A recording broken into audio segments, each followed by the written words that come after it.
What's up, Hippo lovers? Welcome to the second last day of the last NAC.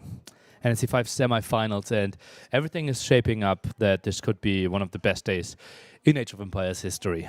We have TaToH versus Mr. Yo, an absolute banger. I talked to Dave yesterday and felt like, well, it kind of feels a bit weird. Like I'm going to cast the Viper versus Hera set, and I went to him like, oh well, you will get TaToH Yo, and he was like, damn, nice. Two of my favorite players. Love those two.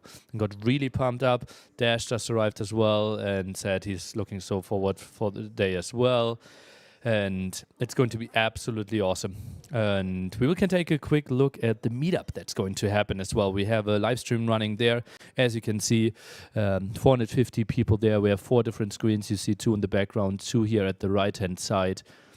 And people, like I was there this morning, met so many lovely people that I know from like 2002, 2003, from the old days, and I can see now they can see themselves as well. And yeah, it's going to be an absolute thing of beauty there, and meeting so many like lovely people already. Took some pictures together. And Sunnyflower, ooh, thank you so much. One of the donators also for the $100 earlier, and just flew in with $500. As you know, every single donation increases the prize pool by quite a bit. We are in the semifinals. As you can see, those are the standings here. We had $5,000 for the qualifiers. Leary and Hart will get something around $3,000. Could increase a bit more. And obviously 4 players still fighting for those amounts here, 7,000 plus and 13,000 plus. It is just absolutely crazy how much the community is supporting us. And we can take a look at the bracket of what's happening today. Semi-final action, we will roughly start in 25 minutes there, jumping into the game. TaToH versus Mr. Yo, a best of 9, so could be a pretty long day. And then going into Hera versus Viper. Obviously, group stage match between the two of them was entertaining, but a lot of people saw that it wasn't the most competitive one, in the sense that both players didn't have to play for so much, and therefore it was lacking a bit like the intensity in the draft, in the games. And I think we can give the players the go that they can start drafting. And as you know, guys, you often see the villagers move quite a bit and see the strategic decisions in the game. But there's so much happening before we actually jump into the game. We have to decide on maps, we have to decide on civilizations, and how all this works is something we will work you through. And we have 2 of the greatest minds of Age of Empires walking us through it. 2 people that will join me pretty soon on the couch. And yeah, even voluntarily said, like, we want to do it, we want to hold your hands. And yeah, that is just a very, very sweet thing to see. And they will talk about how it is to draft, what people need to think about. It will be Jordan and Viper later on. Jordan, how are we doing? Very well, Lily. Very excited for today's matches. I think 2 big bangers, and yeah, cannot wait to see those ones. And Viper said, as long as I have my coffee, I can go. Oh, shame. Whoa, Viper, how are you doing? Always saw nothing. You're just gonna Shouldn't run with coffee. You shouldn't run with coffee. You're just gonna leave it like that there? Okay. Well, I'll be right back quickly. Okay. He was gonna come. No. I'll be right back. Okay. Viper has to run the show. Show the job again. Production. We have kitchen roll, maybe in the kitchen, otherwise toilet paper. This just happened. He spilled it over. Nilly, is that the Sloppy start for the sloppy- Saturday you expected? I didn't really know. Yeah. First of all, I didn't think I would ever see the Viper run properly. Me as well. Yeah. But then, well, the story checked out why we never see him move quickly. So, yeah. There is a reason. Yeah, there is going toilet paper action. Viper can show you perfect Technique. household skills. Yeah. For everyone who was wondering, is the Viper washed up? You have the answer. I have very strong family traditions within cleaning. My uncle owns a cleaning company. Ooh. Half my family works there. I have Okay. worked there. Could you tell? Yeah, No. looks perfect. And you were the reason why they never were unemployed? That makes sense. What's the you reason they you kept them busy. Oh no, actually, I found it quite boring, so I stopped quite fast No, but Okay, okay. you did certain Because you things. spilled so much. Yeah. as well. Okay. I had to clean a wall once, when my first time. You're I out of breath from running. What's happening? How stressful it is to spill coffee? This is like when I step at home, it's the worst thing ever because then my keyboard goes as well, right? So I have like trauma from that. But either way, I had to clean a wall, and I spent so much time on that. I spent the whole day, 8 hours, cleaning one wall. But what Okay. do you Because clean whenever I cleaned it, I always found something new behind. there? But what do you clean there? Like What do you mean? What do you clean? yeah, The you have a wall. Yeah, The but wall. how? Like, why do you have to clean a wall? Let's ask this question. If someone is selling or renting or something completely new, they want it to be clean. So you do just white over it.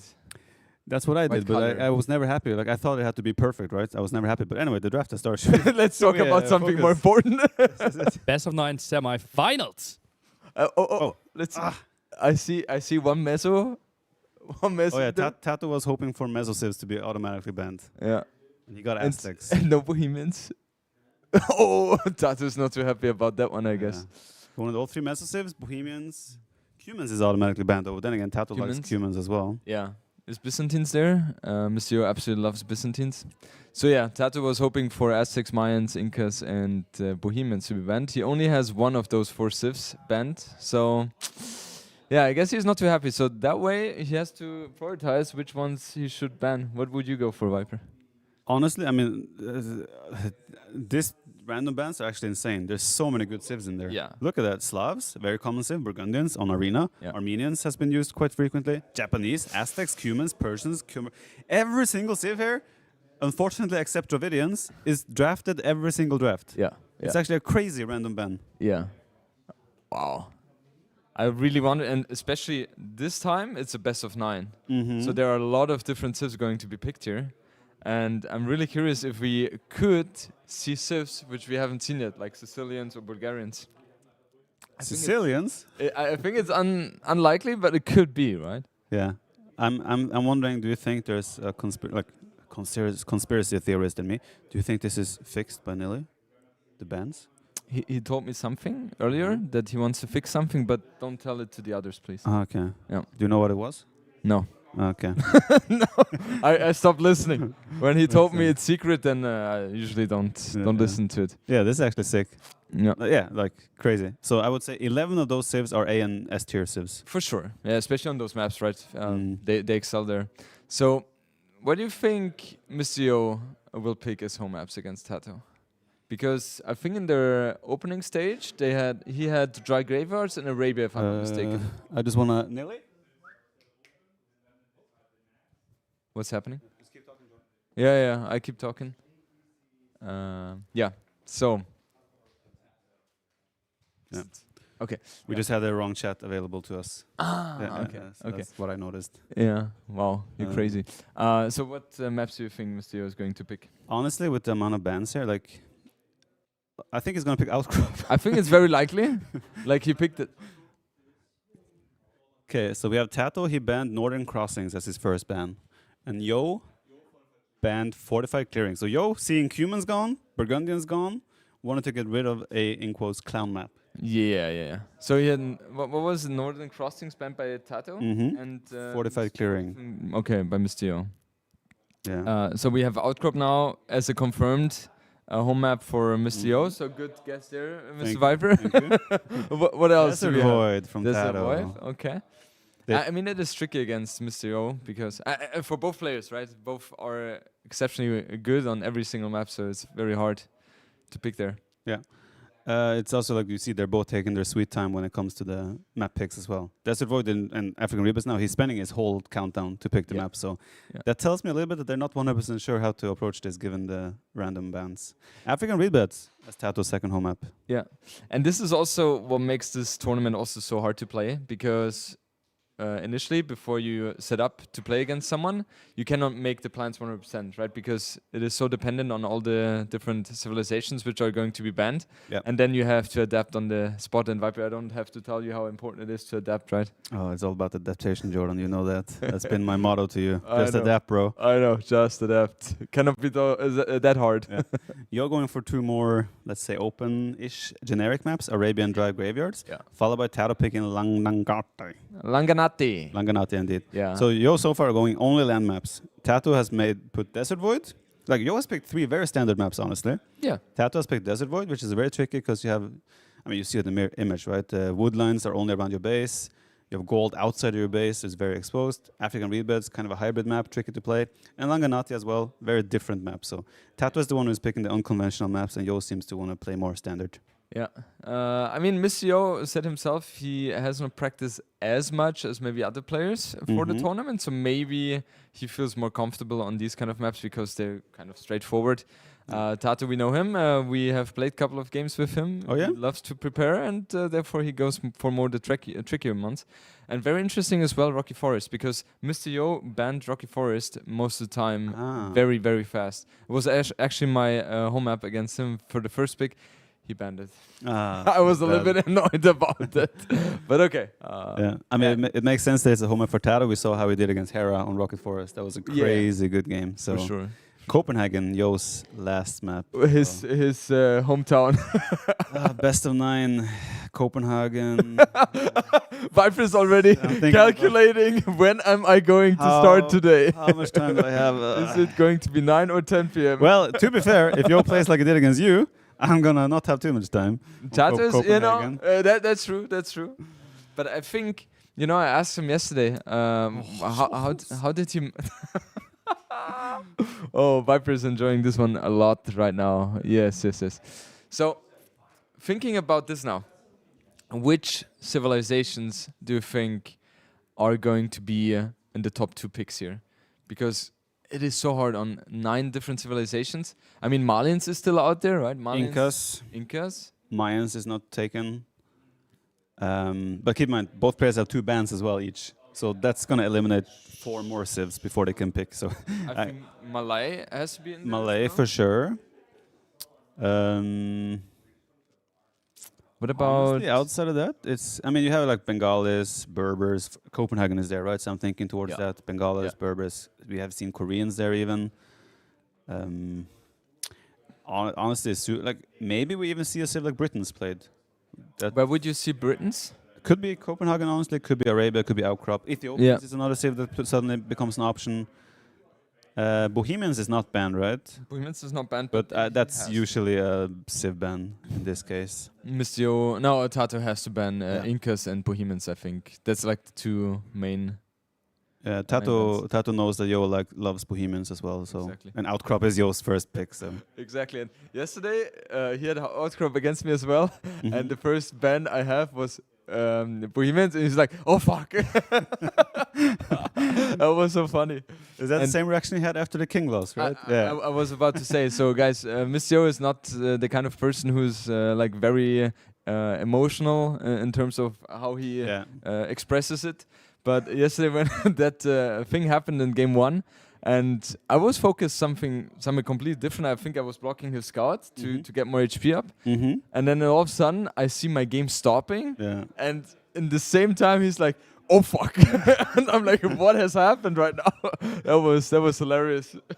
Maybe you wanna share like how did you feel during that, like after the first game? Because obviously like all the viewers and players are disappointed, right? Yeah. It's like this is not good for the show. Yeah. But I mean, at the same time, I think someone quoted Nili that Nili said this is crappy for the viewers, crappy for the players, but it's the absolute correct outcome.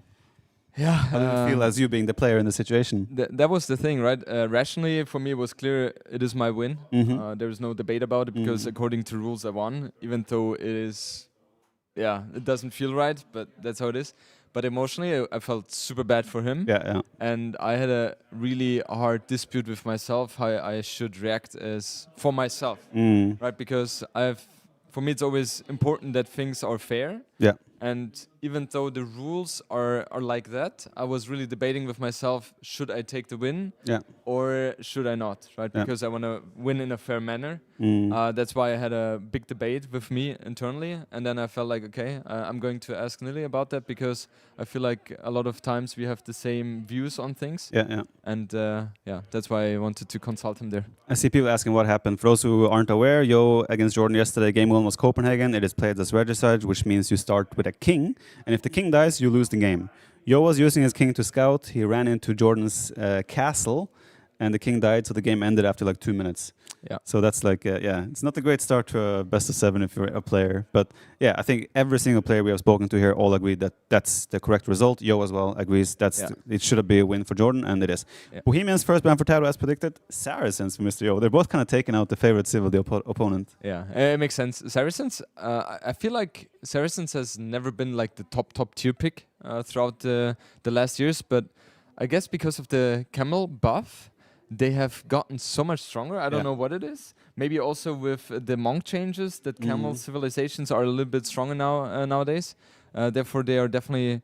You could even argue that Saracens is a S tier civilization right now, especially on those kind of maps. With the flexibility with the market as well, and you also have, just quickly before we move on to the draft here, I wanted to say something with Saracens, I forgot. You got a unique tech now, essentially, like the old unique tech, you get it for free. And that unique tech was expensive. Yeah. So it's like, Malay first pick for TaToH, as you predicted, Malay, 6 civ. And then we have Koreans as first pick for Yo, and Malians. That's so funny because with TaToH I was discussing, and he had a certain plan with Koreans. And he's like, Monsieur is not going to pick Koreans that fast. pick. And I'm like, well, he likes Koreans in Copenhagen, so maybe think about that. He picks it first. I did not expect that. Do you think it is for Copenhagen? He has Byzantines now as well, which for me, those two civs seem to be Copenhagen and Scholz. I don't see any other map where Byzantines can't play any map, to be fair, but you usually want to be able to take advantage of their faster firing fire ships. Incas, 7th pick Incas. That's super interesting. Like, would you ever pick Koreans over Incas? Never. that doesn't make any sense. Even like Byzantines and Malians, I would probably prefer over Koreans here. Yeah. You almost have a plan as well, right? Oh, for sure. But look at TaToH. Look at TaToH. He's under the table already. Like, I didn't ban Incas off. How can I draft against this guy? Yeah. The problem is right now TaToH has 2 camel civilizations out of 3, and Incas is very strong against camel civs, right? That's true. Gujaras could be for any map, but like Outcrops comes to mind. Hindustanis as well, great on almost every map at this point. Yeah. Romans though, and we have seen TaToH play it before on Langanadi. But again, Romans is also a civ that I could easily see in Rocky Forest, maybe Desert Void, Dry Graveyards, Arabia. Like Romans have such flexibility in their economy that they can play on a map. Magyars as well. Yeah, it's tricky. I feel like Romans especially excel when it is mainly cavalry units, right? That's where they really are the powerhouse with the extra armor on the infantry. Yeah. So in general, I think that was the switch. Berbers sometimes it became happens. Mayans. Yeah. There we go. What the hell? Oh, Bengalis became Berbers. There we go. They were playing with us. Yeah. Mayans. So TaToH wanted all the Mesocivs out. Yo comes out with 2 Mesocivs. But that's also interesting for me. Yesterday, I even picked Atsix early, just so he doesn't have it. Right. And then I threw it completely on. We may have had an impact there. we actually told out he should play Atsix there. Told Jordan, but we forgot we had to be very specific with how to play it, you know. That was so funny. And people afterwards come to me, what was this Atsix pick? I'm like, don't even ask. You don't even know what was going on there. But yeah, Mayans Berbers. Berbers could be an option on Copenhagen as well. You'll drive gate. Like there's so many. Honestly, trying to predict where they're going to use the civs in a best of 9 with so many bans is really hard. Even with a best of 5, it's super hard, right? Yeah. Because nowadays the balance is so good that so many different civilizations are on such a well level. Goths. Could that be on Rocky Forest? I've seen a very strong player play a Goth on that one, and he was very unsuccessful with it. And he's very much out of the tournament right now. Yeah, exactly. So we know exactly where Goth is not going to be played. So Poles and Franks on TaToH side though, we know TaToH loves his Poles. Yeah. they also, again, that's a civ that I could see on almost every map as well with TaToH. Frank's very smooth to play, can also play any map. I feel like right now our job is just to name out the civs which are being picked because, well, it's hard, right? Spanish Burmese, two unique, like great monks, great unique units. Yeah. They are usually leaning towards clown maps. But I could even see like Spanish on maybe like, what about Spanish on Scholz, for example, right? They have amazing water, especially with the fire fastering cannon galleons. And also, I mean, with the Conquistadors, you have capabilities of getting the map control early. So you can definitely make something happen here. You're grabbing TaToH, a beloved civ from TaToH. He won Red Bull with TaToH. I mean, TaToH is amazing on Arabia, on Outcrop. Bro? I guess these two, right? I don't really see any other maps where they would shine. They could be used for graveyards. Could be, yeah. But otherwise, besides that, I don't really see where else they would be used. Yeah. But that's like when you see a pick like that as TaToH, you're kind of like, okay, he has TaToHs. Where is he going to use them? Right, that's easy because you can nail them down to maybe 1 or 2 maps. Yeah. So that makes it a little bit easier to make a counter pick. Yeah. And Hans. So I feel like TaToH was also very quick with his picks, right? It's not like he went very deeply into thinking. So yeah, kind of looks to me that he is fine with that. What we haven't talked about yet is he banned Lithuanians. I guess because Dry Graveyards is in there. I think he has seen how Yo plays Lithuanians as well, right? He doesn't want. He also played Yo. Yo beat him with Lithuanians on Graveyards in their group stage match. Yeah. So I think TaToH just knows that Yo is great with Lithuanians and he doesn't want to face that. So I guess the bans are pretty much to take away the strength of the opponent. So yeah. But in the end, honestly, if I had to pick one draft, it has to be I would like the first line of Yo, second line of TaToH, and the bottom line of whatever. Yeah, who cares? Who cares? But I think honestly, when you look at this, I think both players are gonna look at this and be like, "I'm happy with my draft." Yeah, I feel so as well. But just Korean's first pick is just for me. I cannot explain that. Like, he must have had something prepared so hard. Imagine Koreans being banned by AI. Yeah. It's like it feels like he has something planned there. Koreans. I mean, Copenhagen is very likely. Scholz, it could be also played on Scholz. We saw TaToH doing it a couple of times already. Yeah. I don't see it on African rebats. No. What about Rocky Forest, right? Cheaper wood units, you can play Spear Skirm. And those towers can be super annoying from the inside if you have map control. I actually played Koreans in practice game. Ooh. I demolished TaToH. Not sure if you saw it. I did not see it, but I'm glad you brought it. I posted it right away. Oh, yeah, true.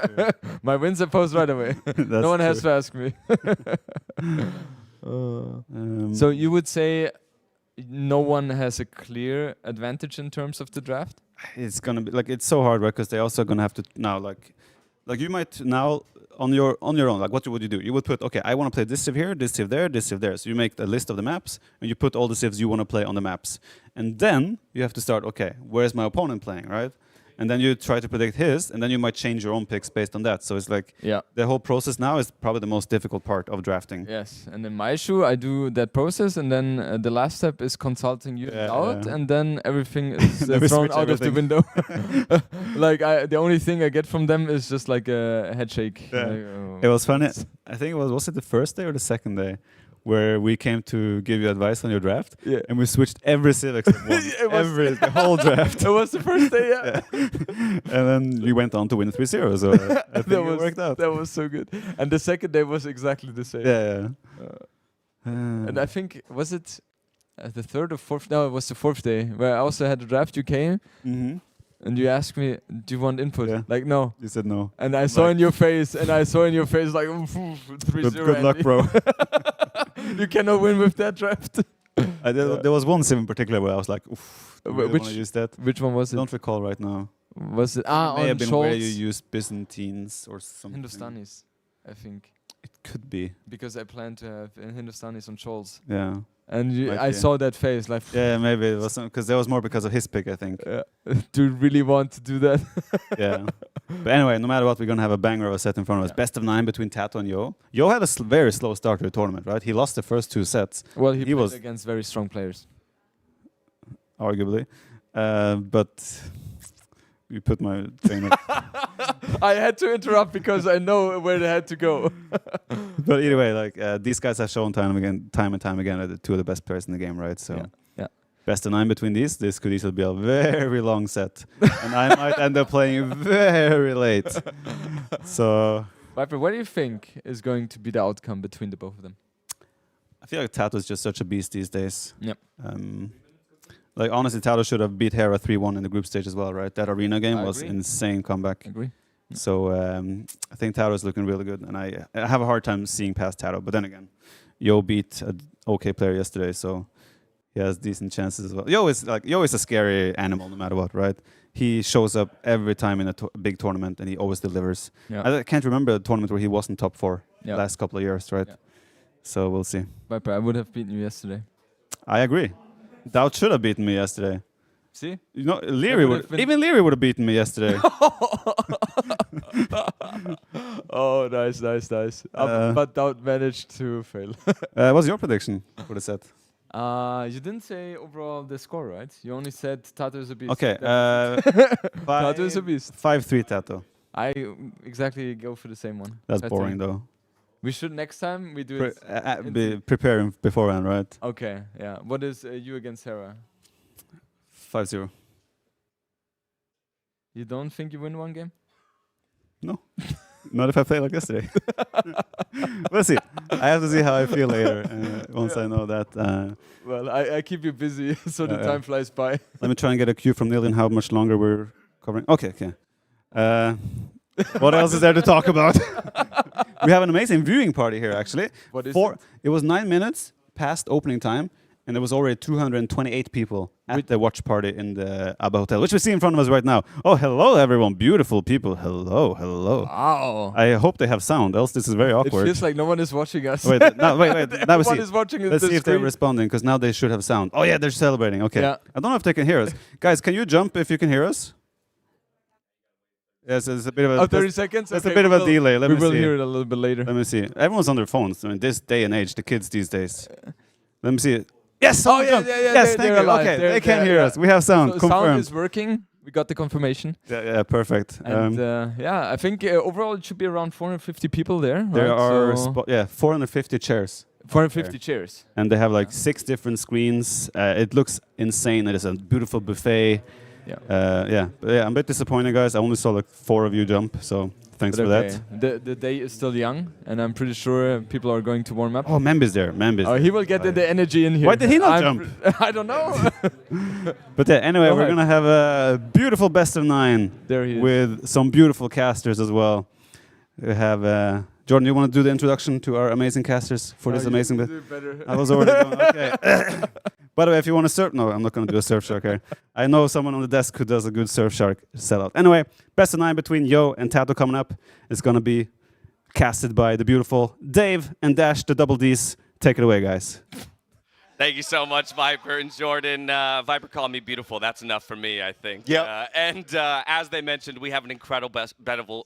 Incredible bettable best of 9. Get your hippo points in That's there. how incredible it is that I'm losing my words for it. It's TaToH versus Yo in our first bout of the day before Viper and Hera will take each other on. As he mentioned, the responsibility of talking about Surfshark has fallen on us most recently, and it will be that once again. So here's the deal. Normally when you're surfing, sharks are things to be afraid of. Oh, But- 100%. But the best kind of shark is a surfing shark. I mean, if I were to pick a genre of shark, I think I would go with surf. Right? Variety, yeah. Exactly. 100%. A shark who surfs is one that can be trusted, I do believe. And Surfshark as a VPN is one that can be trusted as well. And they are a trusted partner and a great partner here for NAC 5. Again, in this day and age when data is so important, you need to have your data protected, and Surfshark will allow you to do that no matter where you are throughout the world. With thousands of servers and plenty of opportunities to geolocate yourself to either home or elsewhere for libraries such as Netflix, Hulu, and the like. It's a perfect option for you if you're looking for some extra security online. Follow the code below the screen. It should be NAC5 to get your 83% discount. I mean, come on.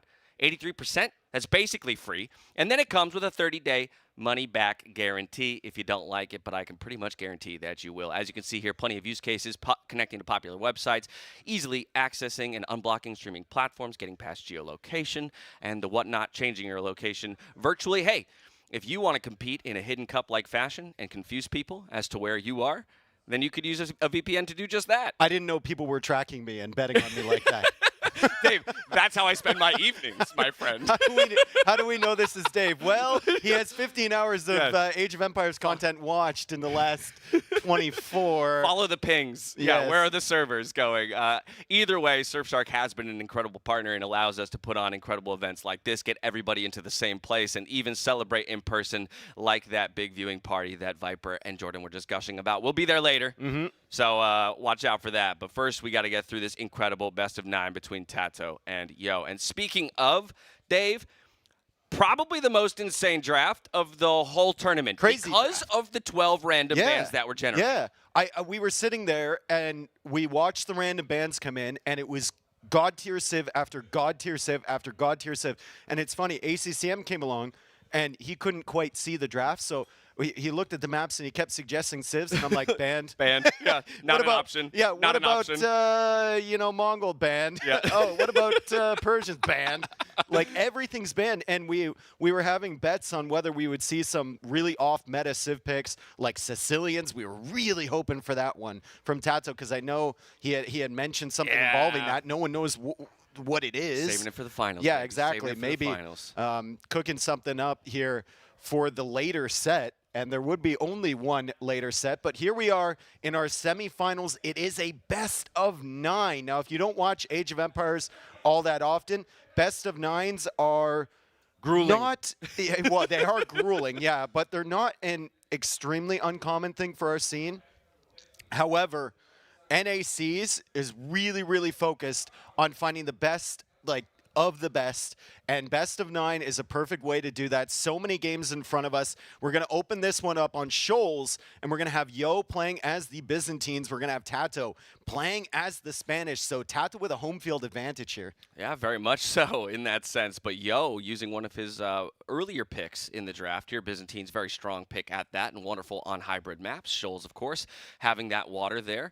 We'll look to make great use of the Byzantine fire ships. And just for a moment, we'll take a look at each of these again. Byzantine is just a great all-arounder, I'd have to say, right? Of course. The best. Yeah, exactly. Cheaper, spearmen, and skirmishers, of course, camel riders as well once you make it to the castle age. Buildings, having more HP, that's wonderful in case you need to hold on to water control. And then the fire galleys attacking faster in the feudal age means easy to win out in that sense. Well, you just run through all of the things that you need to do on this map. You need to defend, go to Castle Age, right? Get your economy rolling, and then contest the golds. Byzantines are great at that. Contest the water. Byzantines are great at that. Go up to Imperial Age. Byzantines are great at that. On the other side, we have Spanish here, and Spanish is a bit of an outlier. It's more of a civ that you consider to be centered around the Conquistador, because that's usually how people use it. But if you get to the late game, they have a varied tech tree. They have a lot of options available for them. They have those gunpowder units that we love to see with the fast Imperials centering around these gold spots on the sides. And they also have the most powerful cannon galleons in the game, which could really be a factor late game here. Yeah, we saw cannon galleons coming into great effect in that Andy versus Dowd series, I believe. And it was great to see how quickly they came out once Imperial Age was reached. But of course, we're a long way from that at the moment. Still in dark and making our way to the feudal age ever so slowly. I just wonder, like Byzantines, we've seen the approach here. Usually on Shoals, you wall the front of your base, you try and get a secure gold, you go up to Castle Age, maybe contest water a little bit while adding some fishing ships, because that sea tower will protect your initial fish if you pull them back to it. But like, Spanish, what is Yo going to do? Is he going to go for that castle early on a gold and go Conquistadors? Or does he opt to boom up and just kind of use the civilization's very, very diverse tech tree in the Imperial Age and then try and take water control? I would assume, from Yo's style, that he is going to go for that castle somewhere and is going to try and get map control with the Conquistadors. Yeah, I mean, I think, well, TaToH, the one with the Spanish, I think is sorry, going to be TaToH, aided. sorry. Yeah, of course. But I think he's going to be aided, actually, by his map. Look at this. Already going for the walls and some great wood lines that are going to make it a very, safe home base to maybe support what would be a fast castle into immediate castle drop control on the side, or perhaps even more aggressively than that. Look at these wood lines. Really, really extensive wood lines on the side there from TaToH, and it's almost fully walled in there, but he's scouted it. He's made sure that he's going to be completely safe on this base here to the right. Yo on the other side also has some great wood lines. Both players now just pushing in the deer, as we see Byzantine's 4th most played Civ in the main event and have the best win rate out of the top 4 at 64%. It's such a strong civilization because it's basically a counter civ to everything else in the game, with the possible exception of maybe like Sicilians, which don't get played at all. Again, we were hoping for those Sicilians. Didn't find it here in this set. And so Byzantines, as we just mentioned, with such a high win rate, is going to be a boon to Yo in this first game of the set. Walls complete here for TaToH already, while just going up for Yo back at home. We got 15 seconds until the feudal age for Yo. Not even clicked up yet for TaToH. So once again, confirming the fast castle approach. Yeah, and he's got the stone in the back. So he's completely walled himself on the front with the help of those nice wood lines at his home base. He's got the stone at the back. He's on the gold right now. He's not on the stone yet. Yo will open with some galleys to try and control this middle area. Now that sea tower is very, very powerful against ships. It's got like 9 bonus damage against ships. It fires multiple arrows. So if you're around that with your fish, you're going to be safe. But the way this map generates is that there's very few shore fish around the sea tower. So if you're hanging out near that and trying to protect your fishing ships, then you're not working. Yeah, exactly. You won't be working at all. So that's what Yo is attempting to do right now. Just control the middle of the map. Has to avoid running into this tower with the scout, though. Yep.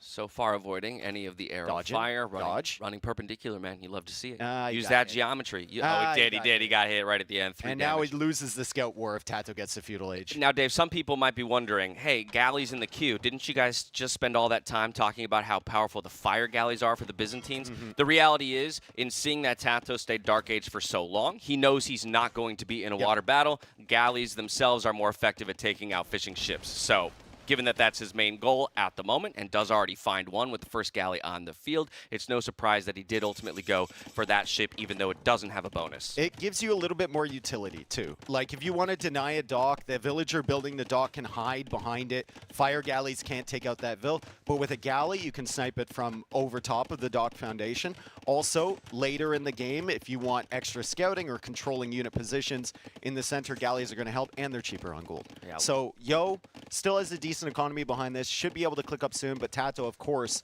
is about to click up to Castle Age, and now we have to ask, does TaToH move out to stone here? So he's got the gold, he's got the food he needs, he still is being harassed on the dock, but his fishing ships, 3 of them have remained alive. Does he transfer like 8 villagers to stone, or is he just going to go for that 3 town center boom and then collect stone along the way as Yo dives in here and snipes another fishing ship? Well done. Yeah, trying to move away with the fishing ship. Still has 2 alive. The fact that he hasn't gone to stone yet suggests to me that maybe he's just looking for Castle Age water play.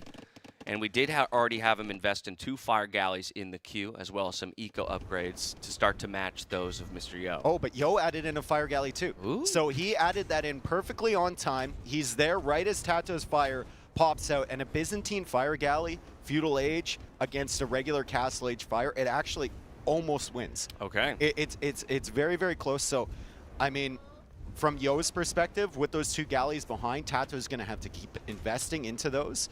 I think TaToH will likely just add 3 town centers here, one of them being on the stone, and then try and extend outwards for those gold areas at the sides, as we see the Byzantine fire already putting in work. TaToH trying to bait Yo back into his sea tower, but Yo's not falling for it, and TaToH wisely just repairing. Yo knows that until he gets to Castle Age, he can't seriously contest water, so he's just going to boom up his land eco at home and actually adding a stable too. So maybe planning on a few scouts or maybe some knights early in Castle Age. Yeah, I like the stable at the very least to get a few more land military units onto the field, scout where TaToH might decide to go with one of those TCs to the sides. We have that fire galley engagement in the middle, but with the numbers advantage, TaToH wins out and finds a kill. Really, really slow opening here. Just a little bit of pressure on the water. And there's the town center on the stone I was talking about.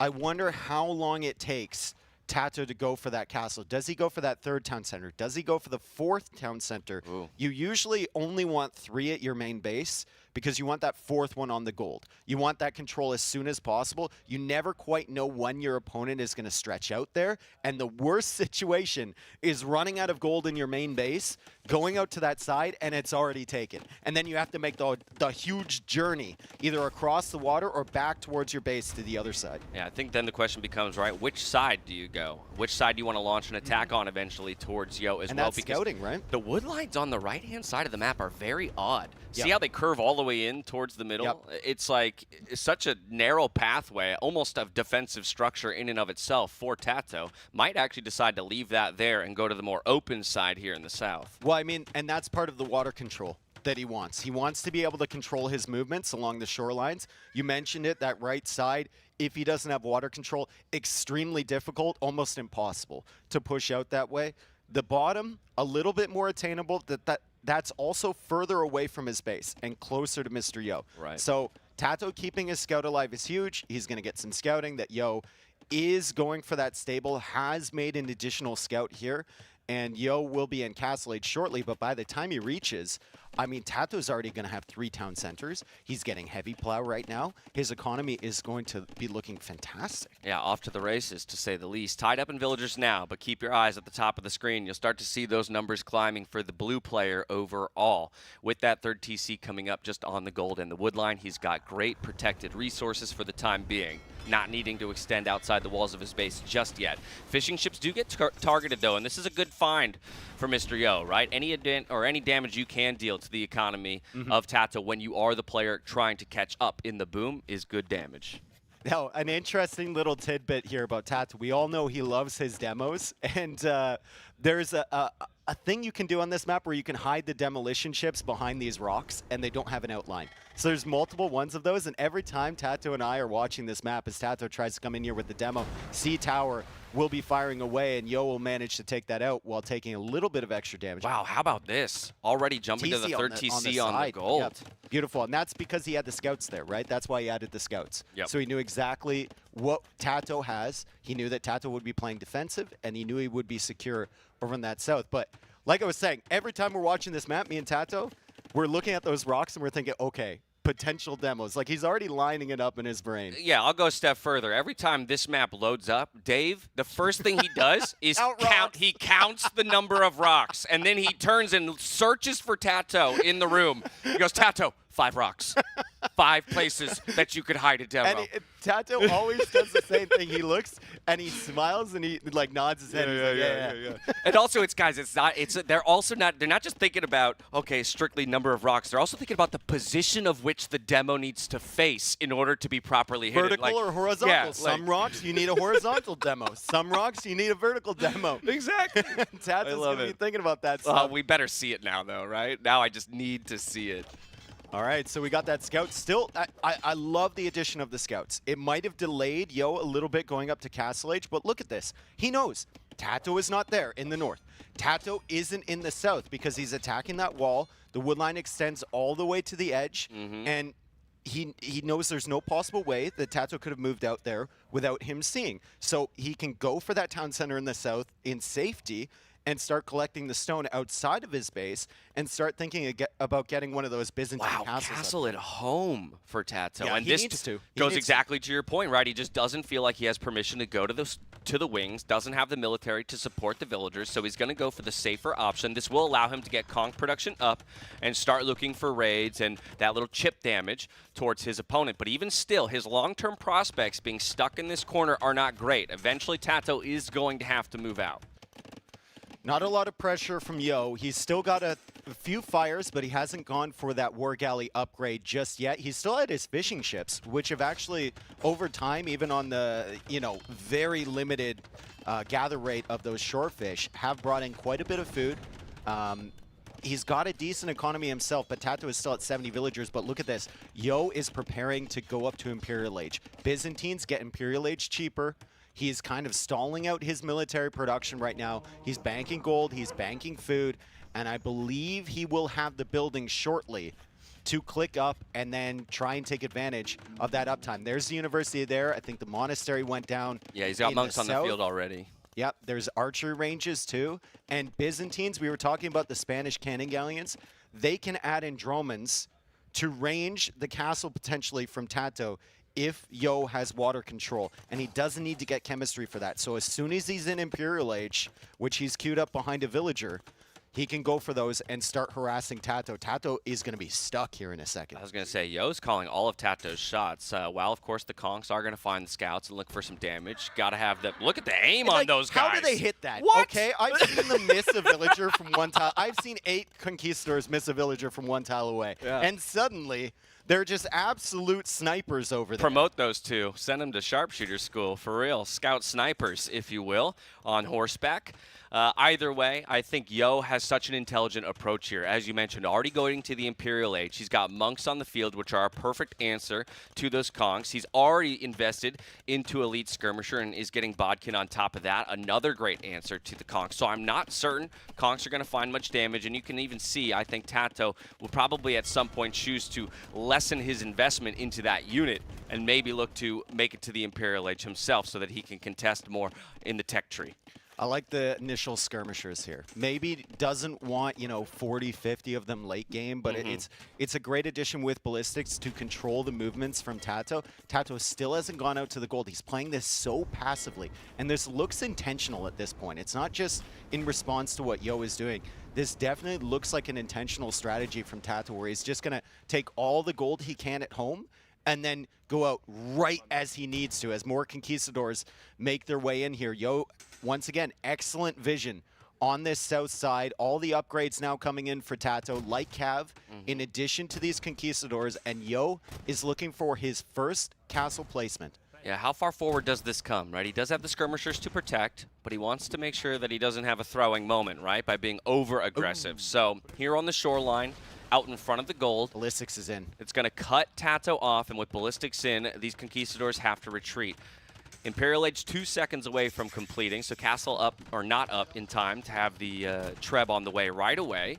TaToH looking for the micro battle here, and he has solid numbers. But again, he's trading into a very efficient unit here for the Byzantines. Great job from TaToH there to distract Mr. Yo, and look at what he's doing while Mr. Yo is distracted. He's going for that town center in the north, so he's picked his timing, and he's going for another castle. He knows that Yo is trying to deny him from coming to the south. He knows Yo is going to try and push him from the south. He's going to take this opportunity when Yo is distracted to go up there and gain gold access. But once again, the scouting from Mr. Yo is on point the entire game. He knows he can't get into the safe eco from TaToH. What he can do is control the movements. And if he sees those villagers coming out there, maybe he's going to shift some of his army over to that northern area. Yeah, won't be able to deny the building placements here, but at least becomes aware of them as soon as they'll get dropped.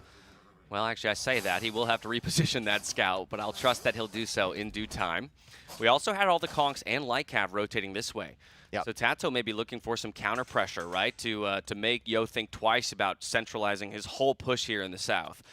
Yo's got to be careful. I love the fact he's house-walled there. It's not just palisades from earlier. You can see whenever he needed a house, he would just make an additional one as part of that wall. The Konks are very strong, but against Byzantine houses in Imperial Age, not really going to get the job done. Villager kind of exposed a little bit. It is a Spanish villager, so it does build quicker, and TaToH saves it. He's going to have to bring another one over there. Yeah, the ones from the castle will come back to finish that TC, but for the time being, delayed, right? And that is amazing damage to be found off of a half-health scout. Yep.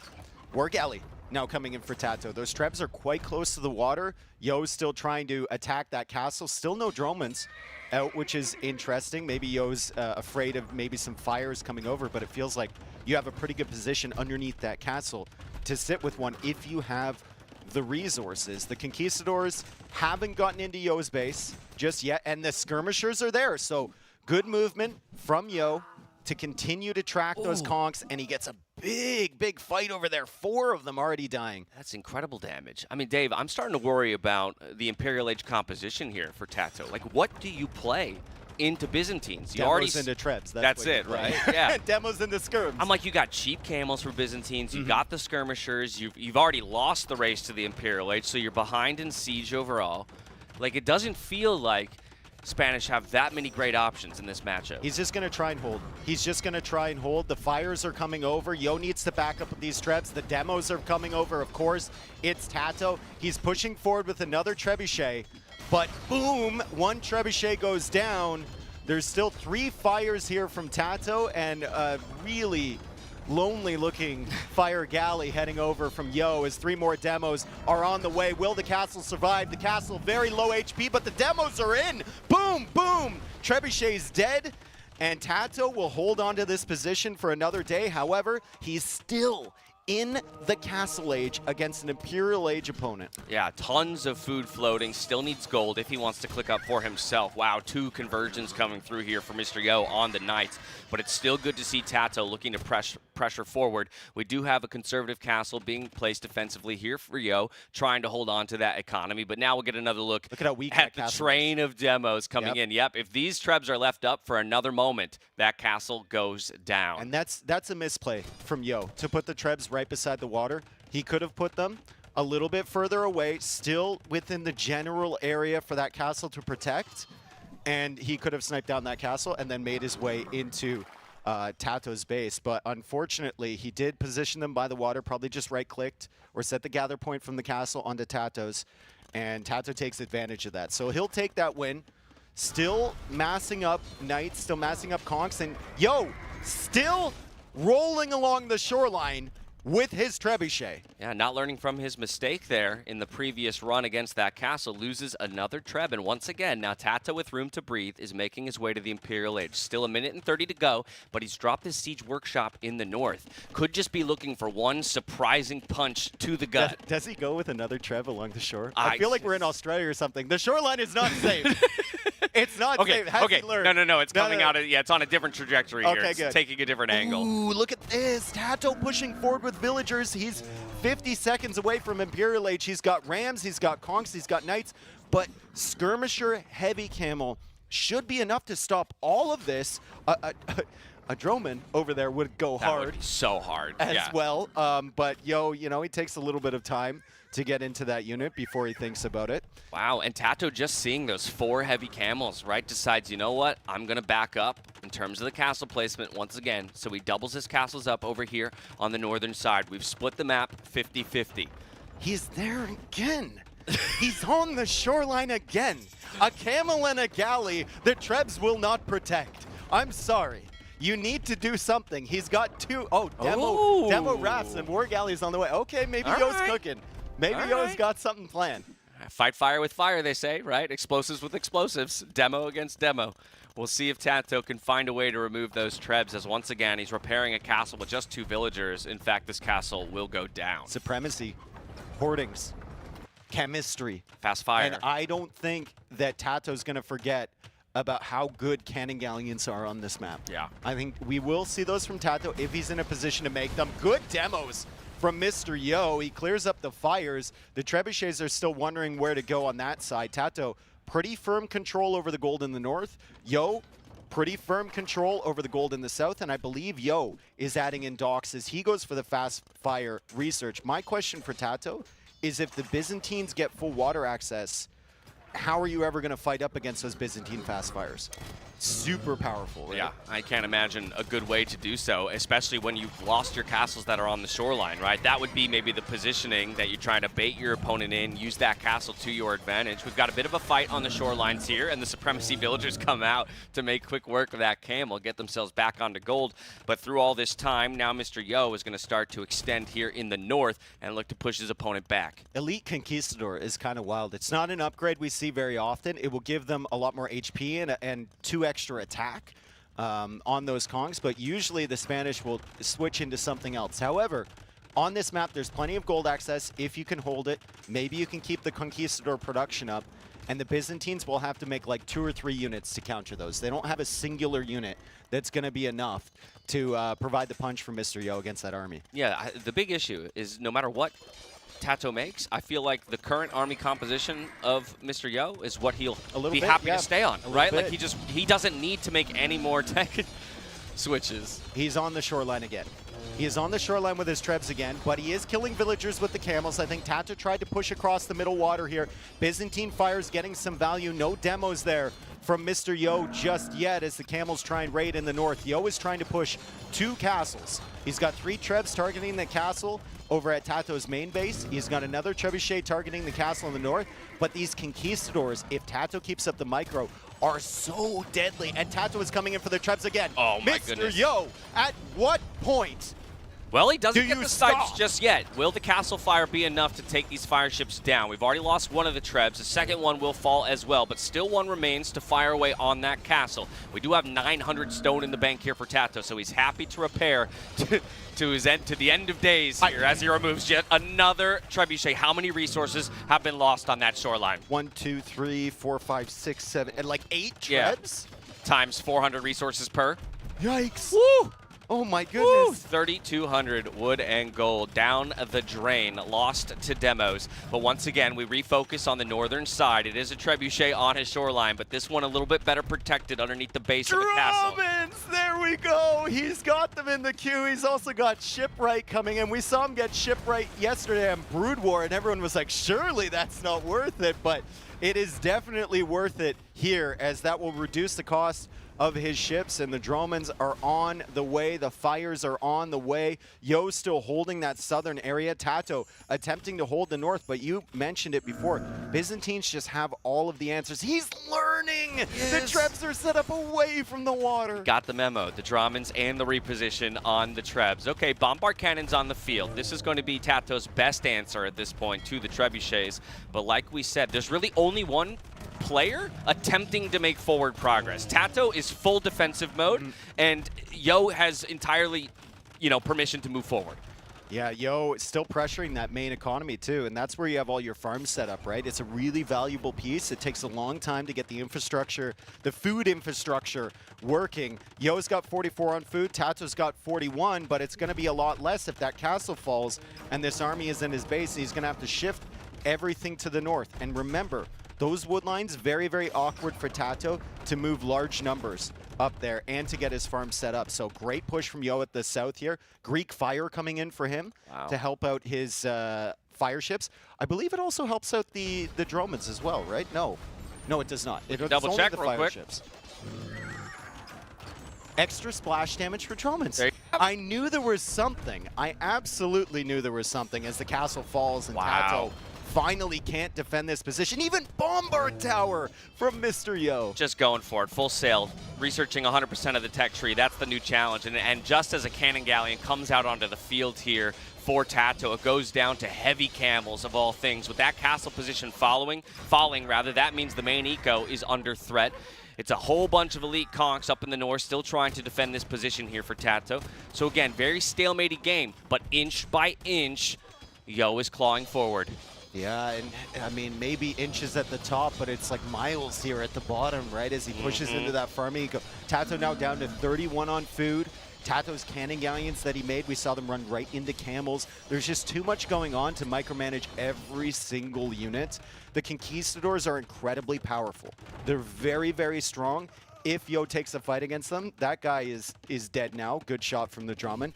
But, I mean, TaToH can't push through these choke points. Not against Byzantine castles. The camels are just raiding. The skirmishers dealing with that. Demos now from TaToH being masked up, but for what? Yeah, you may have 155 villagers. It looks like a very healthy economy, but for what, right? Again, there's no amount of resources that can pull you out of this deficit that you're in. You don't have the unit comp available to take down the Byzantines, and that's what's going to make me question the approach. Supremacy Vills, though. Yeah, well, hey, there you Well, go. I forgot he got that tech. He's did. got 100. I mean, he's basically got 186 army right now. If he chooses to use it, that's exactly right. Now the Kongs have rotated down to the south to try and deal with all these heavy camels, but they just keep rolling forward, and there's no shortage of resources for Yo either, right? So again, end of the day, if both players have undisturbed economies, I'm just going to favor the Byzantine player as the castle position in the north falls down. Only one remains to protect that all-important gold here in the north. Yo is trying to max out the tech tree. He's literally getting everything. He's got Greek Fire. He's getting like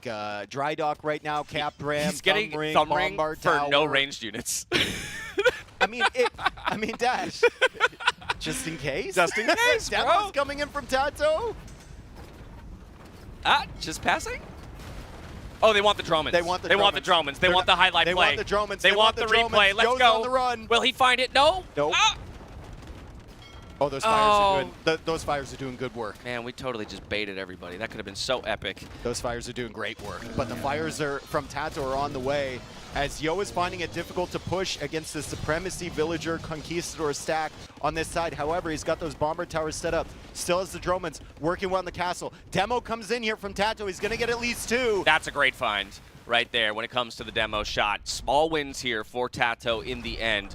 But I think Yo has just approached this in such a sure way, right? Like he's not taking any, methodical. He's not taking chances. That's where the bombard towers come into play as well. He's just taking positions inch by inch, rolling forward with those trebs and now targeting the castles. There's not very many camel numbers here though.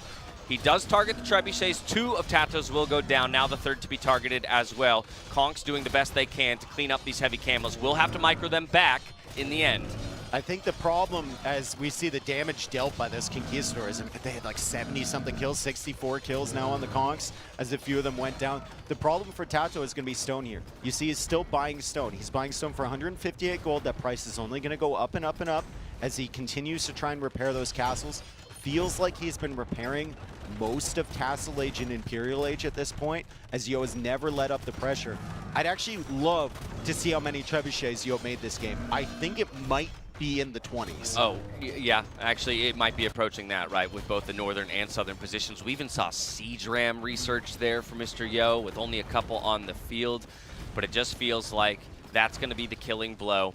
The map is shrinking here for TaToH. What was a 50-50 split is now looking more like 70-30. The final castle position's under threat. Not enough stone to repair the long term. He's going to have to keep buying. Villagers working away as best they can. The Kongs putting up a valiant defense, but all for naught, it seems, in the end. Siege Rams are decent against Conquistadors, but they do get a little bit of bonus damage, so they should be able to shoot them down eventually. But TaToH needs these Conquistadors in like 2 different areas of the map, and he's forced to keep them here at home, as Yo says, listen, even if you clear up my army, you're not getting rid of me here. Like, he's got 6 bombard towers, 5 bomber towers complete, another one in construction there at the front of TaToH's base. Like, TaToH is not reclaiming this territory, and he's not pushing in the top. The Dromans are working away on the docks, and just an emphatic win there from Yo. Byzantines should be favored every single time. TaToH tried to build up, tried to get into Conquistadors and push out, but it just wasn't enough. It's just a smooth victory there for Mr. Yo, right? And exactly the kind of play you expect out of him as a player. He identifies the matchup and where his winning positions are, scales up throughout the game with little investment into the feudal age. First time? Oh, funny. my God. Well, like, the fact that he lost 8 trebuchets that were avoidable losses, and he still won like that, just shows how good of a civ Byzantines are there. And Spanish, while they have some options, it feels like TaToH would have needed to maybe adjust his strategy a little bit more, or maybe had a more fortunate map generation in that it would be more open on the sides for him to approach those golds, or for him to stop the push from Mr. Yo, because in those choke points, it was so brutal. Yeah, that's where I wonder if Castle first, 3TC second would have been a slightly better approach, just to get the aggression out a little bit quicker, right? But then it's like, if Yo doesn't go out to the golds early and he's just sitting there with 3 town centers of his own massing skirmishers, then you're kind of behind on economy, right? So there's so many different pieces that go into approaching that civ matchup. And I think as a pro player, what you need to do with the draft, which is an incredibly important phase of this series before it even begins, is never put yourself in that position where you're, you know, running the calculations and saying, okay, I have a 20% chance to win against this civilization. Just don't put yourself there. Right, yeah. Don't do it. Don't opt into that matchup or into that position. But either way, 1-0 stands the series score at the moment. Mr. Yo taking an early lead. TaToH, on the other hand, plenty of room to make that back, as we have 8 maps to choose from. And ultimately, he will be the one with the map choice here in game number 2. Yeah, and it was a fascinating civ draft. We talked about it a little bit earlier. We are all sitting there going like, oh my God, all of the random Civ bands are top tier civilizations. All of them have been seen multiple times on NAC 5 so far, and then they were left with what we would call the dregs, right? Yeah. Although they still got some Speaking good of the dregs, civilizations, here we go. Mr. Yo with the Goss on Desert Void here up against TaToH with the Hindustanis. yeah, how about this? I mean, what do we make of the Goths as a pick on Desert Void? It's small, wallable maps, and so I think to that end, you can be rather safe. We also have the 3 Rhinos start, so changing the food makeup of your Dark Age as compared to other maps as well. Yeah, exactly. And you can see that hunt lasts 20% longer. It's funny, all the little things they've added to Goss here as Yo goes forward with a villager potentially looking to lame. The text is getting smaller and smaller and smaller as they try and make Goss viable, right? But 20% longer is a lot when you have 3 rhinos or elephants, as they sometimes are, 400 food each, right? So that's like, what, 240 extra food? You're doing math on air, man. I stay away from math as best I can, but that sounds about right. Yeah. Well, you did the math on the Trep resources last game. I guess I did. You're right. Okay. I was like, surely Dash is gonna eating my words. He's gonna Eating cover my this one. words on Ooh, that nice one. first hit. Ooh. Nice first hit there from Yo, and TaToH sees the villager, so TaToH should be able to pull in his rhinos on time and prevent Yo from laming these. Already yeah, in. he's already got all of that stuff in there. Okay, so TaToH, or rather Yo, a huge investment of villager time to come forward and perhaps to find nothing. Might use that villager to lame other resources. Again, it's important to note aspects of this map, right, is that all of the gold positions are outside of those tree lines. And so could be really effective just to use the villager to wall some things up. And as you see there, going for the berries even. Yeah, Goss, great early game. Really, really great early game. The mid game kind of falls off because they don't really have any eco bonuses there. The late game, their tech tree, you know, if you get in infantry, it's okay. But it's really, really difficult to get there. So a lot of people play pretty YOLO with the Goss early because they want to get that advantage and snowball it later into the game. That's a wonderful gate there, TaToH. I'm glad that you built it and then went through it.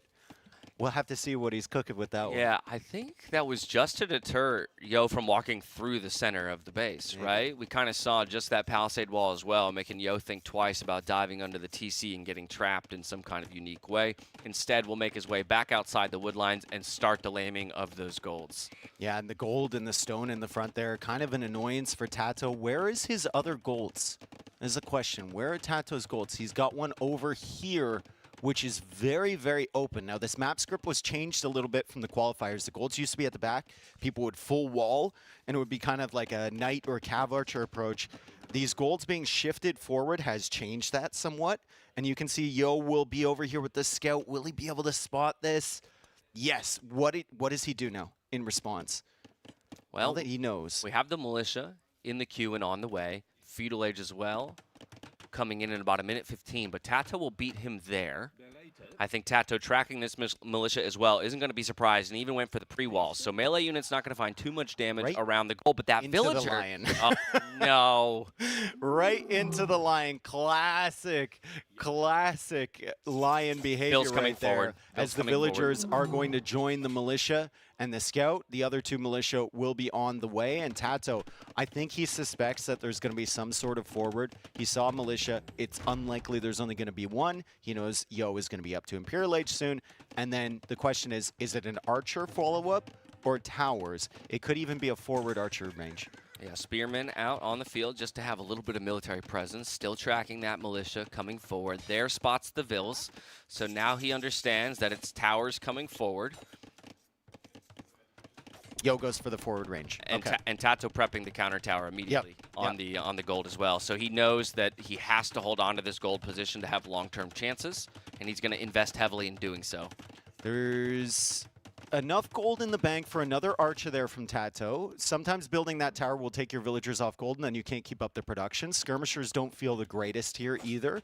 So Yo applying a ton of pressure. However, TaToH with the good scouting. He's got the preemptive defense set up. He should be fine for now. It's just a question of how can Yo expand around the base from TaToH? Are there any wood lines he can pressure? Can he pressure the berries at the back? Can he deny the gold long term? That is the question. That's a good snipe from TaToH on the scout from Mr. Yo. Unfortunate to lose that scout could be crucial in gathering information later. Even still, rotating his villagers down around the southern side here. Still in That's not the tower greatest range. tower. Yeah, he could have built this a little bit further over, where the tower from TaToH can't range it, and that's beautiful, right? TaToH, I think, can range that once he gets fletching, and he's getting it right now, so we're gonna be able to answer that right away. But that's a much better tower than the initial foundation that Yo was setting up, as TaToH now finds those militia. The militia haven't added any value whatsoever to Yo, and now Yo has to be concerned about the Archer army coming back across the field. Yeah, he's got unprotected villagers around the gold here. He recognizes that fact, so will pull them away. But it could be an opportunity for a Vil snipe here. Using that Spearman very effectively is TaToH, and even pulling the scout away before it goes down. This is a dead Vil if microed properly. And he's going to be focusing on this. He's going to snipe it with the archers. Yo loses a villager here. That is 1-0 Eco KD in favor of TaToH as Yo goes for a couple gates. TaToH roaming around the north side of Yo's base. He's not going to find anything up there, but he forces all of the army. Oh, no! 2 units! What happened? You're stuck. That hurts I was so much wondering to where see. that's probably why I didn't get the Men at Arms upgrade. Yeah, yeah. Wondering where that Absolutely. was. Dead Yikes. investment. I mean, that is no small thing. The amount of resources invested into those militia to find nothing in the end, and that extra spearman stuck in the wood line. We do have fletching coming in here for Mr. Yo to match the fletching of TaToH. That's going to help these skirmishers deal with the spear and the archer that are looking for damage. We can flip back to the other side of the map to see how the tower war is going. And we might be here for a little while. It's good to see TaToH utilizing the archers, though, to garrison into the tower to allow the villagers to keep working away on the gold, whereas Yo is relegated to keeping his villagers idle over there. And he's going to find, I think, this villager here from TaToH. He sees the stable, which is great. He does have fletching, but TaToH right on top of that. As soon as he sees the red dots, Heavy he runs housing, though, away. by TaToH. He pulled him off that house. Ooh, This could be actually pretty disastrous, just in terms of rushing some houses up. Oh, he's got one. He's got one already built Okay. in the base, so he's going to be fine. Not much idle TC time there as Yo loops around with these archers. TaToH's still looking for damage with his army. Very limited areas, though, to attack, as he might just default into attacking these pavilions, which do provide 5 population, by the way. If you're wondering what these are for, you start with them on this map. They have no armor, only 500 HP, so very quick to go down, even to Dark or Feudal Age units. Yeah, I wouldn't even mind seeing the villagers targeted, but instead it looks like Yo is going to bring his Vils home. He's done what he can on the front. Oh, but look at that. The reposition of the army here from TaToH would cut him off, and all of a sudden Yo has to think better of it. Yeah, there's no safety going back to the base. The only safety you can find is running further away from your opponent, and Yo is in a tricky situation there. However, he keeps his tower alive. Yo is so good at this. He is always paying attention to his tower, always repairing, garrisoning the villas perfectly on time. You might even think about sacrificing a villager to save the other 2, but TaToH pops out of the tower with the 3 archers, and that's 2 villagers dead from Mr. Yo. Great defense from TaToH. Yeah, just like that, a great eco advantage found. 36 to 33 overall in the numbers. And again, this just weakens Yo's forward position. He has forward military buildings. He did get that blacksmith up forward as well. Still has those 2 units stuck in the wood line for eternity. Archer armor coming in as well for Yo, so big investment here in the Feudal Age. This is really tough for Yo. Now he's going to have to fight with skirmishers, some archers, and a militia against scout archer skirm from TaToH.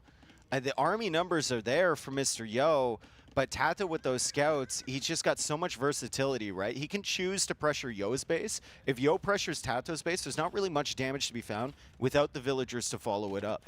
TaToH's got a pretty solid defense here. He's got good farm numbers. And, well, Mr. Yo's resources aren't looking too hot. Only 12 farms behind this. And nothing on gold still, right? I Yeah, mean, that's a big thing as well. Exactly. We have bloodlines and forging coming in for these scouts. So once again, thinking about finally diving in and taking this tower position out here for Mr. Yo. Then if he does that, has full permission to go forward and look for further damage at his opponent's base. Targeting the walls first, the range units will hit the villager.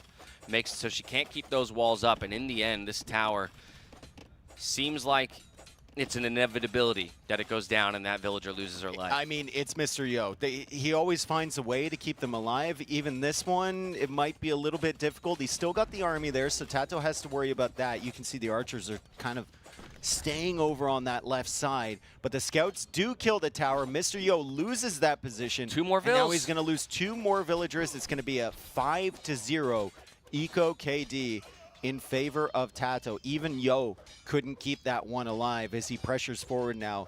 Archers, skirms, fletching, armor upgrade. Now the infantry upgrade coming in for the spearmen from Yo, and he's already got 6 of them. Are they trapped is the question. Only 1.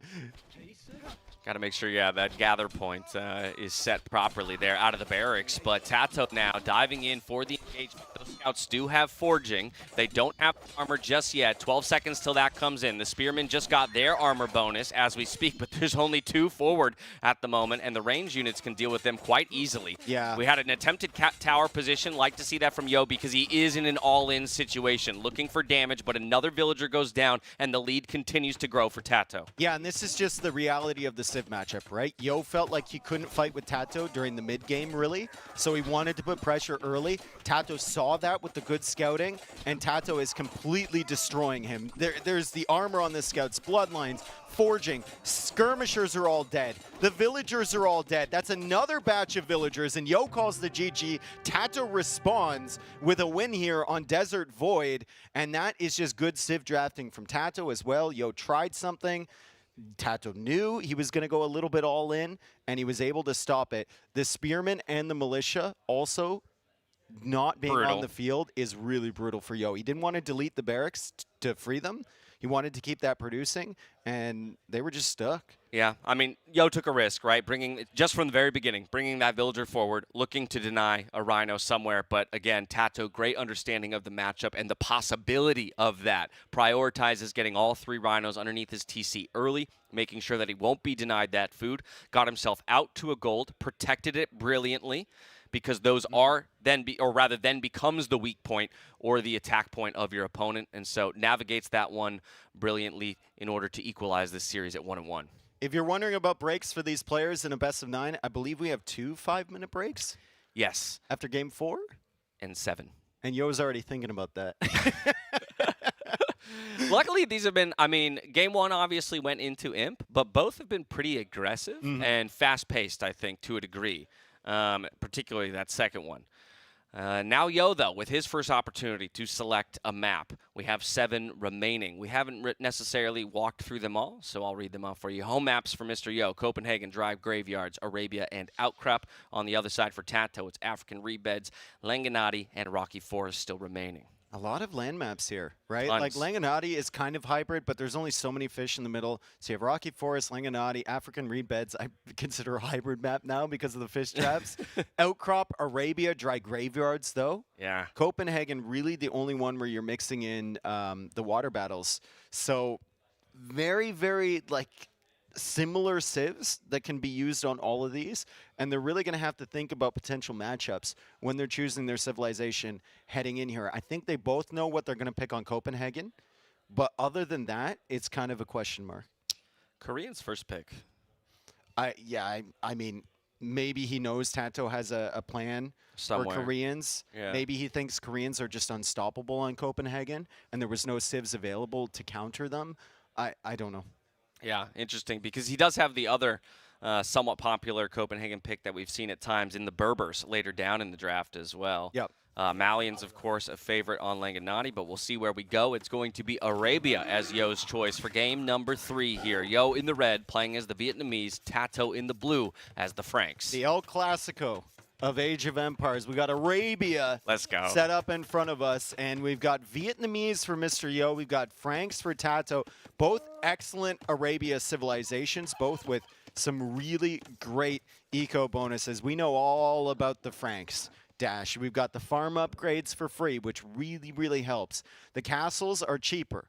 The cavalry has 20% HP, which is huge. The foragers work 15% faster. The knights have the line of sight, which is it's okay. Sure. Basically, Franks, You make cavalry, maybe you mix in some skirms or archers early, but long term, it's going to be a scouts into knights play and try and utilize their mobility. Just go easy mode with Yeah, you get to that chivalry as well. Stable's working 40% faster, and you can just flood the map with knights. They're a feel-good food sieve when it comes to those berries and the farm upgrades. But over on the side of Vietnamese, one of my favorite civ bonuses, just the fact that you know your enemy's position at game start. Yep. Right? And so that's just a ton of information for free right off the bat there for Mr. Yo. Of course, economic upgrades costing no woods is always a nice bonus. Archery units having more HP, that's going to apply to both the archers and cav archers as well. Yeah, and the Cav Archers have become a big part of this Vietnamese play, right? You get to Castle Age, you have that mobility, and you have the range that you would have from going crossbows or something along those lines. And you don't even need to immediately like get bloodlines or invest into that. They're just really, really strong off the bat. So perfect composition in some ways for them. However, against the Frank economy and the Knight spam, once the Franks get +2, it becomes a little bit difficult for those Cav Archers until you build up a large quantity of them. I would think in this game, they might both open scouts, because that seems to be the play nowadays. You open scouts and then you transition into an archer range. But we'll see what Yo in particular has cooked up here. I think Frank's is a pretty standard play. Vietnamese, you have a few more options in feudal. Yeah, it definitely seems like avoiding archers is the pro approach right now at all costs, NAC? right? Like, Yeah. unless you need to in order to either force a tech switch out of your opponents or just respond to what you're seeing in that moment, almost always favoring mobility and cavalry units in the end. Yeah, and I mean, a lot of that is there's still some regrouping issues with the archers. I know Tristan is not happy about that when he's watching games, but a lot of it is also these guys have gotten so good over the past couple of years that scouts allow for a little bit more versatility. And you can kind of see what your opponent is doing. If you're going scouts, you can run around their units, and then you can adapt to that. Hera does it especially well. All these guys do well with that approach too, especially guys like TaToH, one of the masterminds of AoE 2. He really loves to adapt to all of the openings from his opponent. Identical feudal age timings between these two players. 1 minute apiece to go, looking for those barracks to be dropped. That's the one that goes down for TaToH. 2 villagers working away. They'll get it up just in time for the feudal age. That's a pretty rough gold for Yeah, TaToH. it is. Like, that's his main gold right there. He doesn't have any wood lines really close, and we zoom out a little bit here. Also, his secondary gold is pretty rough. His stones are rough. Where is the last gold for him? It's all the way on in the back there. Okay, that's decent, but you still have to get the walls set up to go there, and he hasn't even spotted it yet. So, man, TaToH will need to have army pressure on the field to make sure that his gold supply is safe. On the other side, Mr. Yo, golds are kind of outside as well, though. Look at this here for Yo. Oh, that's ugly. Yeah. That's better. That's better for that's sure. Definitely better. Definitely defensible on a hill, so Yo has options. The stable coming down for him, and I like walling already around the berries to keep that safe. We have the stable up for TaToH as well. Spearman on the field to deal with the scouts of the opponent.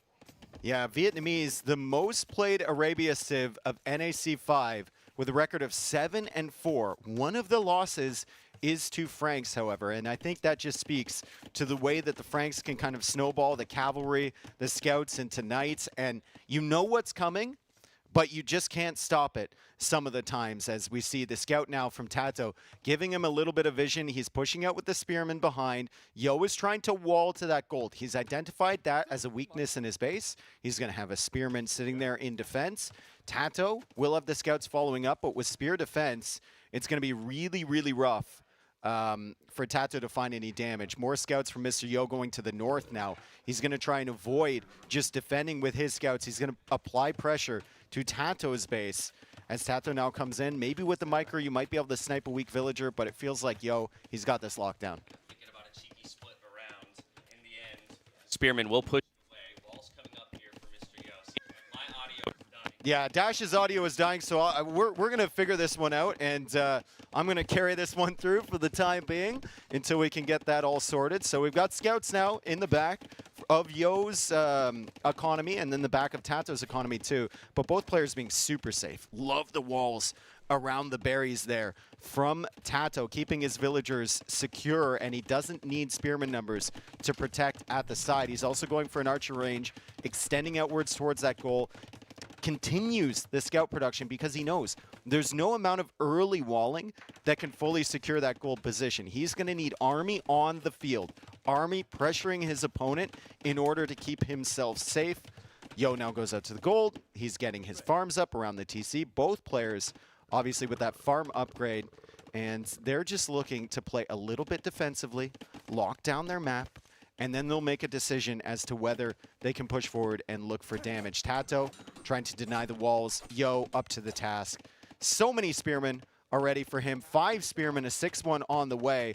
Only 3 spearmen for TaToH, and he's adding in the archers. Yo, I believe, spotted that range, though. Moment of truth. Am I back? You're back. Let's go. I'm back, baby. Taking a look at Yo with the 3 scouts forward, has to get chased away by the spear. Still trying to get those walls up, and I think with enough spearmen in defense, we'll be able to do so effectively. So a very safe base now at this point here for Mr. Yo in the game. TaToH still struggling, I think, to figure out how he's going to keep his more well defended. Well, I think TaToH just has to go for Army here, right? Yo's gold is just a little bit closer. He's gone for the archer range, and wheelbarrow coming in early, which with the Vietnamese is extremely viable. I think you save like 1.5 villagers against another civ by researching wheelbarrow 100% faster, which is beautiful. Yo dives in, he sees the spearman, he now dives out. But TaToH, keeping the pressure forward, is keeping his gold safe at home. Both players just kind of thinking, getting their farm set up, going to the Castle Age, and then we'll really see what unit they decide to Fletching investment here for producing. TaToH, though. So we talked about it for the Frank player. You know, what's going to motivate them to get onto some ranged units? And while the archery range was scouted a while ago for Mr. Yo, the fletching could catch him off guard. Although I say that, and he clicks fletching for himself. Yeah, back he at home. should realize. He scouted that archer range pretty early, right? And TaToH is just doing this because the map setup was not good for him. Still good eco setup for both. The KD is an incredible 1-0. Yep. And I think that might have been a spearman before.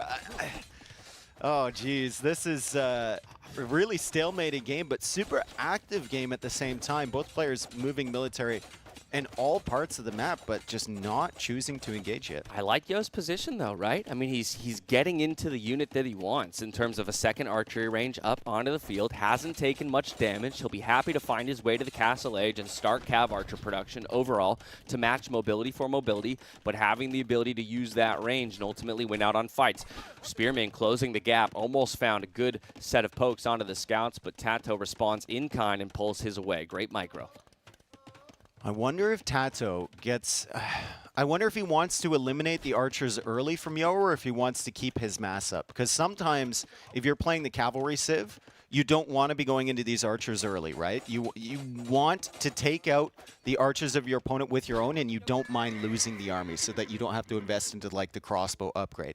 However, he doesn't really have the numbers at the moment, so he will need to keep adding in those archers, and we might see a situation where he's forced to play like crossbow to counter the units from Yo in the Castle Age, and because he already has that number, which is not extremely comfortable for the Franks, you want to get into knights as soon as you can. Right, both players trying to navigate the hills as well in these feudal age range battles as well, trying to whittle down the numbers of the opponent, taking a look back at the food counts, Good and farm it's setup. TaToH Yeah. is the one who gets to the Castle Age first. Yeah, Yo has wheelbarrow. Remember that when you're looking at the villager discrepancy here. He's one villager behind. Does have that additional economic upgrade, though, and he's got more resources gathered overall. But TaToH will have the timing. He still has 8 archers, so it's definitely a situation where you want to go for that crossbow upgrade. And if he gets knights in front, crossbow knight can be a really, really solid composition. He's even adding in a second one. So he will be playing into the crossbows to hold this middle position. And Yo will be going for that armor upgrade. He also clicks up to the Castle Age. Yeah, second range, but first armor upgrade for the cavalry. I mean, he's done a great job of keeping these 5 scouts alive and healthy, right? A lot of damage could be found, and he can put these to It's great only 3 to use. 4 KD. I know. So much movement, so much activity, a lot of military production, absolutely nothing happening.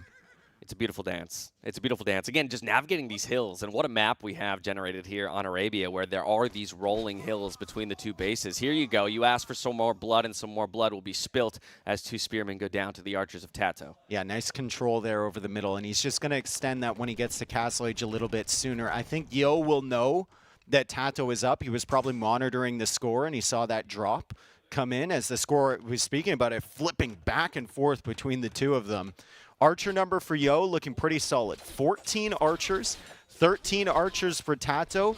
The Vietnamese are going to have the advantage because they have more HP on their archer units. So TaToH will need to be careful. He's going to try and take advantage of bodkin and crossbow, which will provide him with extra attack and extra range. He's also going for university quickly. He's going to go ballistics. Yeah, this is one way you can play Franks. Unconventional approach. I mean, we've seen it before, but it's not common, that's for sure. Yeah, but I like it, right? Could catch Yo off guard. I mean, obviously Yo has seen the numbers, so he has to expect that crossbow and bodkin is coming in, and he's the second one to reach the castle age, evacuates the hill, has to concede this ground, still finds good damage back on the scouts, but at this point, Yo stuck in his base, TaToH with the initiative, ballistics 45 seconds away. That could be very dangerous for Vil Snipes. Take a look at those wood lines and track those crossbows as best you can. Yeah, and TaToH is in a position where he's just sitting on those hills in front of Yo's base. He can pressure the farms, right? So really, really difficult for Yo to find an angle that is great for him to approach from. Also,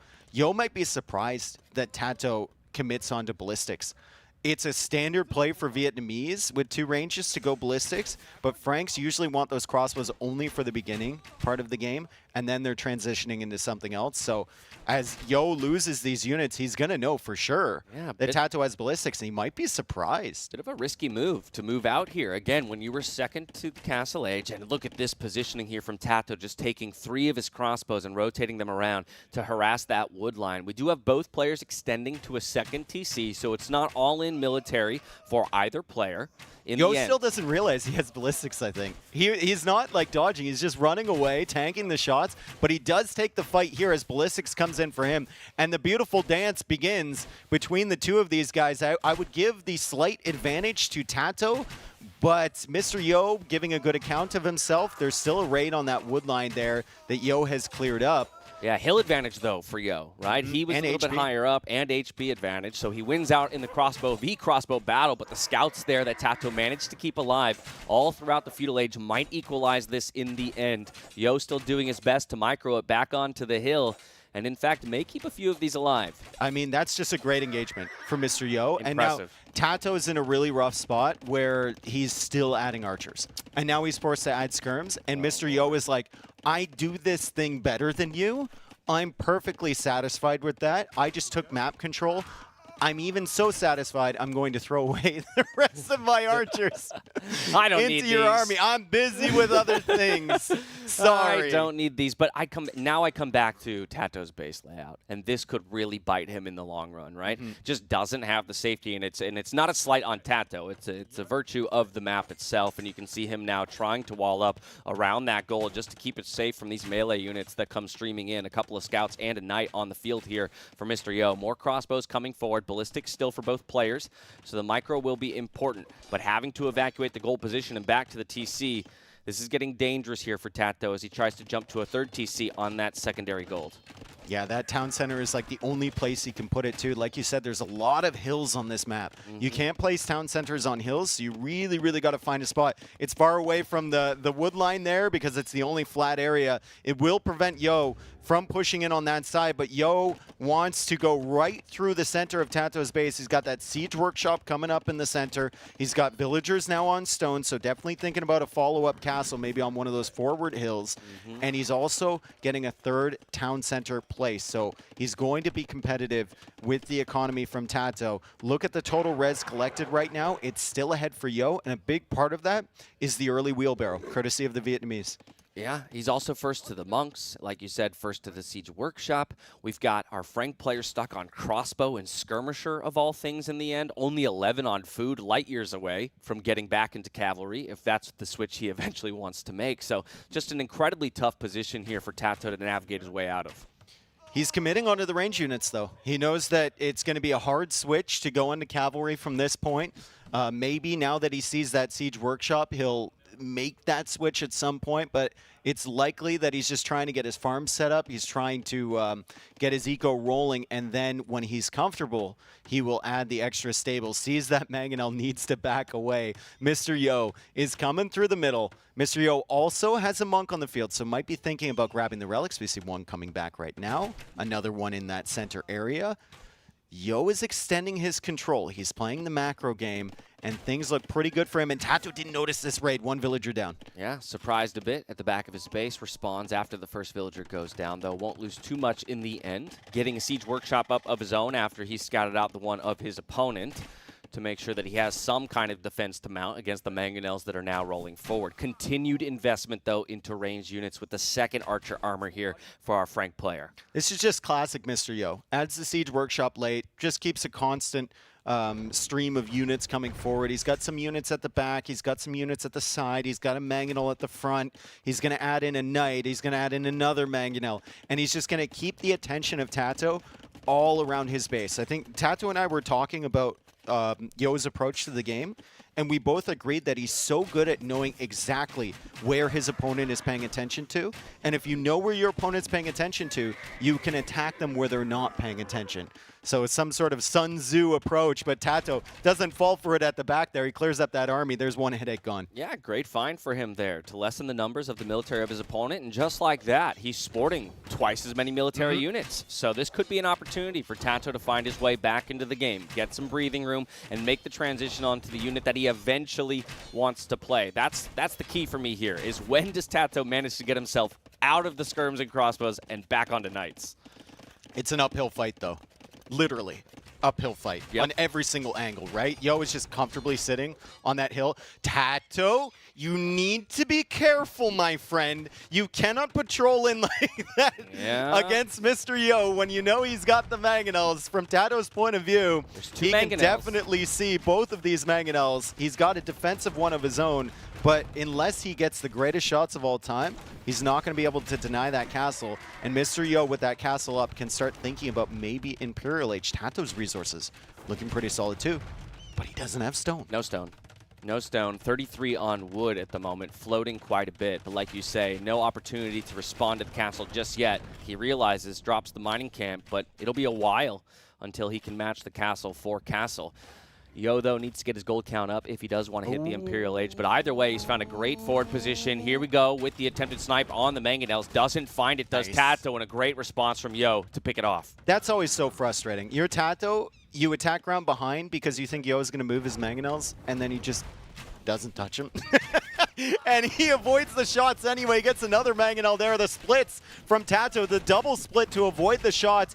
Tries to split away from that one.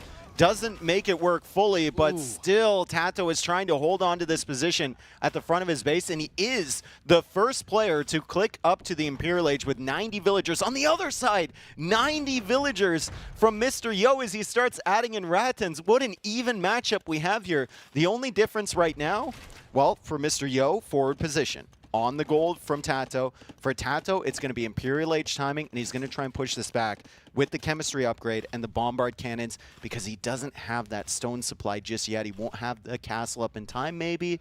I mean, potentially he could with 11 on stone. Frank Castles. Yeah.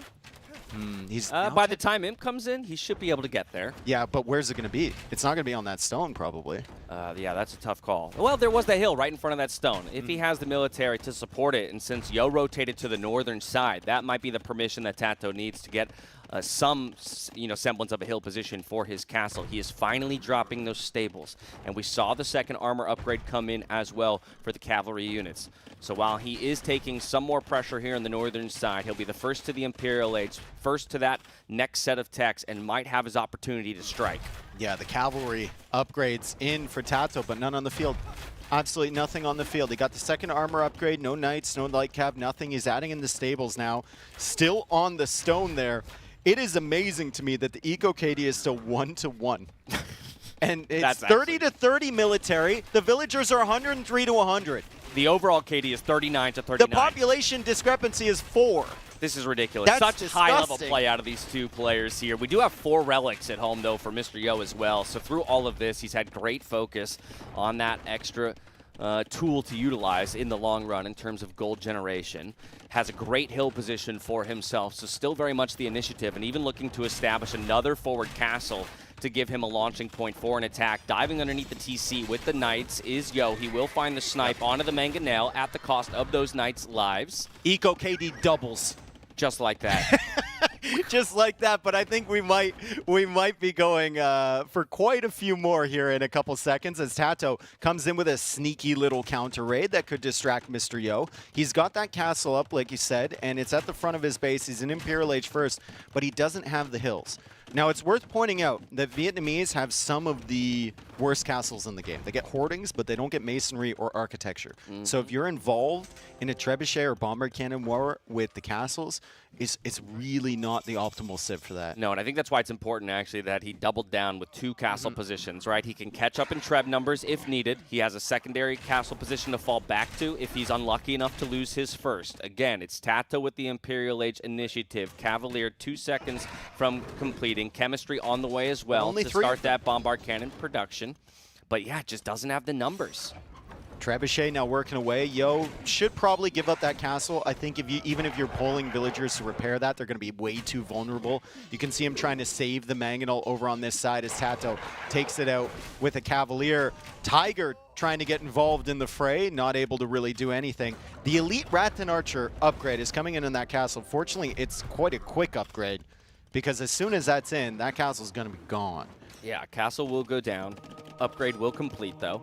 First trebuchet on the field here for Yo at his secondary castle position. Eco KD, 2-2. Conversion comes through. Yeah. 2-2, Eco KD. Oh my goodness, Mangonel shot from Mr. Yo comes in, and he gets a good one there. Remember, his archers have more HP. Rattans actually aren't that bad against Skirmisher. Final armor upgrade coming in, so these things are tanky. And Mr. Yo will continue to sit at the back of the base as we see the Eco KD slowly start to climb here in favor of TaToH. He's got that nice little counter raid, but how is he going to hold this forward position is the question. The military numbers there for TaToH not looking great. He's still trying to mass the Cavalier.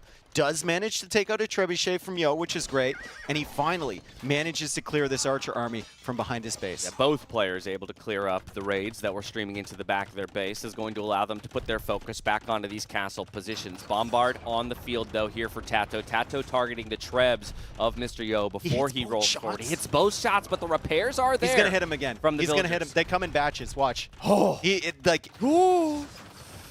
Yo, repaired enough to tank one shot. Oh, my goodness. And he gets hit by 2. The hit rate on those was actually insane. I've noticed they go in cycles. This is my theory. This is my headcanon, that the treb shots go in cycles. Sometimes you miss 50 in a row, and then other times you're hitting like 80% of the time. I think there's an RNG factor there, Dash. It's the gambler's mentality. He was due. He was due. Either way, more trebuchets on the field here for TaToH than for Yo. Weaker castles in the end for Yo than TaToH, and the bombard cannon as well with the Cavalier numbers climbing. I think he has the front line he needs to roll forward and remove this castle position. We do have Halberdiers coming forward just now as a response to this Cavalier overall, and great conversions come through in the end, but the trebuchet, not long for this world, it goes down in the end. Yeah, and TaToH's got this position. He needs to roll his trebs forward a little bit.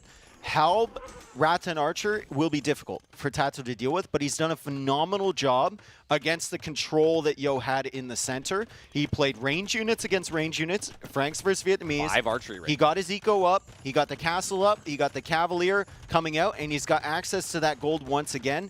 TaToH is in a position here to utilize his mobility. Maybe if he can get some good raids on Yo, he might be able to push him back, but Yo is slowly building the brutal army of elite Rattan archers. Halberdier in front. It's going to be tough for TaToH. Yeah, Frank Skirms, not so great in the Imperial Age, but it might be your only answer to the growing number of Halberdiers and Rattan archers there on the side of Yo. Prop rotation. Wow, we're in for a long rotation. one. We got two-man saw. I mean, we're committing. Yo is definitely committing to this game, and we'll see you in 2 hours when this game is complete. It's a wood game, Dash. Yeah. I hope you hydrated. If he gets paper money right now, we know Yo's planning for the long term. Now, this is how I want to see TaToH use the Cavalier, though. They're sitting up in the north, but it looks like he was thinking about looping them around the back and trying to look for some raids. I think you need to make it messy. Again, in the end, you're the one who has the mobility advantage since the Vietnamese player opted for the Rattan Archers as opposed to Cav Archers. He's diving underneath the castle to look for the snipes onto the Bombard cannons. Great shots, though, in return, though, from TaToH. In the end, I think both Bombards go down, but at the cost of what? 15, 20 Rattan Archers? I think he lost like 11 there. I think that's worth it, honestly, because that completely stalls out the momentum from TaToH. TaToH now getting Siege Engineers, conscriptions. It's worth pointing out that Yo is still controlling that neutral gold in the north, and Yo has 5 relics. So he's lamed this with the houses. TaToH has 30 on gold right now. He's got 1,200 in the bank. But he needs gold long-term, especially if he wants to go into something like Paladin or more Bombard cannons, right? It's going to be really, really difficult for him to find the access to gold that he needs. Yo is playing that long game. We saw it from crop rotation, two-man saw. He's just going to starve out TaToH. Paladin. Paladin is on the way. This needs to be a singular push for TaToH. He needs to build up a sizable force of Paladin and then just overwhelm Mr. Yo in the center. Yeah, really solid raids here on the left-hand side. It's even forcing a castle drop out of Yo on the hill. We do have Halberdiers responding to the Cavalier, and we'll be able to clean that up eventually. But like you say, Paladin can pack a major punch. The thing for me is the numbers. Only 8 on the field in total at the moment, 3 in the queue. We need to see that climb and climb rapidly to make use of the tech when it comes in. Oh, man. How many Paladin do you go forward with? It feels like you're going to need 25, 20. I was going to 30. say, yeah, 20 minimum. I mean, Siege Engineers is huge here for TaToH. He needs like 4 Trebs, like 30 Paladin, and then you just completely overwhelm everything. The Halberdiers from Vietnamese are okay. He has all the infantry armor upgrades, but he doesn't get Blast Furnace for those as the Treb shots come in, and they hit the Bombard cannon. They miss the Trebuchets. They're in the missing phase right now, Dash. Yeah, wait till they cycle. Wait till the cycle everybody. rolls over again. Oh, they've cycled. Castle dies. Castle dies on the hill, though, for the Frank player. Paladin, we still got 5 seconds 5 till seconds Paladin. away. This may be a 16. surprise here for Yo. How does he respond when they come in? The tech has just been revealed. I think TaToH needs to put it to use before too many Halberdier numbers grow. Paladin are in, but is it enough is the question. Halberdiers need to be there for Mr. Yo. He's got 6 barracks producing them right now. So many resources in the bank for him. He doesn't have the numbers at this fight currently, though. Repairs on that Treb. Crucial. He does pick off the Cavalier, but not before the Trebuchet goes down to the shot of a Bombard cannon. Still solid Paladin numbers rolling forward. TaToH needs to use this initiative to put pressure on that castle, though. In the end, he's taken the hill. He's looking for the fight. Lots of damage to come through from these Paladin, and Yo is going to back up. Look to tuck these Rattan Archers into that little corner, get the best position he can, take the hill, and I think this is overall going to be good for TaToH in the end. Look at these numbers. Look at the Paladins continue to stream forward, and yes, while they aren't the strongest of skirmishers, they are still a counter unit to everything that Yo is creating. He doesn't have the Siege, though. He lost the Trebs, right? Like I said, you need 4 Trebs. Even with Siege Engineers, you need that Siege stack to really complement the Paladin or research that you went for that was so expensive. And now we look at the gold count. Yo is castling that gold. He's like, I know you're on a timer. I 100% know you're on a timer. I've seen your golds. I've scouted the entire map. I have 5 relics. You're not going anywhere, buddy. Fortunately, TaToH has been using that market, and he's getting good prices, but that is a very limited supply. And right now, with only 21 Paladin and 1 in the queue, 4 on gold, it is not looking like a good long-term situation for TaToH. Yeah, reestablishing a castle position here, though. Cheaper castles for the Frank player allows TaToH to get those back down. He rolls forward once again looking for damage. He's got 2 Bombard cannons and a Trebuchet targeting that castle. Low stone count here for Yo, but tons of gold in the bank. He could utilize the market just as well to get the stone count up and continue with the repairs. Also, hoardings did come in, so while Vietnamese don't have great castles, he's at least increased its strength by just a bit. Like, look at Yo's resources. He's so comfortable here. He's got, maybe it should need a few more units in the queue as he now gets guilds and realizes this is going to go quite a bit longer. The castle's still firing away on those skirmishers. I'd love to see how many kills that 0 castle on has. gold, Oh my no gold goodness. in the bank here for the Frank player. Any paladins that have been created are the final paladins that can be created unless there's heavy market use or more gold to be found here by TaToH. Feels like a last-ditch effort. One final push is all he has left in him to try and wrestle this game away from Mr. Yo, but the numbers are there. It's pop cap for the Vietnamese player.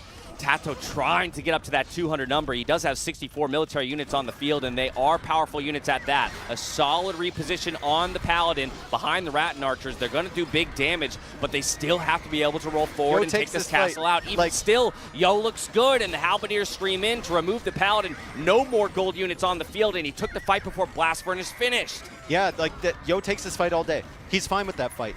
TaToH flanked him, and Yo was like, all right, sure, fine, I'll take it. And TaToH is completely out of gold. He calls the GG, a strategic map control victory there for Mr. Yo. Ever since the beginning, when TaToH kind of got pushed off of the front of Mr. Yo's base, and they took that fight in the south with the crossbows in early Castle Age, Yo controlled everything there, and TaToH was constantly responding. Even with the faster Imperial Age, he was not able to fully push it back. He didn't get enough Paladins set up. Yo was always on the neutral golds. Yo got the 5 relics. Just amazing gameplay from Mr. Yo. TaToH's going to have to pick a map and get another win. Come back from that. Yeah, it felt like such a painful game for TaToH to navigate as the Frank player. Again, spending the majority of it on a unit composition that Franks almost never want to find their way into, right? In crossbows and skirmishers. A very tough map to defend. And then, as you say, Yo doing all of the little things right. Right? Through all of that, getting out to the relics, getting solid castle positions, controlling more gold. And in the end, he kind of cruises to victory once again. Yeah, and we have to question, like, was the Archers the play? Should TaToH have played more mobility? Did he feel like he could play mobility? Did he need to just control those hills? Maybe it's in response to that. Hello, viewing party. What's up, everybody? Look at that. I love to see a filled room of beautiful people enjoying Age of Empires on a Saturday. Yeah, cheers. I'll be there later. Yeah, we Same will. with Dash. I'm sorry if I didn't say hi to you when I left the hotel this morning, but I I needed to get to the venue, and I knew if I stopped. Right. Then you may never get out. Exactly. Exactly.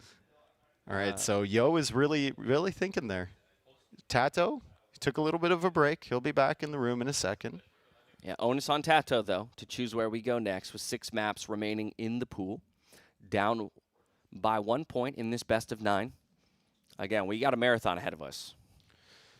I looked at the history between these two players as the raids are now coming in from our affiliated channels, as we could call them. I like that. Yeah, James Dash and Twitch.tv.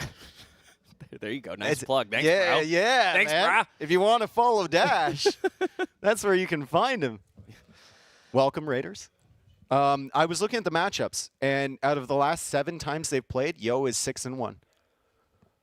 Yo has an overall winning percentage against TaToH. The best of 20, I must mention, though, the best of 21 they played, 11-10. Wow.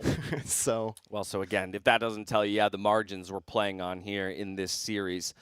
But it also has to be recognized the way that Yo levels up throughout tournaments. It just never ceases to amaze me that through like day 1, day 2, we can all sit there and go, oh no, like, is Yo gonna like peter out? No, Is he just gonna, and then boom, yeah, a little switch flips in his head, and semifinals. I'm so done betting against Yo getting to the semifinals. Like it's never.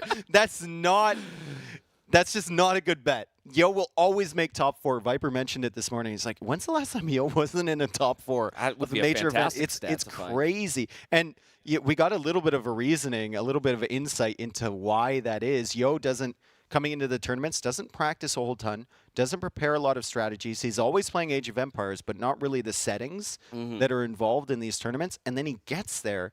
And if you listen to other players, he steals all our strats.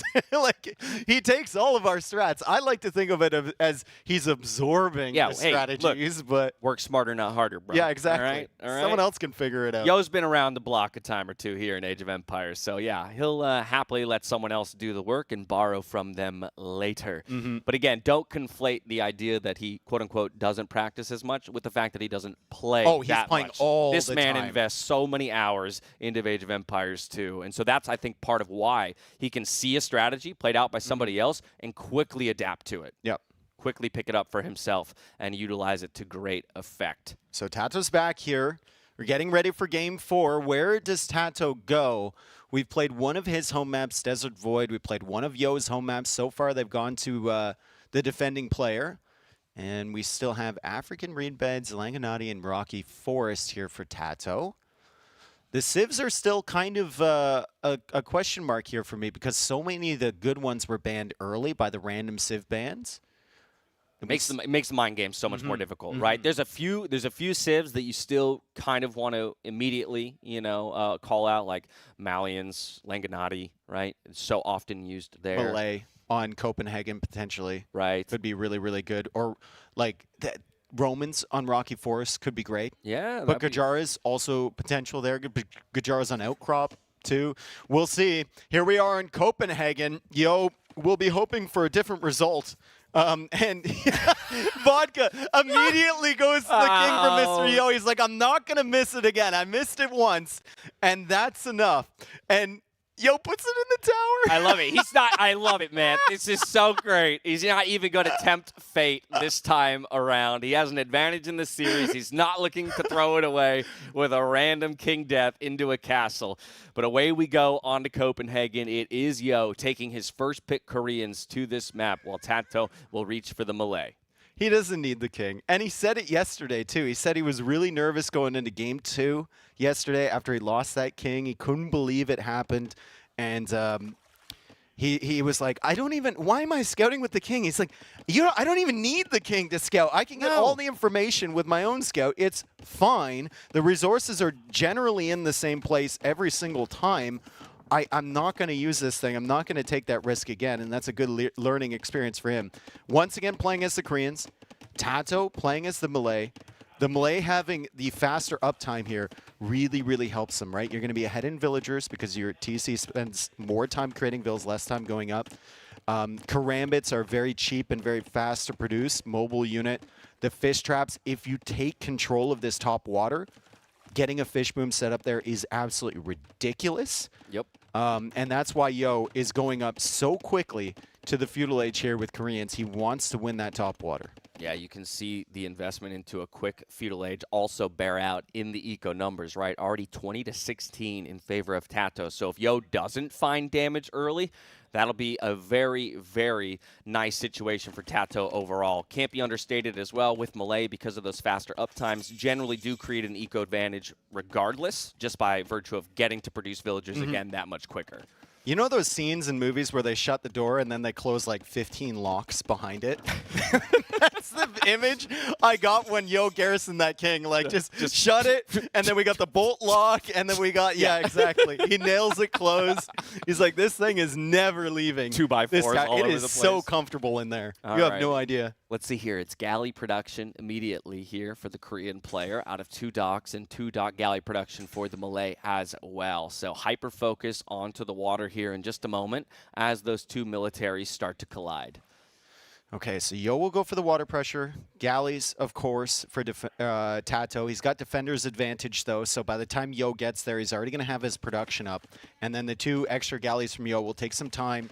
And that's the advantage you have as the defending player trying to protect your fish from the aggressor, who might have been up a little bit earlier, but he's got all that map to sail across. The first meeting will be happening here, and the dancing shall begin. Now, if we're talking about navies, right, the Malay don't really have anything special with their navy other than that uptime and maybe like the dock line of sight.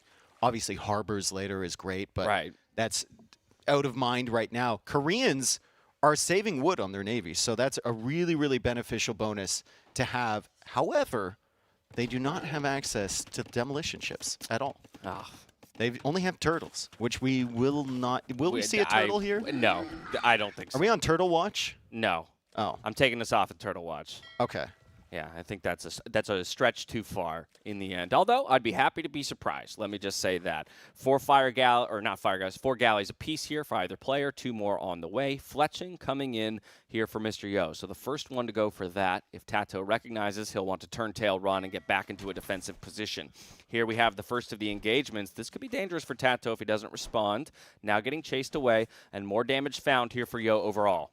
And both of these guys were around in 2015, 2016, 17, where it was before fire galleys and demo rafts were a thing. All you would do on water maps is dance with galleys. A lot less lag now than there used to be. Feels like both of them should be able to dance around without losing too many units, unless there's a misclick involved.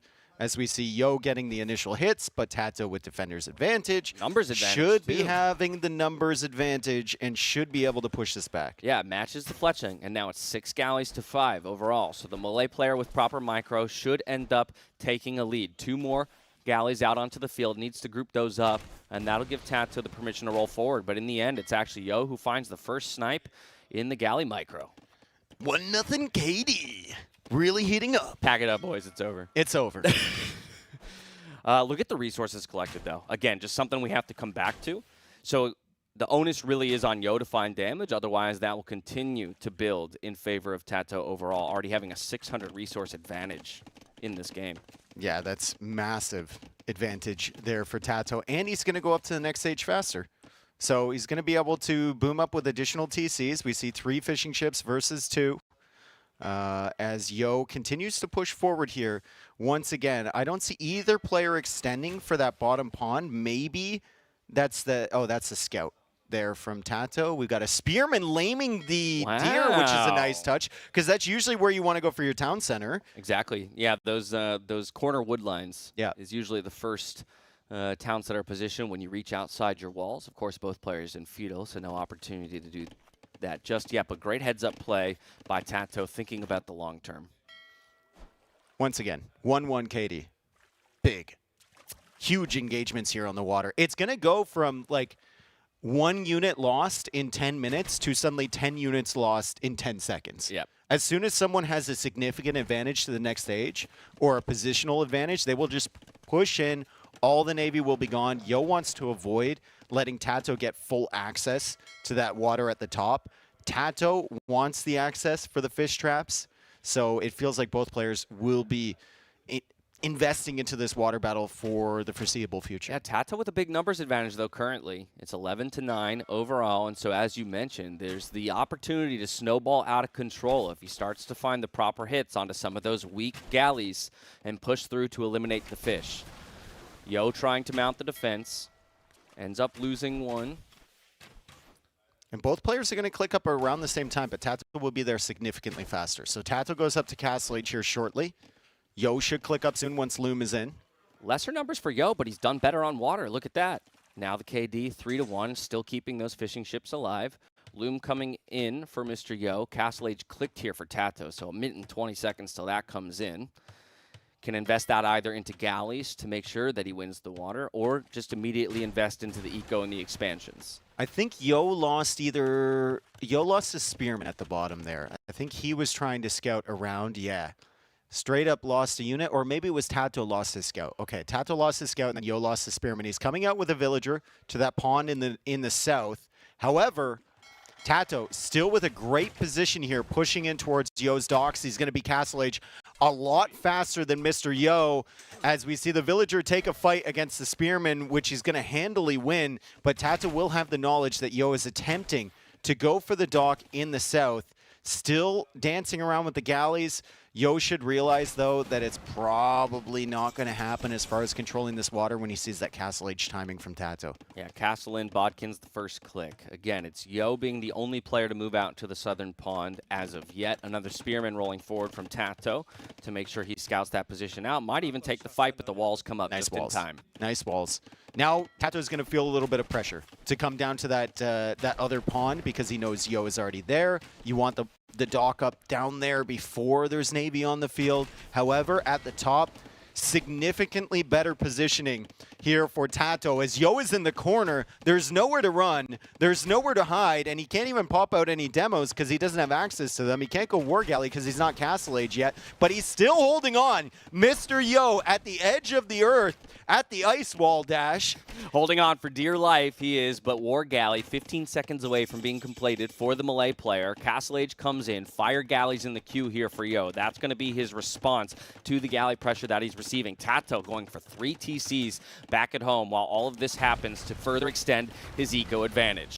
Yeah, Yo, you can't dance your way out of this one. Nah, this Sorry, is a TaToH cleanup. and also TaToH. There's no need to dance. Just click. Just click in. Yeah, that's a patrol. Get close, clear these up before the fires come out, and then you can deal with those one by one. If you're still trying to snipe these galleys while there's fires on, you just get in there. So take a look at the queues at the top. Now that TaToH will likely win, or rather guaranteed to clean this up in the northern pond, I would expect to see some more fishing ships in the queue. Now all that said, Yo has extended himself to the southern part of the map, so might look to invest into fishing economy there to catch back up.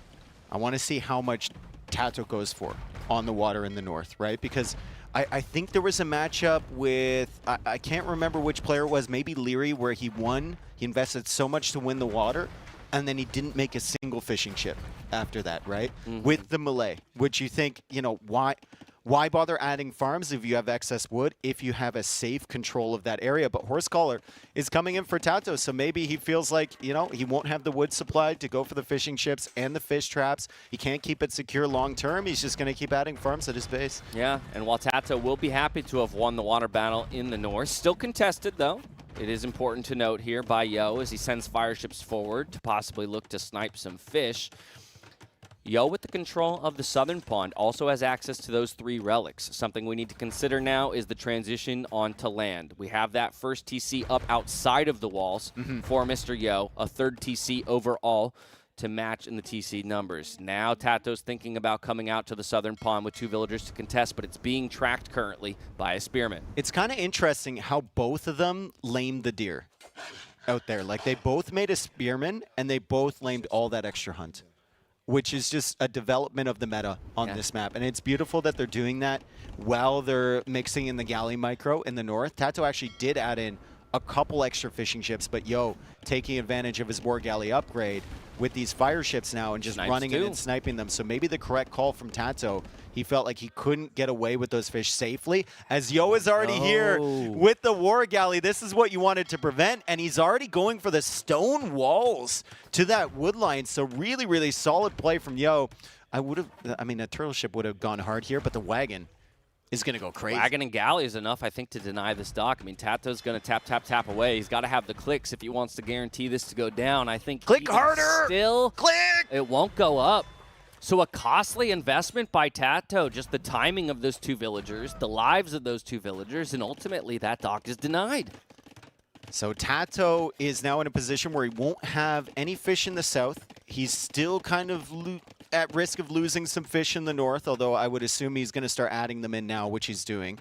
He has that faster Imperial Age timing available to him as Malay, though. And he's already got a good food setup, so we might see him go on to stone soon and start thinking about that forward castle position, maybe in between the 2 neutral golds in the center of the map. The villagers are now coming out, maybe looking for another dock position, but Yo with some good control with the wagons, the War Galleys, and Yo. Yeah, there's a monk looking to escort, and that will be a threat to the war wagons, but the war wagons find the villagers once again, now looking for the snipe onto the monk. Will the conversion come through? It does in the end, but not before the monk also goes down, and these villagers, I think they're not long for this world. Nope, they are not at all, and that's more villager snipes from Mr. Yo. Eco KD 6-2 in favor of him. It sucks that he gave up that conversion on the wagon. That's a really strong unit you don't want your opponent to have.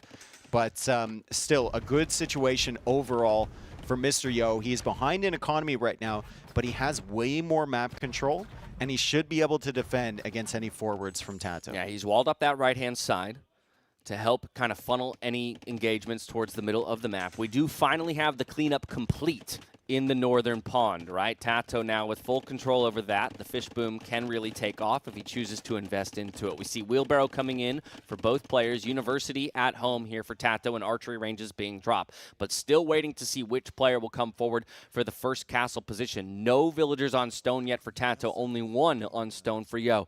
So we're a ways away from that. Yeah, TaToH's just collecting the relics, but his food eco is super solid.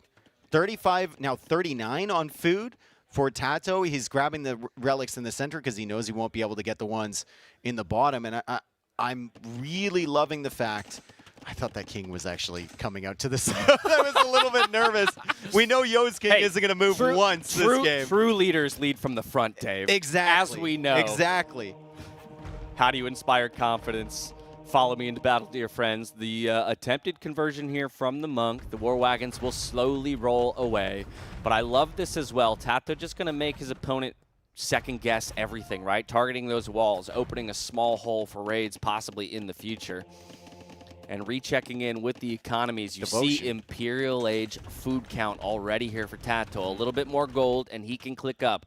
For Yo, still a bit further away. Good call on the devotion as well, though, as the monks are the main counter right now to the war wagons. He's devoted. He's devoted, but they're starting to convert before devotion comes in. Maybe Yo doesn't realize if he's gotten that tech. Good dodge there from TaToH, and he actually gets the conversion with the other monk because TaToH was being aimed at on that first monk, and he ran it away in time. So 2 war wagons for him, a little bit of control. However, even with that faster Imperial Age, he still doesn't have any stone. So he'll need to go for the bombard cannon approach, which will take time. And it feels like Yo will be able to click up to Imperial Age himself and maybe get the units that he needs. Late game, we're matching these 2 civilizations up.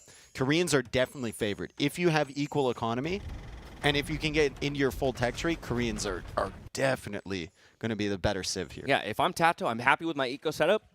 I'm happy with my Imperial Age timing. The big issue is I have no real forward position to launch an attack from. I think that's my real fear at the moment. He's in the corner right now. Like, if he exhausts his wood lines in his main base, where does he go? Right? Because Yo's got all the outposts set up south of him. He's got all the units in the center. And there's a ton of vision, there's a ton of mobility available to Yo, and he's even walled off between the wood line and the pond in the south. So TaToH will really need to think about how he's going to extend his economy and his defenses in order to keep gathering those resources. There's a limited supply in the north. Yeah, as soon as Imperial Age comes in, Bracer and Chemistry will be the first techs to be researched. So that'll give him access to the bombard cannons, makes the skirmishers that much more effective against the war wagons. This gate is beautiful. I love that. Really, don't open it. I just said it was, thank you. He'll just convert it back. Sweet, easy conversion there for Mr. Yo. Plenty of war wagons as well that can harass if TaToH tries to extend his eco down to the southern part of the map. Here's that siege workshop to start the bombard cannon production. Good skirmisher numbers. And this means that Yo will have to use that mangonel well in order to navigate the middle of the map. Well, it's a constant problem. Said it many, many times. Where is TaToH pushing from? How is he ever going to take advantage of this faster Imperial Age timing if Yo holds most of the map control? Yo is perfectly content to just sit here. He even goes for a tower in the center, which is beautiful. If TaToH wants to push forward for a castle there, he's going to have a keep pretty soon. Koreans get those upgrades automatically. TaToH finally extending outwards for that town center. With these skirmisher numbers, Yo is just running away for now. But again, Dave, you're using your superior Imperial Age timing just to expand your eco, right? We go back to that whole, like, the advantage of melee is hit imp first, use those tech advantage to begin your snowball and begin your push, but instead you have to invest it just to get to the southern side of the map and a TC down. Like, honestly, I think Yo can just, he can just go for a series of towers here. And it's going to buy him so much time. They may not stay up to the later stages of the game. Yupseong coming in now for Yo, which is beautiful, giving his towers extra range, which will be very useful against these bombard cannons right here. So this is a difficult situation for TaToH, but he's kind of put himself here, honestly. He's gone for skirmishers with that faster Imperial Age timing. War wagons still being annoying. Killing the monks, trying to bring in the relics. Skirmishers are distracted, denying the villagers coming out to this stone and this TC. He does have the water control at the north. but only 5 fishing ships. Ooh, Big big shots. mangonel shots there from Yo onto the skirmishers, but War Wagons are such a tanky unit there on the right-hand side. While they will eventually get cleared up, the fact that they've idled all of those villagers in that TC this entire time is fine enough damage here for Yo overall, as he now looks for his Imperial Age technologies, matching Elite Skirm for Elite Skirm, 30 seconds away from Chemistry himself. And once again, just a little bit more map control for Yo, just a slightly higher percentage of the map that he owns over TaToH. He's got the golds locked down in the center. He's only got 2 relics right now. He's managed to deny the relics coming in for TaToH over the course of Castle Age and early Imp, but there's 3 available to him there as soon as he gets the time. However, we've heard it multiple times on the interview. Yo, why didn't you do this thing? I was lazy. Yeah, I'm lazy. I knew I should do it, but It was just bad. yeah, I'm bad. Which is So- insane to hear come out of his mouth. but, Exactly. If you're bad, how terrible are we, Oh, honestly? lordy. Turtle Oh, ship! It's here! I gladly eat my words. That's a snapping turtle, too. That thing looks angry. I am so very happy about that. Do something. Yeah, now I want to see it do something. Oh, no, it's going to Poke die me with right the away, stick dude. meme. Yeah, it's going to do die to, like, something. the bombard cannons. Big shots from the turtle ship. It does splash damage. It backs away because the range is kind of limited on this thing. Skirmishers denying a tower over here. Ooh. That would be a great keep to get up for Yo, but instead it goes down in the end, so not a It's great just gonna get investment of converted. stone for himself. It's just going to get Oh converted. my goodness. Oh, God. The traitor turtle ship. Yeah. We'll check back in with that in a moment. Right now, it's the Karambits chasing away the Skirmishers and the 3 Mangonels, but TaToH has opened up a hole in this wall. So this could become big in the long term. And there's the conversion that you were looking for onto the turtle ship. 2 of the Mangonels in the middle of the map go down to the Karambits before being cleaned up. No, this is just the saddest turtle ship ever. Okay, I don't think it can... Convert it back. No! It one-shots the monk because no sanctity. Yep. And now the Actually, fishing it would ships go down. it wouldn't one-shot it even with sanctity. I forgot. 50 attack on the turtle ships. Pretty brutal, but Yo is still pushing in. Yo's got towers over here now. He's got Trebs behind that, and he's even going into the cavalry armor. So maybe mixing in some Korean Hussars, which aren't the greatest, but a good complement unit. Turtle v Turtle action in the south, and Yo will add another dock to maybe try and grab those relics. TaToH forced to defend with 3 trebuchets here. He's getting more monasteries up, but the towers from Yo kind of counter the entire army from TaToH Yeah, right now. he's just given up so much of the map. Once again, gold is going to become an issue long term. He did get a castle position up in the south to secure at least 1 gold for the time being.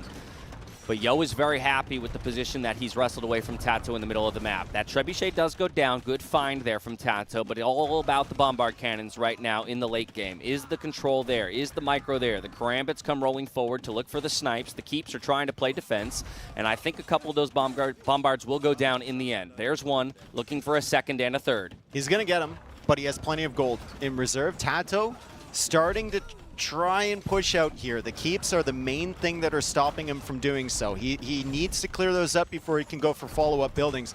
Karambits are a nice unit in terms of cost, in terms of mobility, in terms of how fast you can mass them up. But long-term options against towers, maybe onagers, arbalists, skirmisher even, Karambits kind of take a ton of damage. So TaToH will need a different solution than that, and Yo is not messing around. So many archer ranges coming up. The Arbalist will be on the way. He's also probably thinking about transporting those monks over to get the relics, and the bombard cannons really finding some value behind the safety of these towers. Yeah, solid treb numbers, though, here for TaToH, as he finally takes a stab at the middle of the map. It's mostly skirms here as an army composition for Mr. Yo, and so while over time they will deal with those Karambits, the Karambits are finding good kills, and once again another bombard cannon goes down.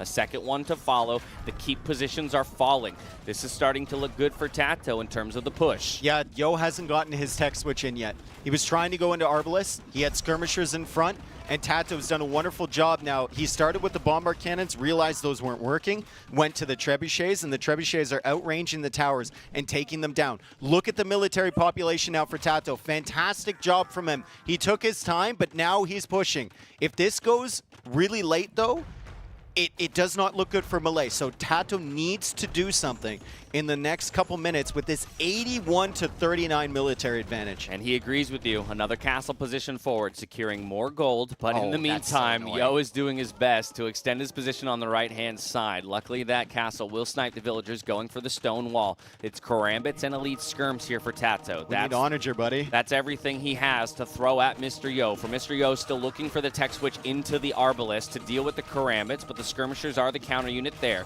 Trebuchet's unpacking, targeting yet another keep. It is a slow roll here for TaToH, but he has to keep moving forward. It's funny, it's weird that Yo hasn't teched into Onager yet. Honestly, to deal with the skirmishers. I mean, the bomber cannons were there first, but with the towers involved, going feels cab like the upgrades. Onager could have had a lot of value against TaToH's army. The trebuchets from TaToH are absolutely putting in work, and he's doing a phenomenal job running in with those Karambits, keeping their numbers up, and sniping the bomber cannons as they come out for Yo. So we will need some adaptability here from our Koreans player. TaToH, we just need more of the same. More army, more pushing, more gold supply, taking control of the resources where you can, and you got to finish off Yo in the next couple minutes. Double the military and climbing even at that as we see the numbers shoot up to 71-20 overall. Pop cap is TaToH, barely scraping above 150 is Yo, just struggling to get the numbers out on the mass. The swarm is on for the Malay player. Keeps everywhere for Yo, but the trebuchets are dealing with them, and it's only these 3 trebs. Like, these 3 trebs are the absolute backbone of TaToH's push here, and now he's got some bombard cannons mixed in. Now that the towers are gone, he'll be able to snipe the army from Yo. He'll be able to snipe the trebuchets from Yo. Yo is still trying to tech into Hussar. Like, that's not where you want to go here with the Koreans, especially when the Malay player can easily counter that with some pikes of their own, right? So it's really a rough position for Mr. Yo to be in, but he's kind of put himself here by not going for Onager or maybe the Arbalest earlier, or maybe some forward castles instead of the amount of towers that he had. Yeah, you can see Yo grasping at straws, right? Investing into architecture, defensive techs, right? I think he realizes the same as we do, that if he can extend the game long enough, he does have a way back in. Ultimately, he is the stronger Civ in the late game at max pop and at ideal unit compositions, but 82 military now for TaToH. It's crazy. He's squeezing out more units. Exactly, and he sat in the corner for so long. It was like he was on timeout, right? Like, he was in the corner forever, and then he just decided to push, and suddenly he's got over 50% of the map control. Still has that water in the north, too. That transport ship from Yo has been out for a long time, but he hasn't brought in those relics. I think he just picked them up. He's been extremely distracted at this point, and TaToH TaToH finally on the way. The question is, what are the numbers looking like? What does you have that 6 really on the add field. for you? Yeah, 6 on the field. Exactly. Like, what does that add for you at this point? You put yourself in such a brutal position. TaToH is sneaking around with Karambits. Karambit raids, that could be big. It could be a killing blow. I mean, TaToH's done such a brilliant job of keeping these siege units alive. 3 trebs, 3 bombard cannons. He hasn't been forced to make a new one in like 10 or 15 minutes. No, these trebs have been insane. These trebs are the MVP, the second MVP, and the third MVP of TaToH's That's the whole podium right there. 100%, yeah. Gold, silver, and bronze, indeed, as the Karambits now come into Yo's eco. There's not too much there. And Yo does have the range upgrade, so if he notices that, he could push it back. But finally, we have the Hussar. This has been the unit that Yo has been building into the entire time. The Hussar are coming out. The towers are behind. And they managed to deal with some of the Karambits, and the skirmishers will struggle. But Korean Hussar, missing Blast Furnace, missing that final armor upgrade, are not the long-term solution here for Mr. Yo. However, 1 treb goes down. Second one goes down as well. The third one is targeted, but it looks like it will live in the end. That investment of Karambits into the eco meant that the numbers dwindled on the front. We had the Hussar doing big damage, but the Karambits are finding damage of their own in the back. More keeps being dropped. Yo trying to turtle up as best he possibly can here to extend the game further. Killing those, sniping those 2 trebs is beautiful, right? Yeah. It completely slows down this entire push. 5 towers now, not able to be taken out by anything that TaToH has, and the bombard cannons are going to be working away on the castle. So TaToH will suddenly have to invest stone into repairing that. Yo needs to get his eco back in check, though. If he's going Hussars, he's going to need more than 25 on food. that's for sure. And he'll need to tech into some more siege. Yeah, highest military count of the game, though, for Yo at 50 just now. Still pop cap for TaToH. Yo trying to get there himself. Does finally lose that castle position in the middle and reestablishes another one a little bit further to the left. It's important to note that through all this, though, TaToH is the one with the control over the gold. So in the long term, that's going to help him as he builds that bank of resources quite high. Yo is pretty strapped for cash and food at the time being. He does bring those Hussars over to respond to the Karambits, but even still, not an awful trade for TaToH in the end, while he will get cleaned up. I saw the Men-at-Arms upgrade coming in for TaToH. I'm wondering if he's considering Force Levy. He hasn't gotten it yet, I believe. He has a lot of resources in the bank, so it's not really an approach you want to go to at this stage of the game. He's just kind of getting himself ready if he wants to make that switch, as the Karambits and Skirmishers still seem to be getting the job done. However, the towers for Mr. Yo sniping the bombard cannons, that's 2 down from TaToH, and he's got bombard cannons himself behind. He's got 6 bombard cannons waiting in the wings behind these towers. The 7th one now on the field. TaToH with only 3 of his own, but look at the line of skirmisher bodies. TaToH just cannot break this position from Mr. Yo without the trebuchets. Yeah, it's a skirmisher massacre, and for the first time in a long time, TaToH isn't pop capped. The numbers are dropping, though he is trying to reestablish the numbers in the middle of the map. Yo is housed, and I wonder if he knows he's housed. I think so. I think he's building houses back there. Yeah, okay, he is. And finally, I mean, it took 20 minutes for the monks to go over there. Took another 20 to decide to pick up the relics, and then he brings them back. Force Levy for TaToH. Beautiful technology. He's going to start spamming out those infantry units soon. I think it's just like it's late game prep from him. Yeah. Basically. Like, the Karambits are working from now, but eventually, you're going to want to make that switch if this game keeps going. TaToH continues to work away on some of those keep positions. We even have murder holes coming in for Yo. That's going to be great for the towers as TaToH tries to dive underneath, still throwing Karambit numbers forward. He's reestablishing the skirmisher mass as well. But either way, the turtle has worked, and if anything, Yo's gained some ground back. Skirmishers still kind of holding this position for TaToH. He's no longer pushing Dash. However, we don't really see any mix-up from Mr. Yo. He's making the same thing that he was before, with just a couple Hussar in front. He doesn't have Onager yet.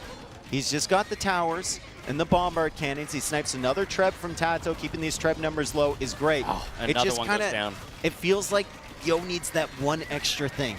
I don't know. I mean, if things stay the same, I think Yo wins this. The question is how or when that massive longswords come in to change the tides of the battle. We do have a couple bombard cannons going down, but more keeps go up, and Yo's finally trying to get himself back onto gold in the center of the map here. Trebuchets for TaToH, the most important resource in terms of taking out these keep positions and getting his snowball rolling forward once again. Where is the gold supply for Mr. Yo is what I want to know, because it shows he's got 3 on gold right now. Of course, he's got 5 relics, which is great, and the gold supply is in the middle. So Mr. Yo is definitely... But TaToH just exhausted his gold as well, so they're fighting over this kind of final gold position. Yeah, but TaToH has 1,100 in the bank, and he got Force Levy, right? So he's got a composition where he won't need to spend that gold. Mr. Yo is going into Hussar and Skirmisher. Korean Hussar are not that great, and he needs to be able to afford the bombard cannons to help this push out. TaToH seems to have weathered the storm.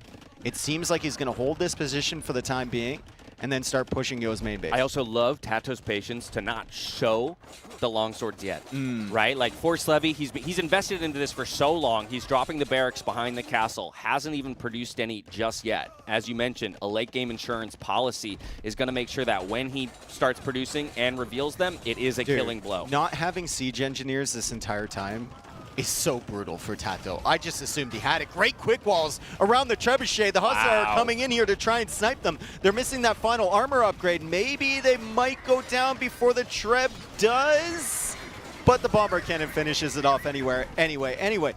Nice touch from TaToH to try and save that Treb. It wasn't enough at the end of the day, but Mr. Yo loses all of the Hussars because of it. Treb on the left-hand side, though, working away on that castle. So if left untouched for too long, will eventually bring that one down. We see the Bombard Cannon now looking for a target fire. Repairs coming in from just one villager there for TaToH. Does keep the Treb alive for now. Karambits swarming in, looking for kills of their own onto the all-important siege units and those skirmishers. Diving under keeps, though. They're not going to live for very long. Does look like the Bombard Cannon will go down in the end. Ew, Yo's buying stone with gold he doesn't have. He's buying stone with gold he doesn't have to repair that castle. He needs to snipe this Treb and the Bombard Cannon. The Hussar are now coming in as TaToH tries to deny that tower on the other side. The castle falls for Yo. You saw him kind of like shake his head a little bit there. That is a rough situation for him. TaToH is still almost pop capped. Yo is down to 148 pop as he fails to snipe the Bombard Cannon in the north. TaToH is selling wood for a decent price. Yo, you have 5,500 wood in the bank. And it's still at a decent price. You gotta sell! Sell! Floating 5,000 wood strapped on all other 3 resources. No villagers bringing in gold. No villagers bringing in stone. It looks like in the game of Survivor, TaToH has outwitted, outlasted, and outplayed his opponent. Oh my goodness. Yo, selling wood now. He's figured it out. He's figured it out. He gets rid of like 1,200 wood or something like that, and you can see the prices right there. Still 42 gold for 100 wood is actually really reasonable at this stage of the game. He's back up on 55 on food, and we know Yo does not give up easy, especially when it's 5 relics to 2. Is there only 7 relics on this? I thought there was 8. No, I guess there's 7, right? Yeah. There's 3 in the bottom and then 4 in the main area. I mean, TaToH once again pop capped. Look at this, 112 villagers, but 104 military. Yes, the military looks solid for Koreans as well, up to 80 at this point. But once again, TaToH with the better resource bank is happy to trade those numbers down and then replenish. We've got the Hussar trying to swoop in around the backside, but the micro is there from TaToH to keep the siege units alive. Skirmishers continue to trade skirm for skirm on the front lines, but no progress to be made there. The trebuchet goes down, and once again, we stall things out around the keeps. It was an amazing block there from TaToH. He was using the mining camp, the skirmishers, the karambits to block the Hussar from sniping that. But there was a Bombard Cannon behind for Mr. Yo and manages to get that Treb, and the towers will continue to hold this position. The towers are everything for Mr. Yo, although he's out of stone, and the stone price is getting pretty high if he wants to buy some more. I think in the south he might be attacking that castle there from TaToH with a Bombard Cannon. So if he can break this, it'd be really nice. But TaToH notices in time. He's paying attention to everything, it feels like. And Mr. Yo. Oh, the micro, though. They're both paying attention. Okay, dodgeball. Well, now TaToH's not paying attention. He's got to look at it. Oh, my goodness, these guys are too good. Villagers repairing. Now TaToH's got a vill repair. How are they doing this while they're also fighting in the north is the question. Yeah. TaToH pushing in. He's shown the two-handed swordsman. Forced levy is in, so these things only cost food. Yo is now going for guilds. He wants gold long term, and he knows he's going to be selling a ton of resources. This might be a wood game, Dash, as now Yo notices again and micros away the Bomber Cannon. It may be, though TaToH does have access to the gold right behind that castle. Hasn't actually invested too many villagers he might not, collecting it. You know what? He might not notice it. He might not notice it, because if you look at the minimap, it's not extremely visible, right? He's got a couple on there, but it's kind of like visually blocked a little bit. So maybe now that his attention is over there, he fully realizes the gold is there and he can fully saturate it. Might become aware, but even still, as we talked about, one of the big benefits of Melee with Force Levy, right, is that in the long term, they don't necessarily need gold to pack a powerful punch. We've got these swordsmen coming, streaming into the base, looking to make a mess of Yozico, though most of Yozico has been relocated down to the southern part of the map. He does have Arbalest over there to respond in the skirmishers, man. How many skirmishers have died in this game? I mean, just populations right now. Yo is at 137. TaToH is at 180. Right, Yo only has one Bombard Cannon. Ram. TaToH, he's got some of the cheapest siege, which are rams pushing in. He's got the infantry to support those. Oh man, what a game we have here, as Korean Hussar are basically the major element of Yo's army at the moment. Skirmishers following them up. Hussar should do decently against these two-handed swordsmen because they're so weak. But and the Arbalists behind are helping. Korean Hussar. Yeah. Missing the armor, missing Blast Furnace is horrible. Yeah, and look at this. Again, it's just food investment, right? It's food units traded for food units, but it's TaToH winning out in the end. Still barely able to get to 140 pop is Yo overall. Pop capped here for TaToH, and the villager numbers have fallen quite far. 87, 86 now for Yo. 7,000 wood in the bank and near nothing else. He's trying to sell. He's trying to get some gold. He's trying to reestablish himself on the map. He's gotten some control of the center, but TaToH says, fine, I'll go elsewhere. Yo's buying stone again. Where on earth could he be tower pushing this time? I don't think it's for repairing the towers. I think it's probably for towers on that wood line, which it is. So he's going to try and control the wood line in the center. You might actually have an argument if you're TaToH here and you think this game is going to go a while longer to start using your wood to get fish traps, essentially. Yeah. Vodka knew exactly what I was talking about there. Because they last forever with Melee, right? And when your farms are refreshing, if you're going into a wood game, having those is great. However, I don't think the game is going to get to that point because Mr. Yo is just constantly losing territory. TaToH now shifting a little bit more attention over here to the north. He's going to take out the TC, the tower, the farms, and everything. Yo is trying to defend. 22 Handcart Arbalest just came in for TaToH. Are you serious? That's a little brutal, but it is 22 Arbalest protected by walls here, trying to deal with the two-handed swordsman. Yes, it's still Korean Hussar that are getting absolutely melted as the TC finally goes down. 3 capped rams are the sole siege units to try and end this game at the moment. Yes, the skirmishers came over here from Yo. He's mounting a defense as best he can, but once again, the population is solid here for TaToH. He's broken through the gate. He's finding his way onto some of those ranged units. Taking a look at the resources once again, it's still good food count overall here for TaToH, but he's got to find a way to get through all these keeps. Welcome to Mr. Yo in the late game. He just absolutely refuses to die. He won't do it. Like, you think that army would be enough to clear it up. Nope. Also, there's certain assumptions you make as a caster. One of them is that in an hour-plus long game, a player would have handcart. Was not the case for TaToH. How much has that hurt him this game? That's a good question. Siege Engineer's late, right? So some upgrades coming in late that probably should have been prioritized earlier. But we look at the economy for TaToH right now. Handcart's only going to help with 69 on food. Yeah, he'll be able to endlessly stream these two-handed swordsmen forward. If anything, it's wood that he's struggling for, right? And we called out the towers that were being dropped on that central wood line. Eventually, TaToH's going to run out of options here on the right-hand side when it comes to wood. So something that we can still track in terms of a favored element in the game here for Yo. I just want to see some transport ship shenanigans or something, some sort of creativity, because at the rate this is going, Yo's never like winning this game unless he feels like the relics are going to be the thing that tips it in his favor. He hasn't mixed up his composition. He's out of stone, so he can't really push forward with more castles or towers. I mean, right now, he's just in a holding pattern, and TaToH is slowly taking position. He could feel like he has more wood access, and that might be the angle which he's going for as he continues to defend with the Arbalest and the skirmishers up here. But TaToH still holds those golds in the set. Actually, is Mr. Yo on that gold? He's on that gold. Yeah, he found his way onto the gold in the middle. TaToH took pressure off of that. He's put so much focus here on the left-hand side and trying to go for a game-ending push that he's forgotten about, or rather, ignored the gold. At least for now. He does have gold income of his own. He's got gold income of his own, though, too. I think Yo can do this. Look at his wood count.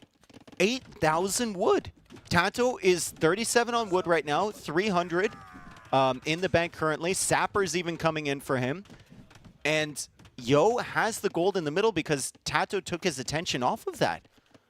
I think there's a serious chance, even though Yo was down 80 population just a minute ago, for him to push back and win this game. What a phenomenal effort from Mr. Yo with just Hussar, Skirmisher, Arbalest, and a few towers. By no means is this game over. Yo refuses to let it go. More Hussars coming forward. It's essentially trash into trash, right? Those long swordsmen costing food only. While they do pack a powerful punch, he's done an amazing job of keeping these Arbalests alive.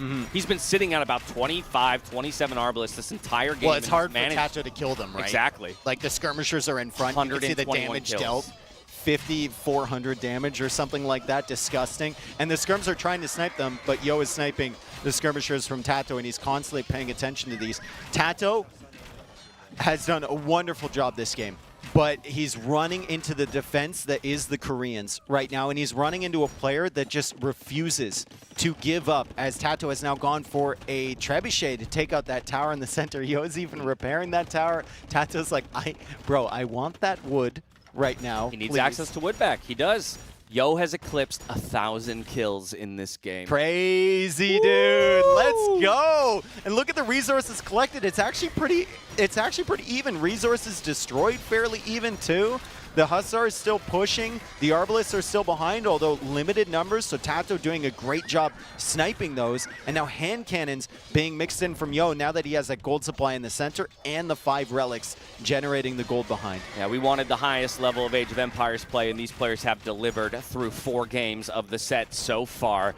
TaToH still looking for his moment to strike with the siege units to finally convince Yo to tap out. But Yo, ever the fighter, is absorbing all this damage. He's buying himself the time. He's trying to find a way back into it. He's running out of space here, Dash. Like TaToH, you know, he takes 3 fights to gain an inch of territory. Yeah. And he's perfectly content with that with melee as long as he has the wood supply.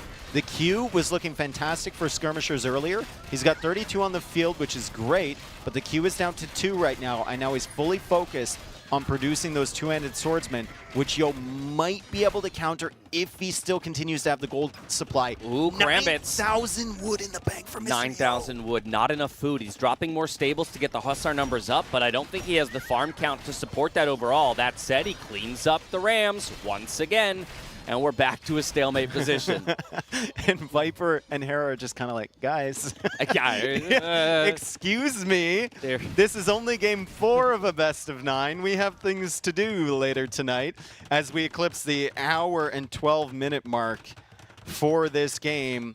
Yo willing to go on for quite a while longer. TaToH on Garrison just king. Where did it go? Garrisoning his king. Don't send that forward. Imagine he sends it to a transport ship in the corner. Just another tower. Another tower. But imagine he sends it in a transport ship in the corner. That would have been. Yo would never find that. That actually would be kind of Yo next would level. never find that. Okay, we focus back on the left-hand side of the map. This is where TaToH feels like his winning position is. Buys 1,000 wood for gold is TaToH. Ooh, so he's buying wood early. This doesn't strike me as like I need wood for the queue. This is I'm going to buy wood before the price gets ridiculous. Little does he know that Yo has 9,000 wood in the bank, so he's actually boosting Yo's eco by buying that wood at this stage. He is. He's giving him options to buy his way back into gold positions. Again, all that said, I'm worried about the food count here for Yo. He struggled to get himself back over 50 farmers. He's barely over 100 villagers himself. Once again, we've returned to PopCap for TaToH. He has triple the military numbers overall as Yo falls back below 140 in the total population. Yo's got a lot of wood in that corner, and he's got the center wood control. He's missing out on the wood that was in his base, and it's has to be slightly demoralizing for Viper and TaToH to realize that we are fully talking about a wood game. At this point, they might be starting late. This is great Age of Empires here, folks. Welcome to NAC 5. I mean, look at Yo this. is now selling 1,000 wood for 315 gold. That's pretty good at this stage. It is very good, but it's taken TaToH 15 in-game minutes to move like a total of 4 tiles. Oh, in terms of control. Yeah, this is like World War I. This is Western Trench Front warfare. territory. Yeah. Oh my goodness. This is the 15th Battle of Copenhagen going on right now as the generals continue to send units in. Human wave tactics for sure. Yeah, we need that Christmas Day armistice. Take a breather, everybody.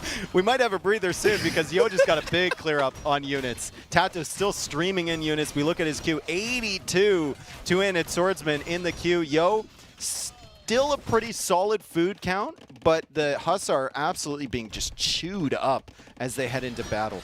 Yeah, the gold is almost exhausted across the entire map. Just a couple piles remain for each player.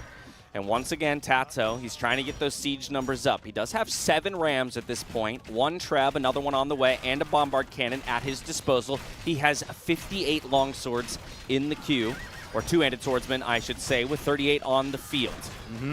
Inch by inch, slow progress. It's working for TaToH. It is working. I don't know if Yo is going to survive long enough to take advantage of the wood that he has, because TaToH is just spamming in units one after the other, and the Hussar count is never high enough for Mr. Yo. He's at 150 population again, slightly higher than he was a couple minutes ago. I think his king is all alone in that corner there. Buys more stone, drops more keeps. If TaToH were to come through, but of course he doesn't know that.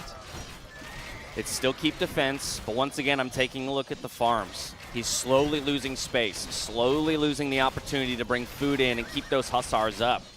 We were kind of looking down on the Korean Hussars, but they've been an important part of this defense here. Listen, I'll never look at Korean Hussars the same ever again. Right? And Yo made that decision so early. He could have maybe got himself a better position with something like Onager or whatever, but he made the tech switch. It's helped him out at this stage of the game. The gold is now completely exhausted on the map, I believe. TaToH should be out of gold behind that castle. Thank you, Vodka. No gold there. No gold whatsoever remaining on the map. I actually want to maybe zoom out here for a second as this battle just continues and see how much wood is available. And it's Yo with central control of that wood line. About probably 30, 40K. Oh, we got another hour left in us, for sure.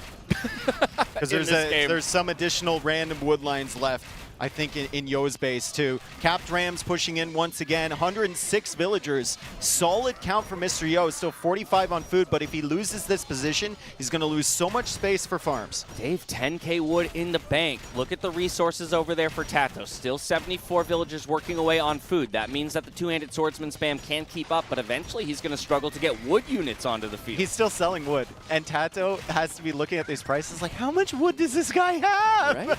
And it just keeps streaming in. I think TaToH is now contesting that center wood line. Yo's going to be able to deal with this stuff. And yeah, he's got another trebuchet. It's been an ongoing battle. While this huge front has opened up on the left side, they've been constantly fighting, kind of bickering back and forth for that wood line in the center, as Yo can now afford another bombard cannon, and I bet you that will go right towards that treb. He now sells a ton. He sells a ton of wood so he can buy some stone and maybe get a tower up in the center, which he's going for right now. Yeah, Keep goes down. Another one's being rushed up. Karambit's diving in to look for some raids, but they get quickly eliminated by all of those towers placed around the eco of Mr. Yo. TaToH now has over 1,000 kills. Both players now in this game with over 1,000 kills. The king is on the run. Yo's like, no, no, no, no, no. No, this thing is not dying. I will have one population left. That's not how I'm losing it. Yeah, that's not how I'm losing this game. He should just transport it to the little island that the relics are on at this point. Bro. That is a risk. There's like sharks and stuff out there. I don't know. 37 on food now for Mr. Yo. It's looking problematic. Great quick wall there from TaToH. TaToH also has a bombard cannon there. The Karambits are dealing with the bombard cannon from Mr. Yo. Beautiful snipe there from TaToH. Mr. Yo still trying to hold on to that tower, but he's out That's of his stone lifeline. here. That's his lifeline, right? It controls the wood. If he lets TaToH back onto wood, it could get dangerous once again. But I'm looking at the resources here for TaToH, and it feels like maybe for the first time in this game, he's starting to run out of steam. Still good food count overall. But once again, he's stalled out in his push on the left-hand side, and he's not making too much progress in the middle of the map. That tower is still alive. It's still alive, but there's no vills there. And you have nothing to take out the trebuchet. So maybe you shouldn't be focusing on repairing that tower for the time being. TaToH's push completely cleared on this side. The Battle of Copenhagen has ended over there, and the battle of the middle of the field and forest will begin. Changing fronts here. Man, how many shifts, how many turns in this game as Yo continues to sell wood. It's the only resource he has a surplus of. TaToH trying to get access to that wood in the middle has fully shifted his attention over to this side. The Hussars will come in. I don't think they're going to be in a position to snipe that trebuchet, but the capped Rams will be focused down. So that's some more gold units that TaToH has kind of thrown away against that Siege Workshop. Yeah, TaToH has found his way onto some gold on the right side of the map and in Yo's old base. So still not in danger of running out of wood just yet. And we're starting to see that wood count for Yo dwindle. Oh, he's selling a lot, 16 right? on wood and selling plenty. Yeah. That means he's on a bit of a timer.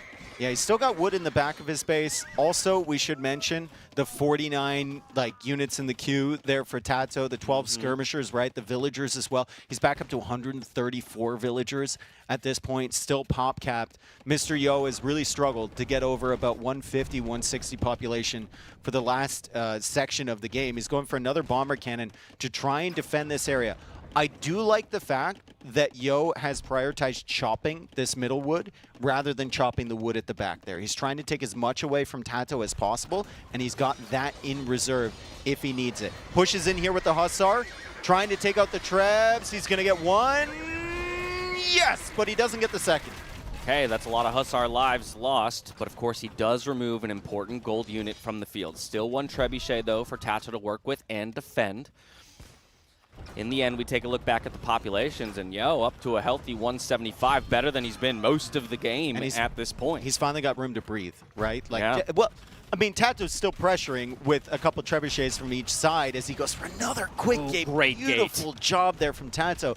But Yo finally has time to kind of mass an army and think about where he really wants to push. He's going to try and get in here, completely blocked off by TaToH. Yo cannot snipe the siege, and a bombard cannon goes down to a trebuchet shot right there. Yo saved up everything for that bombard cannon. That probably cost him like 1K wood sold. Yeah, one trebuchet did go down on the other side, so at least a little something to be gained there for Mr. Yo.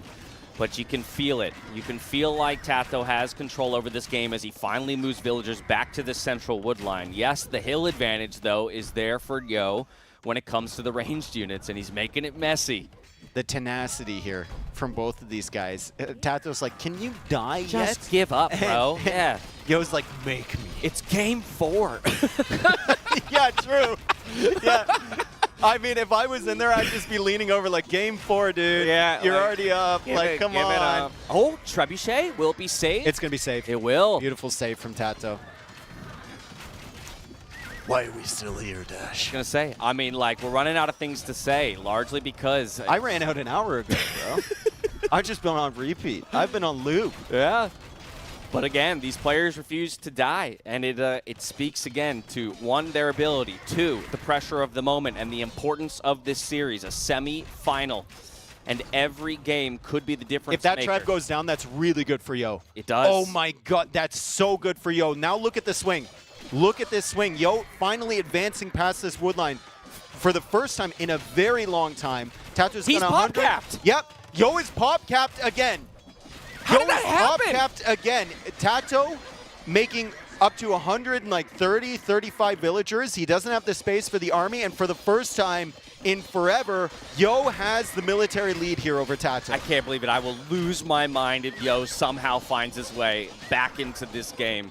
I mean, what a defense, what resilience he has shown for us so far, even if it does end in a loss. But he's back onto the wood in the middle. He understands his win condition. He's going to drag this game as late as he possibly can. It's to the point where TaToH was sniping wood villagers there manually. Yeah? He's like, oh, you have wood in your arms? Let me have that. Get rid of that. Drop it. We have almost there's 3,000 no kills wood, across this game. I didn't hear no bell. Almost 3,000 kills in this game. Holy, what a game 4 of a best of 9. Everyone's going to need the break that follows Exactly. this game. And Yo, will he be able to snipe this bomber cannon? TaToH saves it!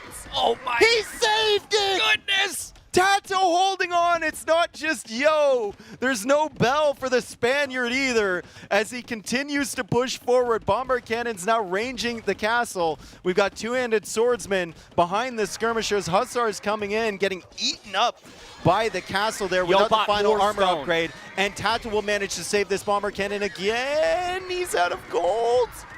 He saves it again. Oh my Unbelievable. He saves it, but it keeps going up on the wood line. Once again, Yo with the 5 relics. He's able to very, very occasionally invest back into stone and reestablish a tower position on that wood line. It's getting difficult here for TaToH.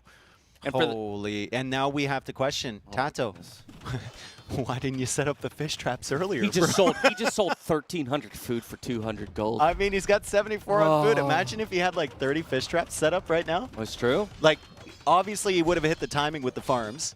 And he did, and he was managing to pressure Mr. Yo as he takes out another trap there, Yo.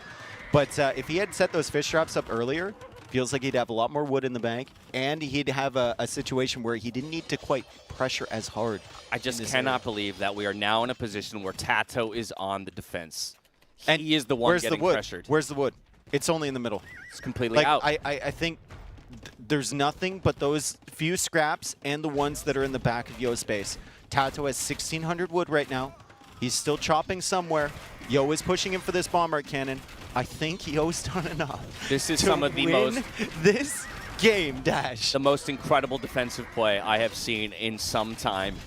Will he Yo get it? just Will he get it? Will he get it? refusing to die. He snipes the bombard cannon in the back. The castle is soon to go down. There's no opportunity for repairs. TaToH, it's slipping away from him as he can't get control back over the wood. The Arbalest numbers have continued to remain here for Yo. I think the unit control has been phenomenal. The resilience has been phenomenal. The castle crumbles to the ground, and it's starting to look dangerous here for TaToH. It's starting to look awfully dark. Wait.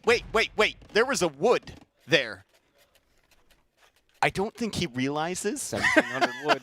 that that's there, but still, you know, it's good. I mean, it's a little something. It's a savings account, at least. Selling food again. TaToH's just looking for an answer, but at this point, doesn't look like he has it. The weaker units in the late game. We are still tied up 71 military to 71 military across both of these players. We're at 2,900 unit kills in this game, about to hit 3,000. An incredible display from both of our players here in the semifinals. Game number 4. Yo looking to put himself up to a 3rd point in the set, though. TaToH looking to equalize. I have never seen crop rotation get more value than it got for TaToH here. Like the amount he's had on food, 83 on food, right? He's got 160 two-handed swordsmen in the bank. He's just pushing in with these two-handed swordsmen. They do melt, especially if some good bombard cannon shots come in here from Mr. Yo. He could find a lot of value on the skirmishers. Attack rounds coming in, he misses. TaToH's still pushing. Tower's still putting in work. Two-handed swordsman looking for those bombard cannons. Yo is now repairing, and Yo is going to be able to save them. Yeah, try as they might. Maybe one goes down. No, he keeps both of them alive. The skirmishers will now melt. The military numbers dropping TaToH's rapidly here population. for TaToH. His overall population down to 150 for the first time in a long time. He does have 155 two-handed swordsmen in the queue. Yes, he does. Are they effective? Not so much. Not so much, especially once Yo takes this hill. Yo might actually opt to buy stone and go for more towers here because he still has those 5-2 relics. And look at the relic gold generated. It's double. All this farming economy. All this farming economy is about to disappear. Yep. He establishes a tower on that hill position. Like you just said, he's got the range units up there. The Korean Hussar now starts streaming in. It's 110 villagers, but watch that number fall as TaToH has to turn tail and run with all of these villagers. The TC's now under fire. This could be disastrous. This could be it. But the problem for TaToH, even if he wants to go for like a YOLO king snipe here, he doesn't know where the king is. And if you were to get the tech, what is that tech called? Treason? Yeah. To find the king, Yo is going to know, and he's going to just garrison it in like a tower or something. King's on the move. Hang on a second. Lead from the front. What did I say? Lead from the front. Not the time, Dash. It is not the time. Where is Dash, it going? It garrisoned in the keep. Okay. Okay. Woo, Actually, that's great. He thought about it. Because he knows at this point, I'm in the winning position. So TaToH, likely his only way to win is to find a king snipe as he continues to get cornered now, falling below 100 villagers for the first time, up to 100 military. 7 on wood. Because the pop space has begun, but yes, no wood income at this point. There is a very slight wood discrepancy between the two of them with how much they have in the bank. I mean, 9,500 versus 76. We finally reached that point, right, where TaToH's just out, and he's taking the wood line that he had in reserve in the back of his base, but the skirmishers are dying. The two-handed swordsmen, they can't do it alone. Dave, they need something to help. There's 89 of them, and it feels like there's nothing here for TaToH. I gotta admit, I wasn't a believer. For so much of this game, I felt like it was an inevitability that TaToH would eventually push through, and he does actually manage to clear up a lot of the keeps in the center of the map. He's got sappers. Hang on a second, Dash. He's sappers. Going for it. He's making a dash. He's going for it. Okay, everyone get ready.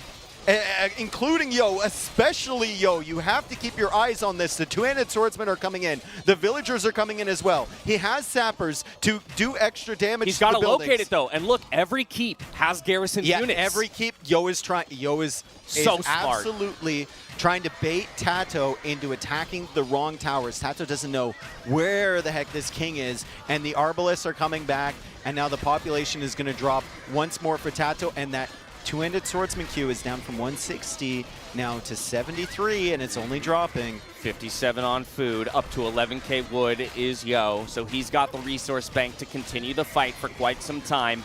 TaToH, once again, the population is dropping. The last-ditch effort is being thrown forward. He's giving it everything he's got. Mr. Yo! Oh, my goodness. 2,000 kills for him!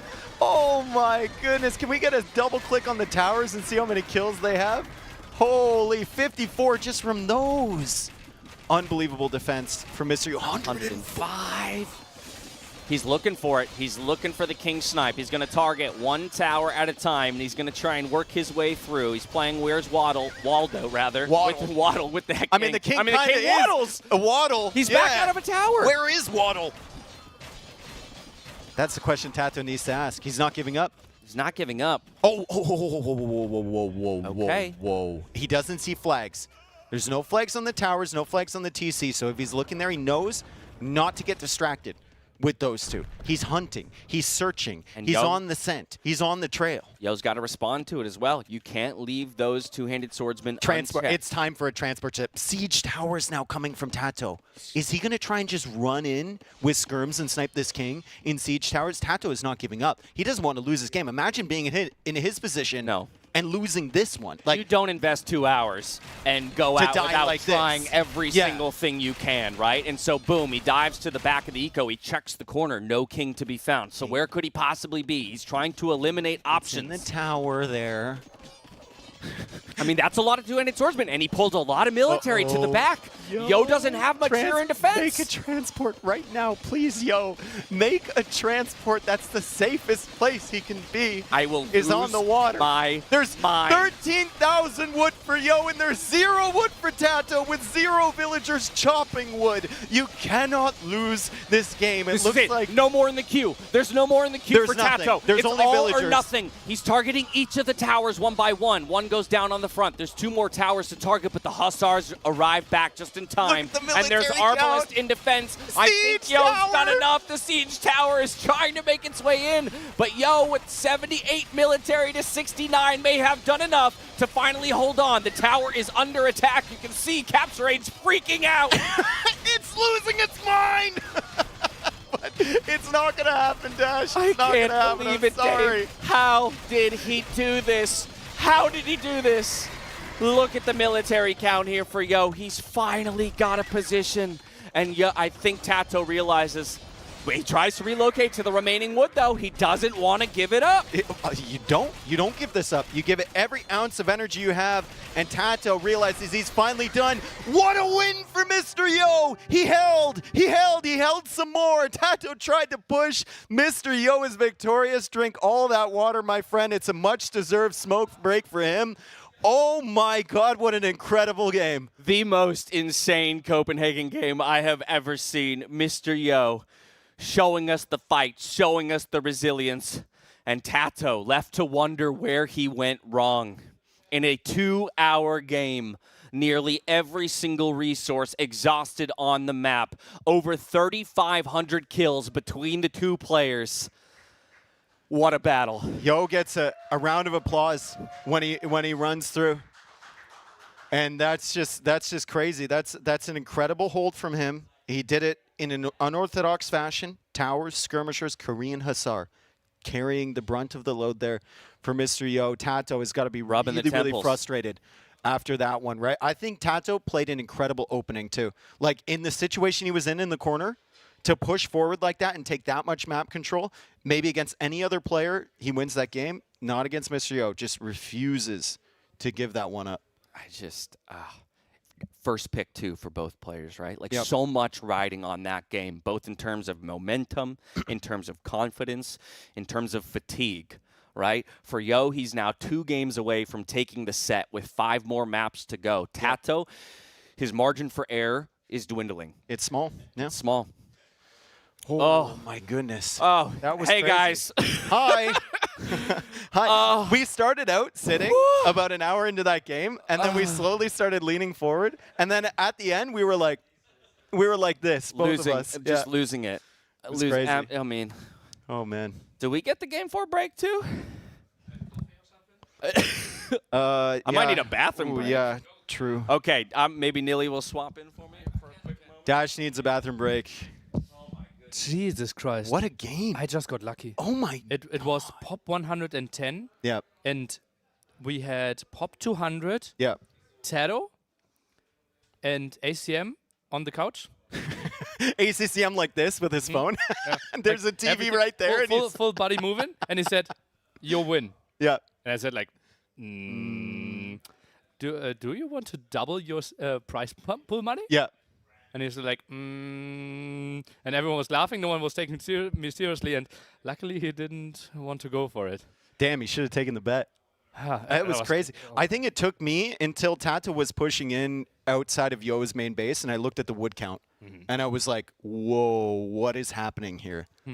And TaToH never went for those fish traps either. Imagine if he had built that up earlier. Yeah. But that's such a hindsight kind of thing to examine because he was trying to get the timing rather than the long-term investment. Yeah, we discussed it a lot. How do you want to approach Malay there? Because if we go super late game, obviously you save so much wood there for Koreans. We get into tricky scenarios, and we felt like 5 against 2 relics will be tricky. But Malay kind of wants to play the timing, so it will be tough for him to contest the bottom and still get the aggression out. Yeah. We're going into game 5. With a 3-1 lead. Yep. This set is scheduled to last 4 hours. We are 2.5 hours in.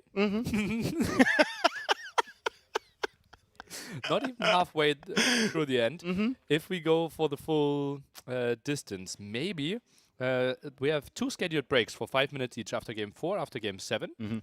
If we go to game 7, I will give you some rest and we'll have some couch entertainment or something there. Okay. So that's a bit less stressful for you. It's crazy how intense all those sets are. Maybe a small moment when Dash takes when Dash is away, then I will talk about our sponsor, right? Surfshark. Indeed, Surfshark. We Surf. we can open this a bit, right? Yeah, we're surfing right now. Nice. We're surfing. Cool. So obviously, big event. We have raffle cost of like $190,000, $200,000, and it wouldn't be an option if we wouldn't be surfing this much. And a VPN, basically something that gives you a new IP address, and you are safer in the internet.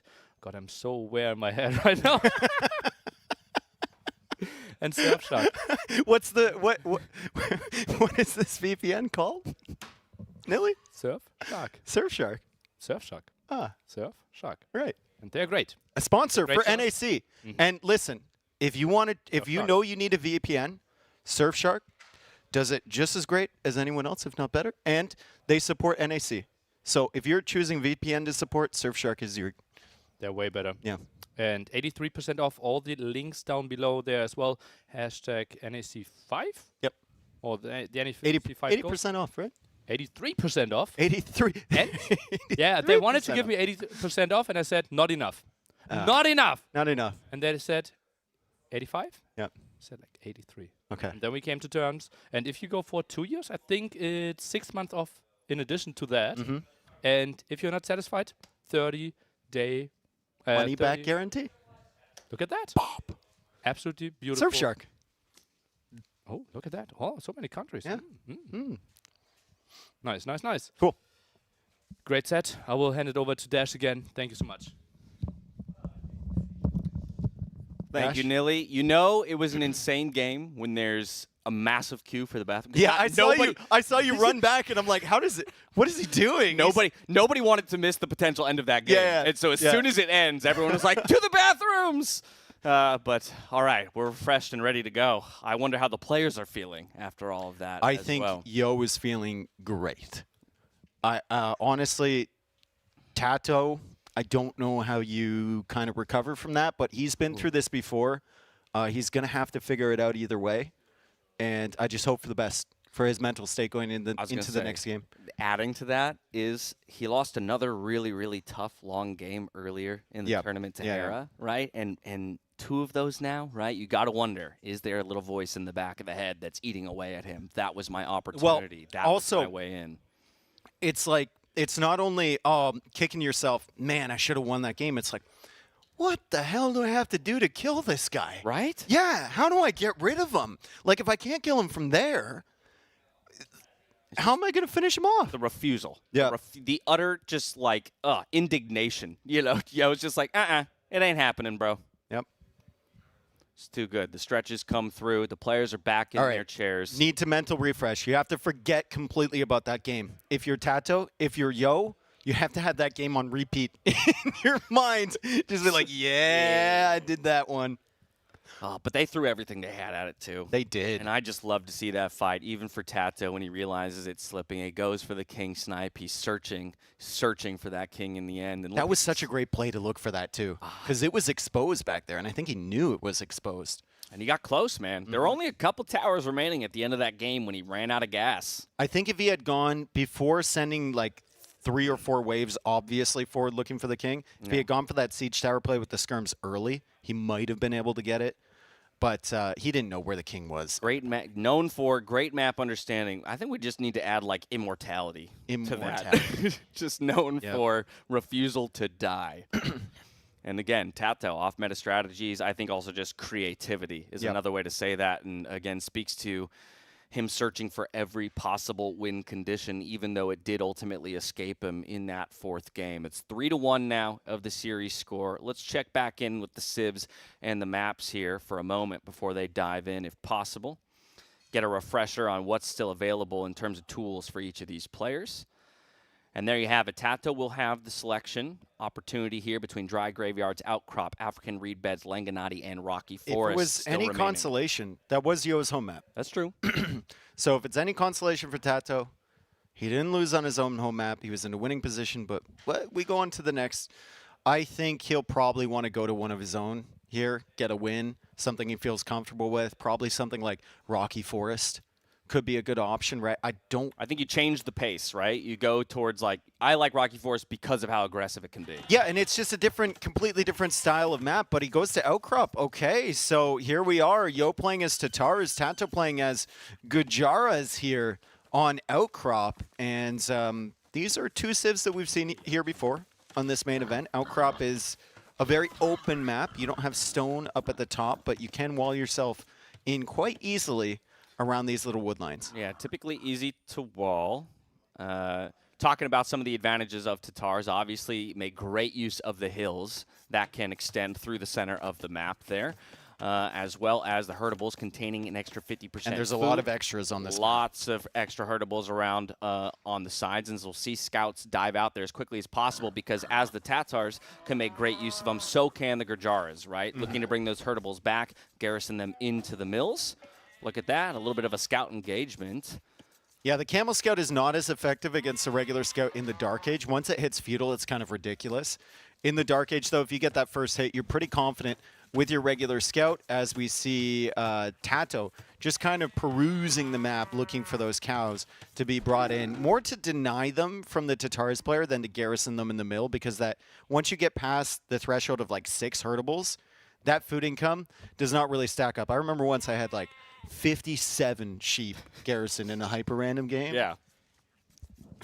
It was like equivalent to 3 farms or something. Like it was not, it couldn't even keep my town center running. Now, bro. release Gurjara's different story. Yeah. But obviously, they did have to check them a little bit in that regard. But as we see there, again, starting with forage bushes as well means you're never having a shortage of food. Your mounted units dealing more bonus damage across all ages is a lovely bonus in the end here. So the key units here for Gujaras, probably going to be Shirvamshas, probably going to be camels, right? The key units for TaToHs, maybe. Chakrams are later, right? We've seen some pretty famous games on here where people have had a massive, on this map in particular, maybe not these qualifiers or this event, but have a massive like 60 Chakrams running around. They're fairly mobile. They look okay. But in the Castle Age, it's going to probably be camels, Shirvamshas, and then we're looking at the units for Yo. Cav Archer is a super solid bet because you get Thumbering instantly upon getting the Castle Age. Archers into crossbows can be an option. Lancers can be an option, not so much against Gujaras here, but he also has camels of his own. So like a camel, siege, Cav Archer type of composition can be really, really strong. Yeah, now typically a very wallable map, and we do see both players beginning the wall construction. But with that, a couple of militia already on the field here for Mr. Yo, and I'm not sure TaToH's aware of that. Gujaras and TaToHs are the 2nd and 4th most, let's fill the rest of that in, thank you, are the second most played civs on Outcrop overall, but in the main event, we've not seen Gajaras at all, and TaToH only once. Really? We haven't seen Gajaras here? Not on this map, actually, yeah. Must have been Hindustanis that Yeah, I'm thinking we've of. seen them a couple other places. I mean, we've seen some crazy matchups on this map, right? We had Britons played here as well by Mr. Yo himself. But TaToH, ooh, we saw that deer move, perhaps.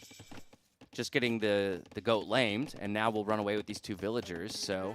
Villagers kind of preventing that Ibex from running away, and now Yo with this 2 militia drush is trying to find value, is trying to snipe this villager here from TaToH. I don't think this is an expected strategy here from Mr. Yo, but TaToH gets a lot of damage on the scout, on the militia, and he manages to save the villager. Completely unexpected start from Mr. Yo, very unorthodox on this map, going for 2 militia, and it doesn't pay off at all. And TaToH continues to bring in the herdables. Yeah. He's safe at home, and he goes for stable archery range right away.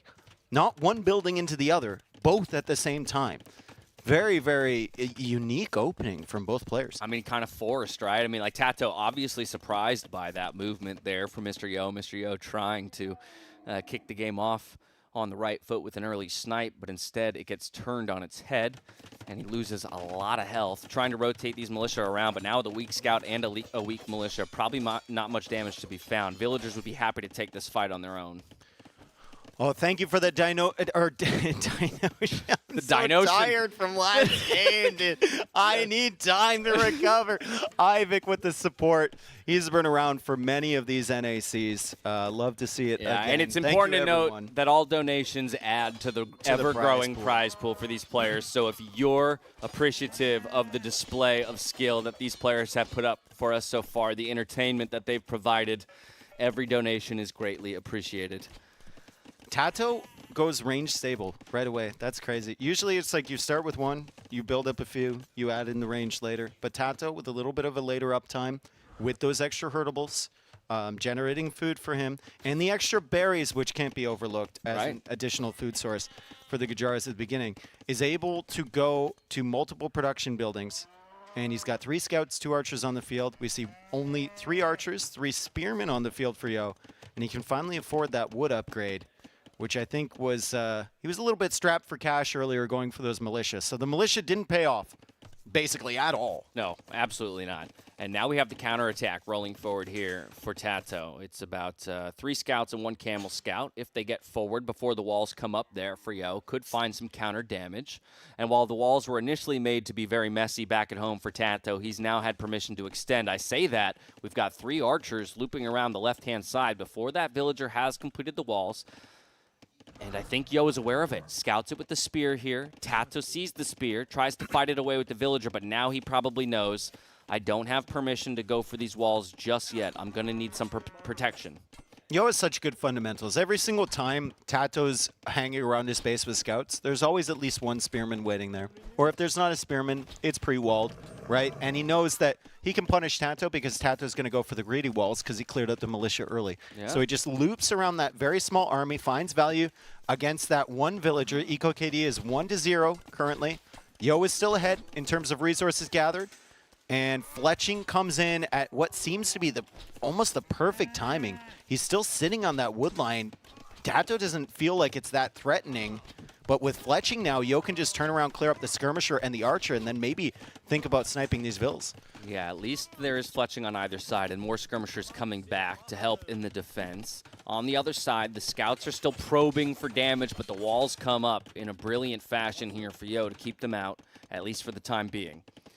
5 archers. Yeah, chase is on. Yo's not going to be able to hold on to this army for very much longer unless he manages to juke TaToH and dodge back the other way, which I think TaToH won't allow him to do, as he's found him again. 6 archers for Yo, 4 archers for TaToH. That number is about to be evened up here as TaToH will get the kills on these guys, and the walls will go up and we'll likely make our way to the Castle Age. Good little cleanup. But, Dave, what an interesting dynamic, right? Normally this game does get relegated very quickly to walls and, essentially fast castle. But the cheeky militia move by Yo has made it at least a little bit messy, while in the end we will eventually stabilize into a mid-game. Well, I think it's definitely a prepared build from TaToH there to go archer range stable, right? Just right away. and go out to the gold and start getting that archer production and the scouts controlling the middle. I think he really, really wants to prevent Yo from controlling the game. Another great cleanup here for TaToH. I mean, this is a big military advantage. 13-5 now in total numbers and more powerful units on the field at that. These berries, I think Yo's going to lose access to them once again if the archers stick around. Long term, Gajaras probably have a good Civ matchup against TaToHs. If you just think about the camels alone. Right. Camels are the answer to a lot of the units that the TaToHs will make. And if TaToH holds the map control, if he holds the middle area, controls where Yo can go out to the extra stones and the golds, it's a really solid position for him to push forward from. The resources for TaToH are beautiful. The resources for Yo, simply not there. So TaToH will be up to Castle Age first. Way faster at the moment, it seems like, than Mr. Yo. Oh, yeah, even utilizing the market, right, to make it that much quicker. Finding that last 100 food that he needs to click up and on the way to the Castle Age. 55 food in the bank in total here for Mr. Yo. So stuck in the feudal age for quite some time. He's up to 2 archery ranges and is beginning to pump out some archers, more scouts also being produced. Maybe feels like he has to get some counter damage. He wants, like, Yo wants to control the game. Yeah. He wants to be the guy that is constantly on the aggressive front, and TaToH is defending against him, and he can control all the movements or get sneaky attacks. But TaToH, with that military production, with this army still in the field, is forcing Yo to invest a little bit in defense, keep up the military production to keep his economy safe. And because of that, TaToH gets a much nicer Castle Age time. And TaToH, even if Yo is on one side with the army, feels like he can extend safely to that outer area, to the gold and the stone on the other side of the map. Yeah, forcing more walls up at home here for Yo to try and keep himself safe. Yo going to look for the same thing, find some exposed palisade walls to look to batter through. Either way, still nowhere close to hitting the Castle Age for Yo. Yeah, I mean, even with those extra food on the cows, right? Like, Right. And that goes really, really hard on this map. If you have the extra food, it means you get into farms later. It means you have to have less villagers on wood. You can put those on the cows, and you should be up first.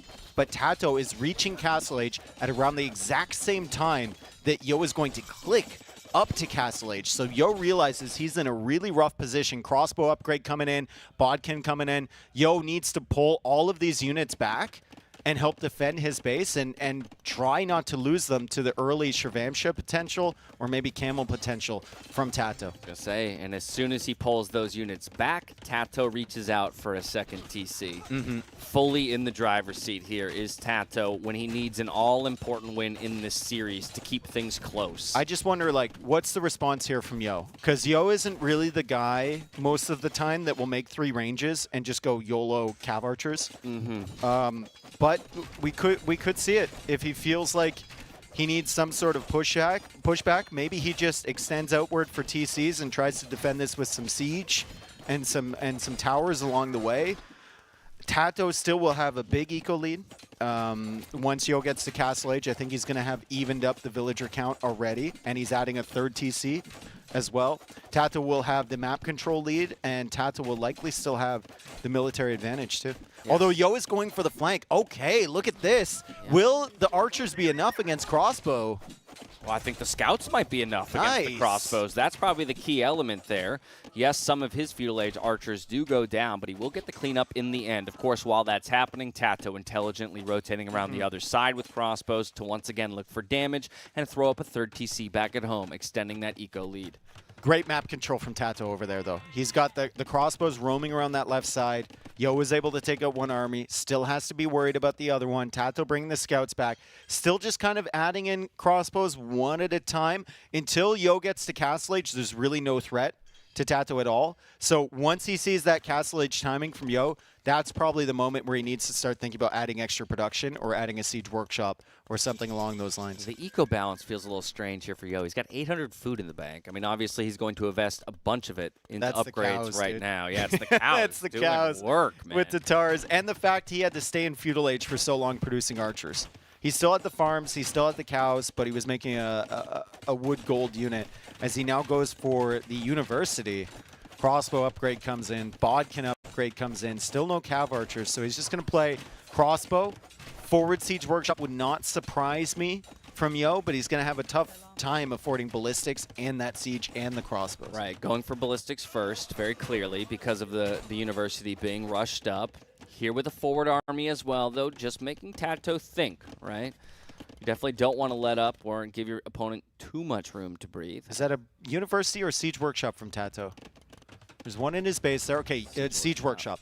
So he's not going to focus on the aggro. He's not going to go for ballistics of his own. He's just going to try and defend. He knows the economic state of Mr. Yo. He's been around that base multiple times. He knows that he has the third town center and second town center, for that matter, up way faster. And he should have at least a 10-villager lead at this point. Yeah. I think with the Civ matchup, the way it is, TaToH can just play defense, keep expanding his eco, and eventually he's going to find himself in a position where he can really outproduce Mr. Yo. I was going to say, I mean, yeah, TaToH feels like he's in a I can do nothing position, right, and still win this game, right? Just keep kind of cruise Don't make mistakes. Your way to victory and don't make major mistakes. So some units traded here on the front lines. TaToH's going to buy himself some time by running these crossbows to the corner of the map. Yo, seeing this on the left-hand side, decides to reach out for a TC on the right to expand just a little bit, get himself some access to some long-term stone and gold. For TaToH, it's just 3 TCs back at home. Hasn't made a trip out to the wings as of yet. Look at the farm eco expanding here from TaToH. It's absolutely beautiful, right? He's macroing like a god. He's got the army now being produced. I think he had some camels in the queue. No, that was Mr. Yo that had camels. TaToH actually going for a Shivamsha and pushing forward with some more crossbows as Mr. Yo just extends for 2 additional town centers, 1 on each side. So that might be just in case TaToH decides to push. He knows he won't have enough to defend. He can always run back to the other area. Yo's just giving himself options for another 2-hour game. You want to push me on the right? Great, I'll expand to the left. Insurance policies, at the very least. We've got a couple Scorpions rolling forward. Elite Skirmisher coming in here for TaToH. So once again, just defense. It's a safe unit, exactly. And he's ahead by 20 vills now. So he's feeling very comfortable. Good splits. There for the crossbows. It's going to be so important for Yo to keep his numbers alive, right? Way less margin for error in this game than TaToH does overall because of the advantage that TaToH's already garnered for himself. 20 villager advantage and climbing. Food for TaToH is looking ridiculous. 35 on food right now for him, and that's basically all farming. There's the university being placed from TaToH. In contrast to that, we have Mr. Yo just getting his second wood upgrade with 19 on food. It's not looking fantastic. Yo is going to have to really do something, and this is all in the back of just like some failed feudal aggression. Yeah. With the 2 militia, or I guess Dark Age he was at that point, and you know, not getting the full walls up before TaToH showed up at his base, overinvestment. TaToH gets a tiny lead, and he snowballs it into this eco advantage, which is huge. Over 20 villager eco lead. Yeah, he really wanted that 1 villager pick, right, at the beginning, and sacked half the scout's health and one of his militia in order to look for it. Didn't even find it in the end. Hill position here, controlled by TaToH. It's the position that the TaToH player would want to have. Solid hits from the Scorpions, but they're getting targeted by the camels and eventually go down. So now it's crossbow camel v crossbow. And does Yo come forward off the back of this fight? Because thumb ring is big here. Like, thumb ring is really, really big here for Mr. Yo. Remember, he got that automatically. He's not going to be able to clear that up. He's got to, right? He has to. He's got the siege now, and he just goes for another TC. Yo's like, I've played 2-hour games against you. I think we know who's going to come out on top. Are they going to do it to us, Dave? Yeah. Are they going to do it to us? I mean, I like to believe that with the eco lead that TaToH has built, that he should be able to shut this down or at least punish Yo for extending out to a 4th TC and investing in that. TaToH's so comfortable. It's actually disgusting how comfortable he is in this game right now. Ballistics on the way for him. That'll make the skirmishers that much more effective at sniping the crossbow numbers. This mangonel is slowly rolling forward. TaToH finally makes his way out to one of the wings to establish a TC position. Needs to get more on gold overall. Only 6 on gold at home currently. But if he makes that adjustment, boom, jumps up to 10, right as I say that, and that's going to help him increase the numbers of military. And we can see still a 25 villager advantage overall. At some point in this game, we're going to look over at TaToH's military. It's going to be hanging around the mid-20s, 30s or something like that, and suddenly it's just going to be up 50. Yeah. Right? Because the eco is going to kick in. All the upgrades are going to kick in. Once he clicks up to Imperial Age, he'll start that production. Once he gets Kshatriyas from the first castle for less food investment, it's really, really going to kick here for the Gujaras, and Yo is just going to be playing catch-up that entire time. However, saying that, TaToH still has not gone out to any stone. Mr. Yo has been on stone this whole time, so if Yo continues to hold this position and continues to just stay 20 villagers behind the entire time, maybe he can get a castle position on one of these outer edges and start really, really pushing the gold supply and the stone supply from TaToH. Yeah, TaToH just playing this so safe, though, right? Investing in the upgrades ever so slowly. Chain Barding coming in now for those camels and the Shrivampsha riders. We had Gaia POV. That was pretty great. Everything seemed peaceful Yeah. from the sheep's perspective. Ooh, hill advantage, though, once again for TaToH. Great to find that against the Tatar player. Looking to snipe that Mangonel as well. That was trying to pressure Nice. the TC and does ultimately find it. Has a Mangonel of his own, so Yo turning tail to run.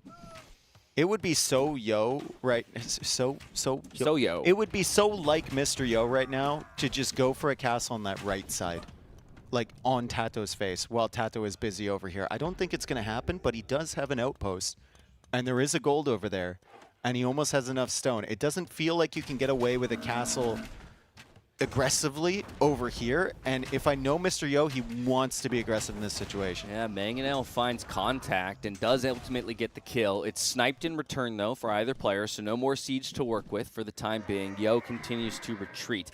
Villagers going forward on the left-hand he side. goes for the castle because he knows TaToH's paying attention over here. TaToH has no vision on that side. He's going to get aggressive with that castle over on the gold and the stone. TaToH has extended a little bit over to the right, though. So even if Yo kicks him off this area, TaToH still has some presence on the gold to the right side, as TaToH can see that castle foundation. Obviously, it's not marked like that on his mini-map, so I don't know if he fully realizes that that is a castle. He does. He's pulling away. Okay, he just evacuates the position, and he'll Still no relocate stone, to though. the right-hand side. Yeah. Still no stone for TaToH. But the army count, what did I say? We're up to 48 now. It's finally kicked. He's still almost 20 pop-capped. villagers ahead. He is almost pop-capped in the castle age. As TaToH now buys food, goes for handcart. He should be able to click up to Imperial Age soon. He's looping around to the stone on the right side. And now he will try and take control of that right area of the map and cede control of the left to Mr. Yo. But Mr. Yo has to be extremely worried about this counterattack that is incoming. Yeah, again, like we said, TaToH's just not taking any risks, right? As soon as he sees that castle position comes up, he says, "Fine, you can have this, map control for now. I'll come and take it back a little bit later. Just gonna make sure I don't lose an excessive number of vills." Finally gets himself onto some solid stone income, but here we have some pressure coming forward. Yeah, we've got some Keshiks involved, and Keshiks are quite a good unit. Unfortunately, a little bit countered by the camels from TaToH, especially with the extra bonus damage afforded by the Gujaras, as these camels try and make their way through the houses. Yo will need to notice that and get some defenses set up, but in the front of TaToH's base, he is pushing in with the crossbows. I don't see a Mangonel queued here for TaToH, but he's got more than enough skirmishers, and that's a really, really difficult position for Yo to push in from. TaToH also has the town center set up on the right. He's on stone with 11 villagers. He's on the way to Imp, and he should be thinking about a castle soon. Yeah, Yo feeling like he needs to get some damage done. Ooh, this is the castle that I was talking about earlier. That's one way to deliver damage there. Your opponent's on the way to the Imperial Age. You're definitely working from a deficit, but a forward castle position to try and control more important resources could be big. I am Yo, king of the wood. That's insane. I will chop. Castle's going up, Dave. Castle is going up. The skirmishers, no siege to back it up, no cavalry anymore, so it's just skirms at this rate. Yo can kind of ignore that for the time being. Castle goes up on the town center from TaToH, and Yo just goes for another castle. TaToH needed stone way earlier, Dash. Like, it was a minor problem in Castle Age. It's going to be a massive problem in Imperial. The fact he hasn't had enough stone to place a castle. He does have a market, though. Sell all the wood. Buy the stone that you need. There Get you a go. castle up yourself. He's trying. He does have the stone count for the castle now. He's going to pull the villagers back to safety and drop that castle position finally. With Imperial Age coming in, he'll be able to start trebbing things back. But Yo has bought himself some time in this game.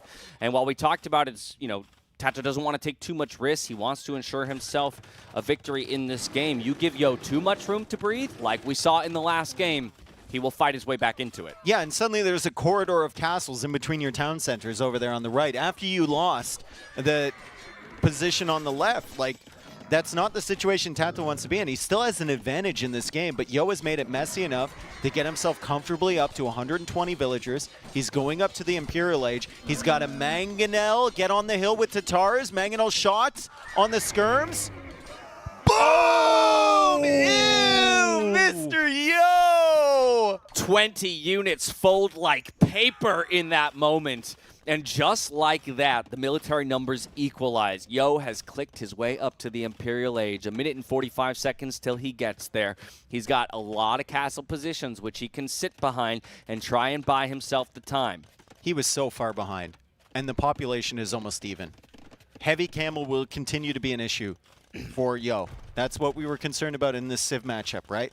What did TaToH have? Well, they have like the worst halberdiers in the game.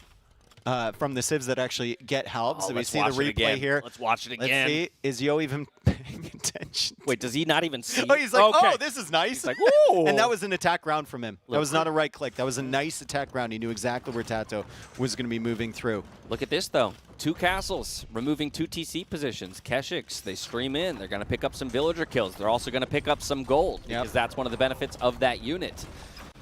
Oh, boy.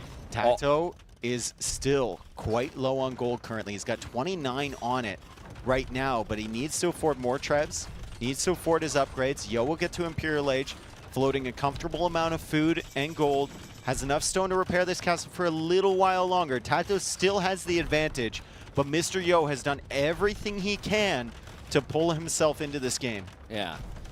I mean, 3 trebs on the field. Out. Don't get us wrong. TaToH is still in a winning position.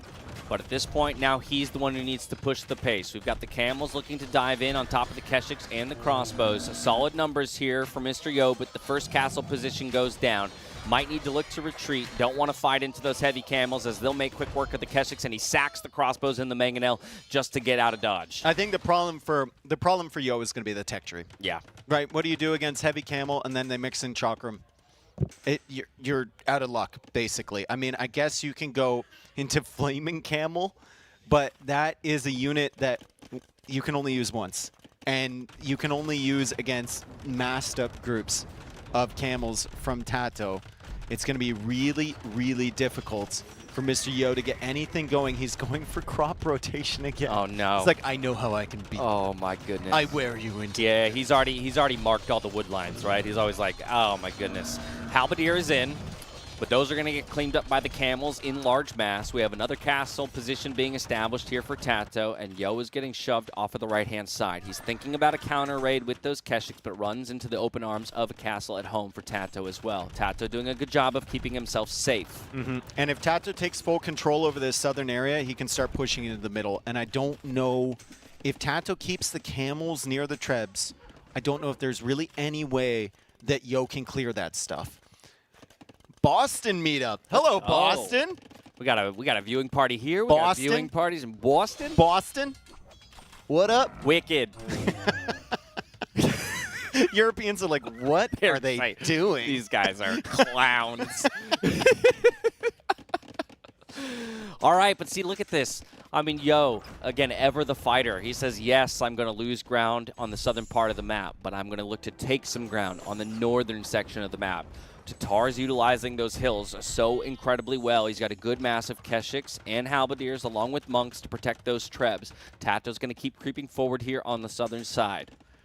Still feels advantage TaToH, but by the same token, both players are pop capped. How did we get here? It feels like TaToH doesn't know where to go. Like, Yo just has a clear idea in his mind where he wants to push TaToH, right? And then he's got priority number 2 loaded up in case TaToH defends there. TaToH is like, should I defend on the bottom? Should I defend here? Do I need to push the the bottom side of Yo's base? Do I need to push the middle? And Flaming Camel Tech is on the way. Oh my goodness, so he's going for it. Yo has identified his counter to these camels, which is going to be Flaming Camels. Also, it affects the Trebs, so he might just get it for the Trebs. That's a good point. But Dave, that castle being removed at home, you see one being rushed up in the back of the eco there for TaToH. These Keshiks are about to wreak havoc on the farm. He's got 10 in the queue dash. Oh my goodness. He's into the eco from There's TaToH. no way. What is happening? There's no way, How is this dude. possible, man? How is this possible? I mean, again, don't get us wrong. It's still 135 villagers here for TaToH, 44 military on the field, but it's 67 on the other side. He is absolutely consuming those Keshiks with the camels. A power unit, to say the least. Now a castle trying to be rushed up as well for Yo on the left-hand side. We found ourselves in a split position on the map here, Dave. Yo's population. Oh, we saw that Flaming He's Camel, kind I of dropping. TaToH might have seen the Flaming Camel. He'll also see the range on the trebuchets. And that's kind of something you lock into when they attack something in max range. You're like, hey, wait a second. This is not natural. This is not normally. This is not normally. Yeah, exactly. Check him, PC. Check him, PC. As the camels come in at the backside here, Mr. Yo continues to be at 186 population. TaToH is at 193. He can't get in. There's no room. The Flaming Camels are here. And you can see how well they do against the camels. He's running, but there's nowhere to run.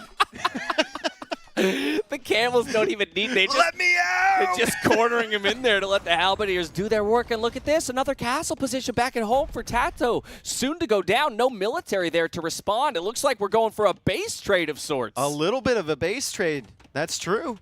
Castle set up in the northern area there for Mr. Yo. Castle set up over to the right side for TaToH, and Yo is now pressuring the farming eco from TaToH. And TaToH, will he be able to repair this castle? Look at how far those Trebs are firing at that castle from. They are in Narnia right now as the camels come in.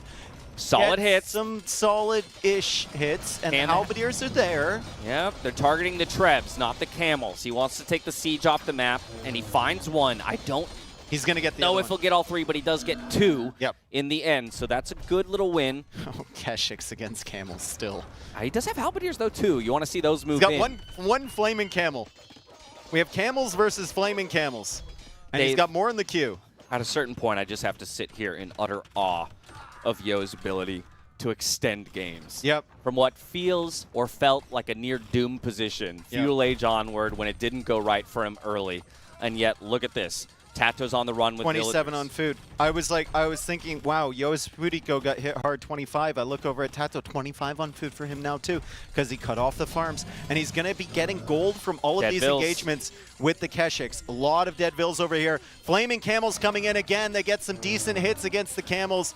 It's not as good as I thought it would be. I'm going to be honest. But it's a little bit of value here and there. Occasionally, and it's just gonna force TaToH to have to pay attention, right? If ever you have a lapse in, attention it's intimidating around big units, if nothing else. Yeah, big unit mass. Look at that, 80 military units on the field here for Yo. He is working with a kind of scrappy economy, only up to 112 villagers himself. Both players scraping that 200 population mark as well, though. Once again, we're locked to an Imperial Age battle. But I think that's where, as time goes on, we talk about the composition for Gurjars, and we see the hand cannons coming out onto the field. I think with the extra range, those Trebs can attack that castle from the hill there. I think they'd be right on the edge of that hill. It's actually ridiculous what Tatars can do, but hand cannons are big here. Flaming Camels don't do a ton of damage against them, even if they're grouped up. The monks are going to try and convert. I don't know why Yo has so many monks, but once again, he has the relic lead with 3-2 over TaToH. Keshiks still haven't been used for anything but really killing villagers. Ooh, no conversions. Loses all 3 monks. Is looking for a castle position, so rotating his Trebs around. He's been so patient with these Keshiks, hasn't he? It's very impressive. Like, so patient. He's not throwing them in, taking bad fights. He's trying to bait TaToH into patrolling into these Keshiks, and then maybe he can get a good hit with the Flaming Camels. However, the Flaming Camels have been found. Keshiks pulled back. Halberdiers come forward to be the front line. The Flaming Camels didn't find too much. And the Camels can't do anything. How can Camels not do anything against Tatars? It's ridiculous. Yo's control has been insane. How can he range that castle? He's on another hill. He's on another hill. He's on another continent. And Siege Engineers isn't even in. And then look at this, a raiding group of Keshiks flooding into the back of TaToH's base. He's going to have to track that as well. Military numbers continue to look good for Yo overall. A battle on the hill. It's Halberdiers and Keshiks versus hand cannons and camels. I think in the end, with the numbers, as long as the Halberdiers get out in front and protect those Keshiks, the Keshiks can start to clean up the hand cannons. He needs to pull him back, though. He's trying to bait the camels into a big engagement. And Flaming come camels. in with the flaming camels. They get bonus against Siege. Maybe Yo can go after those bomber cannons. Doesn't look like he sees it. Doesn't even need them. Now he's like, I don't want to waste these things. Let's see how well they do against the hand cannons. Here come the camels. Yeah. They're not even... do it. Hey!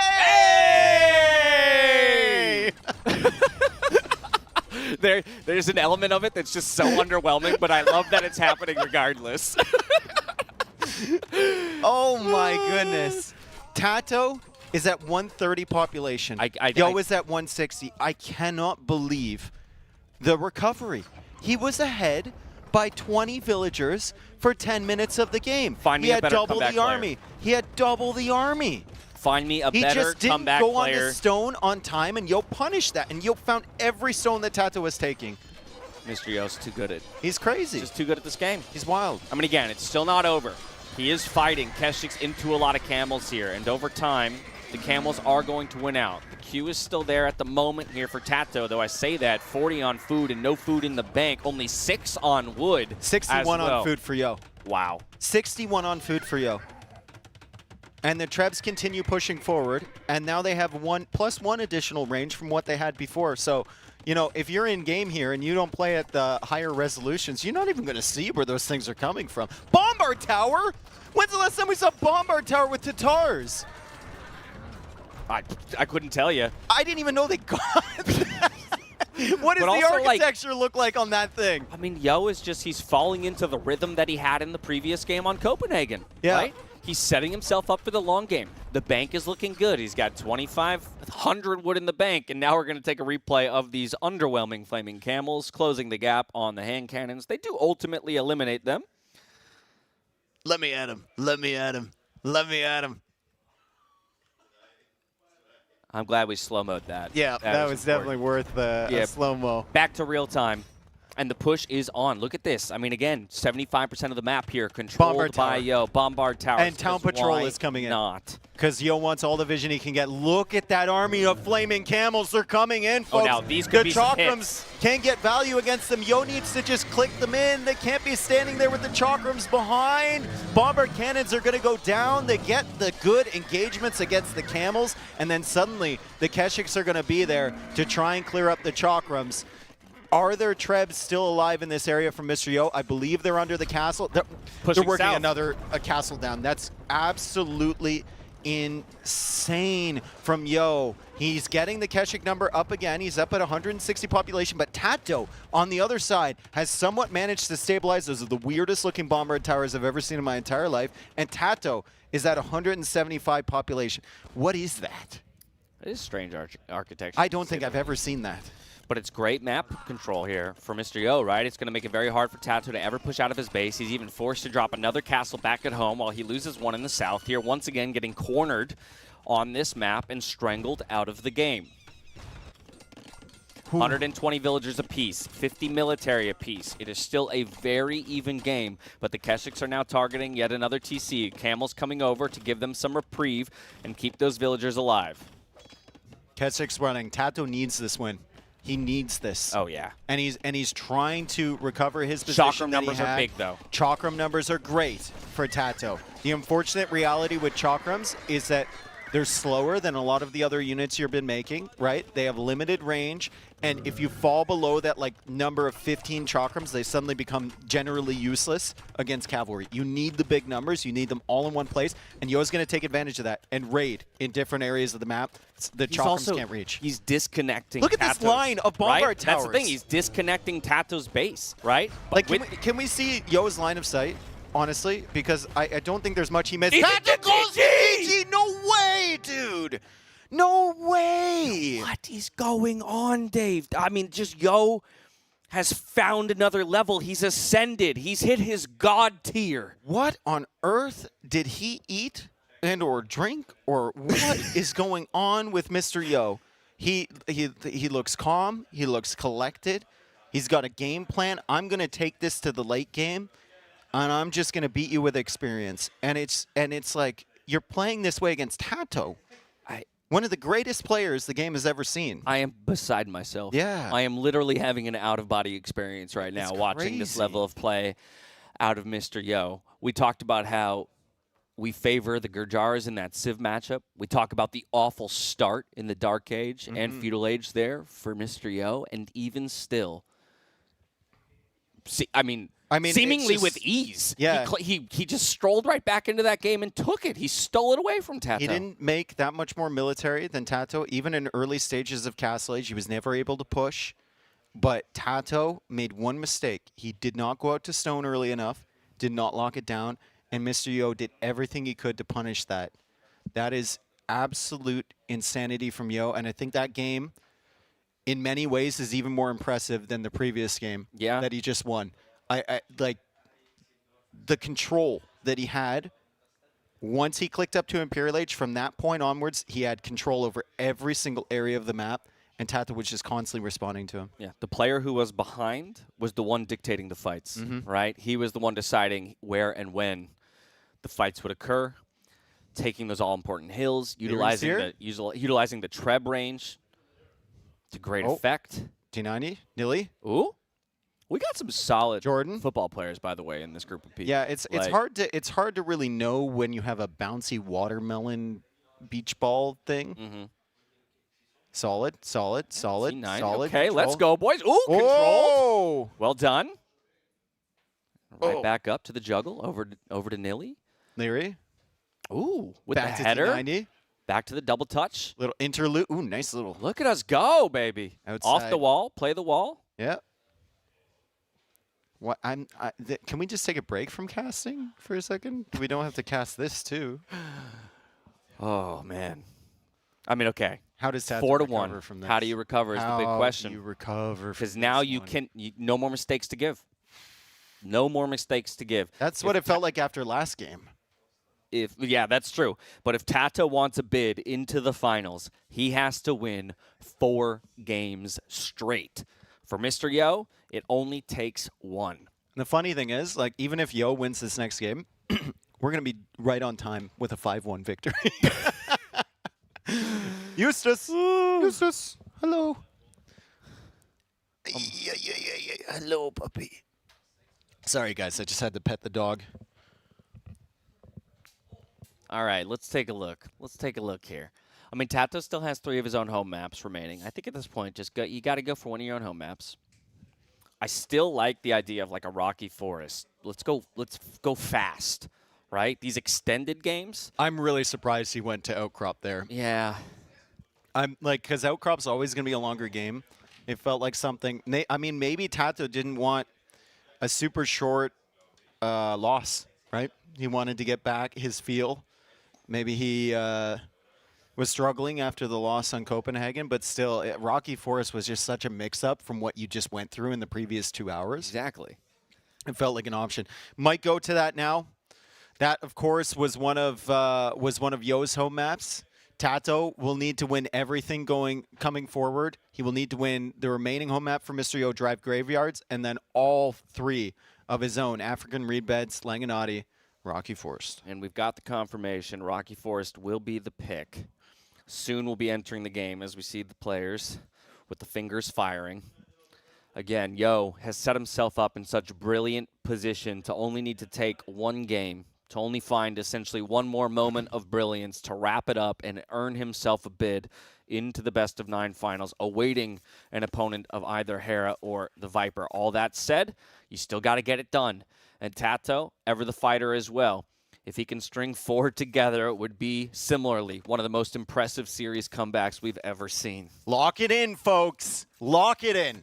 Game 6 here. Do you believe in TaToH? Romans for him. Berbers for Mr. Yo. Okay. Which is a little bit of a Civ mix-up, right? You would expect Berbers on Copenhagen or Outcrop or something like that, but gives him some flexibility. Romans for TaToH. Very dangerous Civ in his hands. Do you remember the game that he played against Hera on this map? It is hard to forget, but also easy at the same time because the game on either side of that were absolutely unreal with the Copenhagen and Arena. It's true. The one that TaToH played against Hera here, he went forward with, I believe, the Armenians. He went full feudal scouts, pikemen, towers, everything. I would not be surprised with a similar approach here from the Romans. Well, we wait on bated breath then to see if that will become a reality. Camel party. Again, by the same token, Berbers, as you mentioned, while would have been expected on some of the other previous maps, is a somewhat natural pick here in terms of their useful use of mobility, right? Cheaper knights once we get to the Castle Age, and given these rocky terrains, makes it near impossible to get fully walled, and therefore knights can be an incredibly effective unit. Yep. Camel archers also super solid in mass. The problem here, how are you going to use that mobility, right? Because you're usually fighting over this middle area. This rocky terrain, and the reason it's called rocky forest, rocks all around the forest, you can't wall on it. Everybody knows you can't build on rock. Yeah, you can't build on rock. It's just not solid. Grass is great. An impossibility. Yeah, cracked earth terrain is fantastic. Rock, not so much. Bog terrain also applicable. As Loom comes in now for TaToH, he might be thinking about going up here, 19 population. Yo going to disrupt this deer push? Yep. And that's a solid strategy on this one. Yo got the first hit too. So TaToH's got to be careful. TaToH is trying to fight this while still this is pushing nuts. the deer. Let's go. Let's go. He's got to pull a Vilda. You've got to pull a Vil. Oh, TaToH! You're going to lose. Okay. No, oh, he's my fine, goodness. man. It's just, it's just another day. It's just another day in the rock, and then he shoots it 5 tiles away, but whatever. Yeah, but like if you were questioning TaToH's resilience, I think that is a perfect display of a player who's still not that shaken, right? I'm sure very unhappy to have lost the previous 2 games, but not so shaken that he's still willing to go He might be for a stirred, gutsy though. play like that. I don't know if he's shaking, but he might be stirred. might be This guy. stirred. Sir, that's actually pretty brutal. That is brutal. What is going on there? When you only have 18 villagers and efficiency on one of them down to essentially 0. My dude. Hasn't realized yet Get either. it together. That is not what your overlord needs right now. Still.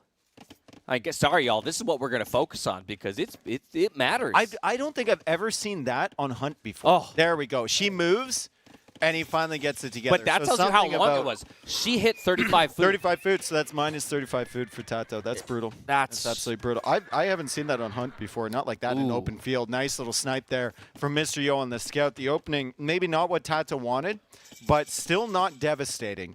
As he goes for the wood upgrade, he goes for the farm upgrade, he starts to add spearmen. Now Romans can get the second infantry armor, or basically double upgrades from their infantry armor in the feudal age and the castle age. So +2 in feudal, +4 in castle if they get them all. Also, scorpions are cheaper, right? Scorpion line minimum range reduced, so just overall a better unit, and they can get ballistics. But the big thing for Romans, everything is 5% faster. Yeah, just the overall economy boost of that 5% is something that we cannot overstate over the course of a game, continuing to tick, tick, tick up. But finally coming forward with a new fresh scout to look for some information. Yo on the other side, establishing somewhat of a frontline wall here with a number of his buildings, has a stable up of his own. No more scouts in the queue, though, just some spearmen. First one, though, over to the wood line to protect. And Town Watch as well. I love Town Watch. Generally as an investment, especially on this map. Yo gets it a lot in Feudal Age, like especially maps where you're kind of wondering where your opponent's going to approach from. Yo has no problem sacrificing the time it takes to make a villager or the food to get Town Watch. He wants that vision. We saw it last game. He takes advantage of having his great map understanding, which was on the player write-up. Yeah, and already going for second barrier location too, right? With safe walls, pre-walling in both cases to make sure that these melee units aren't going to find any damage. That's going to require TaToH to either move into some form of range or just concede that his opponent is going to have a great food eco. So Yo making a few scouts. The eco for TaToH should be better here. 5% bonus on everything. He's got the farm set up, and he got Horse Collar really quickly, right? So most of those farms, if not all, are taking advantage of Horse Collar. Yo with the same thing, but very, very passive opening to Rocky Forest. Very passive opening. Who do you favor there? I think I would favor the Romans currently, just because of the eco bonus. Yeah. You have 5% on everything, right? It seems like a solid bet. I just wonder what TaToH's strategy is going to be pushing into the Castle Age. And also, conversely, what is Yo going to go for? Because if he's just spamming stable units in, might not be the greatest play ever against Romans. Yeah, I imagine it is, though, still Knight spam, trying to play mobility and buy himself the time to get to the Imperial Age. If I'm Yo in this series, I'm just confident in my Imperial Age play. Yeah. And then, of course, you've got that Camel Archer insurance. If you can get a couple castles up, we know how important middle control is on this map because of all of the golden stone there. So that's my thinking in terms of the Berber player. But like you say, you are working at an eco deficit. For every second that ticks on, Yep. TaToH's resources collected are extending just that much further. 28 villas here for Mr. Yo, 30 villagers for TaToH, and that difference is due to Town Watch, and 21 seconds of idle TC there for Yo, so that's a little bit more than TaToH, and that just adds to TaToH's eco lead. We see the food counts for both players looking really, really solid. Also, we have to point out, Berbers do get extra speed on their villagers, which especially helps out with the farmers or long-distance resource gathering. Even that wood line, right? Because your lumber camps are placed so far back. So it's not that big of a deal, but it adds up over time for sure. it's helpful. It's probably like 1 wood every trip. Okay, TaToH investing into forging. This could be big if we have an engagement between units in the middle of the map. It's spearmen and scouts on either side. TaToH at the moment looking for the engagement there. Yo avoids it. All right, hey, you go get counter damage while I get counter damage. I like it. The handshake. Yeah, I go this way, you go that way.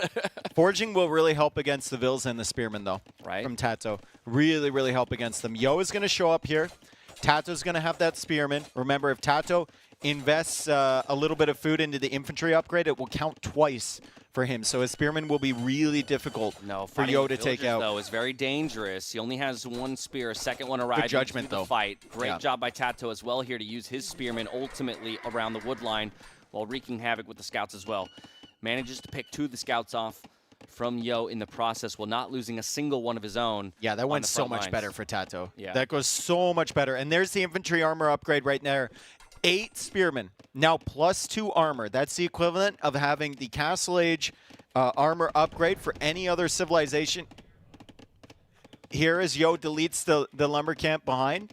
Very interesting. And I guess he's got another one there. It's fine. It's just weird to see it deleted so early. Right. Maybe he didn't like it. I appreciate it, though, keeping the eco pretty, you know?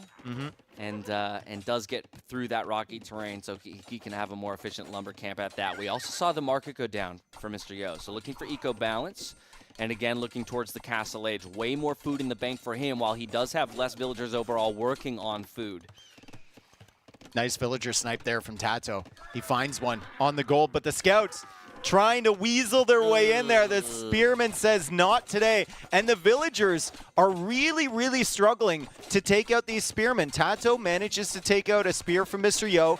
And now, because it's taken so long for the villagers to batter these Spearmen down with +2 armor, the scouts have arrived, and villagers will die on the wood line. That's another 2 deaths. 3-0 Eco KD Scouts for have TaToH. forging. Scouts have forging as well, right? That's going to pack a really serious punch. He's got to focus the Spearman down still, and he's using This his own armor is Spearman coming to in do so that. clutch. The Those armor's bills are massive. taking forever to kill the Spearman.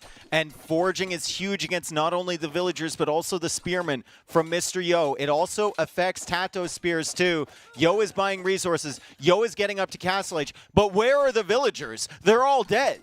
Yeah, we asked for the pace switch up, and TaToH has delivered what here he needs. on Rocky Forest. 100%. Yeah, Castle Age click here for Mr. Yo, but by the time he gets there, he's going to get another one. He's going to have no vills to work with. Dead, dead, dead, dead, dead. 7 villagers gone in a flash for Mr. Yo. TaToH is in a great position. Yo is on the way to Castle Age, but for what? He doesn't even have any vills on wood right now, and that's his last straggler tree right there. He uses his wood to make a stable. All in And night. he's going to have to buy more even to make a lumber camp. Yeah, it's going to be all in night last. He won't be able to quick wall here pretty soon. He's going to be running out of wood. Okay, he's got 2 villagers over there on the lumber camp that TaToH is trying to break into. One of them's going to have to repair, and/or they're Not both happening. going Sorry. to die Yo's got in the bigger end. fish to fry, apparently, which is this army. So it's probably good that he focused on quick walling over there instead of saving these 2. Yeah, he's 50 seconds away from the Castle Age. Basically, I'm looking at the amount of food and gold he has currently. All of that going to get dumped into some knights. But once again, like we said, That means you're running Knights into Spearmen that already have double the armor upgrade and forging. They're not going to hate to take that fight.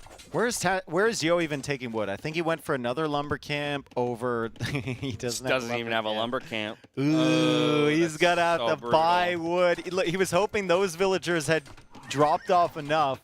They didn't. And he's going to have to either wait for them to come back or buy wood for another lumber camp.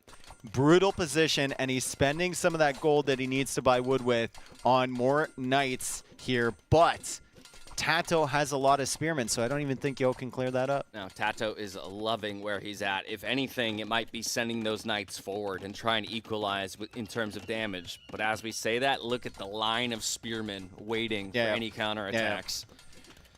Yeah, it should be a win for TaToH. If Yo manages to come back from this one, I know you've seen a couple games there with incredible comebacks, but if he manages this one, then, well, he deserves the 5-1 because this is a really bad position for him to be in. Down 10 villagers right now. The Spearmen are still in his base. The Knights don't have the upgrades. There's no potential to really go for a counterattack here because you can't leave this army alone. You just have to respect the potential damage that this army has from TaToH in the back of your economy. 16 spears, soon to be 16 pikemen. And as I say it, the upgrade comes in. Those 4 Knights cannot take this fight. Oh boy. This is a rough position for Yo, but he keeps playing because it's Mr. Yo. Because, yeah, exactly. And he's got some food in the bank. He's got some gold in the bank. He can maybe go for some more Knights. There's the monastery right there. What is TaToH's game plan as far as a follow-up goes? Just more Knights, 16 pikemen, squires. The +2 armor on the infantry could be huge here too. In eventual Siege Workshop too, right? I mean, for now, he's happy to just keep producing the same units and even going to go for a town center. Very calm town center too. I think only one villager building that, so that's how you can tell he's in a comfortable position. Exactly. Yo has found his way back onto wood, but I think TaToH's aware of that, so wouldn't be surprised if this. You wouldn't be surprised? I wouldn't. No, I would not. The scouts come rolling back over. Pikemen as well. This is going to be a good, efficient trade for them, even if the numbers do get cleaned up in the end to the Knights. But oh my god, look how effective that armor is. And more villagers going down over by the wood line. It's just too much for Yo to try and keep up with. Yeah, and TaToH still has 10 pikemen. Even after losing a lot of those units, he still has 10 pikemen. Yo's like, I can't do anything about this. Yo taps out. TaToH takes the win for the first time in a while here. And it is 4-2. So suddenly we have ourselves a little bit of a series going on. Hold up. How many hours has it been since TaToH won a game? What time did we start again? We started at 4. It's 7:32. Yeah, it's been 3.5 hours, and he won the... Did he win the first game? What was the... No, Yo won the first game. Yo won the first game. What was the first game? Oh, my goodness. Pull the screen Pull up. it Help up. us out, production. Help Pull us it out. up. We're losing our minds here. What was the first game? We're losing our minds. And I can only imagine if we're this fatigued, how fatigued the players are. It was Shoals. It was the Spanish into Byzantines game. Which was a long game, too. It was also a long game. Desert Void. That's the one was the last time. So it's probably been 2 hours. At least. Yep. At least 2 hours ago. Damn. So, hey, a great recovery from him to keep himself in it. We talked about how he's got no more margin for error. Yeah. And he still needs to win the next 3 in a row. Yo with 3 opportunities to win 1 and take the set. Yo, though, also now gets map choice for the first time in a while. Yep. And I think he'll probably go to one of TaToH's home maps. I agree. I think he'll probably go there. I think he'll go Langanati, man. Because you've got Malians or Incas. We've seen both played kind of to great effect on that map in the past. I would lean still more Malians because Incas, if getting starved of gold, which we've seen become a problem. You have to think about what you're using on African reed beds, right? So do you want to go for Mayans or do you want to go for Malians there? That's the question, right? And then you think about Incas, like where are you going to use that? And where are you using Turks, if at all? I don't think Turks get used. So it's like it's Mayans, Incas, one of the 2 on dry graveyards, right? I would probably. It's a good point. Malians can be super effective on African reed beds as well, but they just feel so guaranteed on Langanati. And again, maybe I'm just indexing too much into what we've seen already in the tournament. Yeah. But because of the wood bonus, right, in terms of cheaper buildings. Well, we'll have our answer, and it is going to be the Malians here on Langanati for Mr. Yo in the red, up against the poles for TaToH in the blue. We'll have to see what the poles can do here, because I would definitely favor Maliance on this map. You've got the water opening in the center, right? Poles obviously will take advantage of the fact that there's those stone piles around and they can get some extra gold, as we see right here. The unique bonuses of the poles, villagers regenerate, full work replaces the mill, and everyone knows about the full work. If you drop a farm there, you'll get a certain percentage of the food back, and then the stone miners generating gold is a huge bonus here. Really, really big bonus for that Civ, because you only have 4 tiles of gold, and then you have to chop through. Exactly. So gold, an all-important resource in general, but even more so on this map. Of course, if we flip to the other side and talk about the Malians for a moment, like mentioned earlier, buildings costing 15% less wood means easily going out for an early dock here to take advantage of whatever fish exists out there. First villager already on the way here for Mr. Yo. That's going to help accelerate the food eco overall. Villagers dropping off 10% more gold is the same exactly as we talk about importance of gold on this map. That's obviously massive. And then universities, 80% faster techs is just nuts for anybody. And so will become a very impactful. Did TaToH send out 1 or 2 villagers to that dock? He sent out 2. Okay. Yes, it was. Yeah, it was like a one after the other kind of a situation, but this is pretty typical, right? 2 villagers for each, then they start working on the shore fish, and the fishing ships are on the way. There's always a question about whether or not players are going to invest in feudal to ultimately win control over water, because usually by the time they do, there's about 200 food remaining in the center of the map. TaToH will go for a demo, though. 100%, right? He's gotta. He'll have demos loaded up. If he not, wants to hold that water just in case. If not for himself, he'll do it for you, Dave. For the fans. Yeah, 100%. Wow, that is long distance deer push. Long distance deer push there for Mr. Yo. And both players still queuing villagers here, so it's not some absolutely ridiculous uptime from both of them. But we still should see quite a bit of feudal aggression. The gold positions are interesting. TaToH got 1 back gold, 1 very forward gold. Yeah. For Yo, it's split to the wings. Yeah, that's really, really interesting. I mean, that's super safe for TaToH, and then the other one is so exposed. Mr. Yo, that hill is. I honestly think that gold is even more exposed than TaToH's at the front of his base. Yeah, that hill sucks. That's quite bad, and Yo will have difficulties for sure securing both of those. Loom on the way for both players. That means Feudal Age will follow, and we'll see what the strategies are. Does he know that that llama is still sitting there, or what is that? I mean, he should, because I hear that thing just screaming. Like, I mean, it's 100 food. Could become relevant eventually. Those things are obnoxious. How about that? TaToH early on stone. Again, as we mentioned earlier, stone miners bringing gold for the poles, but committing 5 villagers to stone that early on. And long distance mining at that. Well, you can switch them to the lumber camp there. And on the complete. Yeah. And the drop off. The beautiful thing about going to that stone there is that now you're going to have enough gold for the ship, and then enough gold to potentially make a second ship if you send more villagers there, or repair yours for that early engagement against what's potentially only going to be 1 ship from Mr. Yo. But Mr. Yo is going to go for a barracks, and he's got 2 militia. Hopefully these work out better than the last militia we saw from him. He still ended up winning that game, but certainly those wasted militia kind of put him a little further behind than he would have liked. Without a doubt. I like the placement of the barracks and the houses, though, to protect the 1 gold that he has opted to go to early on. TaToH doing a great job to scout those militia out, though, as they start to roll forward. Now, those militia aren't going to find much damage on the dock already because of the pre-walls that TaToH went for quite intelligently, and we see Yo actually being the first player to look for production on water with a fire galley, and still yet to see one in the queue here for TaToH as I say it. Is TaToH making a tower behind that dock? So he went, oh my god, he went to the stone for 5 villagers so he can afford 2 towers.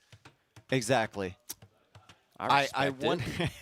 That's crazy, dude. And then he can make another tower on the wood line if he needs it. So he's going to tower the fish, which is something that I have not seen in the many times that I've watched this map. Usually players will just go for 1 ship. So the stone miners were not for the gold.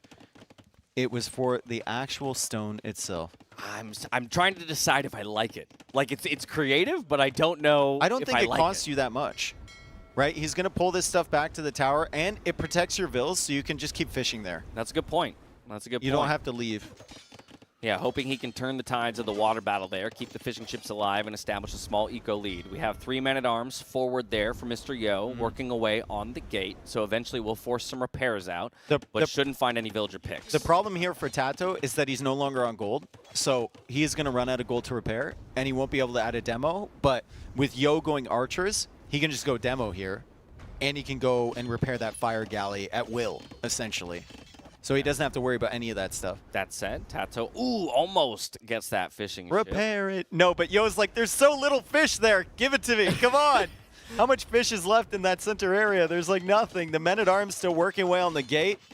We've got Spearman behind this. And TaToH blocks the fire galley, but Yo manages to demo 2 of those fishing ships. There's basically nothing left there in the center. I think the fish is fully expired. And the first full work of the game will now come up from TaToH. Oh, okay. It looked like that was another blacksmith symbol. Yeah, the full work and the blacksmith. So I was like, oh no, double blacksmith. That's no good, but it will be a full work, as you mentioned, on the berries. So food eco continues to look good for TaToH. Where are the archers from Yo? That's my question. Like, where's the follow-up for these men-at-arms? They're still looping around. And they've got a spearman really, really smart there. Yeah. Escorted by a spear. Now, there are some skirmishers already here back at home for TaToH. And he'll have to sit on skirmishers as he still has yet to get himself to gold. Just now looking for a mining camp. But through all of this, Yo has managed to get the walls up. He is ultra safe back at home. Where did that second tower go for TaToH? Was it on the wood line or was it on the gold there? Because he did make on the wood line. Yeah, and well, now, both, I guess. Now he's perfectly balanced in terms of stone for both towers. Okay. Really beautiful approach there from him. He's going to just go onto gold. He can send a couple villagers onto stone if he needs to. And he set up 1 fish trap there, but Yo is heading in here, and he managed to save the men-at-arms early, and they're going to provide a lot of value against those skirmishers as like a buffer zone between the skirms and the archers. He snipes a villager first. TaToH's resources looking pretty solid, but Yo actually has more on food right now. I want to take a look at the eco and see if that's mostly berries. Yeah, mostly berries and sheep, so Yo will need to get himself balanced out with some farms. Yeah, both players just starting to drop some farms. Obviously, for the pole player, we're going to see some of that food start to shoot up as they make, or rather take advantage of the Civ bonus for the farms around the full work. These men-at-arms, though, the fact that he kept them alive, it's going to do so much work for him against these skirmishers just in terms of creating a front line. Time. Yeah, buying time for the archers to get away safely. Yeah, and that's exactly what Yo wants. The value of these men-at-arms, once you have, more than 4 or 5 skirms on the field, or once you have some walls up with towers, really, really decreases. You wanted to hit with them early, but still getting value in the later stages of Feudal Age is really, really nice for Mr. Yo. Look at that. Malians 12-4 on Linganati. Most popular civ behind that is Byzantines, which sports a 1-5 record. I'd have to imagine most of those losses come at the hands of Malians as well. However, it's the Poles here for TaToH, so a different dynamic this time around here on Linganati as he is still working to get these palisade walls up back at home and dropping another full work. I wonder where you play into here if you're TaToH. I think for Mr. Yo, you just try and keep a little bit of control, keep massing up your archers, and then maybe you can go for a forward of some kind, like Monasteries, Siege Workshop, or something like that, and then it'll make it difficult for... Double stone mining camps. Yeah. Is he just going to go... Or castle dropping, baby. I mean, we've seen a lot of Gebetto in this tournament relative to other tournaments previously. And Gebetto was recently kind of buffed. I think they got a little bit more HP, which is, like has been big. Yeah. But even still, right, we talked about how gold is the determining factor on this map. And castles are great at controlling those 4 crucial gold, pits, whatever you want to call them, that are located around the map. I believe they call them mines, James. Point taken. That's the first time I've called you James. I felt like I was in school for a moment there. I was like, okay. That's the very first time I've called you James. James. Who is James? Who's that guy? All right. Ooh, Stonewall's even here for TaToH, right? Just trying to expand.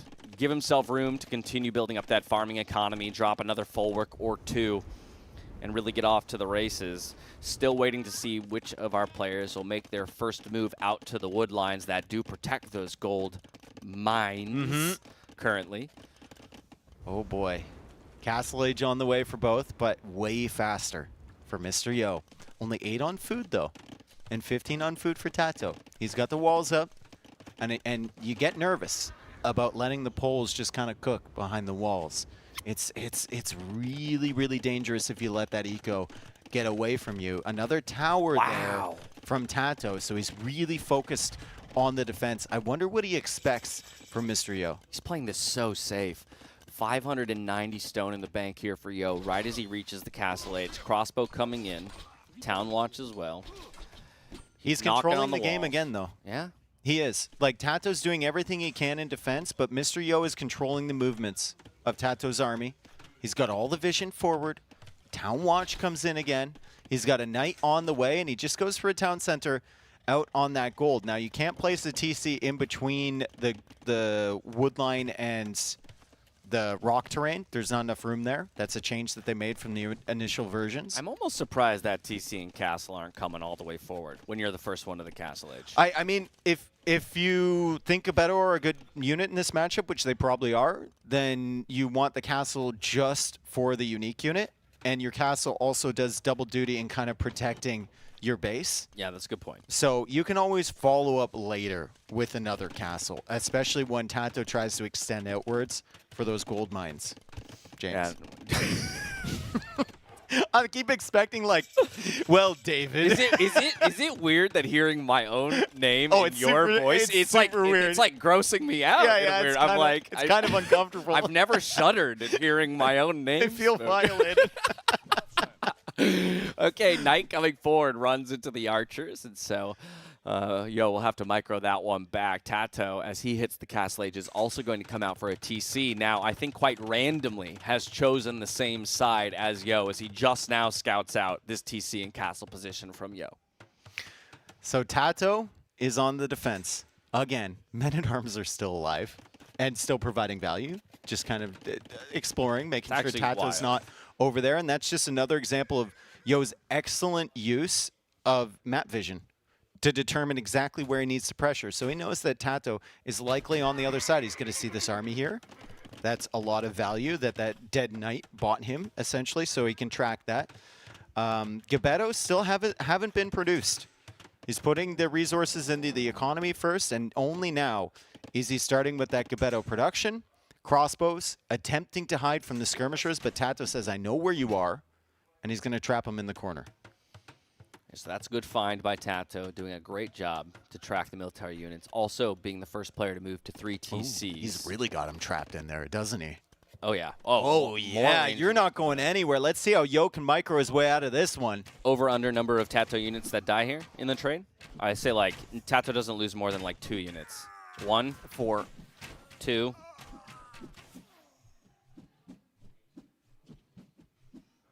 Okay, well, that was anticlimactic, but I was right. 4! Come on! Push for it, Yo! Let's go. No, we No, dude! Exactly 2. Let's go, baby. Let's go. No, man! Come on! What was that? Why'd you run? What a great cleanup there from Ah, TaToH. he's still pushing on the other side with the mangonels. Yep. There's a Siege Workshop now coming up in defense from TaToH, but like, what does Siege do against Geppetto? I was gonna say. It dies. No better unit, almost. Yeah, it's just you have the mobility to dodge the shots. TaToH's going to see this Geppetto and be like, no. Why? Oof. Why are these here? Right? And he's only got 5. What does he drop? He's 6 dropping another crossbows TC. Okay, I was going to on say. the stone. Yep. All right, so he's just going to try and boom his way out of this, extend around the map, probably Yeah. understanding that this position is going to be hard for him to hold on to, though try he will with a mangonel on the way. Oh, man. This is a tough situation. Crossbows are decent against Geppetto if you have the upgrades. Like, if you have ballistics, you know, the range upgrades, everything like that, thumb ring, they feel decent, but in small numbers, without upgrades, Geppetto are just going to fry them, right? TaToH picking up that relic. The Geppetto aren't going to let that happen. The monk is going to drop that relic over there. The relics always spawn in the corners, so TaToH knew exactly where that was. And despite the fact that Yo is hiding behind that rock, TaToH is going to snipe the Mangonel as Yo comes forward with another outpost and finding his way in here, potentially TaToH with a great university wall to stop him. Yeah, and just enough crossbows here to force those Gebetto back. A bit of a stalemate point in the game. Take a look at those villager numbers. Through all of this, TaToH up onto 4 TCs has really established himself in a solid position. It's just like, how are you gaining access to that? Luckily, he's poles, so he can still get that gold income from mining the stone. Maybe he could go for a castle with that stone he's mining on the left side, but the right side will be under pressure for quite a while longer with the mobility of the Gebetto. Now, total res collected, TaToH is ahead. We're just thinking about tech tree options here for poles. It looks better on paper for the Malians. However, ballistics is on the way, and we're up to 9 crossbows now. Yeah, and I think overall, Yo, I mean, investing a lot just to get that castle up, right, and delaying his own TCs means he accepted that he'd go behind an eco. Redemption, of all things.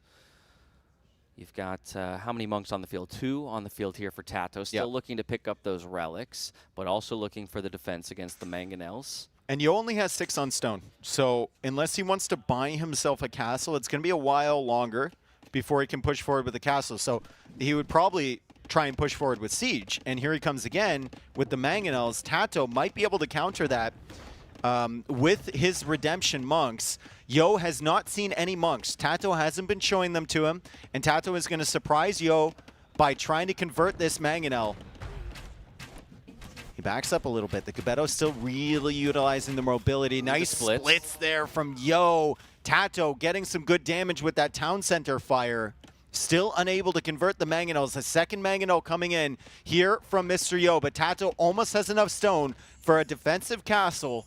Does he put it over here? It's a big risk, right? It feels like a castle over on the other gold might be the better option. Yeah, he was thinking about it. With those Vil positions, he was definitely considering dropping a castle there, but in the face of 2 Mangonels, that could also be a massive throw in the end. Also, look at that monk actually stealing the relic away from behind TaToH's base. Also finds a snipe onto the Mangonel, but now redemption has been revealed officially.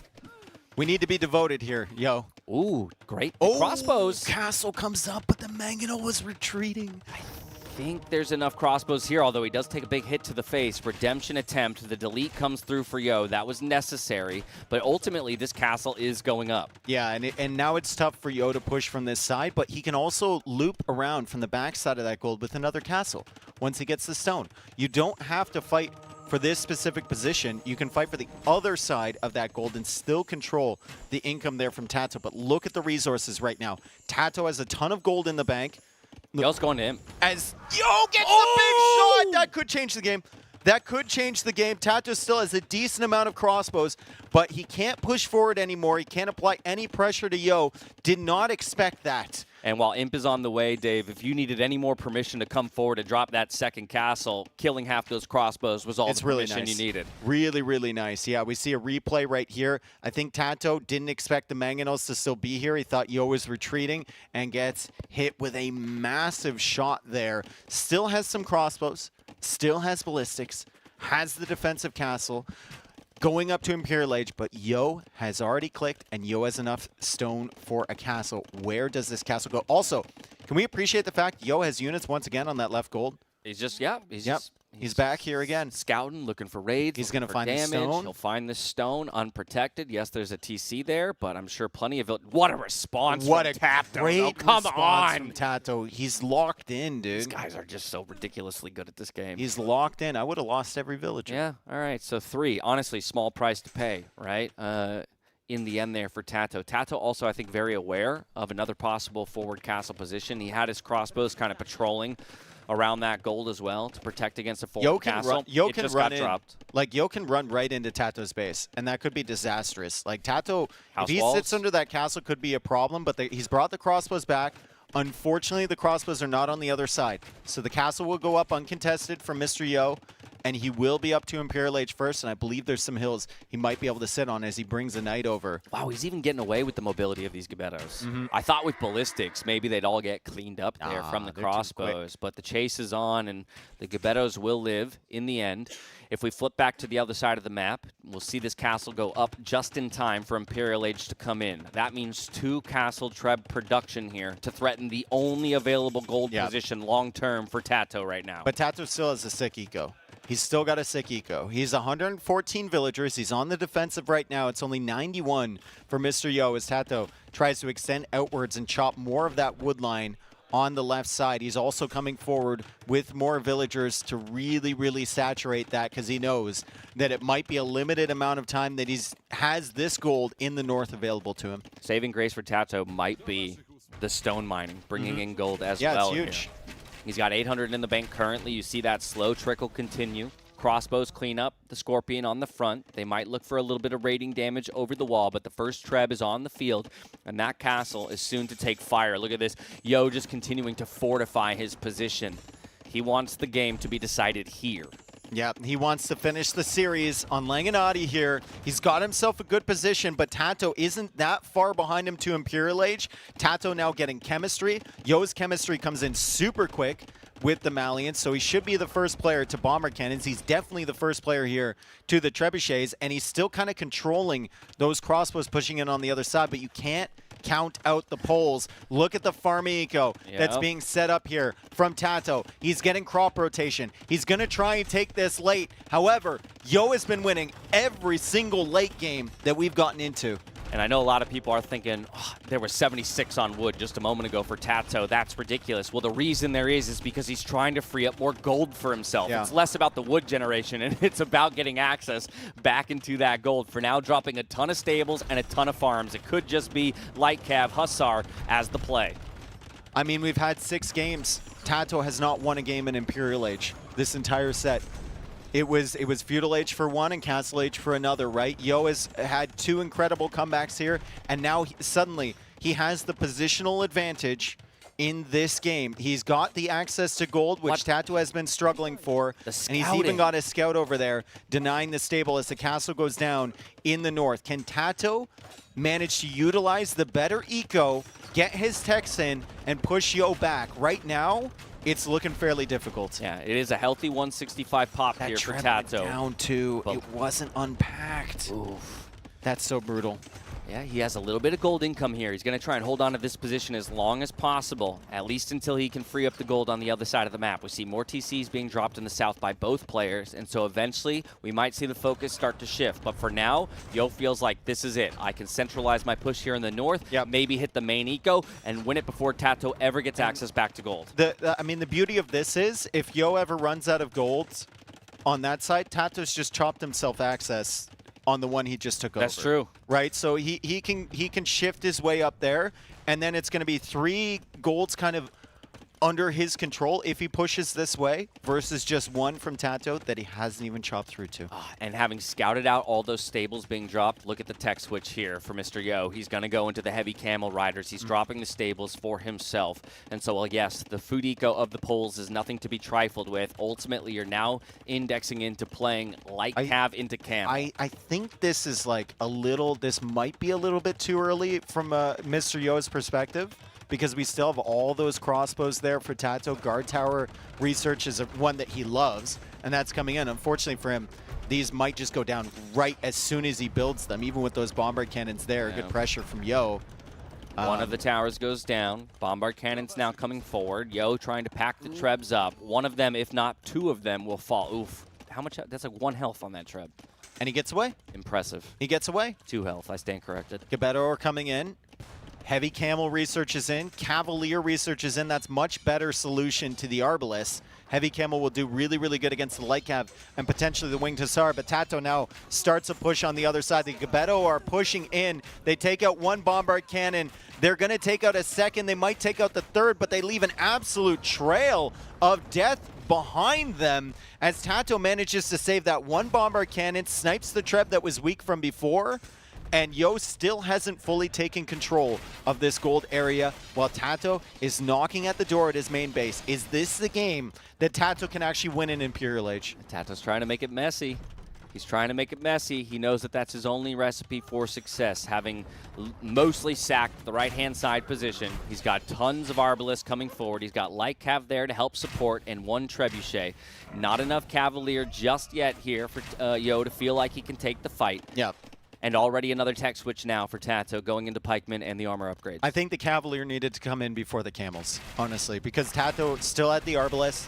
I think Yo needed to focus on that a little bit more, but he's still got a decent economy, 122 Vils, and we look at TaToH's eco, 129, 52 on food. Maybe TaToH has enough to pull this back. Military numbers just aren't there right now for Mr. Yo. Look at that, 61 to 28 in total. It's pop cap overall here for TaToH to the 150 of Mr. Yo. And for all of the attention he's paid to this side of the map, TaToH's still mining gold. Yep. Yeah, Yo gonna be able Wait, to where are the snipe Arbs? this Treb. The Arbs are out of position somewhere. They're shifting. Oh. They're all shifting, so TaToH wants to push back those two castles, but he's kind of opened up the door if Yo wants to push on the other side, and there's a lot of exposed eco over there. TaToH is now coming back with the Arbalest, and maybe couldn't make up his mind on this side. Very, very strange positioning from him, but he's Little indecision. He's going to push again. Okay, well, yeah, rotates back just as Yo thinks about moving to another TC and getting himself gold access once again. Now we've got the Cavalier taking a fight on the right-hand side. This is going to shove TaToH off of gold. So we have a split map, split focus. It's about who can make more forward progress before the other. Lots of Cavalier in at Yo's disposal here, chasing a ton of villagers. That's going to be a good cleanup. But while all of that's happening, there's nothing protecting this eco back at home. Worth pointing out that Winged Hussar are absolutely insane in the late game, especially once you get Lechitic Legacy for the extra splash damage. You have to avoid losing these Arbalists, though. These are a very valuable part of your army. If you're just spamming Winged Hussar into Cavalier, even with that unique tech, you're going to lose, especially against Cavalier with Farimba.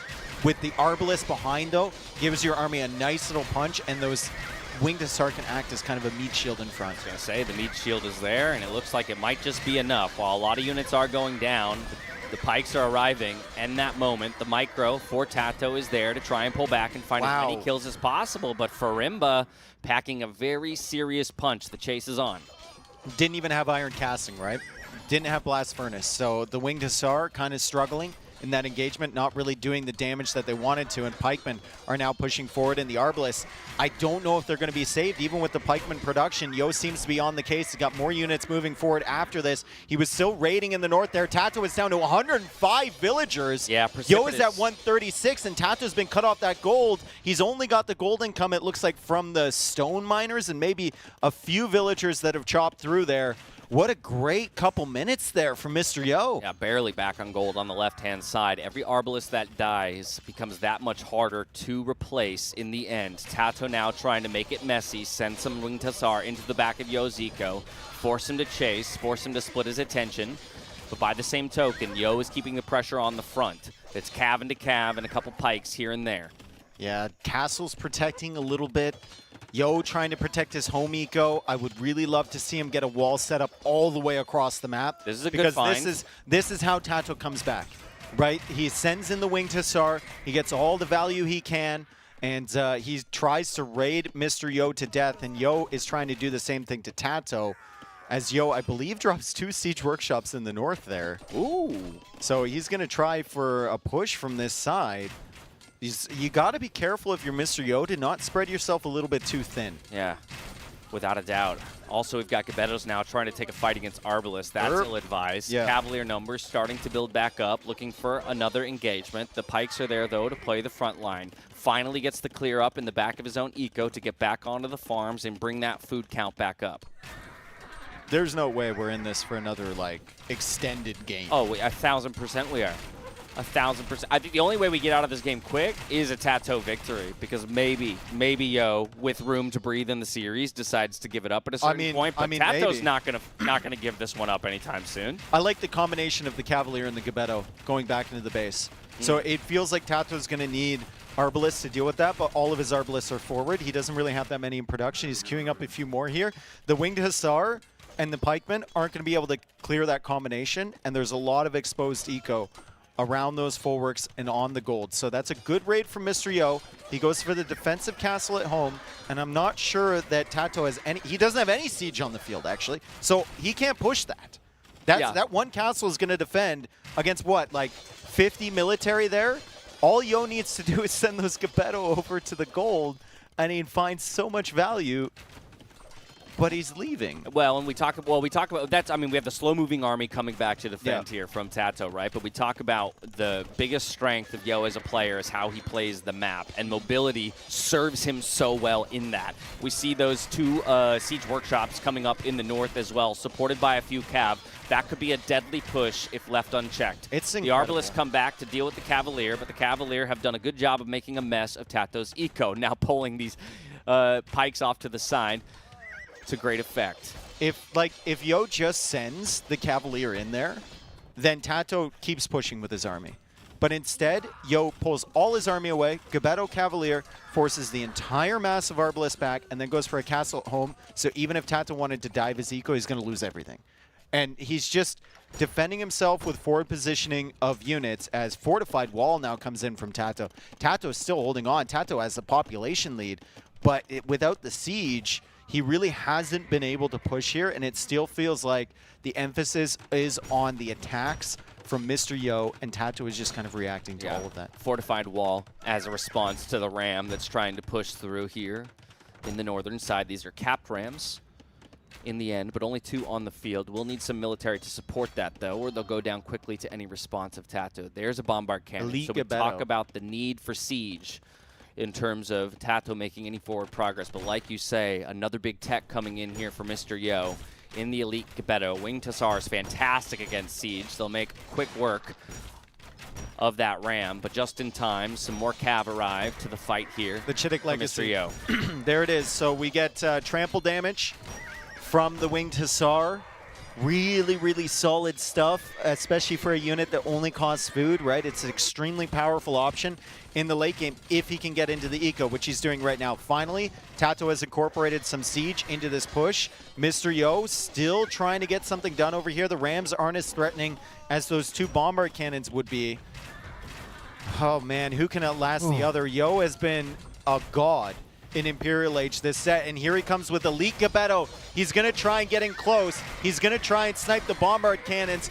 Yo dodging around the bombard cannon shots from TaToH. He's splitting up the light cav. He's still got the camels in front of the Geppetto. TaToH trying to go for attack rounds. Yo is successfully maneuvering around every single cannonball that he sees. Fantastic micro by both players. But he attacks though, the right? house. Ooh, runs into the house with a patrol in the end. Most of the Geppetto numbers remain alive. 1 bombard cannon went down in total, but still 2 remain to put pressure on that castle. Great job from TaToH. 30 military for Yo, 80 for TaToH. Yeah, great job from TaToH to get the siege workshop forward here, to get the bombard cannons out, and to keep the Arbalists alive. He's constantly pressuring, so Yo can't get away with the counter raids and everything. TaToH is now starting to use his position to his advantage and force Mr. Yo to respond to him, which is something that Yo wants to be doing at all stages of the game. And also, excellent rating up there on the gold. TaToH really starting to take advantage of his eco lead.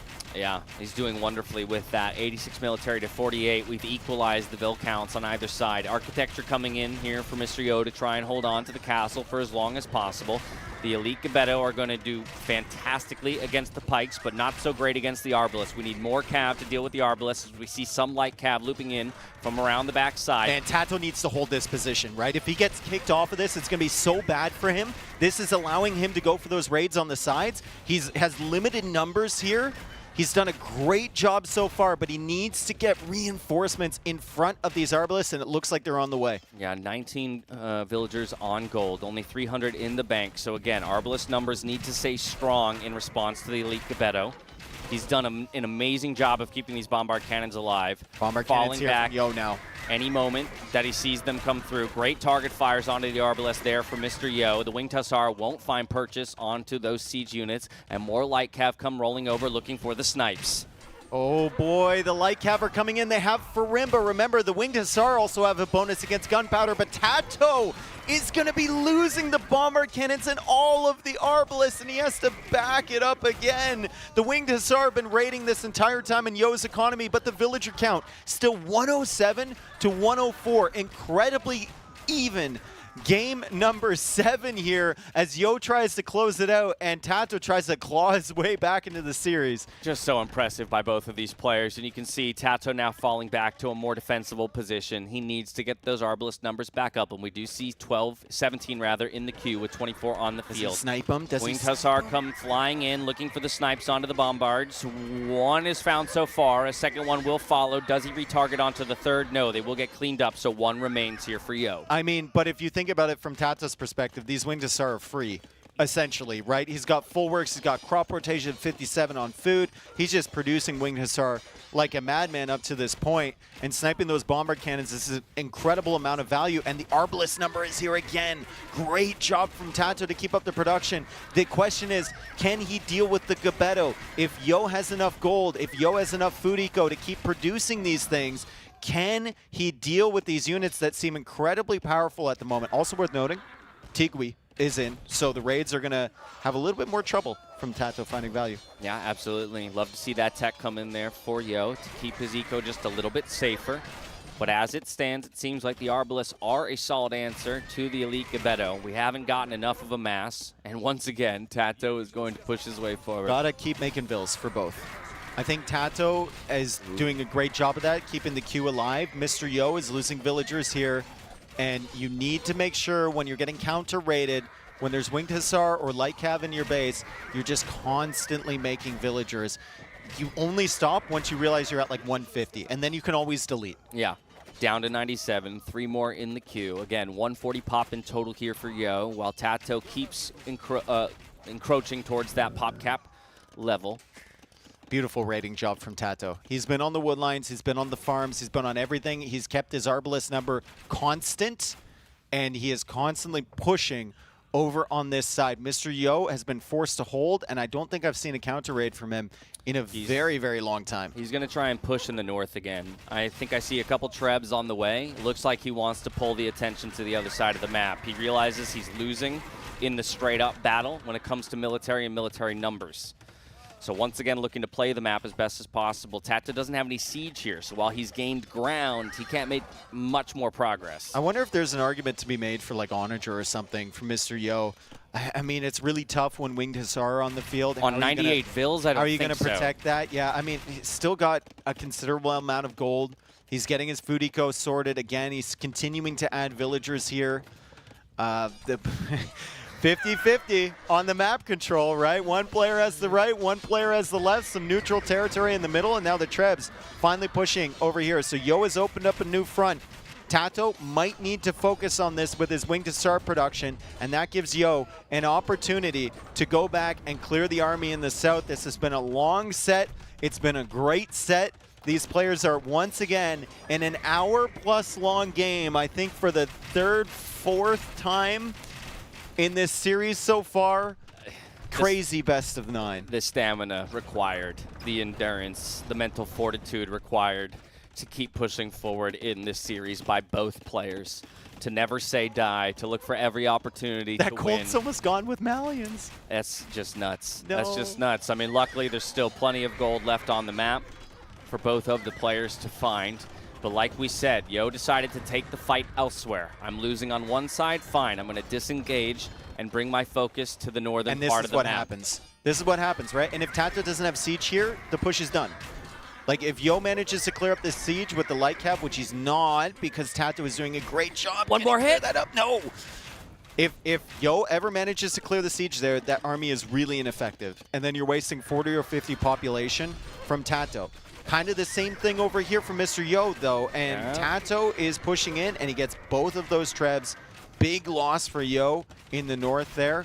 TaToH setting up. Look at the way he's setting up the Arbalest around that. And the pikeman, he's like, you shall not kill. Yeah, the these semicircle bombard formation. The target fire coming in from Yo to look for the snipes, can't find it. So Yo's push has been stopped for the time being, at least from a siege perspective. TaToH still has a little bit to work with.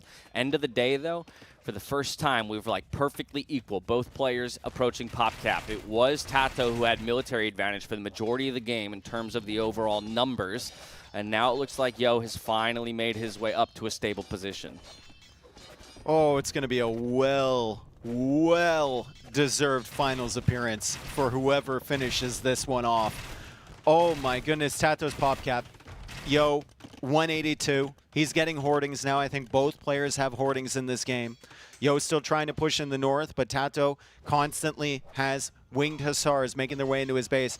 Gebettos are really solid against buildings too. So as long as the Treb is the one working away at the castle, these Gebettos can work away at these buildings, and that monastery is going to go down really quick, and maybe Yo can even snag those relics from TaToH.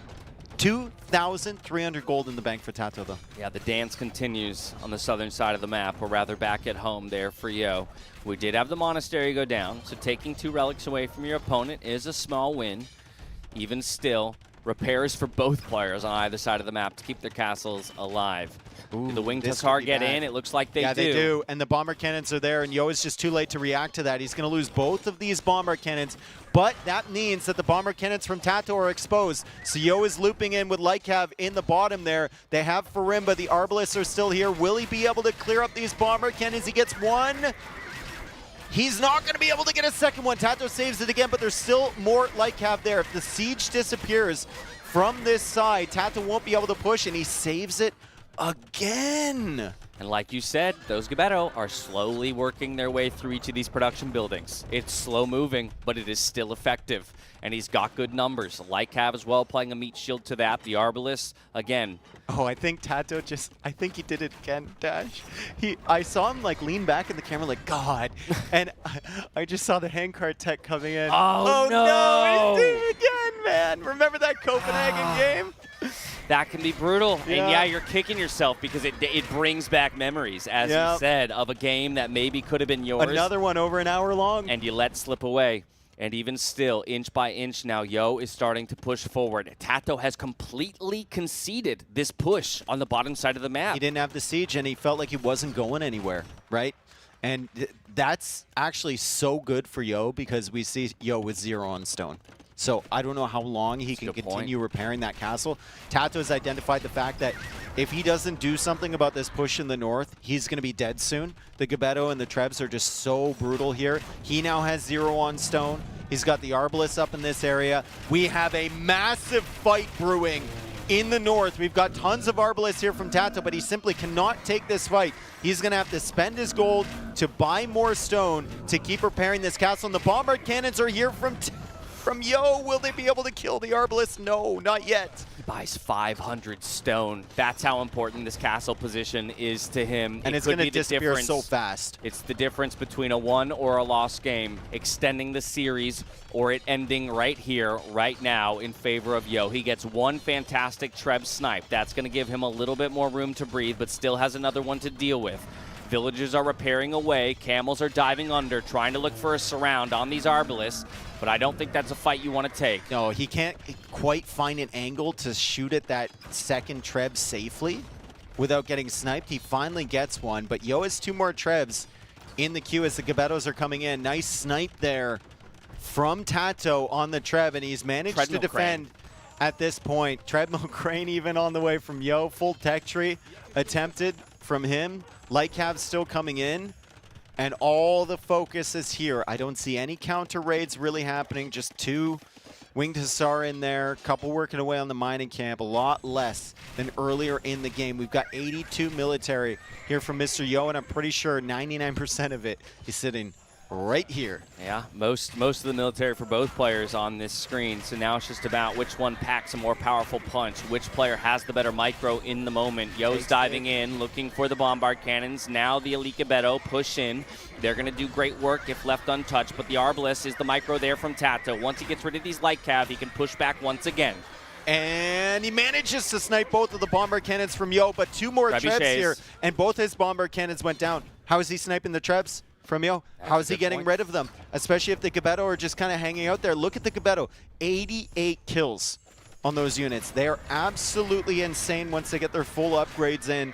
Like Cav are going to push the Arbalest back once again. They're going to threaten that Bombard Cannon, which Yo is going for, and Yo just dives. Yo says, enough with this. I'm going to kill the Bombard Cannon. I'm going to snipe your Arbalest if I can, and I know you're out of stone, so I'm going to keep working away on this castle with the siege. TaToH now buying 300 stone here to keep repairing this. Thank God for those gold reserves, because it's the only thing that's keeping that castle alive as he buys another 300 stone to invest into repairs, but 2 more trebuchets keep firing away. The Bombard Cannon numbers are better for Yo at the moment, and he's finding good target fires onto the Arbalest. Oh, shoot!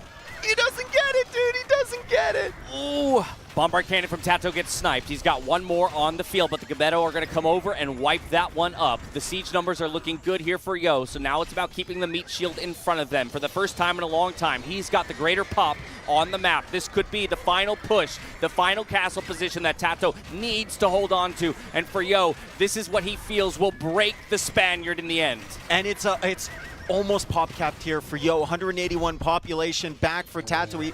Yo comes in, he snipes another Bombard Cannon. The Arbalists are going down. There's only 24 of those Arbalists. There's a few pikemen in front, but TaToH is out of stone. He's out of stone. He's out of stone, Dash. This might be it. The castle's going to fall. Can Yo win here?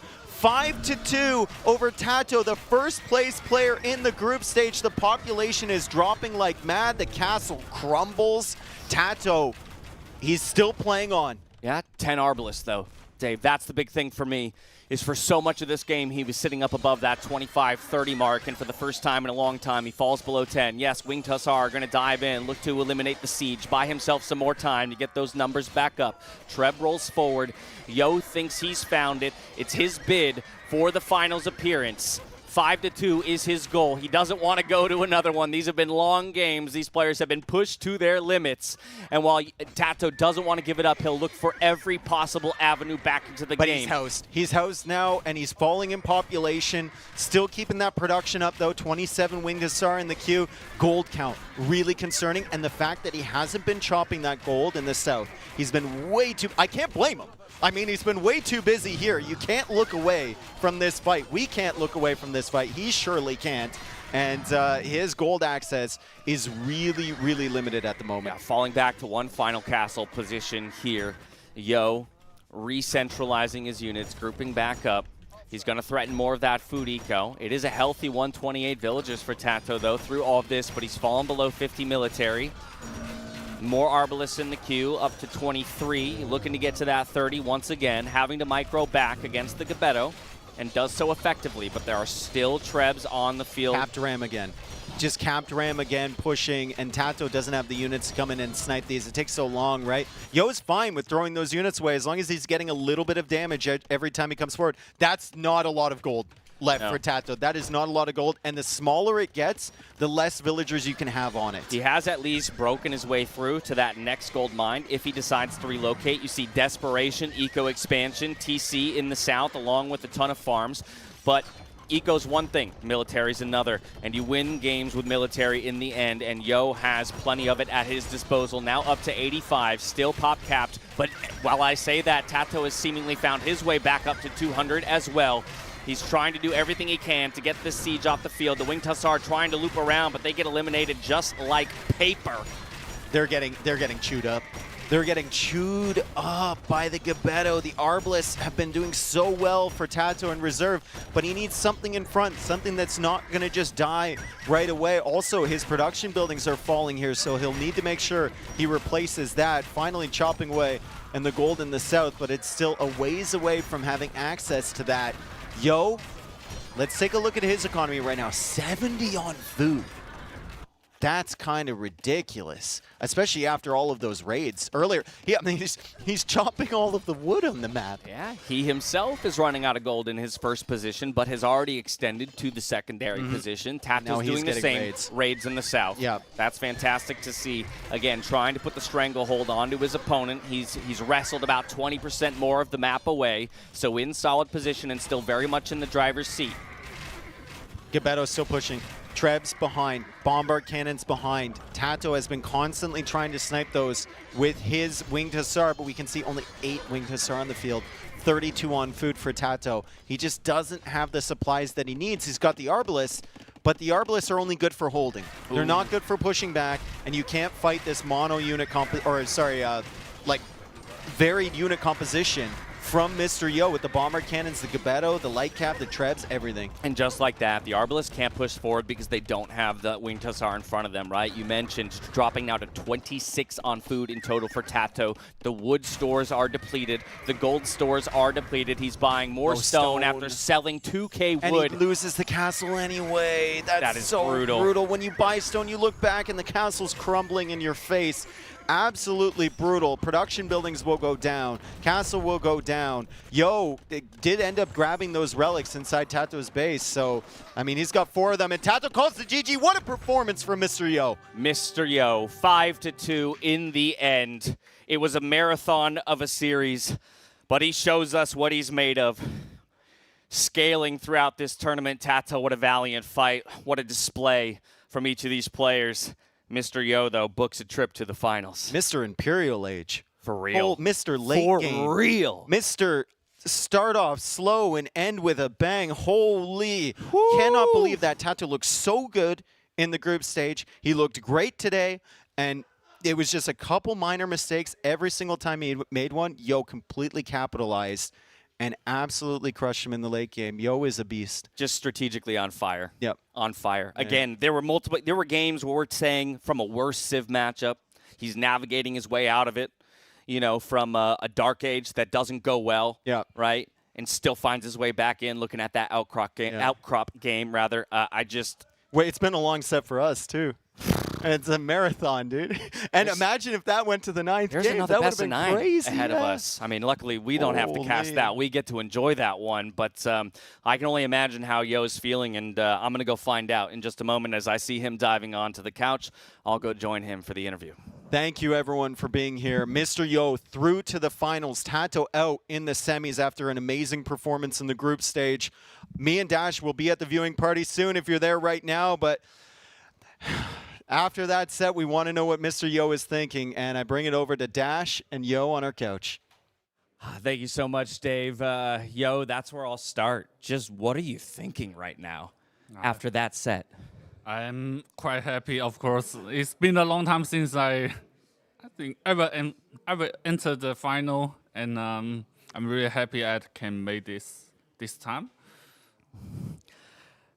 Best of 9 against TaToH. He is a player who kind of seems to have like endless strategic knowledge and creativity, right? So talk to me about the preparation against a player like that, who also, I think through the Swiss stage, looked like one of the strongest players here. Yeah. I have to went through his every draft, his every games, and I did that today, I think. Now, game 1, Byzantines Spanish. This one actually felt like, it's hard to remember that this game even happened for how long ago it was, but this in a lot of ways felt like maybe the smoothest game for you. Yeah. Do you feel like just Civ advantage here, really? I think it's a 100% Civ win. There's no way Spanish can defeat Byzantine in this map, I think. Yeah. The only thing I think Dave was losing his mind when the demos kept getting your trebs. Eventually, the reposition onto land. Kind of sloppy. I lost like 6 traps there or more. I think, we were starting to calculate. I think it was like 8, which is like, 1,600 wood, 1,600 gold. Okay. But even still, just ever so slowly inching your way forward with that Civ advantage that you had. I more so want to talk about the longer games that we saw take place. And we don't even have to talk through them each one by one. But for yourself as a player, Imperial Age, like, is that just your comfort zone post-Imperial Age? Yes. I'm like a noob in Feudal Age and maybe less noob in Castle Age. I would be expert in Imperial Age. Now, this one was an interesting one because not only did your man-at-arms not find a ton of, effectiveness early. Yeah, look at that. I don't think we saw your reaction initially, but what was your reaction when you... Come on. Did you ever consider deleting the barracks? What about it? But I don't feel it's worth it. I mean, I have to keep the production of the spearman, right? So right. It's a very good point. But I think, when something like that happens, obviously I'm sure you don't get too shaken up by it. It's unfortunate Yeah. But I guess it's better that than feeling like your play isn't up to par. Yeah, and it hurts my eye every time I switch to my barracks and see that. And even one more, At first it was only a militia, then I have a spear stuck there as well. Now, Goss, actually, I don't care so much about that pick, but I think the draft was very interesting here because the 12 random Civ bands were they were all incredible civs. Yeah. So take me all the way back to the draft. Like, how did that change your approach? What was your, kind of perspective when you saw those 12 random civ bands and then had to, I have to adjust my home map, right? But my initial plan, I didn't want to play water map at all. Like, I want to play something like Arabia or Dry Graveyard or something. So those civ bands, most of them are powerful, like water civs. So it doesn't affect me that much, I think. Now, on Arabia, Vietnamese into Franks. Once again, Vietnamese don't have the strongest castles, but you still manage to have incredible castle positioning. Ultimately, I think this was an interesting generation because there were so many hills. How did you identify where exactly you needed to, hold on to positions of the map in this one? I mean, he was Frank, right? Yeah. Like, going to late game is not good for me because Paladin is just way too strong, and I have to take control of the map. That was my plan, to control all the extra gold, including his main gold, for a while. Then just using Halberdier to run out his gold. Well, and he did get into Paladin eventually, as you said, a very powerful unit, but it felt like at that point you had just enough to hold on. His final push here, unfortunately not enough, and the Frank Castle goes down. After this, though, we get into those really, really crazy long games. And so, stamina. Talk to me about stamina in the series. Talk to me about why it is that you still believed, for example, you could win and did eventually win on Copenhagen. All right. Because I didn't believe. I have to admit, I did not believe. So, like you said, it's my comfort zone. So I have that fighting spirit just as ACCM does. So I never give up. And I knew at a point he will lose control of the middle wood, which is important. He got control of the gold. But I still have the relic, so gold doesn't matter for me. Now, of course, right at the beginning of the game, they were Yep, watching your king. You didn't even choose to scout with it this time, huh? Yep, being careful. Not going to happen again. Never again. Never again. But this is such an interesting matchup because, again, as the game extends, right, Malay go into Force Levy. They have the ability to spam a lot of units without needing gold. And honestly, Korean Hussar are some of the worst in the game, and yet they were still so important to your win. Yeah, I mean, what else can I make, right? That's the only choice I got. A lot of towers. That's what you could make, right? Yeah. And I think the control over the wood is exactly, as you mentioned, the most important thing. But time and time again, we'll see the population dip down to 150 while he's at pop cap, and you just continue to hold on. What about the final moments where he's clearly going for a king snipe, right? I saw you garrisoning in all of the town, or all of the town centers and all of the towers to put the flags there, make it hard for him. Yeah. But he knew, right? I think, well, it's hard to say because he had a sense. He brought a bunch of long swords or two-handed swordsmen down to the corner, thinking maybe your king was exposed there. He was searching. I don't know if he knew exactly where it was. He was just targeting every single tower as best he could. Yeah, he even brought his villager along with us. He did it all, right? I didn't hear no bell. I mean, again, from here, you took you get the break after game 4. How did you, or rather, what was your thought process like in game 4? Because you're ahead 3-1 in the series. You probably feel very good. Game 5? This is game 4, right? And after this one, you guys got like a 5-10 minute break? Yeah. So in that break, what were you saying to yourself? Were you thinking anything? Or were you just trying to get oxygen I into your tried to lungs? think about nothing. Fair enough. I think for most of us, we were all like, just drink water, hydrate, all of that kind of stuff. I know deep down I'm happy, but I have to stop thinking about being happy, you know. This, I think, was the most impressive comeback that I've seen in quite some time. to lose those early militia or take the damage on the scout without getting any kills onto the villagers.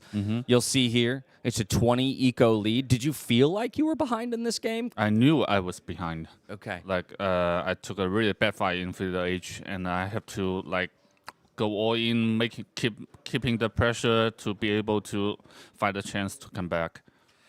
What was your identification of how to win this one ultimately? Because as we were looking even at the Sib matchup, it felt like Gurjara's. Like in purely post-imp v post-imp, we thought even Gurjara should win. And yet you utilized the Trebs so well. To be honest, at first I thought the same. I thought I was going to have a bad matchup. And until I hit the Imperial Age, I just remember they have Flaming Camo. Then I thought, this could be right. Flaming Camo and somehow some unique unit is gonna done the job. And I think the crazy range on those Trebs allowed you to hit so many castles from different hill positions. Yeah, that's huge. And then you also just did such a good job, I think, of like dictating fights on the map, right? Like, again, you're the one trying to come back, and yet he's the one chasing your units around the map. But at this point, he doesn't have an attacking unit, right? The Camo is like defensive unit. He has to. Oh, this looks amazing. I know, right? Did that feel good? That felt good. There was also, I don't know if we replayed it, but there was a huge mangonel shot you had earlier, too, on Outcrop on a bunch of, it was just like skirmishers, but it was a target fire. That must have felt good, too. Yep. Just the micro on absolute point. How does it feel to know that you've got this massive live crowd as well, just a couple blocks away watching you dominate? Ooh, celebrity. Celebrity? Look at me, Mom. Woo! Okay. Rocky Forest. This was a tough one for you, I think. Yeah. Did you feel like you had any kind of source of recourse? What went wrong for you, if anything, here, do you think? I think I was just being sloppy. Like, I think Villager can kill those spearmen easily, but it turned out it's too hard, way too hard for Roman's spearmen, right? That extra armor. Yeah. So effective here. The scouts coming So over. I lost tons of Villager there. I knew I was going to lose this game for sure. So from here, but I don't have the perfect save as well. Like I knew I was going to lose this game. I don't have a save for this map, I think. Game 7, Malians, very traditional pick here against the Poles. But once again, the game kind of extended. What did you feel about TaToH's approach in terms of, did you notice that he took 50 extra stone at the beginning to drop extra towers? No, I didn't scout that. Yeah, it was kind of, he did like 5 villagers on stone, then dropped a lumber camp so that he could drop tower in the middle and tower on his wood line. I was wondering if, like, how you maybe reacted to that creative approach to defending. Sorry, didn't see that. That's okay. This map is obviously so important. Gold, rather, is so important on this map, but also I think Malians have such great mobility. Talk to me about the decision when you were defending at home with the cat, right? He was pressuring your castle. Eventually, you just left and went north. His unit is like arbalests and pikes. They have no mobility, right? So I figure I can just make some bamboo cannon back in my base. Then I can just move around. It's no danger at all. And I have not great, but okay economy to keep the production. Even if he break in with some hussar or something, I can defend just fine, I think. Yeah, you seem to play or balance this one somewhat perfectly. All about the siege in the game. Ultimately, you win out 5-2 fashion. You're going to the finals. Yeah. You don't, as you said, it's been maybe a little bit. Yeah, finally. Made it. Like forever. You don't know who your opponent is yet. No. But talk to me about how you feel you're playing right now, because once again, it feels like every single series you just get a little bit better. Yep, I'm getting tons of information from other player, I have to say. Then I feel like I play much better than day one at least. Now, when you think about your possible opponent in the finals, you've got 2 of the strongest players the Age of Empires scene has ever scene.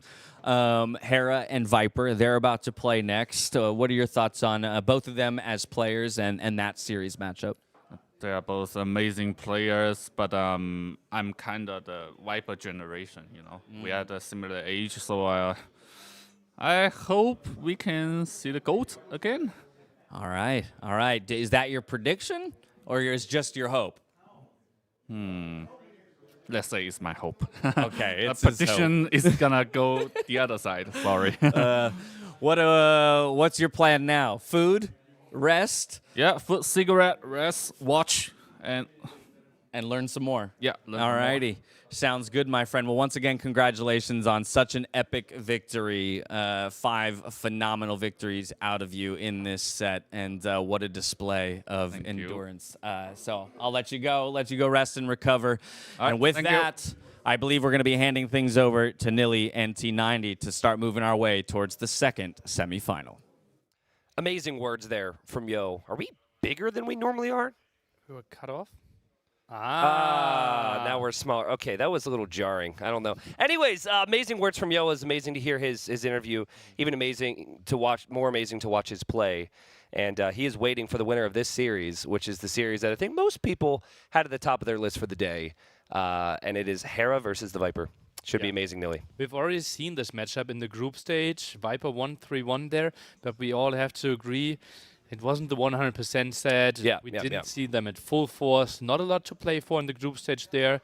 And it felt a bit of underwhelming situations, right? Neither player wanted to really show how strong they are, what strategies they wanted to play. But now gloves off, and we could be in for another bang of a set. Yeah, you're absolutely right. That was it was already pre-established where they were going to be facing up, and it was already pre-established that they were on the same side of the bracket, right? Yeah, So they absolutely did not want to show anything. And they drafted after Yo got one of his victories there. They weren't sure if his series was going to go longer, but they wanted to be sure that the draft was prepared. And let's talk about that, Nilly. I mean, the big thing here, before we even break this whole draft down, is those random bans, which has been consistent throughout every single series. It is randomly generated to how does this affect the players in good ways and potentially bad?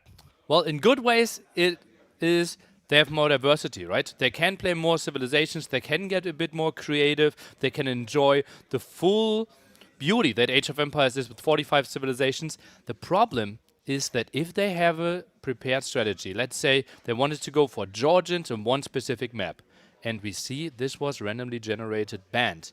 Well, this map and this strategy is not going to work out, so you have to be more flexible. Yeah, I mean, I don't think you're going to complain too much if you're either player with no Georgians out there after seeing what happened to Viper yesterday against Doubt. That unit, the Manaspa, is insane. I think we have... Is there something wrong here on the board? Yeah, I see Aztecs twice. Production could maybe take a look into that we'll one. get that. We'll get that sorted and see what civilization that should actually be. But Hera really wanted Mezzo. yeah, you can't pick Aztecs twice. We'll get that fixed here in a second. But I will say, I mean, Hera having Aztecs and Mayans is pretty incredible. I mean, across the board here, civilizations look very diverse, but you look over at Viper's side as well, and I would think the same. So going into the maps here, Game 1 will be Fortified Clearing, which is definitely more of a slower start, so these players will be able to warm up in that way. Hera's home maps, he has Rocky Forest, Langanati, Hippopotamus, and then Golden Lakes, while Viper has Canberra, Shoals, Arena, and Copenhagen. So pretty much all of Viper's map except for Canberra, I'd say, are more of the boomy late game maps. Yeah, Canberra, obviously a wild one, but let's say those 4 maps might be the one furthest away from Arabia.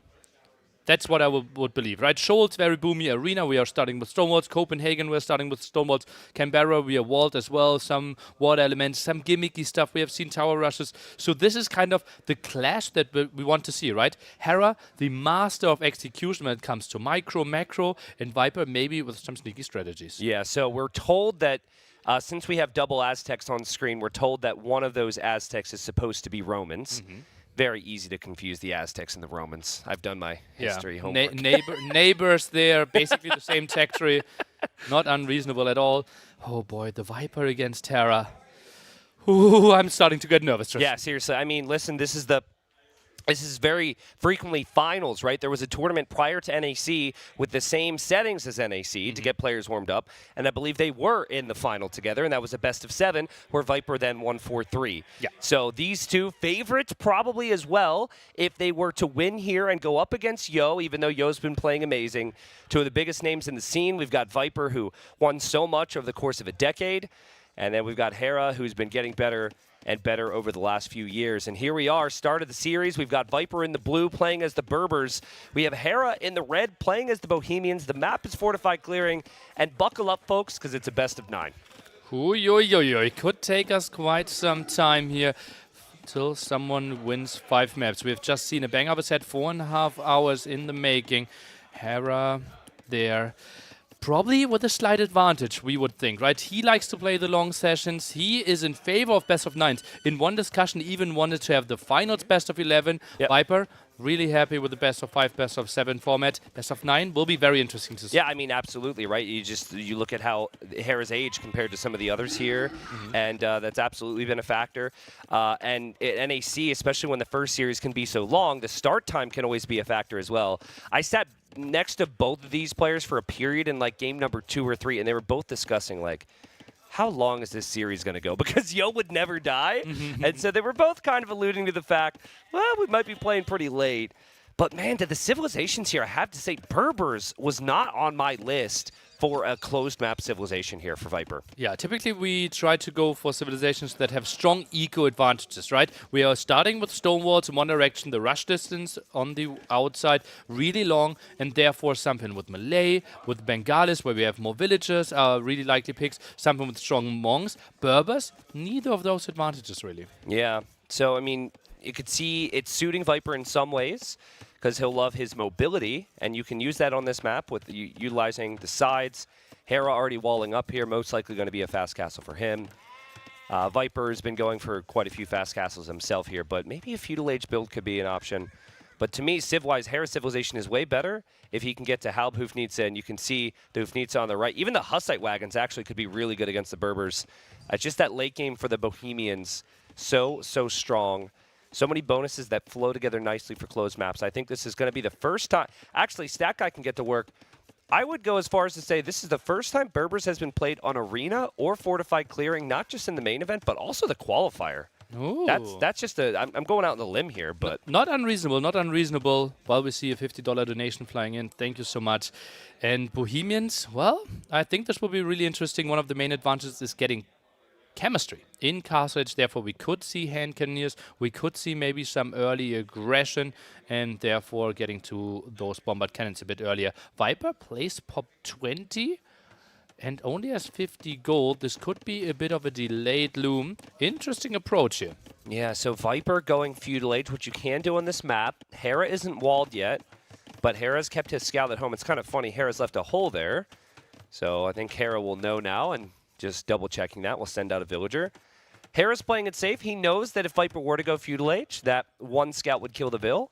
But if he's got 2 Vills nearby the walls and his starting scout as well, he should be just fine. And Viper really has no choice here. I think if Viper were to dive in there, he'd regret it, because Hera could just leave him in there and run through the middle. So Viper going to hit feudal. This is just for a bit of a mini boom, I guess, for farms and adapting for Viper. And Viper cancelled loom behind his uptiming there. Therefore, both eco upgrades will have more food on his farms. It just makes it so much easier because, well, you have the scout advantage. The opponent can't really scout on the outside. The opponent has to build all those walls. Viper will be a bit later to Castle Age, but will have a bit more map vision. And if the opponent was to rush, you already are feudal age and can defend way easier. Yeah, now if you look to the middle, some of those relics are a little bit closer to Viper, which definitely could benefit him. Like 3 of the 5 seem to be close to his walls and his gates. But there are 9 relics on this map, so I don't think one relic being slightly closer to Viper is really going to make or break the game. And again, we like Bohemians in the late stages. So if that's the case, can you just straight boom here if you're Hera, or do you have to compete for the relics in some way? Thing is, you kind of have to think, okay, if we go into a stable 40-minute game, Bohemians is always winning, right? That's what we are assuming. Going for Halberdiers, going for Hofnitze. Berbers on the other side, they need to then put on the pressure. Yeah. So how can you die? It is too late castle age aggression. It is too early imp aggression. So I think Hera needs to build army just to get a good idea of what's coming his way. Okay, yeah, we'll see. Hera's going to go Market Blacksmith. Stats Guy's reporting, and yeah, Berbers have not been played on any of those maps. Now, if you might be wondering why, like why then? Why would Viper, the all-knowing Viper, do this? Well, it's because of the random bans, but also it's a best of 9 now. And in all those previous sets in NAC and also in the qualifier, they never went up to a best of 9, which means they didn't really have to stretch their limits in terms of the draft. So Viper might have also been looking for a certain matchup. We could maybe talk about that when we look back to the draft in between games, but maybe Viper was hoping to get Berbers against another Civilization out there. But again, things to speculate on in the future. Hera on the way to Castle Age. Viper won't be up too far behind him here. And Viper, he might play towards a stable here, Nilly. I'm trying to get a look at his base here. That's not unreasonable, right? Cheaper Knight there, and obviously cheaper Light Cap, something we forget quite often while we see him. Oh, it's something we didn't even spot yet. Yeah, so he knows where the gold is, and this is Viper's point of view, and Viper is making a stable around the side, and that is not something Hera's going to be able to spot easily. I'd love to see Hera scouting right now, see what he's up to. Hera might be thinking like we're thinking. He's like, get me those relics. Only the middle. Let's think about the late game, and he is scouting the middle. And look how heavily he's on gold, right? That might be double, maybe even triple. Monastery already is thinking about the villagers, which he wants to pick. Ooh, that's going to be interesting, and he will be extremely clueless. Yeah, interesting.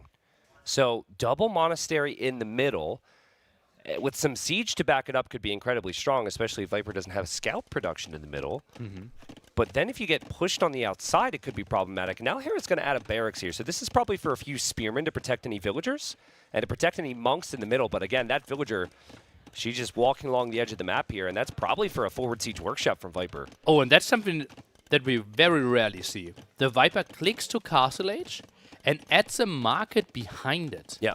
What is that implying? That he's selling stone? Is this a guaranteed all-in now? No, I think this isn't necessarily for selling stone, but this is going to be a build that Viper's not accustomed to in full. So you kind of use that market to help you when you need it, right? Like buying the food, selling some wood. But yeah, you're definitely right. The market's normally part of the plan. Hera's plan is the second TC. And Hera just one monastery. His second one could come up here. Very likely. Sold the stone earlier, so he will play the maximum of 2 TCs for now. Yep. Second monastery, quite nice. Now the question, is it the siege workshop follow-up? Another stable from Viper. That's also pretty interesting, right? He's producing scouts, so that means Viper, he's going to get pushed in the middle. This could be a legendary game. I think if the going gets rough for either of them, you have to recognize where you can run here, right?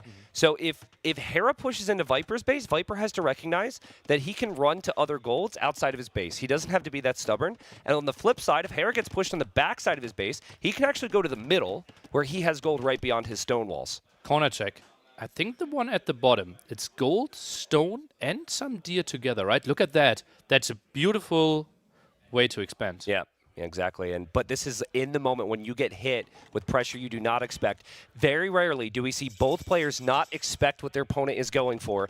Viper is in the dark, Hera is in the dark, and that siege workshop is going up. Now, do you go for a mangonel so you can hit the villagers on the gold, or do you go for a ram so you can break through some of these buildings a little bit faster? Typical opening is first the mangonel to make sure the opponent can't rewall into the ram because it does more damage against the building. Yeah, okay, we'll see. Now, it is awfully quiet if you are both of them, and you are right, it is knights. Now, I thought maybe it'd be scouts because you're expecting monks, but scouts don't kill villagers that quickly. Knights are going to do that. And the scout comes in for Hera. Oh, and he gets the full idea. He won't see the stable. That's absolute disaster. That's disaster for the Viper. Well, is it or isn't it? This could also just confuse Hera even more. Like, what's Hera going to do? Suddenly leave the middle to go scout the outside? Yeah, why not? And Hera's going to see scouts, so this is normal. Hera's like, okay, he's going scouts. This is what we might expect. Hera scout could leave if he wishes to. Viper might want him to, and Hera does leave. So this, so far from what Hera is seeing, is not that far from the ordinary. Now the knights are shown here. Mangonel around can get a shot off against those villagers. Not sure if Hera even has loom here. Yeah, Hera probably doesn't have loom. He does have loom, excuse me. We're going to see that shot, though. I like this from Viper, right? Because Hera's got so many other things to worry about. Great reaction, though, from Hera. And now he knows Viper's got buildings back there because of the Knights and now because of the Siege. Okay, monks are going back. Wouldn't be surprised if he tries to click Redemption next. 475 gold, you can see it. And he will click that one pretty quickly, but the Palisade wall is about to fall here already. Now, you cannot lose a knight to a conversion here. This is what makes these pushes so difficult from someone in Viper's position. Because if you lose that knight, you are then going to lose your Mangonel most likely to the knight. So it's extremely difficult for someone like Viper even to do damage with this. If Hera has the monks around and Hera sees that one knight, Viper might want to delete that one. He does run in with the scout there to get the kill, but the scout now goes down and the monk is now out, and there's multiple actually. And if the conversions come in, Viper's push will die, and it's 2 conversions, which is amazing for Hera. Mangonel dies, second one in danger as well. That is absolutely brilliant here for our Canadian, and that makes it so tricky. Typically with this push, you want to have your own monks there to convert those knights back, but Viper, too thin there. Yeah, Economy. Absolutely. Now, some weak knights are there, so Viper, if he recognizes that, could kill those knights. He still has the villager back there. He is dropping a second TC, and Hera's not exactly pressuring Viper's main base, but Hera has 5 relics in the middle. I think Viper looked at this matchup from the start and said, oof, this is not what I wanted. I have to do something messy. And I mean, he's brought the messiness to Hera, don't get me wrong, but Hera's in a pretty good position. Eco lead, 5 relics. And I'm struggling to see what Viper can really do at this current time to break Hera. Tristan, let's think this one through. If you knew that your opponent was to attack you with knights and mangonels, what is the perfect answer to it? Exactly what Hera has. Monks and pikemen, right? And that's what he went for, basically blind. Viper played into the cards of Hera here. Yeah, it was just the positioning of it, I think, that was really the big deal.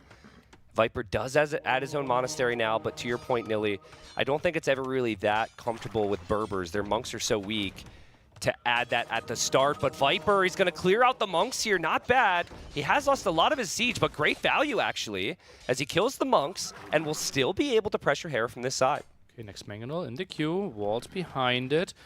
Let's see, 2 monks are coming over, but those 5 relics, they are generating relentlessly. Yeah. And then Viper has no real way to defend his base if Hera gets a push going. But I suppose if you get a castle up at home, that could be pretty good. Viper saving up for that. Hera has to be careful. He loses a knight to a conversion. Viper's knight switches back over. Hera also has the stone for a castle, though. Oh, where do you build it? How aggressively are you going? I mean, I would say build it on Viper's base, but also Hera's completely in the dark on that right now. Build it in Viper's base might be a good way to finish, but it might be an even better way to throw the game. I think Hera should know how far ahead he is. Could build it at home. He goes your way, goes aggressively. Yeah, and it's so easy for players to think what you said. Let's not throw this position. I have the lead and go for the safe castle.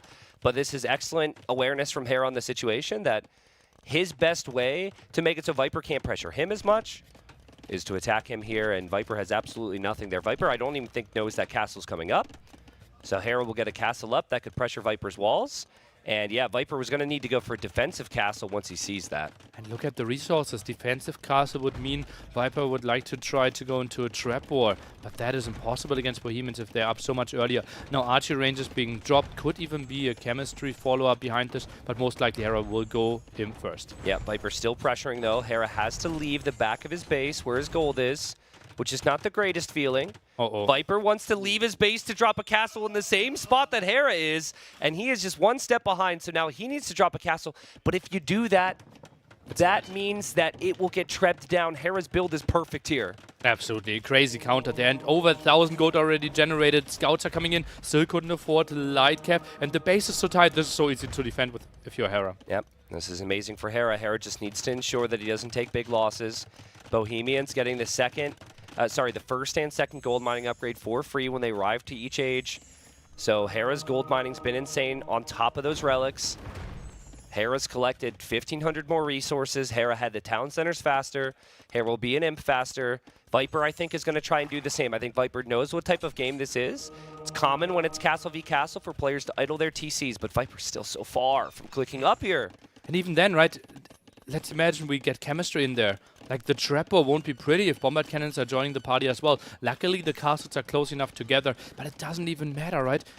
we're 100 seconds away for Hera, and Viper he didn't even click up yet, and it's even possible that Hera drops a second castle next to it. Absolutely. We have seen Hera use every bonus of the Bohemians, and he knew, like, and most maps have been like this, where you focus on the economy first. Viper truly went for something out of the box here, and actually very untypical for him. He is normally the player who plays the eco side of things. He is normally more the defender, but I think, again, he saw the matchup, knew how difficult it was going to be, and tried something different. And Hera, he's been up against quite a few all-ins over the years. He's experienced a lot, which is now combined with his skills, why he's doing so well, and I think he's dealt with everything perfectly here. Yeah, and now we will see what Viper's mindset is going to be. In 25 seconds, Hera will reach Imperial Age. Is the goal to like continue playing a bit, get into the set a bit more, or will it be, okay, let's nerd it out a bit, let's play a bit, get warm, get a bit feeling, how are you reacting to my pressure? I think Viper, he's more of the guy, okay, let's not try to squeeze 0.5% of winning chances. Yeah, Viper says, I'm completely dead here, and the game ends, and a great start here for Hera. And honestly, listen, I think for the start there, if you're a Viper fan, you're not going to be happy to see what you just saw. But again, it's a matchup thing, and in best of nines, you are expecting that you will have some rough matchups. Viper tried to fight against that bad matchup there, and Hera was able to defend from it. And look at that, all the boys there sitting, enjoying Donnie. And yeah, obviously that was a bit of an underwhelming game. If you are a Viper fan, if you're a Hera fan, you have to be extremely happy. Everything worked perfectly. He was never really in any danger. I think I want to see the draft again. I wouldn't be surprised if this was like pick 2 against pick 8 or something. I think where it could potentially hurt Viper is if he doesn't have a great Copenhagen civilization, because the Berbers have looked really good on Copenhagen. So it would hurt. 3 against 9. Yep. I will allow it. This is okay. Yeah. This is okay. Well, no, and this is how it should work, right? With the way civilizations are balanced and with these drafts, this is something that you would even see as expected potentially. Hera's going to think the same. Like Burmese, maybe a later risky pick, though I do think Burmese have their place in certain games. But again, it does come down to the matchup. And we're going to see Viper pick the next map yet. He's got Canberra, Shoals, Arena, Copenhagen. So he's got more maps that incorporate stone walls.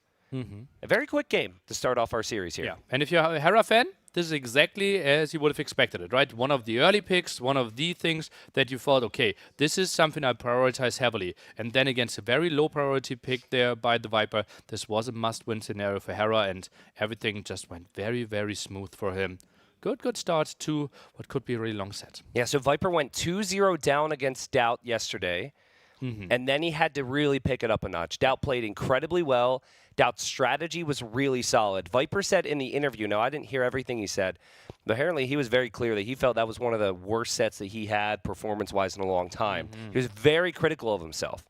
So, you know, I didn't really see that. What I saw was TaToH raised his level. Viper was maybe a step or two below, but or Viper was, but yeah, I think TaToH deserves incredible credit for what he did yesterday. But you know, it is a question of, you know, which Viper you're going to see on the day. I think back in his like prime, back when he was winning everything, it was like, okay, Viper's going to show up, he's going to win, and that's kind of the end of it. But there can be some dips in form from time to time. Hera, probably the player who is the most consistent in our scene, and he's also arguably the best player right now. So it's like, it's really cool to see how Hera delivers every single time. He makes it look so easy. Yeah, it's absolutely crazy how dominant he has been over the last 2 years. Dominant, I think he won now 3 or 4. I think he won 4 S-tier tournaments in a row. In a row, yep. We've never seen that before. But, small fun fact, it is the first S-tier tournament that he plays where he's the defending champion. Ooh, that is an interesting little stat. All the other S-tier tournaments were kind of one-offs. They were separate, yep. And then we didn't have follow-up tournaments. Yeah, I mean, it was what, last March we had NAC. So I think it's been the last 12 months for me is where Hera's really elevated his level, where, you know, if there's even a question of his level before, you had to just respect the man for what he's been able to do. So we've got Viper playing as the Byzantines here on Shoals, his home map choice. We've got Hera as the Armenians, and we've seen lots of Byzantines on Shoals. We have not seen the Armenians here, so I'm excited to see how this one plays out. Yeah, and we can obviously do some nilly math there. Why do we have Armenians? Well, it is a map where we will go on lots and lots of wood. And look at that, mule card. technologies are 40% more efficient. And we think, okay, this is likely going to Castle Age. After 2 wood upgrades, we have 40% plus for every generic civilization. But Armenians at plus 56% there. And that's some 60% points that you would love to have in your bank. Yeah, and then Byzantines on the flip side of things here, you're not going to see any eco bonuses to work with. It's just Byzantine units are so incredibly strong. And if it does go late, they've got cheap counters. All their buildings are stronger as well. Even their castles are ridiculous. It's not like it's no joke to have almost 7,000 HP on a castle. And Viper, we didn't see an approach in the first game where he wanted to take his time and take it to late game because he looked at the Bohemians and said that would be a death sentence. Here he can do that. And I've never seen a big post-Imperial battle between these two civilizations, ever. So I'm rather excited to see how that goes. Oh, I'm seeing some weird things here. Let's go back to the Dock of Hera. He is building it next to the sea tower. But there's no shorefish next to the sea tower. Well, there's some by on the design. right. By design, right? Yeah, Always true. some distance, therefore you want to go a bit further away. Viper knows that, and therefore he built his further away. But look at that, he got really unfortunate there. A mangrove forest is blocking some of the shorefish generation. So if Hera is building his first dock in an area where there is usually no fish, and we have to assume that Hera's got insane preparation here, which I imagine he does that tell us that Hera's maybe going for a second dock, which would be closer to the fish later on? Or it's just going to be a fast castle. He will accept that he will have a bit more inefficiency, but it's way easier for him to save the fishing ships. Okay, interesting. Yeah, we'll see the approach. Viper getting Loom, which is an indicator he'll be headed to Feudal Age here. Viper's golds are really not the best here if you wanted to play the wall aspect. This is kind of the problem with shoals sometimes. Hera's gold, for example, you look at that one on the right. That one's a dream. Not to mention like a full wall with wood, and that one's a dream. So there's a big discrepancy with the map gens, in my opinion. So it could be, Viper, either his game plan has changed because of the map, or maybe he feels like this is the best opening anyways. If he's able to, have a fast castle type of game, though, obviously that whole area for him is going to be good. But he is going to click up to Feudal Age here, so it is not a fast castle for the Viper. Fast feudal for Byzantines. Not a lot of bonuses working for you here. Typically, you want to play galleys, not really fire galleys. Don't really see him going for too many docks. There's a bit of map control, a bit of poking. I'm a bit surprised. We've seen a similar approach by Jordan yesterday with Aztecs. It didn't pay off. So you know what? I think some players... Well, I haven't seen many players do this at all on this map that I think, even at this level, players should consider. Look in the north for Hera. In the very north, like the back of his base, you've got some extra deer there.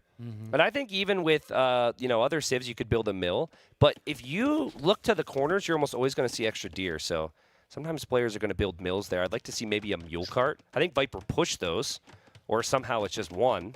That would have been a long way to push, actually. Might be bugged a bit there with the relic, with the wood line there.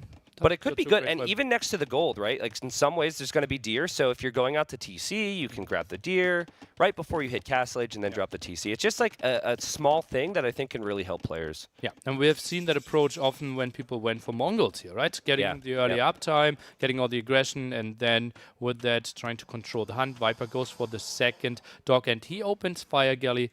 No galley approach, and Hera, as expected, with the fast castle, is a bit scared of land aggression, though, and now goes for heavy walling. Villager shouldn't really be in danger, so close to the town center. Well, I mean, if Viper could block it. Viper could block it. No loom for Hera, and Viper's dodging the TC fire, and Viper's going to get it. Doink! Viper gets a beautiful play there from the Viper, and he can actually flee this now, Nilly, as long as he doesn't run into that sea tower, and that scout will survive. Okay, good start here for the Viper. Now Hera, though, he kind of knows, okay, you traded off this one villager against a lot of HP. That's maybe something you wouldn't do if you tried to make something like an archer aggression happen here. Yeah, so true. I think Hera knows, okay, I don't have to prioritize the walls that much anymore. Yeah, Viper. He'll be happy with that, though, because when you're up against the fast castle, especially when Hera's fast castling, you are concerned that you're going to fall behind economically in some ways, right? And so you want to get every kill you can. We said and tried to point out how good the map of Hera is. But with the early uptime, look at the Hera's base design now. That's fair. Yeah, he didn't really get the scouting in on it. And Hera's a little concerned about any potential Viper pressure, so it doesn't look like it's the cleanest right now. He can always delete the palisade walls, though. He could delete the palisade and move out there. And now he's going to be free to move around with his scout to get more intel. How's Viper doing on water here? Because the sea tower is a problem for him.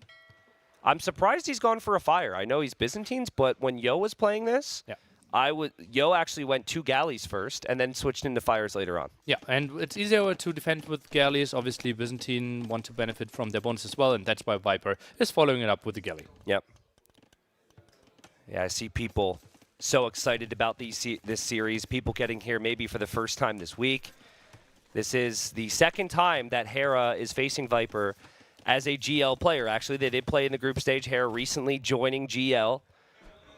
I don't know how many strategies were shared between the two over the last 48 hours, though. I would guess 0. I would guess so as well. I think there's, for now in this tournament, it feels a bit more like, okay, we are competitors, we are trying to feel ourselves out. And I think then in the future, when we have team game tournaments, when both are like really going into it, going in all the practice, both representing GL, then I think we will see the strategies merge a bit more. Yeah, absolutely. Makes sense when everyone's playing against each other here. Fishing ship still alive for Hera. Hera will be in Castle Age soon. Viper about to click up. A Hera scout did kill Viper scout, which I do think is a big deal here. Viper won't be able to see if Hera's adding a barracks or a stable or anything. And interesting to see that Hera goes for a galley. Viper finally gets a fishing ship kill, so maybe an indicator that Hera wants to move out to snipe Viper's fish. But against fires, I think you're going to need a few more galleys. Yeah, I think it's mainly for the defense, right? Try to protect the fish. The sea tower will help out, so the dock placement kind of makes a lot of sense. Yeah, it is more inefficient, but all of them protected. Ooh, potential problem. Well, yeah, I think Viper should know, though, that that scout is left, and he should know that there's a hole there. Yeah. Are you thinking about this, though, right? Because the scout was seen last, like 30 seconds ago, and when will you see it the next time? Well, you would see it, like, near your main TC. Right? Like, Hera's not going to just sit there with the scout. You are right, though, that, I mean, Viper hasn't reacted to it right now, and it might not be of huge importance to him. And he doesn't have his own scout to double-check those things. But that stable tells me he will probably add one here, Nilly. And he will do so, as we have a little bit of Navy here from Hera. But the big thing, the important thing, especially with the Armenian eco, is that second town center for Hera going up at home. 7 fishing ships against 4 here. Hera did a really good job of keeping his fishing ships alive. Can't have too much HP there. Hera not rushing the second wood upgrade, a bit of a surprise to me, honestly. Yeah, and it's not cheaper, but it's more efficient, right? That's what it is. So I suppose there could be some argument. Oh, you said Hera was getting it or wasn't getting it? I think he just got it, right? Ah, okay. Yeah, okay. I just want to make sure I heard you correctly. Hera's got it. And Viper and Hera still just kind of going back and forth, taking relatively even trades on water. Hera wants this kill desperately. Hera won't get it. Viper runs away. And there's Viper's second TC. So again, this is going to go late, Nilly. What is your late game army comp with the Armenians? I think we need to start there because we understand the Byzantines can be cataphracts, halbs, skirms, camels. But Armenians... That's the big question, right? And I think we can actually do something we very rarely do and think about it twice with the tech tree, right? We can go for composite bowman, a unit that ignores the armor of the opponent, so a bit better against skirmishers there, but skirmishers still reasonably good against them. Yeah. Other option is to simply go for champions. With plus 30 HP, they end up at 100 HP. Probably the direction that feels most likely. Yeah, now I think that's the first time I've ever heard you with excitement in your voice say, let's go infantry against Byzantines. Right? Because the Byzantines have the cataphract, the Byzantines have arbalest. It's normally very dangerous, but I suppose if you get 100 HP on your infantry, which the Armenians do, maybe you could get away with it. And then, if you have the unique unit mixed in, it could shred the armor of the cataphract. So, yeah, maybe that's what happens. But Viper finally going to get a full clear up on water. He's going to kill the fish. He's going to end up killing Hera's galley. And Viper added a trade cog by mistake. Viper with a trade opportunity on water. This is not a flex, folks. This is a misclick in an important moment. We've seen this. We saw this in the qualifier from Doubt.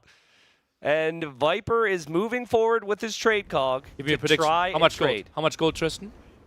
8. No. 6. Oh, I would say 12. 15. Wait, 8 plus 6. I meant I was 8 plus 6. That was my guess. How is 8 plus 6 your guess? That's not how it works, Tristan. Sorry. You didn't establish the rules. Okay. Now I know for next time. Then you won. Now I know for next time. Okay. Next trip, I'll get it. Obviously, he's not going to make any more here because that was not intended. I mean, he could. that could pay off eventually, right? We'll see. Hera's not going to do anything about it, so 10 trips to be even. He will get there. He will get there. not bad. But Well, you don't shouldn't take kill. out the dog. Don't kill the dog. Viper, take out the C tower, bro. That's 2% of your economy. Big mistake. I love how Hera is making a demo to defend on water. Oh, man. You want to stop the trade? Yeah, such a boomy game right now. But Scout goes down there for Viper. Now, that is a Warrior Priest there for Hera. That Warrior Priest can heal, it can attack, and it can pick up relics. It cannot convert like a normal monk can. And Viper just lost another Scout. I mean, that Viper losing 2 Scouts right there is not normal, in my opinion. That is definitely showing signs of maybe some rust here to start the series. The trade cog sign that maybe there's some rust here. Hera's got 3 relics already. Hera's got a crazy eco. And Res collected. Hera already almost 2,000 resources ahead. On the couch, Hera's, Shine, coming in with the big lead donation there. Thank you so much. Obviously, 100% of the donations are going directly into the prize pool. Viper's body language going to the set, something I didn't like. He wasn't excited to set up his PC. He was lying on the couch a bit, walked the dog. I think he wasn't like energetic. I didn't like see any drive. He's tired. Going into it. Yeah, he was tired. Absolutely. He was tired. We were talking about the length of the series. But, you know, you kind of hope that, you know, you take a sip of Red Bull and then you're ready to go. But Viper was a slow starter yesterday as well in that best of 7 against Doubt, and he came back to win 4-3. It just, you know, feels like Hera is higher caliber, maybe the highest caliber here. So to have a slow start against him makes life so difficult for you. Yeah, luckily he invested a low pick, right? But this one, it feels like we can easily have the series running out of control. If we go down 0-2 and then Hera still has very strong picks left for himself, and then we are kind of facing a civilization where you need to have wins against his first or second pick. Absolutely. Yeah, I mean, having seen Hera and Viper play a lot over the past year, I feel like the sets normally go one of 2 ways. It's normally very close, can go either way. For example, the 4-3 victory for the Viper right before NAC with these same settings. Or, if Viper's not clicking, it can... There have been some landslide victories towards Hera, right? And, you know, I think 5-0 in, like, King of the Desert happened, and maybe there's some other examples. So the good news here for the Viper, even though Hera's getting this incredible economic setup, is that the Byzantines don't really need to have a ridiculous economy to compete, right? You can be at 100 villagers and still somehow get 100 army, and there's not really any other civilizations that can say that. So as Hera's gone 5 relics right now, nearly 5 relics, which is ridiculous, and also building a TC on the gold. We'll see what Viper wants to build up towards here. I think the Byzantines can bail you out of bad situations, and if Viper knows about that TC and builds a castle there, could start to really mount some pressure there on Hera. It's ridiculous in 2 ways. First of all, 5 relics is really nice, but secondly, Viper actually actively contested this, right? He tagged into Lightcav, has 4 Lightcav out on the map, had some scouts earlier, and Hera still got away with it. Obviously, he generates 1 with the fortified church that he's building, right? He only picked up 4. Yeah. But still, that's massive with all the investment Viper put onto it. Well, you know, this comes back to the Armenians, though, right? Because you have a warrior priest. You don't have a monk. The warrior priest can fight off Lightcav when they come in, and Lightcav do still have some bonus damage, but to my knowledge, an unupgraded Lightcav dies to a Warrior Priest in a 1v1, right? So Hera has really paid close attention there, and we saw an instance where Hera killed 2 Lightcav with a Warrior Priest and just a Scout. Like, Hera's just done a really good job. But also, the flip side of this is, think back to the castle times. Hera was in Castle Age really early, so he had that monastery up. He was able to get that first relic. And, you know, then he was able, as Hera's going to wall in Viper's villager here. Viper can escape if he deletes his outpost. If he deletes his outpost. Viper's actually... Oh, well, it's in Hera's. Viper's like, I'm just going to, you know, wall you in with your own stuff here. You're not going to do that to me. And now Viper's going to drop a castle on Hera. And Hera has to be careful here with these villagers. Has enough stone for his own castle pretty soon, but Viper with the aggression. And it feels like Hera will have the advantage, but I'm not sure if he can really... Well, 3 warrior priests are on the way. I think with 3 warrior priests on the way, Hera's just going to fight this off. Some of those units are weak. The warrior priest will kill what's left. The castle will go up here for Hera. And how frequently can you say that someone is going to have a 2-minute advantage trebling the Byzantines? Very, very rarely. And also having the villager advantage, right? He's roughly 20 vills ahead there. Fishing ships, obviously, not that efficient anymore. And, ooh, Hera has a plan. I really like this. I really like this from Hera because he's probably thinking, I'm going to have an edge on land. I'm going to start winning the Treb board there. And if I can get away with just Trebs, which at least from what I'm currently seeing, he could maybe get away with, then I could go for the Armenian Navy. And the Armenian Navy is ridiculously strong. And do they get Drummons? I believe they do. They do. Wow. They got the best Drummonds. We have the two best Drummonds going against each other here with the faster firing, with the extra range. It's pretty ridiculous. Basically, a little mangonel on water that is incredibly good against low HP units or buildings. And I think Hera might dominate the water. And look at that. He actually goes for War Galley. Doesn't go for the fire. Well, I think if you just go for Drummons, though, you don't have protection. And you need protection against Byzantines because Byzantines have the strong fire ships. Right? So you can't, as exciting as it is to just go Drummond here, you need to have War Galley. And with the unique tech that the Armenians have, their War Galleys, their demos, everything's so strong. And Hera, he just has to make sure his Trebs are actually going after Viper's castle here. That is a Byzantine castle. By the way, Viper's mining golds here. Hera's not. And Viper is TCing the right-hand side. That's the concern for Hera right now, is just the fact he's currently running out of gold at his base, but obviously has the relics, right?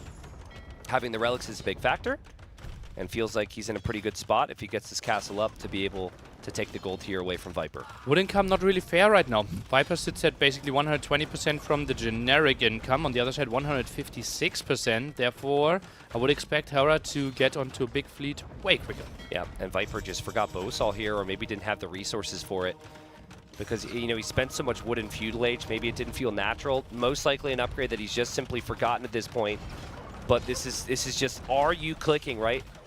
If players have excellent strategy and excellent skill, but when it comes to the high-pressure moments, can you bring it? Viper's Cataphracts starting to deny this castle. Viper also coming in with fires. I find this engagement pretty reasonable for the Viper. Yeah. Getting a lot of damage. Very reasonable here. Might deny this castle for quite some time. Fires also getting an engagement that they normally should not have gotten. Yeah, I think Hera just maybe thought his position was going to be good here, and this castle might be denied completely, and Viper's got his first Treb.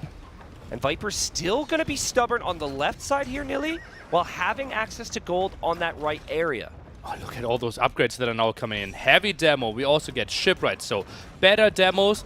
Still unique tech missing, but after that, faster production and cheaper ships when it comes to the wood. Hera setting himself up beautifully for the water play. Yeah, and once you have a demo or two in the mix, the fires from Viper will do nothing, and then you mix in the Dromans, and the Dromans can control so much from the shoreline, right? You could take out castles, production buildings, eco even. So Hera finally takes out Viper's castle and still has his own Trebs. He's going to advance forward again, maybe. But right now, Viper needs something more on well, water and land, in all honesty. The thing is, I don't think you can really contest Armenians on water. I think Viper's #1 priority right now Has is to be land. to keep Hera away from the gold. Yeah. Yeah, and then Byzantines, you know, I guess if they do lose gold, you do have that you could possibly survive. But like we said, Armenians are going to have options against gold units. The Treb War is still happening here. Hera has water. Viper's losing that. But this Treb War is the most important thing now. And Hera's got 4 Trebs, now 5 Trebs coming onto our screen, and Viper just has 1.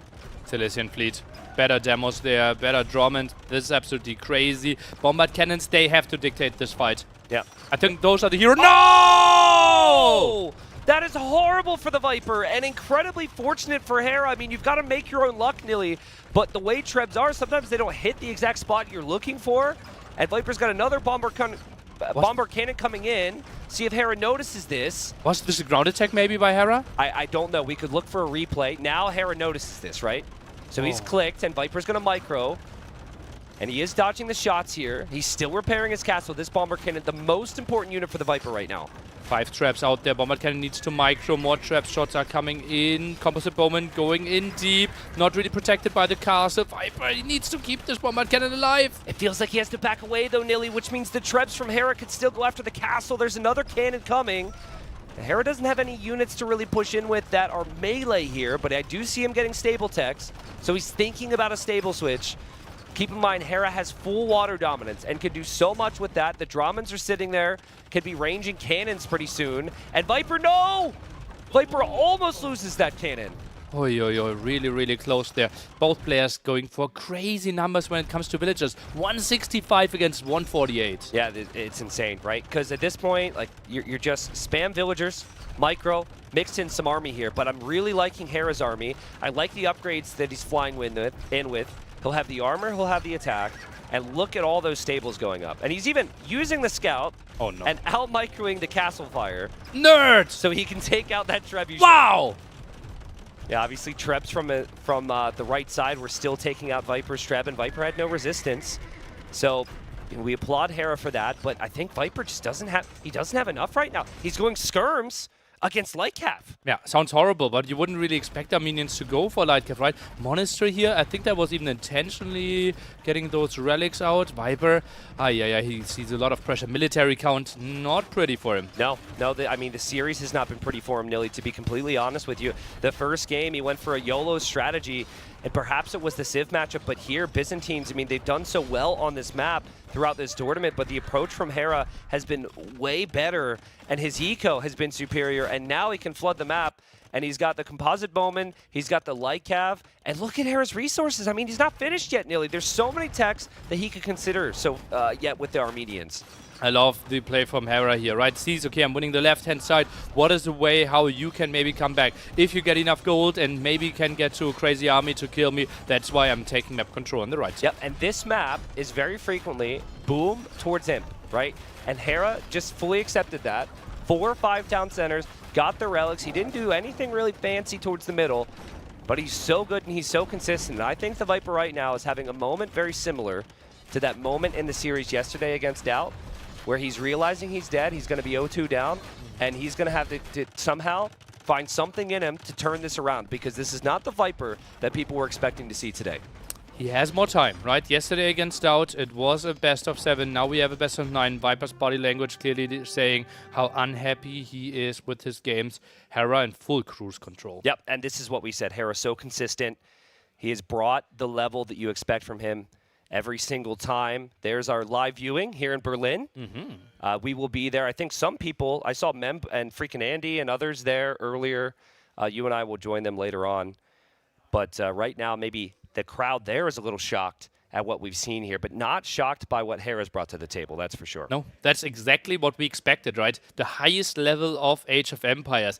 He is just someone that you can't have a bad day against. The thing is, like, we need to see peak Viper here to compete. And if it's not peak Viper, then Hera just runs over him. And game number 1, obviously, we can maybe put something on the civilizations. Hera, the good advantage. Game number 2, it just felt like Hera was in full control and never really felt that close. Yeah, typically it's the small moments with Viper, right? It's the tiny little scout moments when going for the relics. Very rarely are you going to see Viper not get the relics. It was, what, 5 or 6 there for Hera. The eco upgrades, too, like Bosaw wasn't in for Viper. You said he was looking a little lethargic before the series. It's a little late here, but that is also like somewhat common. He's been in NACs before. You know, we kind of know the drill. But don't, at the same time, don't count Viper out, because TaToH demolished him in 2 straight games yesterday. And then we had a 7-game set where Viper came back and won 4-3. So I am really excited to see this particular game, because I think if you go 3-0 down against Hera, unlikely you come back even being the Viper. But you turn it around here, I think things could start to look up for him. But as you mentioned, in the set that they played like 2 weeks ago on the same settings, Hera was leading 3-1 against the Viper as well. Viper was able to win 3 games in a row, so even if we go down 3-0, Viper can equalize the set. Obviously, Hera also maybe not 100% in this one. Now this is like peak Hera. And this is an absolute beauty to watch, and so deadly if you are sitting on the other side in this room. Also, it has to feel really good with beating the Armenians with the Byzantines based on the priority of the draft there, right? Yeah. Based on draft priority, Viper had the superior civilization, and Hera got the job done. That's a big deal here. Would be a lot different if maybe Vipers used another bottom pick, like the Britons, and ended up losing, but it was the Byzantines. And so Viper thinking about what he wants next, do you begin to think about, since you know you're going to have to win 5 games, right, from here, do you begin to think about maybe playing one of Hera's maps, or do you still go for the closed maps? Because Hera's done great on the Boomy map so far. I think I'm going for another of my home maps. Okay. I need some confidence. I need to show up. I need to feel like, okay, this is now a real set. We need to get into it. Obviously, if you now maybe pick Rocky Forest and tell Hera, wow, I'm picking your #1 pick, and you clap him, well, then it's completely wide open again. But I think the more likely approach might be something like Arena, play the light Kev game, and go for the macro approach. Okay, we'll see. But fact of the matter is, Viper's got to get a win on the table here for people to have confidence in him. Let's see if he can turn it around. Hera has been so insane so far. Game 1, as clean as can be against the pressure. Game 2, his boom was phenomenal. In fact, if you were to combine the reds collected from both games, it would not look good. Like, if you were to just put them all in one stat right now, Hera might have collected like 25,000 more resources or something insane. Here we are, game 3. Okay. And it is Copenhagen. So we talked about, do you maybe go to a more open map if you're the Viper? Clearly he says, no, I don't want to do that. We've got Mayans for Hera here on the only regicide start that we have in NAC 5. And we've got Chinese for the Viper, which is interesting because Mayans and Chinese, very good on Regicide Fortress, which this map is kind of inspired by. But there is water on this, and Mayans and Chinese, they do struggle compared to some other civilizations we've seen picked with the water aspect. Yeah, and this one is... What? What just happened? Viper loses his scout to the castle there from Hera, and the castle positions are fixed, Nilly. It's always exactly at this spot. How can you lose your scout? Well, that tells us right there that something's not clicking, right? Exhaustion, something, but you always know that castle's there. Now, I should also say, and hold on, can I see, is Yo over there? This is... Okay, I don't see Yo, so I think I can say this. At least it wasn't a king. At least it wasn't a freaking king, Mr. Yo. Jeez, anyways, but still losing the scout is horrible. Like, look at also the past. Okay, he knows the castle's there now. Surely he's not going to go. He can't, is he? He can't. No, he's not going. Okay, to. okay. But let's recenter ourselves, right? Yeah. So the big things you need to scout on this map would obviously be relics.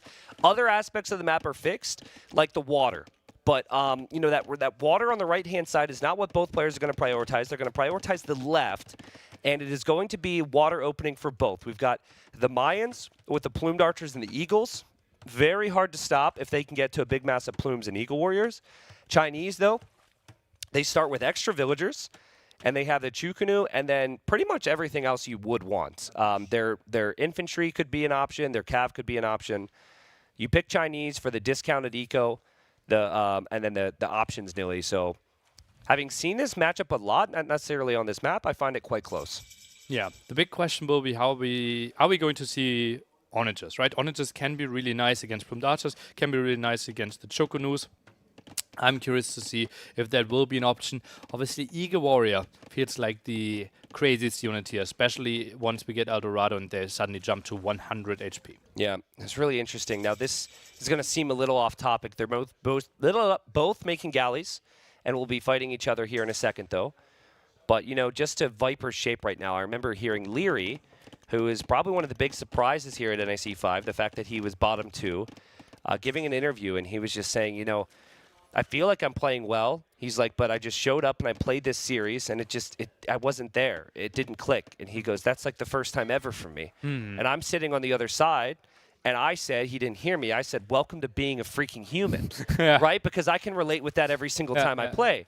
But, you know, with the best players, you don't really see that. We become used to not seeing that. With Viper for the 7 or 8 years, he's winning everything. You didn't see that, but we're clearly seeing things aren't, you know, he's looking a little bit more human at the start here. So the hope for Viper is you build this up in small moments. Build up your confidence, take some good engagements, and then if he gets a win here, maybe that scout's forgotten. 3 fishing ships against 4. More greedy approach by the Viper. Has 2 galleys there for the defense. Still 2 behind. Hera, is he stopping after 4 galleys? He has no more on the queue. Okay, now he queues up again. Yeah, they probably just caught him at an off moment. Now, if you lose the king, folks, you are defeated. And Viper's still scouting with his king because his scout is dead. However, the Eagle Warrior is slow, so the Eagle Warrior cannot outrun the king. So Viper should be fine there. I think that's longer, right? 1 hour 8? Did we? Well, could The be. longest NAC 5, what is that, like a trivia? That feels That's like it's trivia. part of a game show or something. Well, it's just like, that is kind of implying that the longest is 1 hour, 10 minutes. Viper's King has been attacked by the Eagle, and I'm not at all stressed about it. I'm completely fine. I'm completely fine. Why did you just jump? I'm completely fine. Why are you King is jumping, fast. Tristan? This is fine. It's blinking on the minimap. It's freaking me out, but I think it's fine.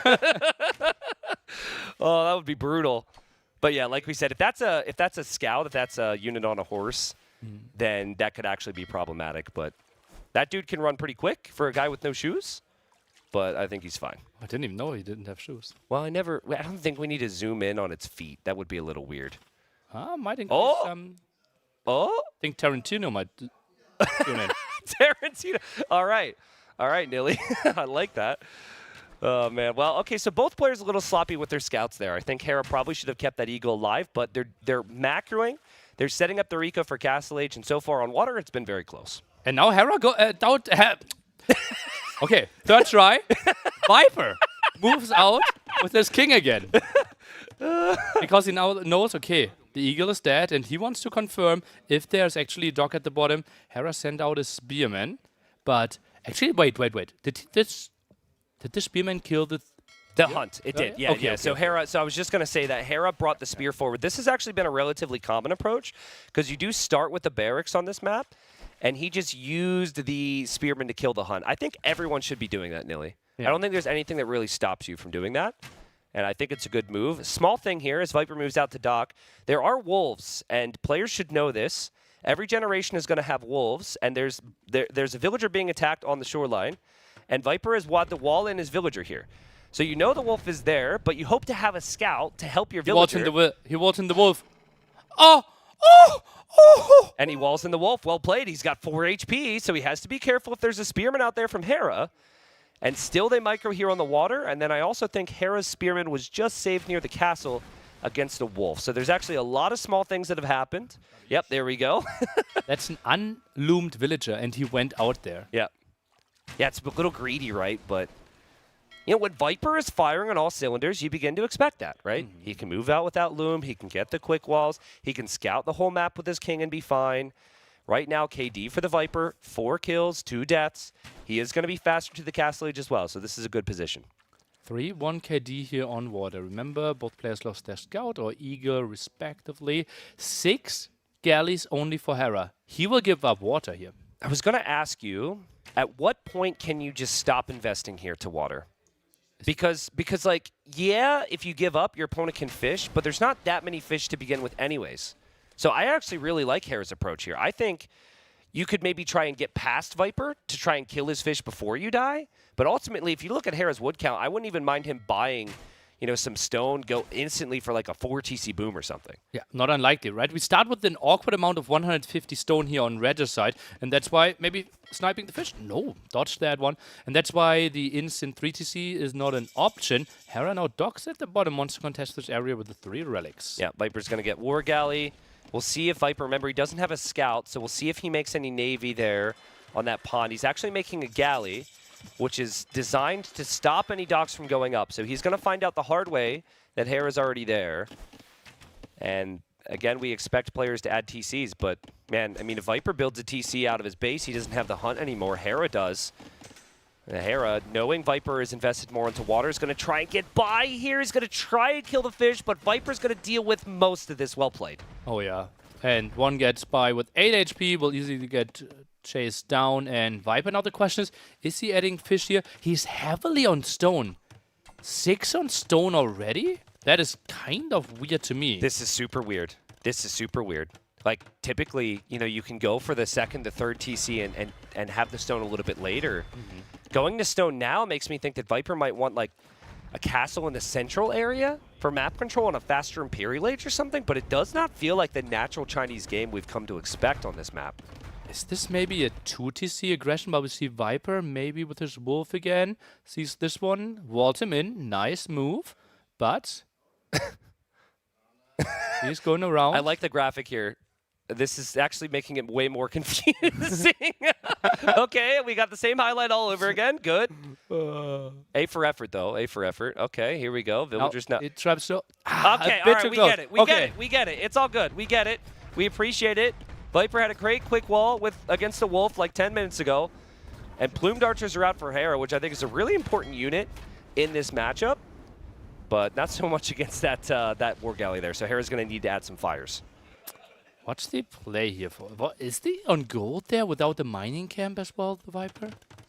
Not sure what the you're one seeing. at the right side there. He's Dude, waiting something. for more wood. It doesn't, like, I'm looking at this eco, it doesn't look normal. One farm. It doesn't look normal. What is happening here? And you look at Hera's, and it's just like what you would expect, right? You're going to have farming set up. You're going to have the second TCs, adding armies, getting relics. This is like Viper's struggling here, man. He's really struggling. There's no other way to really say it. And, you know, you don't want to take anything away from Hera because Hera's playing phenomenally well. But it does feel like a combination of Viper not quite clicking and Hera, of course, bringing the level we're used to. This eco balance is rough for the Snake. Mass amount of idols, not really using the. Those are still the 2 villagers on gold there. I don't really see it. This No horse collar. The transition. No horse is collar so with off. Chinese. Yeah, it's really. I mean, we saw a lot from Viper this week. The transition is worse than pretty much any other time. This is brutal. He does have a vill lead, right? He does have a villager lead. He can build up towards a castle eventually. Hera is going to be on 3 TCs, but Hera has the edge here on water. Yeah. And Hera, I think, is the better range unit out of the castle anyways. I think Elite Plumed Archer is a bit superior to Chukunu in the long run. Yeah. I agree with that. And like Chinese has to be ahead in economy, right? They're kind of trading off, okay, I have the better economy, but later on my units will struggle a bit, especially against the Plumes, especially against the Eagles. So we typically would expect him to be out on the map, have the map aggression, have the better economy. I don't really see that. I would love to see Hera stick with Plumes. And it's Hera, so the expectation is that he'll do that and then build a eventual castle defensive. I don't think you need to rush for the middle and then go for a big army of Plumed Archers in combination with Elite Eagle. I think Elite Eagle Warrior with El Dorado and Plumed Archer is very difficult for the Chinese. Chinese would have to go Chukunu and then probably Cavalier with that. Yeah, the big question is, can you afford that, right? It's really costly going for all those gold units, especially if you want to go for Elite Eagles and El Dorado. Hera, I wouldn't even be surprised if he wants to go for 4 TCs then and get the numbers out. Maybe a demo. Oh, Viper needs something. And Hera backs away. And Hera maybe felt like, let's not take the risk here. The wolf because is I'm doing back. pretty good. And the wolf goes down. Siege Workshop now at such a weird spot as well, Tristan. There's so little map control for the Viper, not really moving towards the bottom. And those awkward 300 stone that we see floating. Yeah. I mean, it just really tells me he wasn't sure in his plan. Viper did lose a monk, by the way, to an eagle, which is pretty sick that Hera did that. It was minutes ago. We just saw the carcass there. Do you call it? It's not a carcass. It's a body. But, and we're going to see Bod Canero now. I mean, Bod Canero is something Viper has had for a long time on his Chukunu. It's just the Plumed Archers are a lot faster. But I think Viper recognizes right now that the Plumed Archers for Hera are back here somewhere. Viper also, quote-unquote, only 4 fishing ships. He won water such a long time ago. What if expected him to be going a bit higher there? Maybe add some fish traps. Kind of take another advantage that way. Yeah, Siege Edition is not something I was expecting, especially when you have the superior range numbers. It seems like big investment to also mix in the Siege. Yeah. But, man, that is a lot of Chukunu. Hera will see this. This is giving Hera a lot of intel. And Hera getting ballistics now. And Hera will see the Siege as well. I think if you see the Siege, if you're Hera and you see where the Chukunu are, you take your moment while you can and you get out of here. Yeah. And don't produce more Plumes till you click Imp, right? Because you can't really use them anyways. Unless you really want to commit and you just feel like, okay, will take me some time to go for another cast. But we see the Chukunu not getting away. Yeah, I mean, I actually like Chukunu production here still. I think it can be really good. I also think a demo here could be epic. Oh. A demo here could be epic. Viper sees it.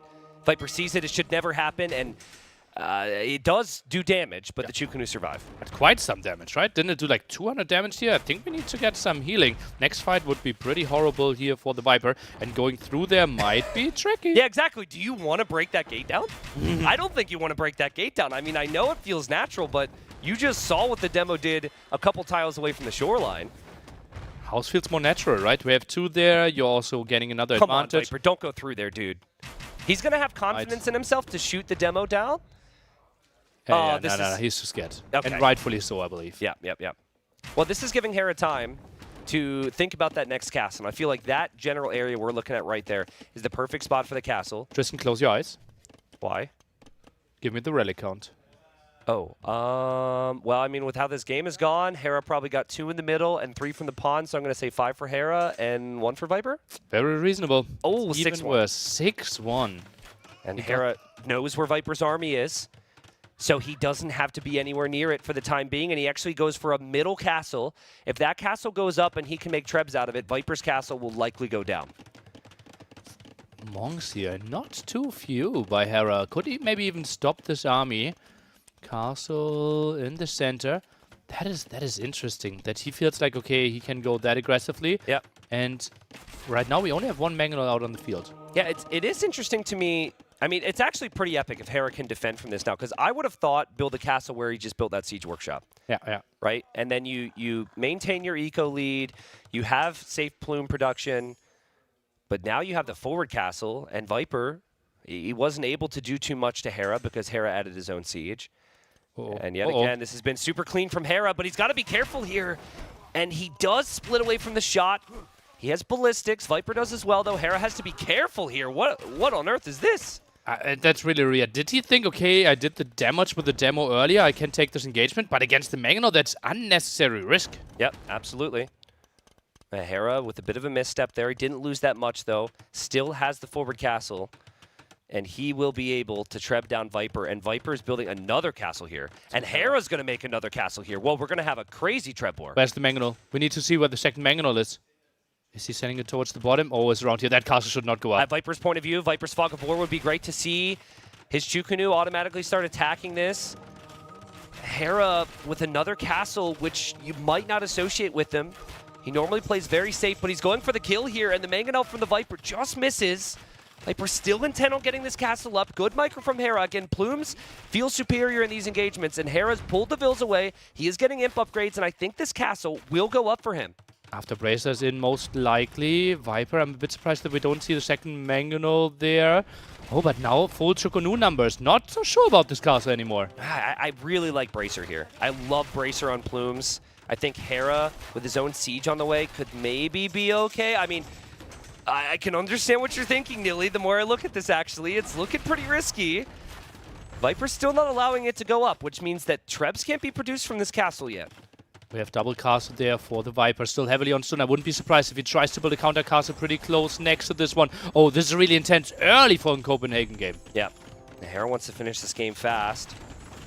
But Hera has had such a good boom, right? But having said that, I know we didn't like Viper's balance before. He's got the villager lead, right? His resources are still looking pretty nice, but as his castle, as Hera's castle goes up, most of Viper's Chukunu go down. Siege will mean very little at this stage of the game, and Hera still has the treb lead. Such a good KD for Hera now, and remember, he lost the water early on, so on land it's just looking really, really good for him. Double castle setup here for the Viper.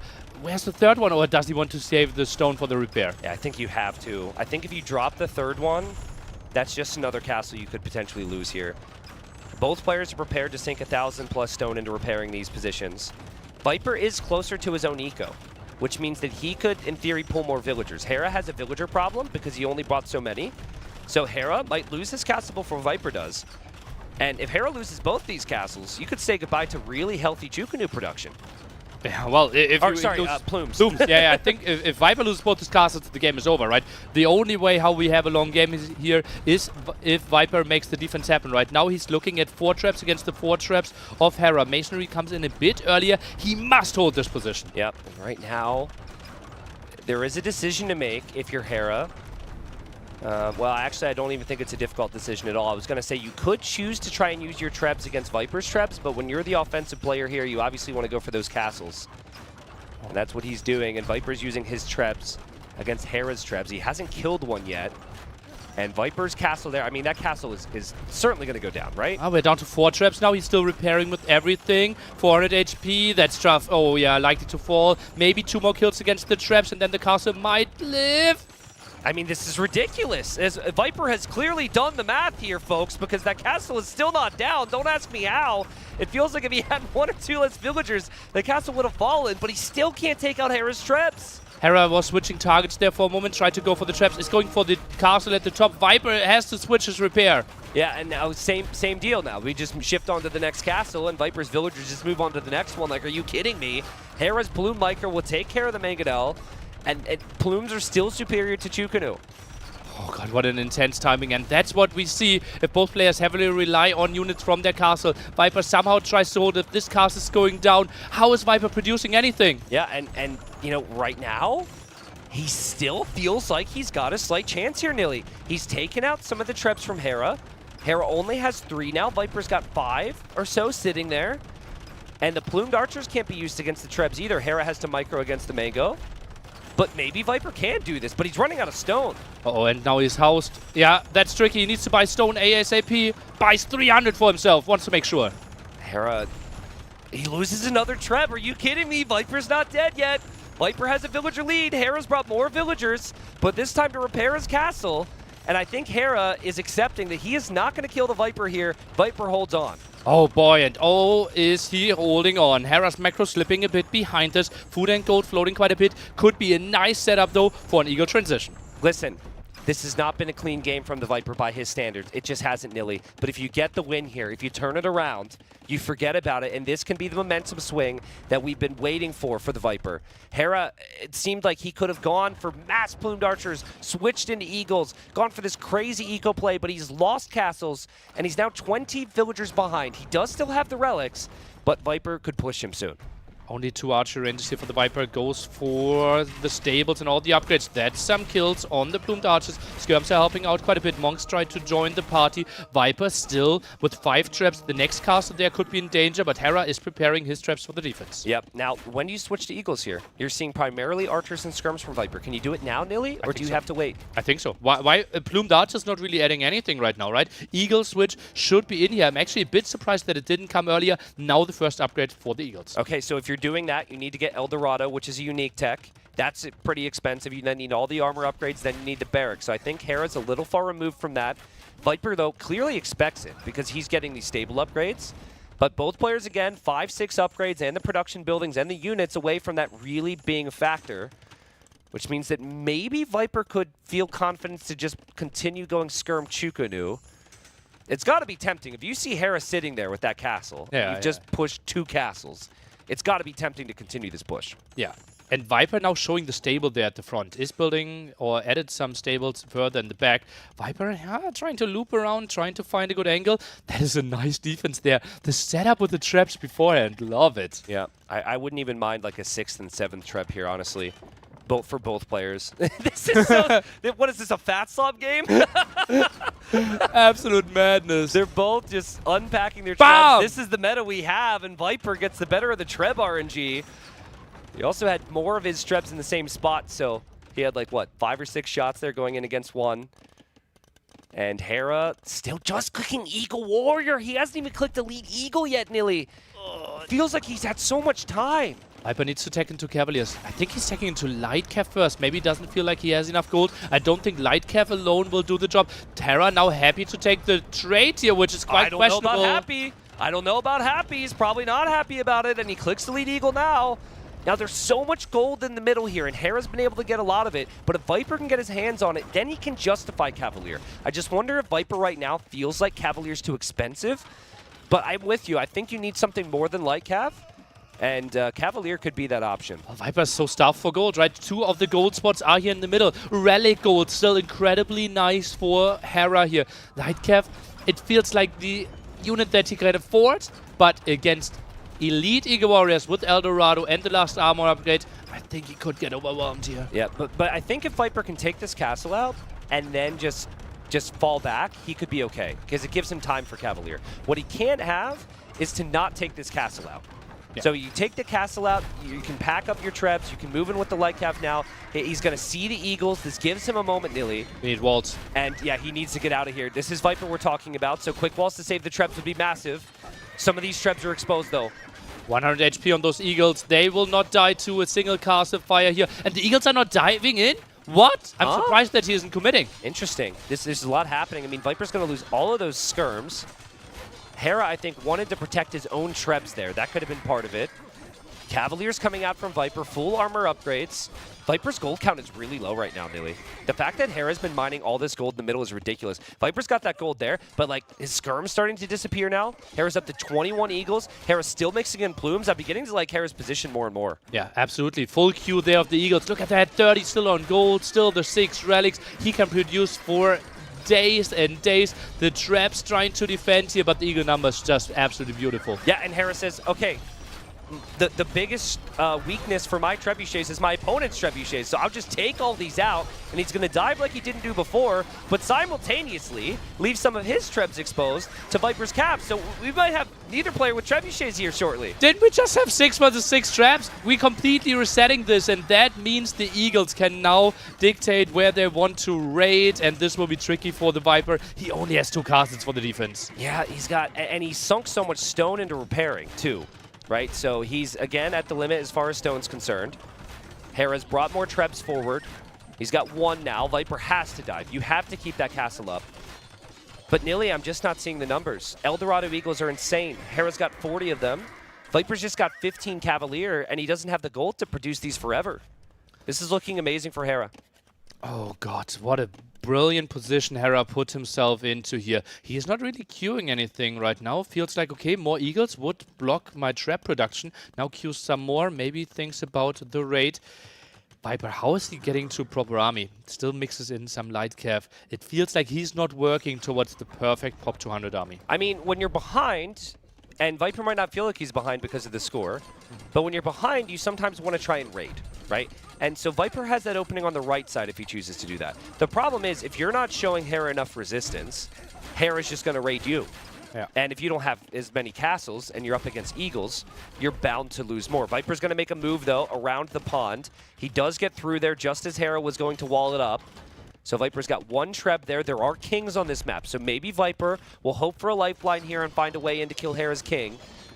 But this, it feels like Hera should just immediately react by diving with all the Eagles. Viper should lose everything.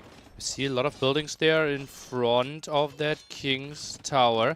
Mainly going for the raid here. It is some barracks. I don't really think there's a natural opening. Although, didn't Hera early on open in front of his castle? I think Cavalier could get in. Eagles are diving into Viper's base right now.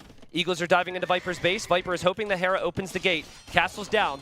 Those Eagles cannot be stopped right now. Viper's got a king, but it's not in his base anymore, but there's villagers in there.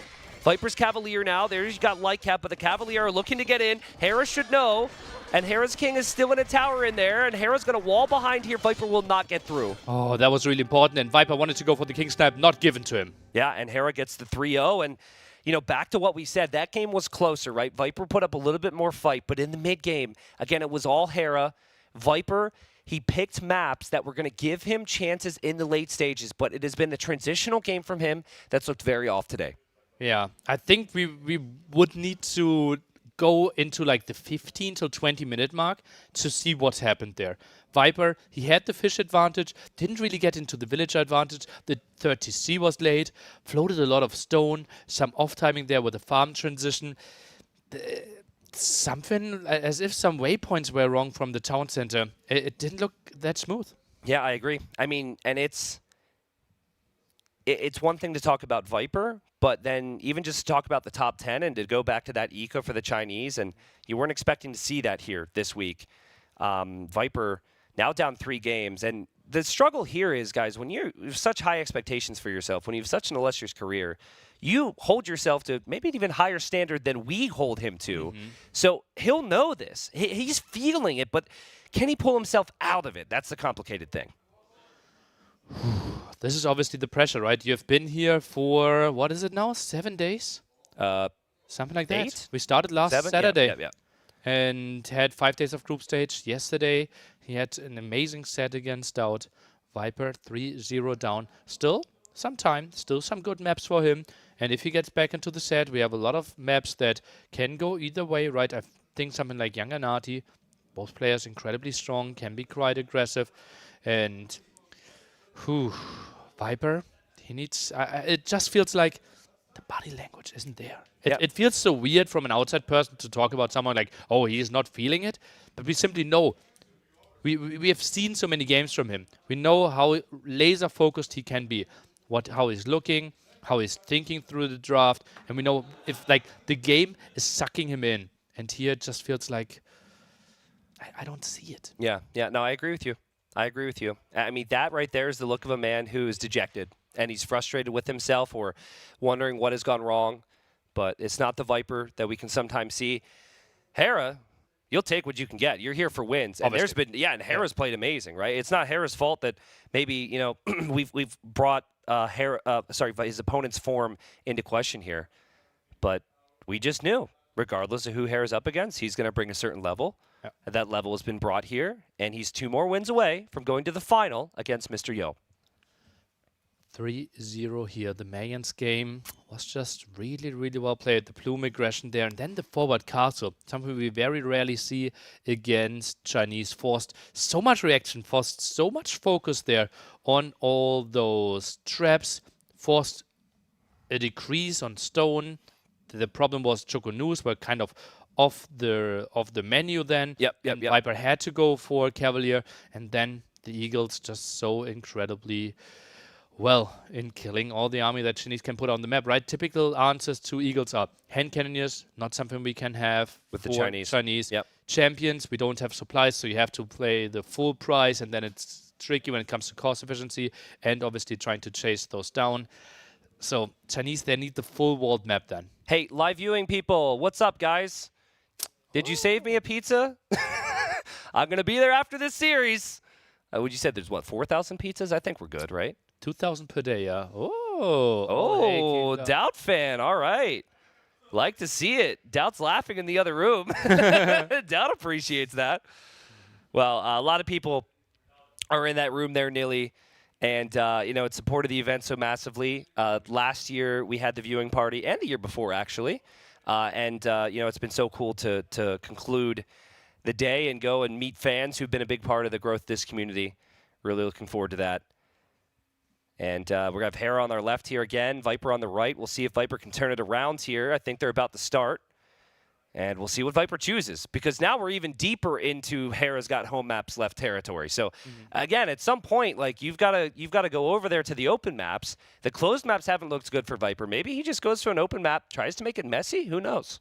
Goes for the full aggression, but isn't that what Hera was waiting for this whole time? He kind of played the maps that are more in Viper's favor, we would think, going into the set. Yep, true, but I don't think Hera's a bad closed map player. I think he's an incredible closed map player. Agreed. He's incredible everywhere, as is the Viper, right? So, yeah, maybe a slight edge to Viper on the more closed maps, but when you don't have many left, if you have a chance at making this a series, you take it to the open maps, hope to get a win or two, and then save some of those closed maps for later on, and that's what Viper's thinking here. So this, if I'm not wrong, is a home map for Hera, but after 3 games, Viper pretty much decides we've got to go over that direction.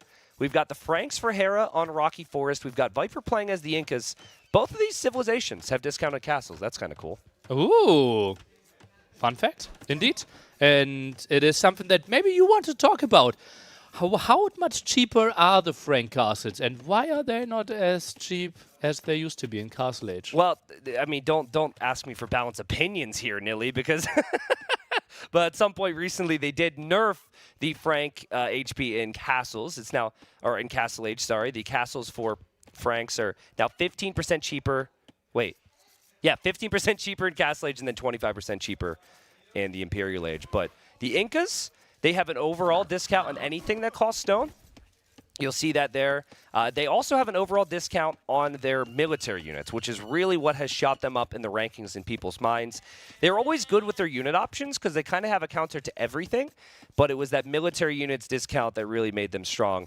A lot of people think they're top 3 right now on standard land maps. Yeah, and this is a standard land map and even an extremely aggressive one. Because look at the lumber camps there. There's a lot of stony area that you can't build on. Even some palisades are not an option, and therefore melee units will always find the way to the lumber camp, and that's why we see, for example, the Franks to go for lots of scouts, or Incas go for eagles, go for spearmen, maybe even men-at-arms. Yeah, so I've actually seen Franks go man-at-arms more on this map than any other map ever. just because of the fact that sometimes you feel like you have to do it. Incas should be pretty flexible with that as well. But at the same time, both of these players are so good at fighting off attacks with villagers and also quick walling. So there's also reasons to maybe not want to do that. But again, you cannot build on the rocky terrain. So that should open up some potential for men-at-arms. Franks, though, known for their scouts. Now, Nilly, back to the whole stone thing, right? If you look towards the middle of the map, that is where the majority of the golden stone is. So with cheap castles being the thought, whoever starts to stack castles in the middle area will have a big advantage. Yeah, if we get to those castles, right? Most of the time we heavily play here on Feudal Age, go for so much army, maybe then some transition into Castle Age. Franks, another advantage for them is if they go a bit to the outside, there are extra berry bushes there. And if you wanted to expand, especially against Incas that don't have the craziest mobility compared to the Franks, you can simply have 3-4 villagers having a great life there. Yeah, you know, Hera's not really the type to do that, though. He loves his farms, right? And the Franks also have the good farms. So I feel like there's no right or wrong answer there for your Hera. I think if you farm, that's going to help you long term. If you take the extra berries, that's not going to be too bad for you either. But it looks like an archer opening here for Hera. And he's scouting to see what Viper's up to. And I think Viper might actually just be going spears and skirmishers here. We don't see Viper headed over to gold right now. Spear skirm, something we very rarely see against scouts, obviously, that can put in quite some pressure. The thing is, though, if then Hera is switching into... Ooh, what is this? This is an archer opening from Hera. Yeah, archer opening from Hera. Ooh. Skirm opening from Viper's not going to be too bad as a counter to that, right? Ooh, hashtag mind games. And that is a very open goal spot, but isn't that a beautiful spot for a tower? It's kind of the only way how the opponent can attack into. And if you have a defensive tower there, those villages are protected so well. Hera underneath the TC here. Hera taking no prisoners. He wants to steal the sheep. He wants to steal the pigs. He wants this to be a quick 5-0. And he's going to kill all the hunts. And Viper, I mean, he did everything he could. He garrisoned his TC to shoot arrows. But as we've established in this tournament and many others, the TCs don't really do that much damage to the scouts. And Hera taking no prisoners leaves Viper without food. Oi, oi, oi. And now he has to go for more farming than he wanted to. And he sends villagers to the front. Could be for a weird tower, could be for aggression, or he tries to get Hunt in the center. Well, what was that? I think we might need a replay on that because I think we really need to know. I think that Viper lost out on 400 or 500 food because of that maneuver. That much? Yeah, that much? Because I think Hera killed 2 of them because they were Viper's color, and he hit them with the scout. And then it was 2 to 3 that died when they were getting pulled away there because the TC fire does hit them like that. Oh, and now idle TC could be an option here for the Viper simply because he doesn't have enough food. All his units, yeah, they are discounted, but all of them costing food. 11 on food won't be enough to fuel an archer range, a barracks, and a town center. Yeah, and actually the big deal here for Hera now, you recognize that that's going to mean that Viper lacks a real injection here. And I love Hera's opening. He's going to go archers. He's been very patient with it, and then he's going to switch right back into scout. So he's kind of switched the order. Okay, so that's 1, that's 2, that's 2. There was 3. I think that's 5. And then 4 or 5 here. Wow, Right, I didn't believe you. Yep. You were right. Yep. Sick. Yeah, now at this point, the Viper will have to wait for the farms to kick in. Hera has the berry income from the Franks, also has the farms. But the issue with Viper's opening is it doesn't really kill you that quickly. You know, it just kind of smothers you. So let's see how patient Hera can be against this.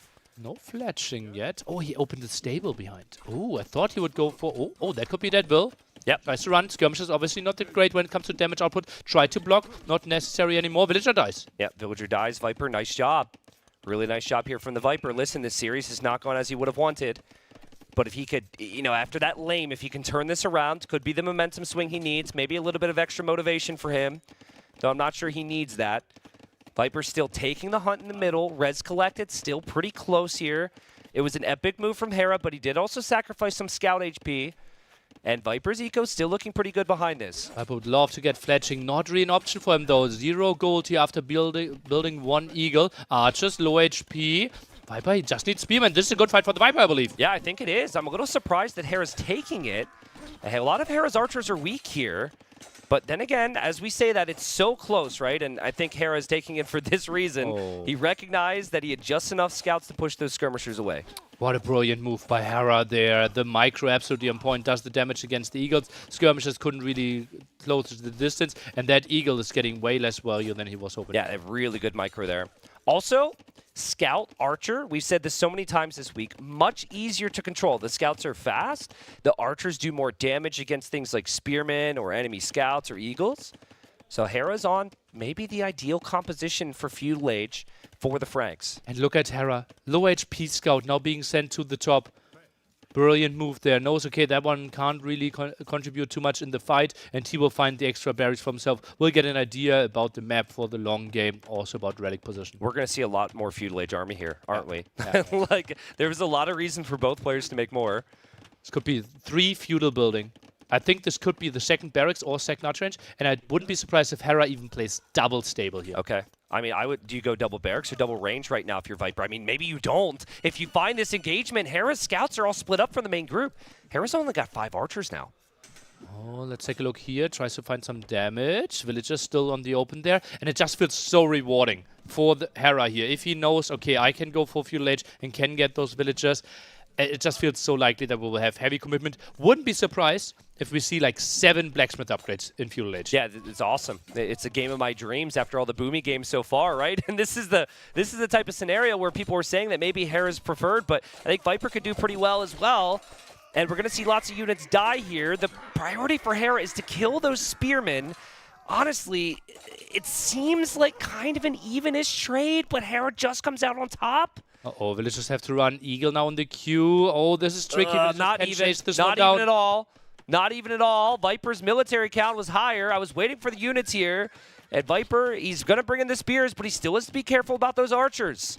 Spearmen are coming in, taking so much damage there. The archers finding so much value. Now the Eagle joins the party, but all the spearmen died. What a brilliant engagement by Hera again. Yeah, and the extra HP on the Frank Scouts are really helping against the spears, isn't it? The spears have armor, and I think Viper was expecting a little bit more from these spearmen in these attacks. And as Hera loses his archers, he'll still be happy to push Viper all the way out of the middle and to still have 3 scouts, 4 scouts, even 5 scouts coming. Look at the military count. Viper Eco. 7 against 0, now 7 against 1. He is there. Viper tries to quick wall this, but knows, okay, quick wall are not really an option. Only 4 scouts. Hera's trying to harass a bit. Viper, he can't really take any crazy engagements here.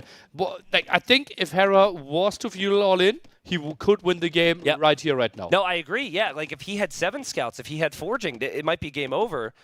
But neither player wanting to do that usually because they feel like they're in a good enough spot. They can use this army to still get value and then really finish the game in Castle Age. And for Hera, a lot of it is get to Castle Age and boom like a madman, right? So he might want to get the eco lead there. Viper holds. I think Viper's position is way worse here, so he needs to take a good fight. And it doesn't look like this is the good fight he was hoping for. He simply doesn't have what it takes to stop Hera right now. And Hera again with a beautiful trade. Look at the KD double now for Hera, and then it is impossible to get proper army. 2 skirmishers trying to fight this one off, but 4 scouts, they're just loving their lives here, harassing the wood eco, now going back for the skirms. Yeah, and it's patience from Hera. He could just fight, but then he will eventually lose the units, and then Viper could move back, and he doesn't want to give Hera any control. Hera up 3-0 here against the Viper. And I wonder if it's moments like these he thinks back to a couple years back when Viper 4-0'd him in a final, then apologized. Sorry it was so short, T90. Yeah, sorry the series was so short. He apologized, right? And now it's like a couple years later, Hera's improved.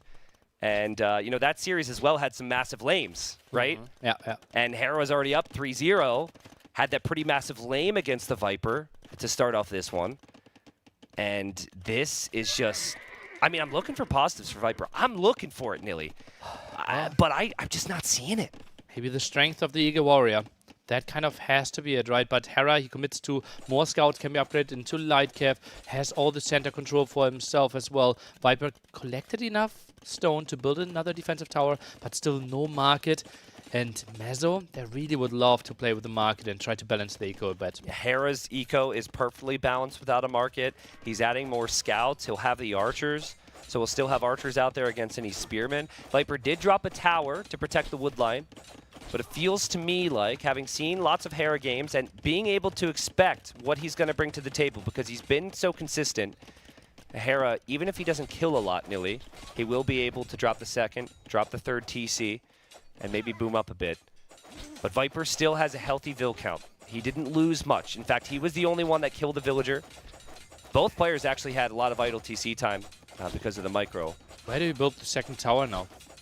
I think it has to be kind of at the gold, right? Will be the main pressure point. Viper delays it for now, and from here on, it's basically full. Oh god! He just calls the GG. That's what he does. He calls the GG. Hera up 4-0. We've got a best of 9. Viper would have to win 5 straight to be seen in that final tomorrow. Incredible performance by by Hera, and that's why we said Hera's home map are just so incredibly good for him. He's just a master of those small unit groups fighting there. TaToH also really excited about the set. People, they're a bit in disbelief in the set, I right? think that's what it is. We hyped up the sets for so much. The 2 best players that we probably have in Age of Empires right now, but we're not getting the set delivered that we were all hoping for. Hera just one level above right now. Yeah, and I mean, people are like, would have liked to see a little bit more fight there from the Viper, but honestly, he knew it was coming. His eco was really bad. He wouldn't have had the timings. Hera would have been all over him. He could have drugged that out. Like, if that's Mr. Yo, who's in the final, who put up some great fights earlier in the day, yeah, maybe that game goes on for another 10 or 15 minutes. But still felt like Hera was going to get the job done. And 25K viewers here on Twitch and thousands elsewhere. Thank you, everyone, for watching. We are hoping that we will be with you for a couple more hours here, and Viper will start to mount a comeback. But, you know, the body language hasn't looked great for the Viper. The things haven't seemed to improve from game to game. It's clearly not there right now. I feel bad for him. You know, I wouldn't want a camera in my face right now. You know, I think there is a time for 5 minutes break right now. And I think maybe someone goes in there and tells him that could be an option. We have a 5-minute break after game 4, after game 7. Yeah. Maybe trying to reset his thoughts. Maybe try to be back a bit stronger if he wanted to. Here he is it. Let's see if he wants to take it. And yeah, I think he just said yes. Okay, so nice reminder there to give him that. Hera's going to take it as well. Gives us 5 minutes to speculate a little bit. They're going to walk by us. They will going to walk by us. Should we? Well, we cannot say much, right? We know that this is an incredible performance by Hera so far. Yeah, it's been incredible. It's been clean. It's been crisp. It's been lacking on the side of the Viper, right? Yeah. How do you think Yo's feeling right now? On different, like, he's scared shitless. Yo is looking up what second prize money is. I mean, I remember last year in the semis, Yo and Hera faced, and I think Hera won 5-0 there. Yeah. It was a very fast series. That was a big problem, right? And that's why the timing is so screwed up right now, because last year we started earlier than today. Yeah. And Hera, me planning for a 4-hour best of 9. Yeah. Clapped Mr. Yo in like 1.5 hours. Yeah, I mean, there's certain matchups, right? Like when I see Yo Hera, I feel like Hera always seems to have the edge there. You know, Viper Hera, what we're talking about now, has been back and forth. That's why this series has been so hyped. We have had days where the Viper has been the dominant one or has brought it back after losing some games. Oh, Puppy's looking for Viper. That was Viper's, yeah. Yeah, and he's out here now. But, yeah, we've kind of seen both sides of it, which unfortunately has not been what we have seen so far. And now Viper obviously is in the weird spot, right? He has some of the greatest minds of Age of Empires around him. Not allowed to talk with them strategy right now, right? Between set start and set end, no communication allowed with others. Obviously would like to reset, but would feel unfair in the competitive sense, and that's why he's sitting there.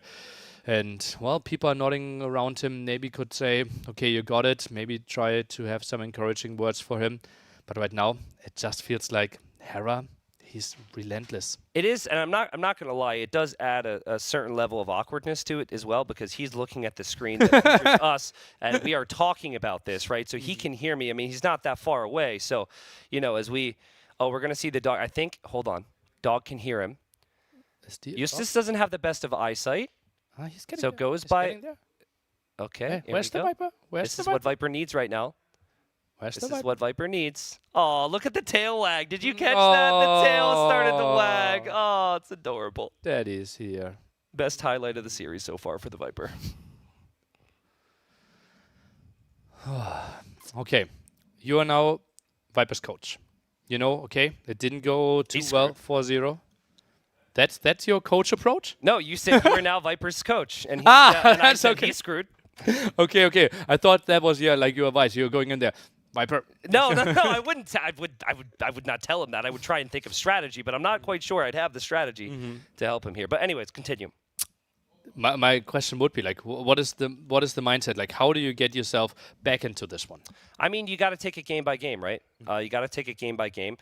I would have hoped to have been able to have a conversation with my player after game 2, maybe not after game 4 when you're down 0-4. But yeah, you got to take it game by game. I think the thing that is tough sometimes is it's not losing the game, but it's how the games went, right? Yeah. So if you have really competitive games and you lose, you know, okay, I'm right there with him, right? And I think Copenhagen, when the scout goes down to the castle, that's always in the same position every single time. And then we had to look at that eco setup. There's clearly where it's like, okay, maybe things aren't clicking. Maybe, you know, a Red Bull needs to be snagged out of the fridge. You know, maybe something more needs to happen as we are backdropped now with the viewing area. So, you know, that's what's tricky. So, you know, advising someone when clearly they're not out there, it's like you say something and they're going to be like, well, I'm just not feeling it right now. I really think like we haven't had a game with like a standard like scout opening into transition this whole series, which is wild. Like the draft has those options on Hera's side, but like I think go like Langanati.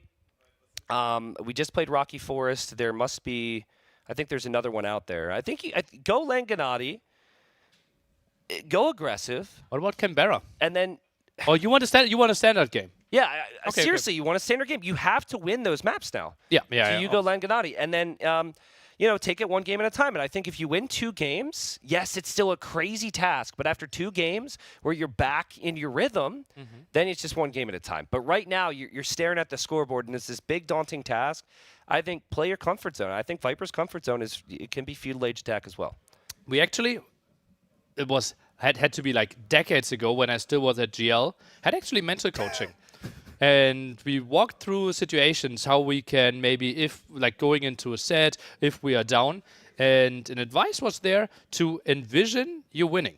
So, and like, wouldn't that be one of the greatest stories in Age of Empires? Like, being down 4-0 against the number 1 in the world that is playing absolutely beastly, and you take it back step by step by step. Take home map away, home map away, home map away. Okay.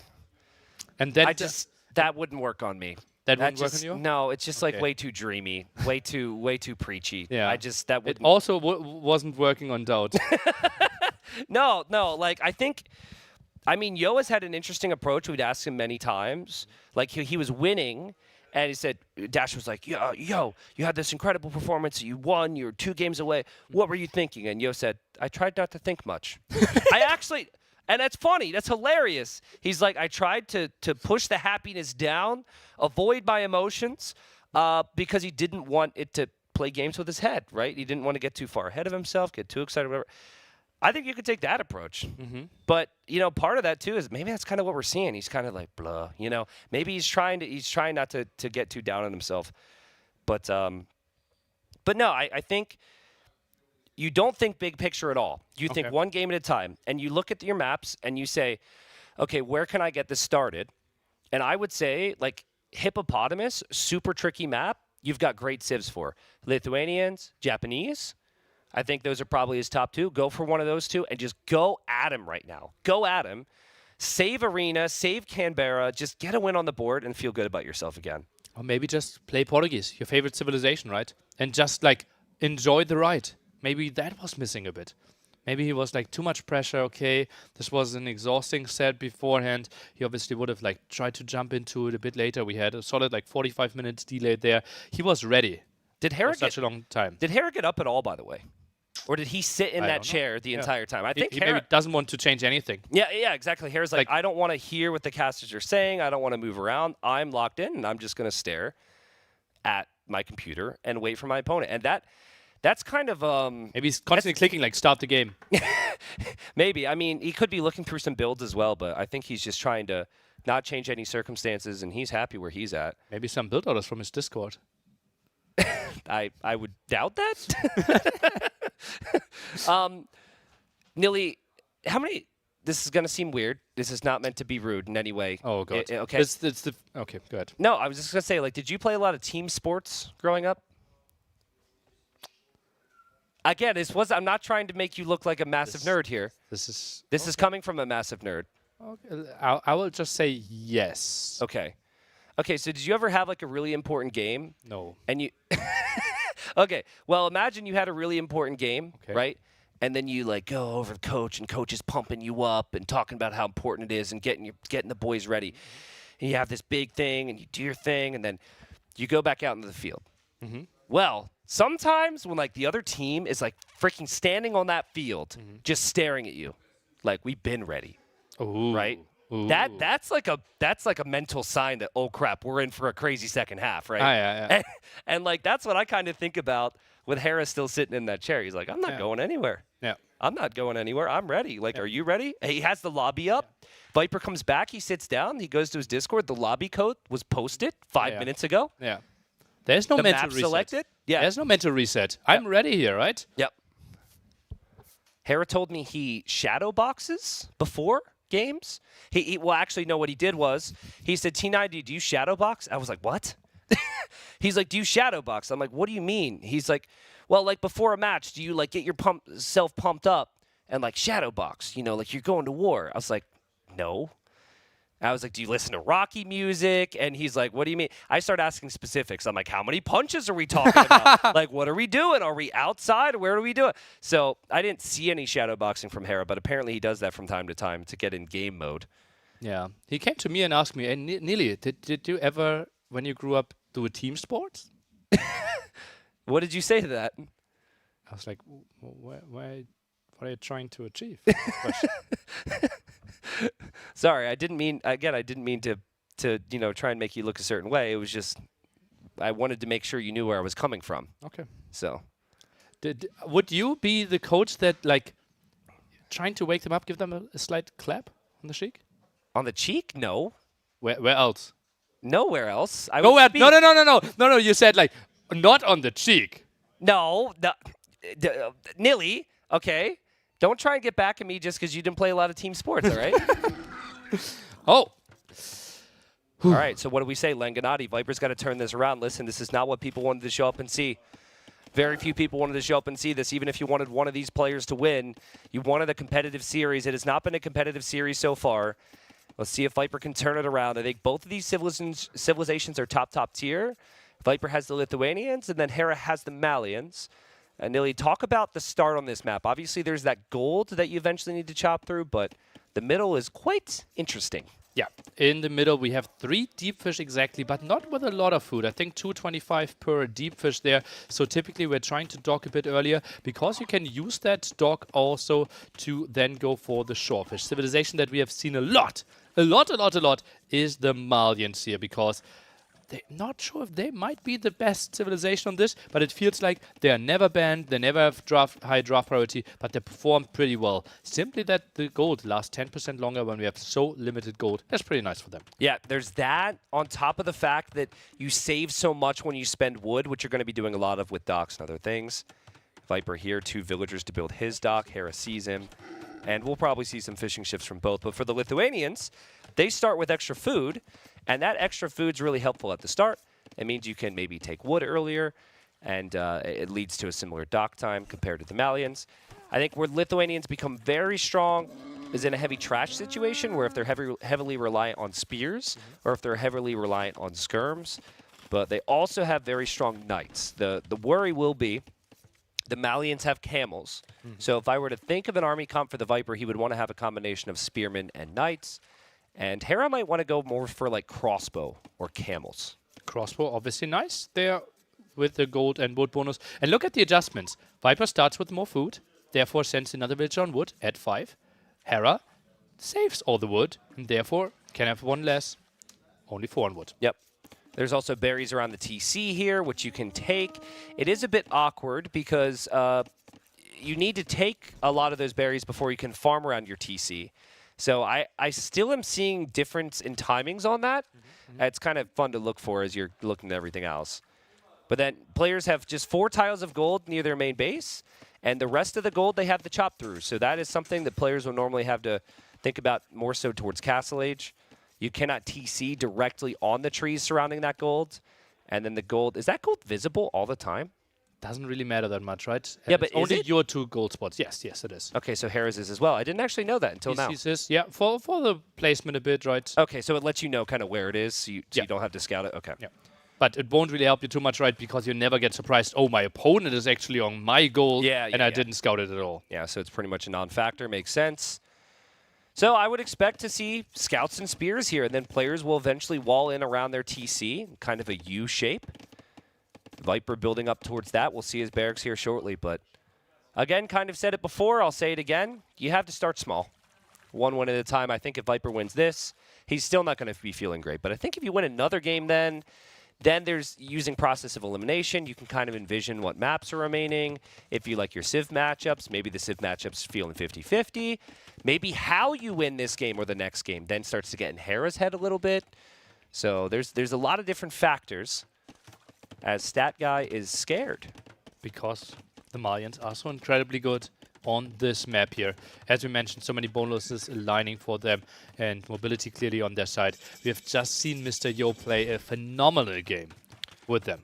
So let's think like crazy talk. Okay. If Viper wins 5 in a row, reverse sweeps Hera here, then goes on and wins the final, where does that rank in his career accomplishments? Whew. Like probably one of the highest emotionally, right? Obviously, winning a semifinal on its own in a vacuum isn't the craziest achievement, but being down 4-0 and then coming back from the massive mental disadvantage has to be a top 3 emotional moment for him. Yeah, I mean, as far as emotions go as well, a lot of that has to do with how recent it is, right? So recency bias. You win the tournament, it feels emotionally like the best one ever, and then as time goes on, we'll see. Now, Hera's mining gold, and Viper is not. So if the fires are going to be repaired, Viper can't do that for very long, and it looks like Viper's just going to lose his fire. So advantage to Hera here on the water here to start. And just the small fights, right? Already going in favor for Hera here. Fire Galley down, barely lost any HP, and that will be water 1 for Hera. Still walls in another Spearman there at the bottom. Oh god, everything is going perfectly for Hera already. Yeah, I mean, Viper does still have a scout. Honestly, I don't think this is that bad for Hera because there's not a lot of food left. Can we see how much food is left on that fish there? That's 60 food. So, like, Hera's going to have 2 fishing ships that can't really fish there. But you are right. Good engagements here for Hera to start. Viper adding scouts. Hera not doing so. And Hera's just adding spears. Viper has 6 villages in the queue. Now tries to cancel one, has still 5 there. And yeah, not a lot of food left, but Hera, maybe a bit later then, can go on to the fish traps, increase his economy that way. Yeah, so Hera wants some of those fights, but he has weak units. Viper's going to get some kills now. Very nice kills, actually. All those spearmen are going to end up going down if Viper micros it properly. Tries to take the fight against the Fire Galley there. I don't think that is helping him too much. What is Hera's build here? Hera's build is Fast Castle? Fire Ship Spearman into the market? Is this doubt? This is Fast Castle Is follow-up. that camera at the bottom right updated? Is that the same person? I'm not sure. This is crazy. With Did that low change? army?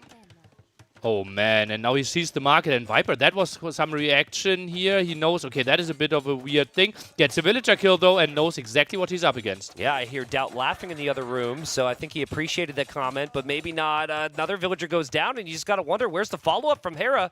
Hera is giving Viper lots of map control right now. 500 food, very little gold there. Market can't really be used unless he wants to sell all the stone, but then it gets really tricky. Spearman, scout aggression. Uh-oh, Viper. The first time he's really getting to put pressure on Hera. And it's like, a lot of it's because of his aggression, but also just Hera hasn't produced anything at all. Hera didn't queue a Spearman until 5 seconds ago. So he doesn't even have many Spearmen on the way, and Viper's bringing more army over. Hera's going to sell all of his stones so he can't tower anymore, and he still can't quite look up to the next stage. Woodline is open. This is brutal for Hera. He's got to get a house wall down here, surely. No, he won't. What's happening? I mean, Viper's back. Viper's back. He needed something. He gets a kill there. And it has been non-stop aggression from the Viper as he, too, uses the market to click up. He'll know. The only thing he's seen in Hera's base is the market. So he knows that Hera's probably up, and he's going to try and join him. But Hera, still, he should be losing more villagers here on this wood line. Also took some time for Hera to click up here. Now heavily on the berries. Food transition won't be too pretty. Still not on gold. What can he produce behind this? I'm a little surprised Viper left the wood line there. There's one Spearman on 8 HP. I know he has, a lot of respect for Hera's ability to micro, but He's just simply looped back around. Maybe happy that Hera's not on the gold right now, but... Yeah, maybe he feels like killing 2 villagers on the wood won't win him the game. But controlling the gold 100% of the time might. Okay, well, I mean, he comes back now, and Hera just walls up, so Hera's going to be completely fine on the wood line, something that he wouldn't have had time to do otherwise. Hera brings Spearman back over to the gold, so he's had the time, and maybe he's fine to be on gold. Hera's eco, he's going to reach Castle Age. He's not going to have a lot, but I could see him possibly making a knight or two.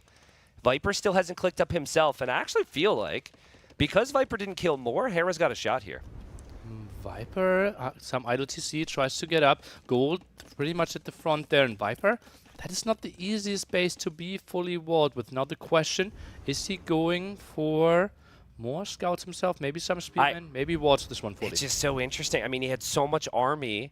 He never dove in the wood, and now he's got 5 scouts chasing 2 scouts from Hera, right? It just feels like, you know, Viper's lacking a bit of that killer instinct at the moment. But at the same time, he feels like those scouts aren't useful over at Hera's side because Hera's got walls and Hera's got the spear. So I can understand why maybe he just pulled the scouts back. Yeah. There is no, like, real open area, right? And maybe he wants to think, okay, this likely goes into a Monk defense as well, and then keeping all my scouts alive to go for light cav could be a nice addition. Now adds Bloodlines. So Hera's going to open with the light cav upgrade, actually. And Monastery. So and light Monastery. Would be nice. Yep. You definitely want to have light cav out there against the Lithuanians because the Lithuanian monks can collect relics, and the relics are really helpful. Hera with beautiful vision there on the HP. That's nice snipe there. And Viper's got 2 villagers over here in this area which aren't walled in. Sees the left side. I mean, it feels like a pre-wall is the way to do it, and Viper does pre-wall. That's a little confusing for Hera too as well, I imagine, because players are normally building a lumber camp there with quite a few more villagers. Because if you get through with 2 vills, it still doesn't lead to very efficient mining. Yeah. That's a bit of a weird approach because now you're investing in 100 wood. Will take some time to get that back. Viper didn't need the walls. Not the biggest aggression, but Hera, very likely that he will get 2 relics at least. All right. Well, I prefer Viper's position right now. He makes it to Castle Age. This might not be too good for him, though, as Spearmen are split up. Hera, happy to take the engagement. And Hera will not have the second TC yet. Viper will. You get extra food when you complete that TC as well. Knight. Uh-oh. Viper, he needs to defend his gold right now. That's not enough spearmen. Nice micro by Hera. Quick waltz by the Viper. Yeah, it just feels like the spearman numbers were so little there. Or at least Viper didn't have them all together, but nice quick walls from Viper. Scouts will go over from Viper to Hera's side. Hera up 4-0 here. If you just got here, you're probably shocked. But that's right, 4-0 over the Viper. The games have not been close, but this one's been closer. It's a good start for Viper. Has quite some aggression early on. KD still better for Hera there after winning the water. Viper wisely walled the area here in the back. If there was a whole game, might be over with the Knight and 2 light cav coming in. But Viper, safe for now. Yep, Viper has the second TC. Hera, no second town center yet. Viper should have a villager lead. Viper says, my turn to kill your spearmen. And sees some villagers here. Should be able to get a villager pick. Light cav super low, maybe wants to get a hit there. Some Monk on the left-hand side. Viper tries to click, dives in the back, but that could be a save. Hera, is he actively watching? Yes, he is, but Viper still gets a snipe. Yeah, beautiful job there from the Viper, and Hera a little distracted maybe with his attacks that aren't doing anything at Viper's side. And nice shot from Viper, liking Viper's position more and more here, Nilly. He might be able to get the relic in the north soon. Hera doesn't have a lot of presence there. Has the second TC. Hera still on 1. So it's just like having monks right now. What does Hera do to change this? Because it feels like the faster spearmen for Lithuanians are really nice. Long term, the Lithuanians actually get help. The Malians don't. What does Hera have to be thinking about right now? I think adding extra town centers might be an option, right? He knows he is not guaranteed to do too much damage. Viper already has the monastery at home, is really clumped up with the second town center, and Hera realizes, okay, I need to catch up in economy, or at least not fall behind. Okay, Hera got the first relic, which was in the south. He's going to most likely get the relic on the right side there. And then there's only 4 on the map, correct? Yeah. Okay, so there's north and then there's west. And Hera might send some units over there. It's actually really easy for players with extra light cav to stop some of these relics from coming in because they could just put the light cav there and not think about it. And that's what Hera's doing now. Nice map awareness there, nice map understanding as well. And Viper, I think he will need to... Oh, look at that. Yeah, just leave it on patrol. Just leave it on patrol. You don't need to pay too close attention to it. Viper saw it, though. Viper saw it. Viper noticed it. He's backing away. He's going to send a unit over there. Oh, he tries to go for the right side corner, and those two light cav, typically they shouldn't achieve too much, but might still get in there. It depends if Viper thinks that Hera already has it. Oh, Viper's going to see that. That is so well played from the Viper. Beautiful job. But here, he's got to be careful, and he's even got what he needs to defend in that area. Oh, and Viper, now this is like 3 areas that went really well for him, right? Defended against the light cav, got the Monk snipe. Now on the left-hand side, the Spearman will most likely clear up the light cav, and he will get that relic. That's Viper, sick. 3 nice moves within 30 seconds. Yeah, absolutely. And this is more along the lines of what you were hoping to see from the Viper today.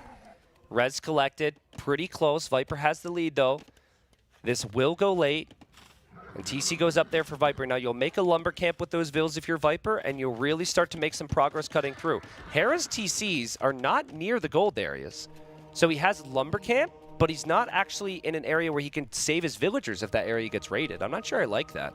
Wow, and maybe he wants to get some stone control. We have seen how heavily Mr. Yo rushed into stone, tried to get the cast up, tries to go for Gebetto. Maybe that is step number 1 for Hera to protect the gold later on. Yeah, I mean, Viper doesn't have the biggest army, right? So right now, I think he's kind of just preoccupied with making sure he brings in the relics.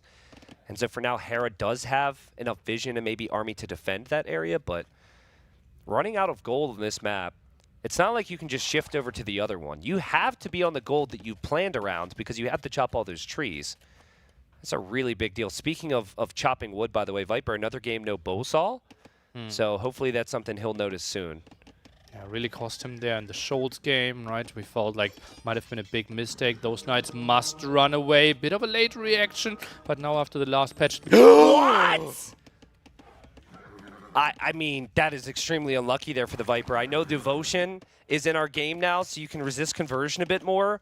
But Viper reacted almost immediately to run back, and Hera got those 2 conversions. Wow. What a massive swing. What an incredible good conversion here for Hera.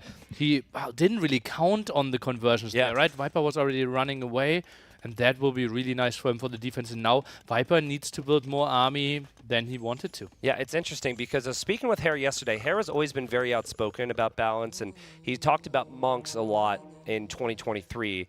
And Hera said to me just yesterday, I'm really happy with monk balance right now. Well, I can understand it. That makes perfect sense. I get it now. Okay, so, oh my goodness. Well, now that gives Hera a few more knights to work with.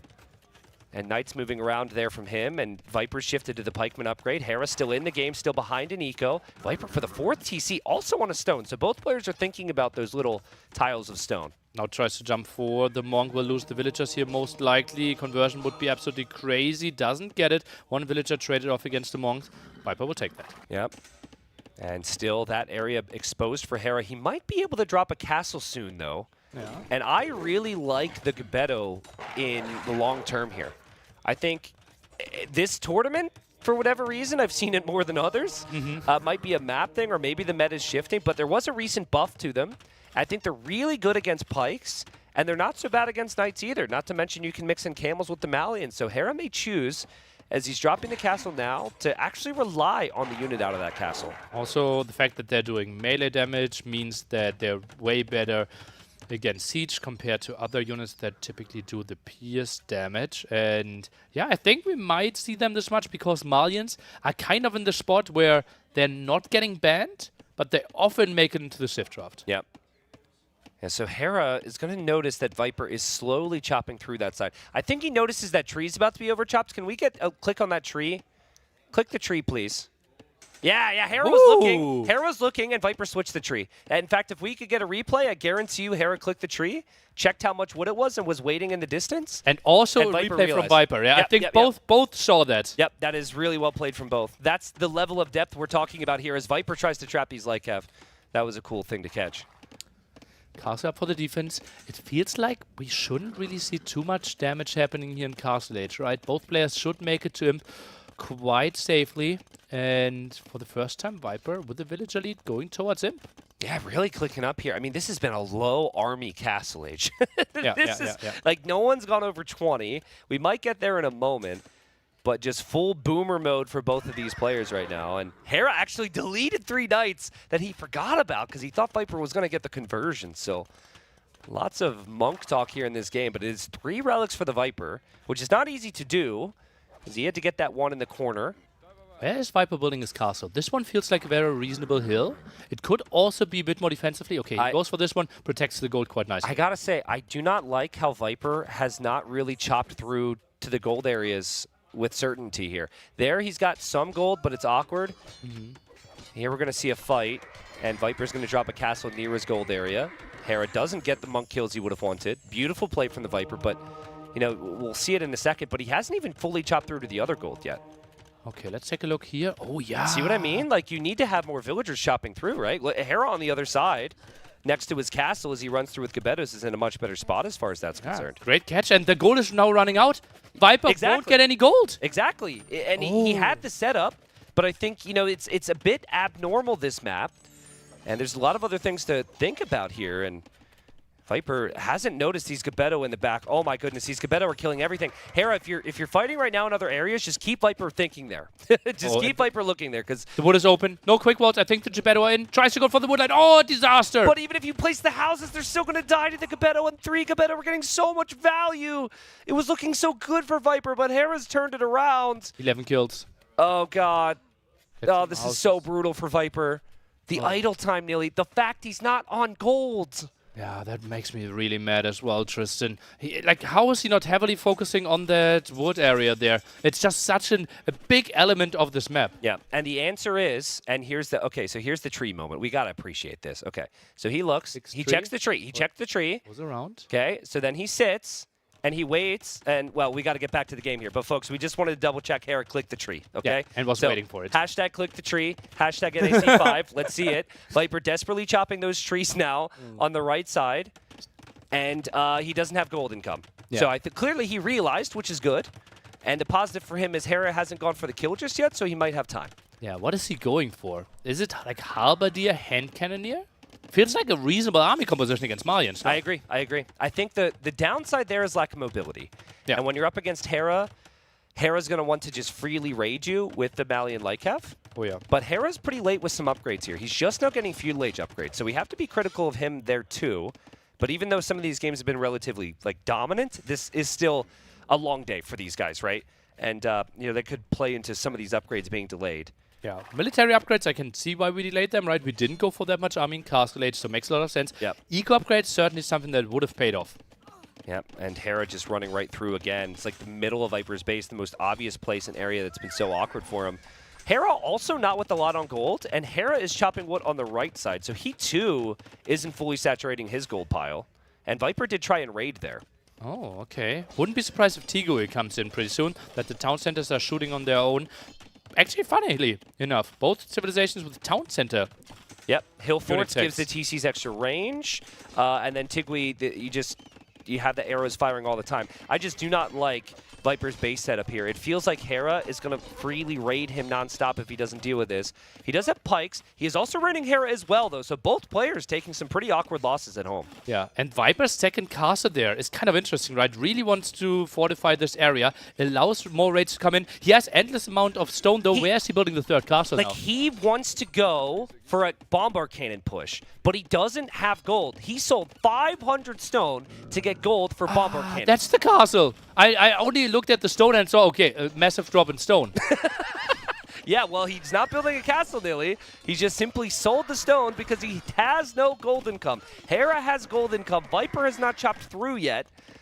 And Hera does have some siege. He's actually going after the siege workshops there from the Viper, and he's got enough to maybe defend those trebs. I love what Hera's done. He recognizes that the base is open for Viper and just continues to go for the raids. Shoals here. Kind of the map where we felt bombard cannons could have held something against the traps.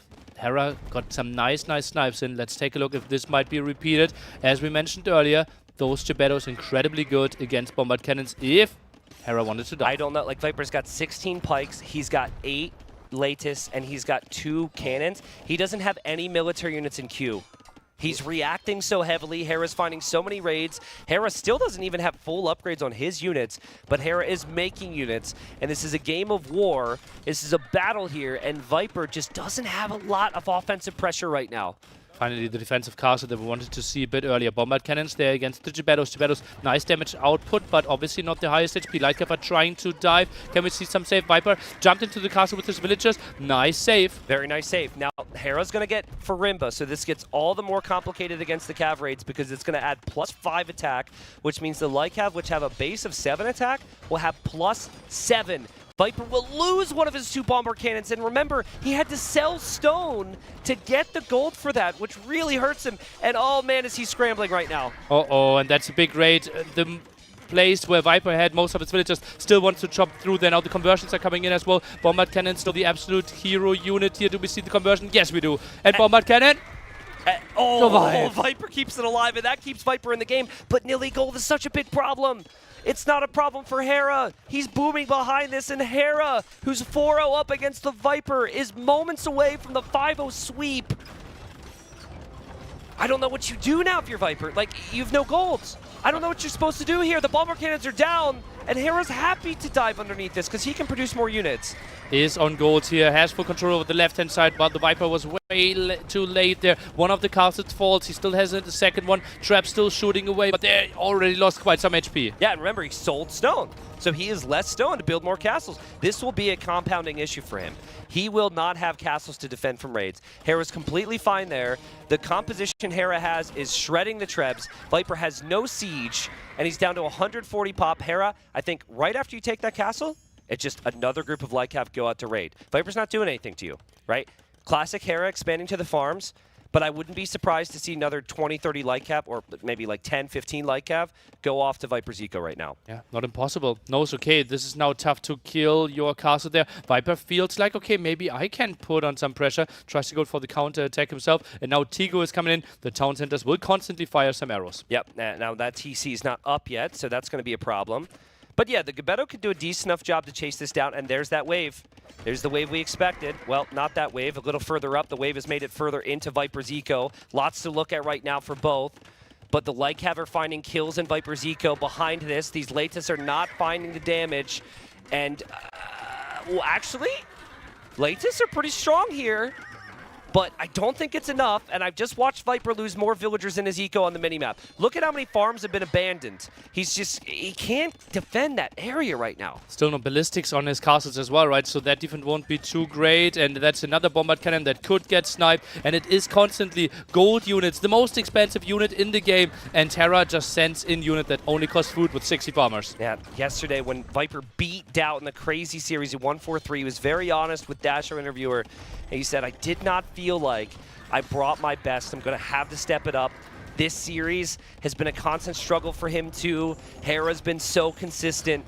And this has been the closest game. This has been the closest game. So if Viper could maybe win this, maybe he could start something, but it just feels like Hera has all the momentum right now. How is Hera doing it? Remember how his opening was like he played a fire galley into 4 spearmen into fast castle, open defense here, and still the Viper couldn't punish him enough. What a crazy guy Hera is. I also think Hera has not hesitated when there's blood in the water. He has gone for it, right? And we maybe question some opportunities from Viper he didn't take.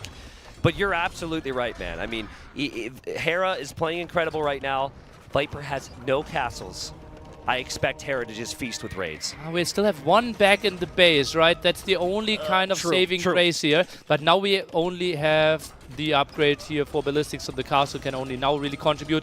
We wanted to see Harper, Deer, Henkin. Yes, right now we see neither. Only Pikeman and Castle Age Lightus. Yeah, Castle Age Lightus, like you said, so not elite. Viper tries to dive. The army count's pretty high for Viper right now. He'll go for the Trebs. He's lost so many of his own. So he'd love to return the favor here. He's going to get 1. He's going to get 2. Hera survives with 1. But look at Hera's food eco. 79 on food. Absolute madness. With Malians? Like, the Lycav numbers are going to be insane. Yeah, well, he has, look at the queue. 7 in the queue, 24 on the map already. And that is a nice hill that Viper once held for himself. And now Hera wants to fortify that area. Is flirting with pop limit here. Gebetto and Lightcap on a hill. Viper, that will be a tough fight for him. And this is the gold, right? The gold that Viper needs so badly. I mean, we haven't really seen his gold units accomplishing as much as he would like. He'll go in there for the Treb. Hera starts to repair it. Halps don't do much against Siege at all. And the Treb actually stays alive for now. And Viper's pop is down to 130. The Treb might actually still survive here, and it does. And Lycav are into the eco. And surely this is it now. A 5-0 for Hera. And I think we have the GG. We have the GG. Viper's headphones are off. The GG's called. And Hera will go to the finals against Yo tomorrow. What an incredible performance. And Yo has to be incredibly scared. Hera in this form, how can you stop this man? Yeah, absolutely. I mean, I'd be interested to hear Hera's thoughts and you interview him, Nilly. We got the live crowd there who got to witness that. That was dominance. Crazy performance. And I mean, it's not just how Hera has looked this tournament, but it is also the fact that Hera did 5-0 Yo last tournament. Yeah. That will really have Yo scared. But, I mean, then again, Yo today, if you watch the first semi, which was unfortunately way closer than this one, he brought himself back from the dead so many times. He's going to have some real fight. On the Viper side of things, I think it's fair to say he'll be disappointed with how things went here. Yep. He holds himself to very high standards. It was not his day. But obviously for Hera, it was just another day where he continues to play amazing. Yeah, and it just felt like he was so razor sharp going into the set, right? He was just prepared, and you felt like his mind for the last 2 hours was just like constantly, okay, how do I play this set? How do I play this set? And for Viper, it was a bit more like, when do we start? When, like, I'm getting more and more exhausted. Maybe it just felt like they didn't go into the set with even mindsets. Yeah, I'm not even sure about mindsets. It was just, it was clicking for Hera today. Yeah, it wasn't clicking for Viper, right? Like, the most obvious one for me is Game 3 Copenhagen. Scout goes into a castle, which is always in the same position every single time. Yeah. Right? There's that and then some of the eco. So that tells me, unfortunately, things weren't there. But for Hera, it always is. It always was. And on a variety of different settings, we had a lot of the closed maps, which at one point was a weakness for him, and then obviously the open maps too. It looked very good. So Hera probably the favorite moving on to the final tomorrow. Probably. I will send you over for the interview. All right, I'll do just that. Okay, then I can quickly inform you about the show match before the finals tomorrow. The finals will happen at 17 UTC. 3 hours earlier, we will start with a 2-part show match. Show match part number 1 will be Dash, Mem, and myself against, like, we are playing one PC. We are switching every 3 minutes against Doubt, Leary, and Jordan, also switching every 3 minutes.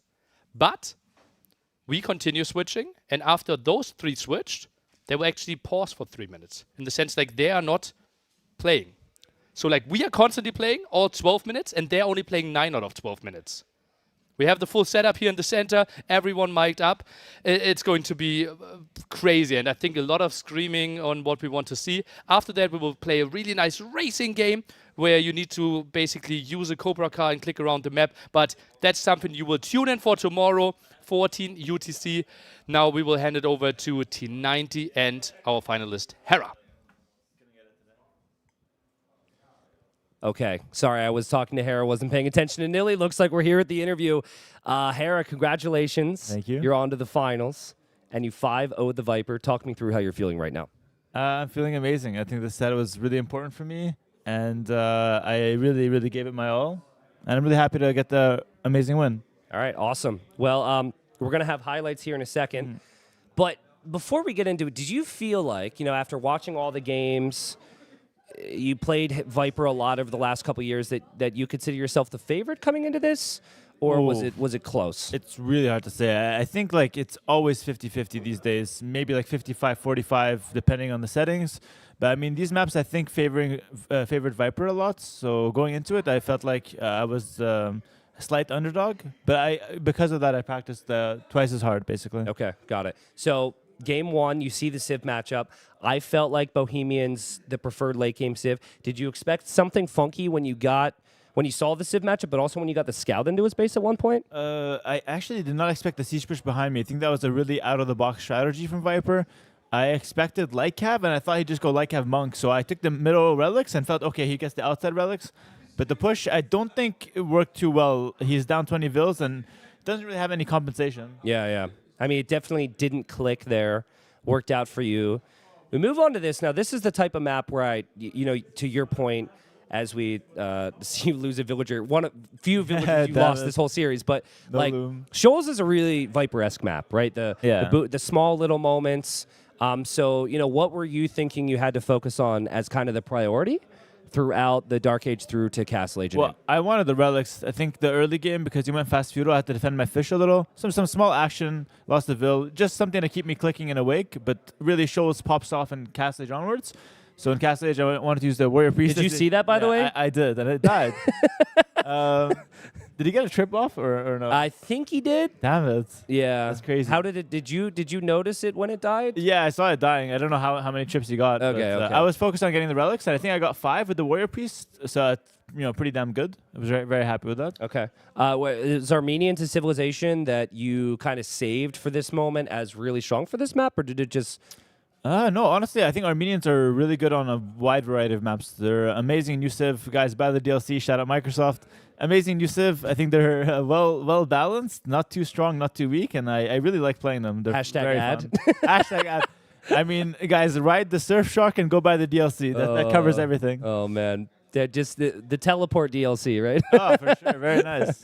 Well, yeah, I mean, it was kind of... You made them look really good, right? Mm-hmm. And obviously Armenians are really strong on water, which you used, but not even... Like, had the game been closer, I think we would have seen that potentially even more. Yeah. So... I think Dromans and then Sicilian Fleet demolition ships, there's no chance on water versus Armenians when you get there. So I knew I had water locked, and it was just a matter of winning the land, and it went pretty well. Okay, so tell me about, give me percentages on what you think about... It's just a quick wall moment from Viper against the Wolf. Yeah. Which you didn't get to see. I saw the walls after. And the wolf, I saw the wolf inside. I was like, buddy, let me free you. What do you think about the matchup here, Mayans, Chinese? Oh, 50-50 to be honest. It was super close. I think Chinese pull ahead early in economy. Yeah, we see him up with some Vils. Because obviously he starts with 3 extra Vils, which snowballs the economy. I only get 1 Vil. But I feel like Plumed Archer are better than Chukunu. And I rode that a lot. Okay, with that being the case, you did force a Trebor here. So did you know you were imp faster? Did you... I thought I was imp much faster. Like Okay. the minute was not enough for me. I wanted like 2 minutes.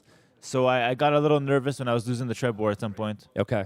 And then at what point did you realize, like you lost 2 castles, but you backed up there with a castle right behind it. You could have potentially lost another castle there. Explain your logic there. I was kind of panicking. I really wanted to win with this Trebor. The fact that I lost the castle, lost my second, lost a few Trebs, I felt like, okay, this is a really bad situation. So I decided to back up and get away from the Trebor, which is clearly losing.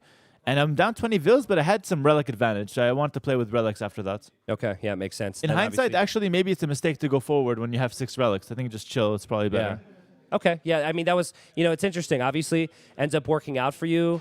How important are the middle golds in this map? I know relics are important, but you had like 3 mining camps all across those golds there. Yeah. I like those 2 golds in the middle are always there, so it's always something you want to fight for. And Mayans love gold, so like going for those gold mines is the obvious strategy with them.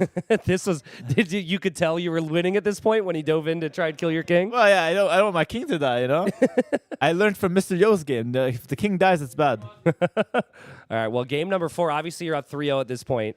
I have memories from years ago of Viper doing this to you. You're still going for the kill. Talk me through that. I love this. It's so OP. I practiced that on the ranked ladder a lot, actually. People call me tryhard on ranked ladder. Hart was upset that I was laming in ranked ladder. I said, I'm practicing. I'm not laming. I'm practicing, and I'm If showing you it ever off do here. that to me, I will be pissed. FYI. Have you beaten me in a tournament before? I beat you in a game. No, you beat me in a tournament. I was setting you up. You beat me in a tournament game. I did it in my TC details. Yeah, a game, not a series. Yeah, though. but I was setting you up. Who cares? Ah, I was making you look good, brother. I deleted my TC. I was making you look good. What kind of compliment is that? Brother, I wasn't going to mention that until you were confused. Okay, anyways. I was going to leave that under the table anyways. Okay, so game number 4, you get the job done, right? And then you come into this game. You were so greedy in this game. I'm expecting like army follow-up in feudal. You just got to mark it. And I had to double check that it was you in the camera and not Doubt. So why? I'm not greedy. It's just Viper's aggressive. This is not greed. This is... You had no army. You had no spears against scouts. You don't think that's a little bit greedy? No, I just didn't expect him to go scouts, to be honest. It was a great play from him. Okay. Yeah, great play. I thought I would lose after that. Really, really bad situation. Okay. Yeah, I mean, here you end up taking more losses. Then it goes Castle Age. And it honestly felt like a majority of these games just became like a boom game Yeah. into getting relics. Is that something that very fast conversions there? Is that something that is that like a change in your game against Viper or just in general? Because I like think it's the maps. the maps? The maps lead to Okay. a bit more economy. Like if you see here, if I attack on one side, he just goes to the other side to take gold. So Okay. it's not really a place to like all in, especially with the lake in the center. So I feel like the maps just lead to a bit more economy play. Okay, got it. Yeah, I was curious because, like, Viper pretty good with defense. Yeah. Could make an argument. Were you aware of kind of like what you needed to focus on at this point? Because you were raiding him so much in that back corner, and you were right near that gold. Well, it's all about denying his gold and then keeping my golds. Actually, just keeping my golds is enough, to be honest. That's fine for me. So I want to just raid his food economy, keep my gold economy, and then slowly push. I wasn't even concerned about the Treb war, to be honest. Okay, got it. And I mean, I think you save this Treb near the end. This is when you have a 50 pop lead and you get the 5-0 victory against Viper. You win the series. You told me you're feeling great. A big moment for you and all that. So, Mr. Yo is waiting for you. Yeah. He had some crazy games earlier. Like amazing. you were able to make fairly quick work of Viper. Yo, what are you expecting from him? Yo's a beast. People are saying he gets better as the series goes on, or the tournament goes on. I think that's very true. I watched the entire set today. I was kind of like a fan. I was just like sitting and watching the games. I was eating. It was a nice experience, and the games were really nice between Yo and TaToH. And I think Yo is doing some really creative stuff. He's actually here right now. Yo is terrible. Yo is gonna get destroyed. What's up, Yo? He's gonna. Never mind. Okay. Okay, in all seriousness, no, Yo's a great player, and he's doing some crazy stuff on the games, and his late game is amazing. So I'm quite concerned about tomorrow's match. I feel like I need to make sure my late game is sharp and look to see opportunities to end the game as fast as possible. Okay, makes sense. On the flip side of that, or not on the flip side of that, but in general, we're almost finished with NAC 5. Yeah. Sad. Do you have anything saved at this point, or is everything kind of known? Are you expecting anything from Yo that is going to blow you away? If I expect something from Yo, I just talk to ACCM. He steals all of ACCM strategies, the chef himself, ACCM. True. He does all the cooking, and Yo just takes it last minute. Takes all his strats, and then it's like a team project. He puts his name on the team project, does nothing else. Okay. That's Yo's strategy. So I don't think he's got anything new. But we'll have to talk to ACCM. I'm also taking strats from ACCM low-key, though. Yeah. I was gonna say he's the cook for everyone. Nearly thought he hired catering, but the catering came from ACCM there. He's laughing there. But yeah, I think nothing new. I used everything versus Viper, to be honest. Okay. But we'll have a good series, me and Yo. I think we'll go back and forth for sure. Okay, awesome. Well, thanks for your time. Congratulations. Looking forward to it. And we're gonna pass along to Nilly to close out the day. Thank you so much, Hera. Incredible set. Oh God, that was such a dominant performance. Well-deserved finalist. We will be back tomorrow. 17 UTC with the finals, 14 UTC with the show match. You will play in the show match. Finals will be toughed out. You know people that win advance and you lost. So that's why he's not playing. That's why he's also not. Well, you said you wouldn't have a shot against Hera. Well, after I see this, I would give a higher shot. TaToH is saying he would have had a higher shot than Viper. Lower than 0%. It's hard to have lower than 0%, he says.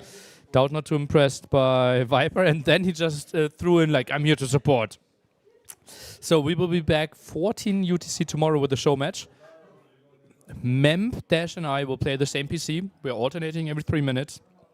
And it will be Jordan, Leary, and TaToH alternating each 3 minutes, and then 3 minutes of downtime till they can play again. Might be a bit tricky, but we'll see if we need to make any adjustments there. And I think it should be a lot of fun. We have all the mics there, will be everything here. And after that, we will do a racing scenario. Basically, a map where you need to go around here and everyone gets like gates where you can block some area. Should be pretty fun stuff as well. And then roughly 16:30 GMT or UTC, so 2.5 hours later, we will jump into the drafting phase. We'll walk you through it again.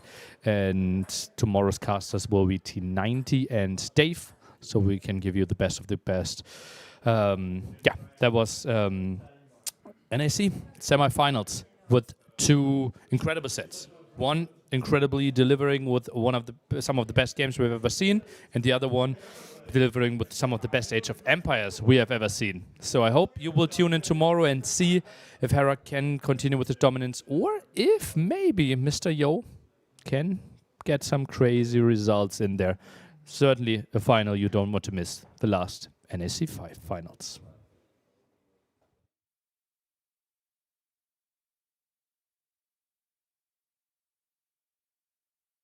Engagement in the middle, but with the numbers advantage, TaToH wins out and finds Just it. yet, and the skirmishers are there. So good movement from Yo to continue to track those conks, and he gets a big fight. It goes down.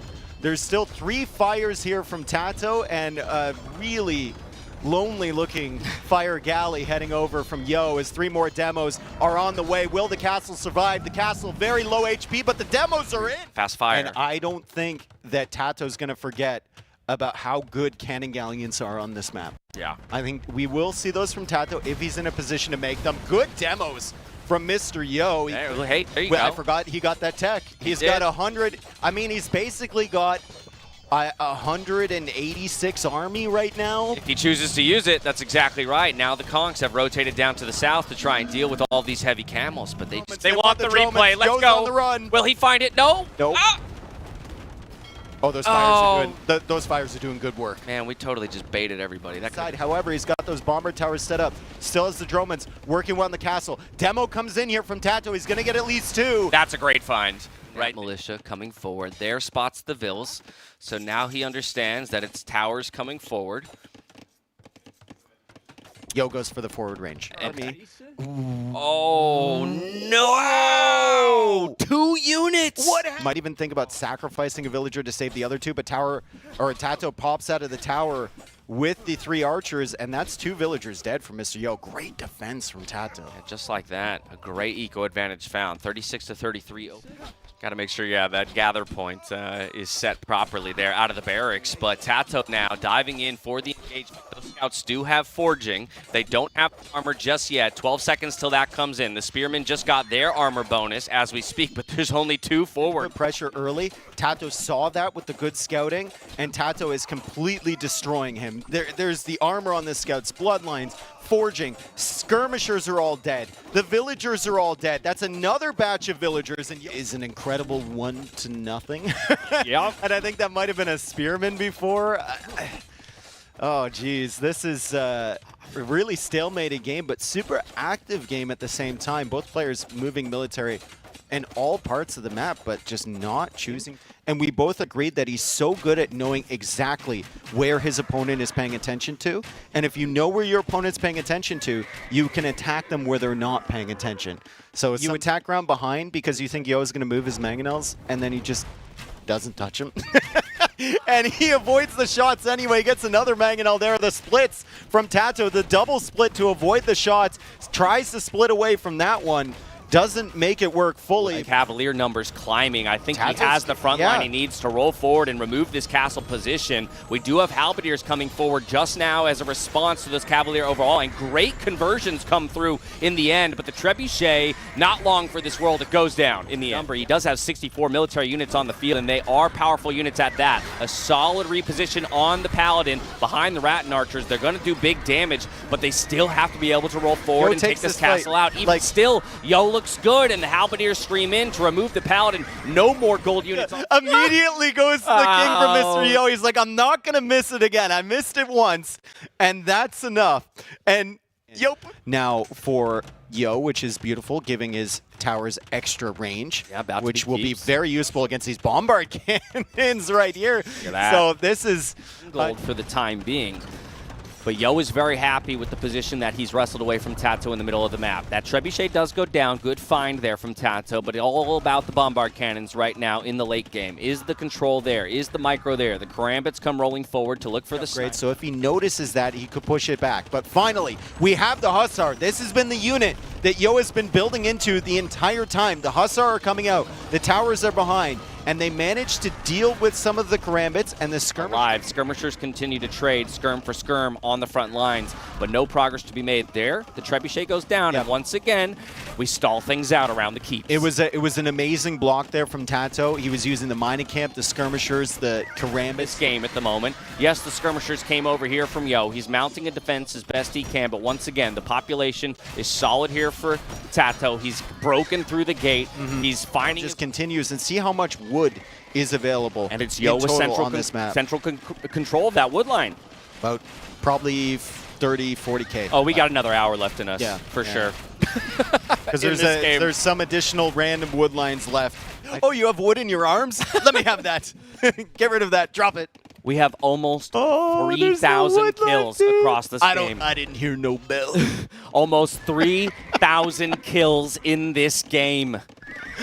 Holy, what a game. 78 military to 69 may have done enough to finally hold on. The tower is under attack. You can see Capture Aid freaking out.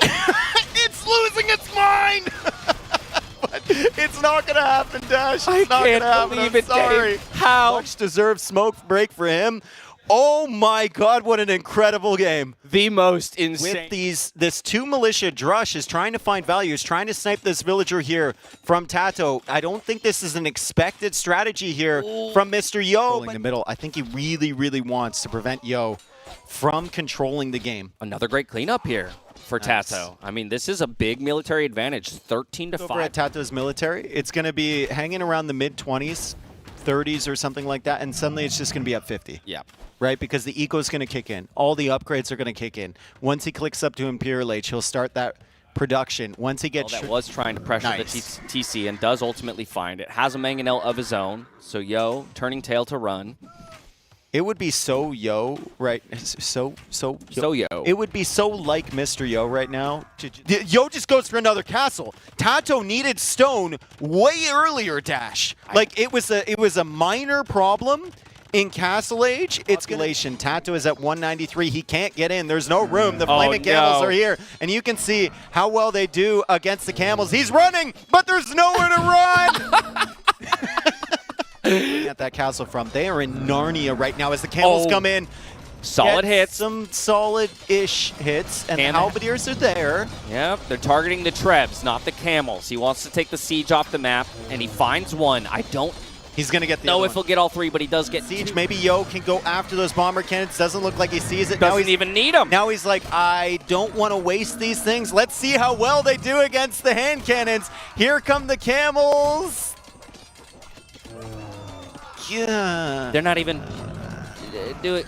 Camels are coming in, folks. Oh, now these could be some hits. Can't get value against them. Yo needs to just click them in. They can't be standing there with the chakrams behind. Bomber cannons are going to go down. He's ascended. He's hit his god tier. What on earth? The infantry upgrade, it will count twice for him. So his spearmen will be really difficult for Yo to take out. Though is very dangerous. He only has 1 spear. A second one arriving judgment, to the fight. Great job by TaToH as well here to use his spearmen ultimately around the wood line.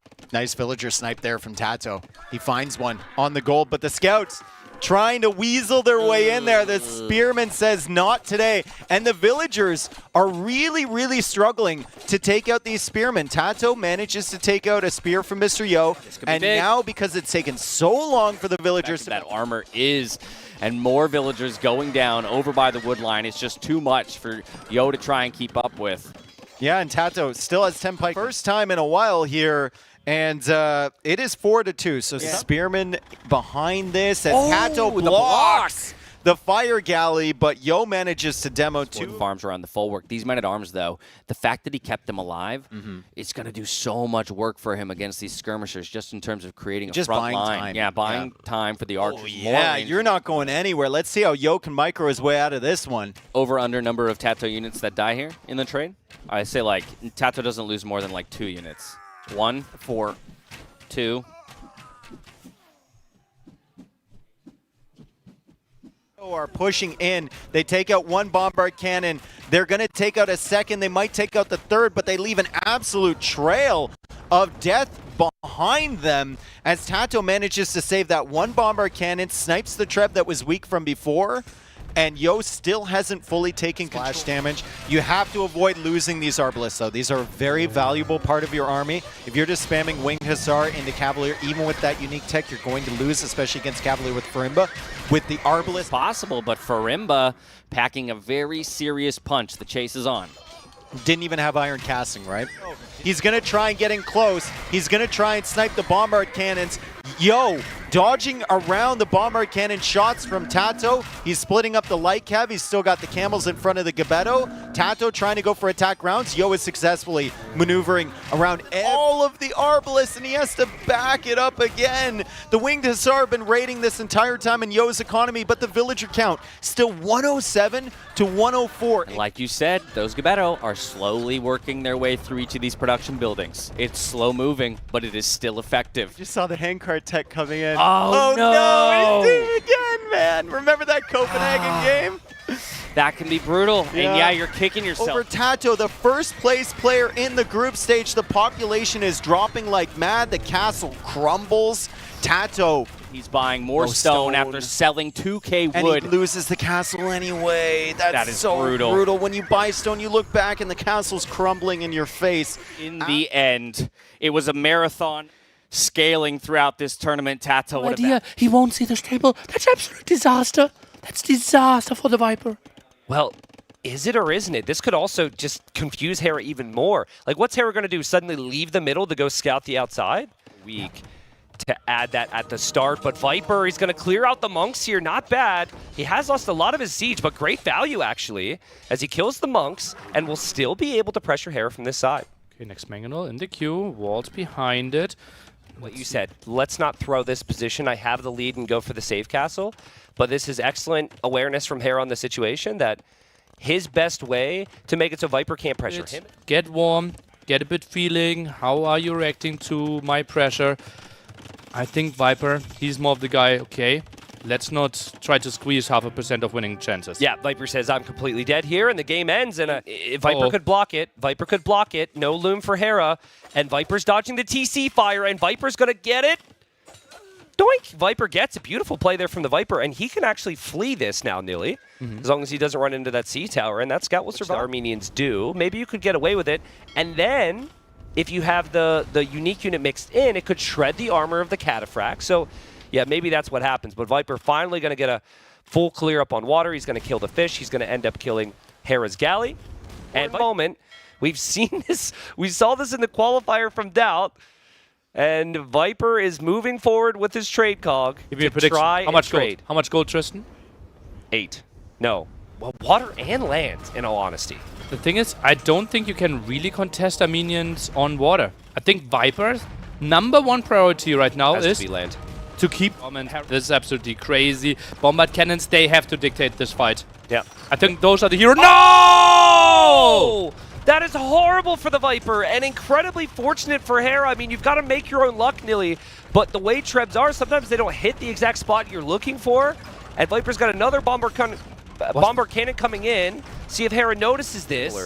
To that moment in the series yesterday against Doubt, where he's realizing he's dead, he's going to be 0-2 down, and he's going to have to somehow find something in him to turn this around, because this is not the Viper that people were expecting to see today. He has more time, right? Yesterday against Doubt, it was a best of 7. Now we have a best of 9. Every single time. There's our live viewing here in Berlin. This is fine. It's blinking on the minimap. It's freaking me out, but I think it's fine.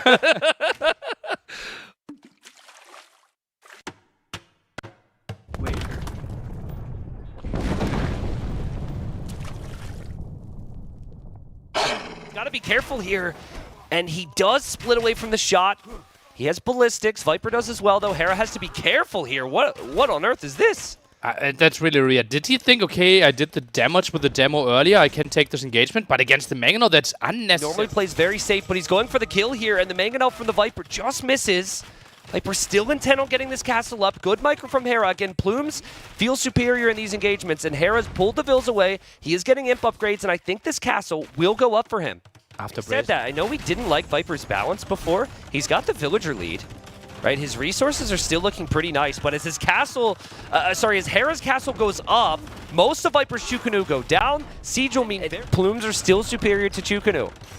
Oh god, what an intense timing, and that's what we see if both players heavily rely on units from their castle. Viper somehow tries to hold if this castle is going down. How is Viper base anymore, but there's villagers in there. Viper's Cavalier now. There's got Light Cap, but the Cavalier are looking to get in. Hera should know, and Hera's King is still in a tower in there, and Hera's going to wall behind here. Viper will not get through. He picked maps that were going to give him Hera underneath the TC here. Hera taking no prisoners. He wants to steal the sheep. He wants to steal the pigs. He wants this to be a quick 5-0, and he's going to kill all the hunts. And Viper, I mean, he did everything he closes the distance, and that eagle is getting way less value than he was hoping. Yeah, a really good micro there. Also, it increases the economy that way. Yeah, so Hera won some of those fights, but he has weak units. Viper's going to get some kills now. Very nice kills, actually. All those spearmen are going to end up going down if Viper micros it properly. Tries to take the fight against the Fire Galleon. Sees the market, and Viper, that was some reaction here. He knows, okay, that is a bit of a weird thing. Gets a villager kill, though, and knows exactly what he's up against. Yeah, I hear Doubt laughing in the other room, so I think he appreciated that comment, but maybe not. Another villager goes down, and you just got to wonder, where's No, he won't! What's happening? I mean, Viper's back. Viper's back. He needed something. There in the Schultz game, right? We felt like might have been a big mistake. Those knights must run away. Bit of a late reaction, but now after the last patch... What? Cannon that could get sniped, and it is constantly gold units, the most expensive unit in the game, and Hera just sends in unit that only costs food with 60 farmers on the map already, and that is a nice hill that Viper once held for himself, and now Hera wants to fortify that area. Is flirting with pop limit here. Gebetto and Lightcap on a hill. Viper, that will be a tough fight for him. And this into the eco, and surely this is it now. A 5-0 for Hera. And I think we have the GG. We have the GG. Viper's headphones are off. The GG's called, and Hera will go to the finals against Yo tomorrow. Hear Hera's thoughts, and you interview him, Nilly. We got the live crowd there who got to witness that.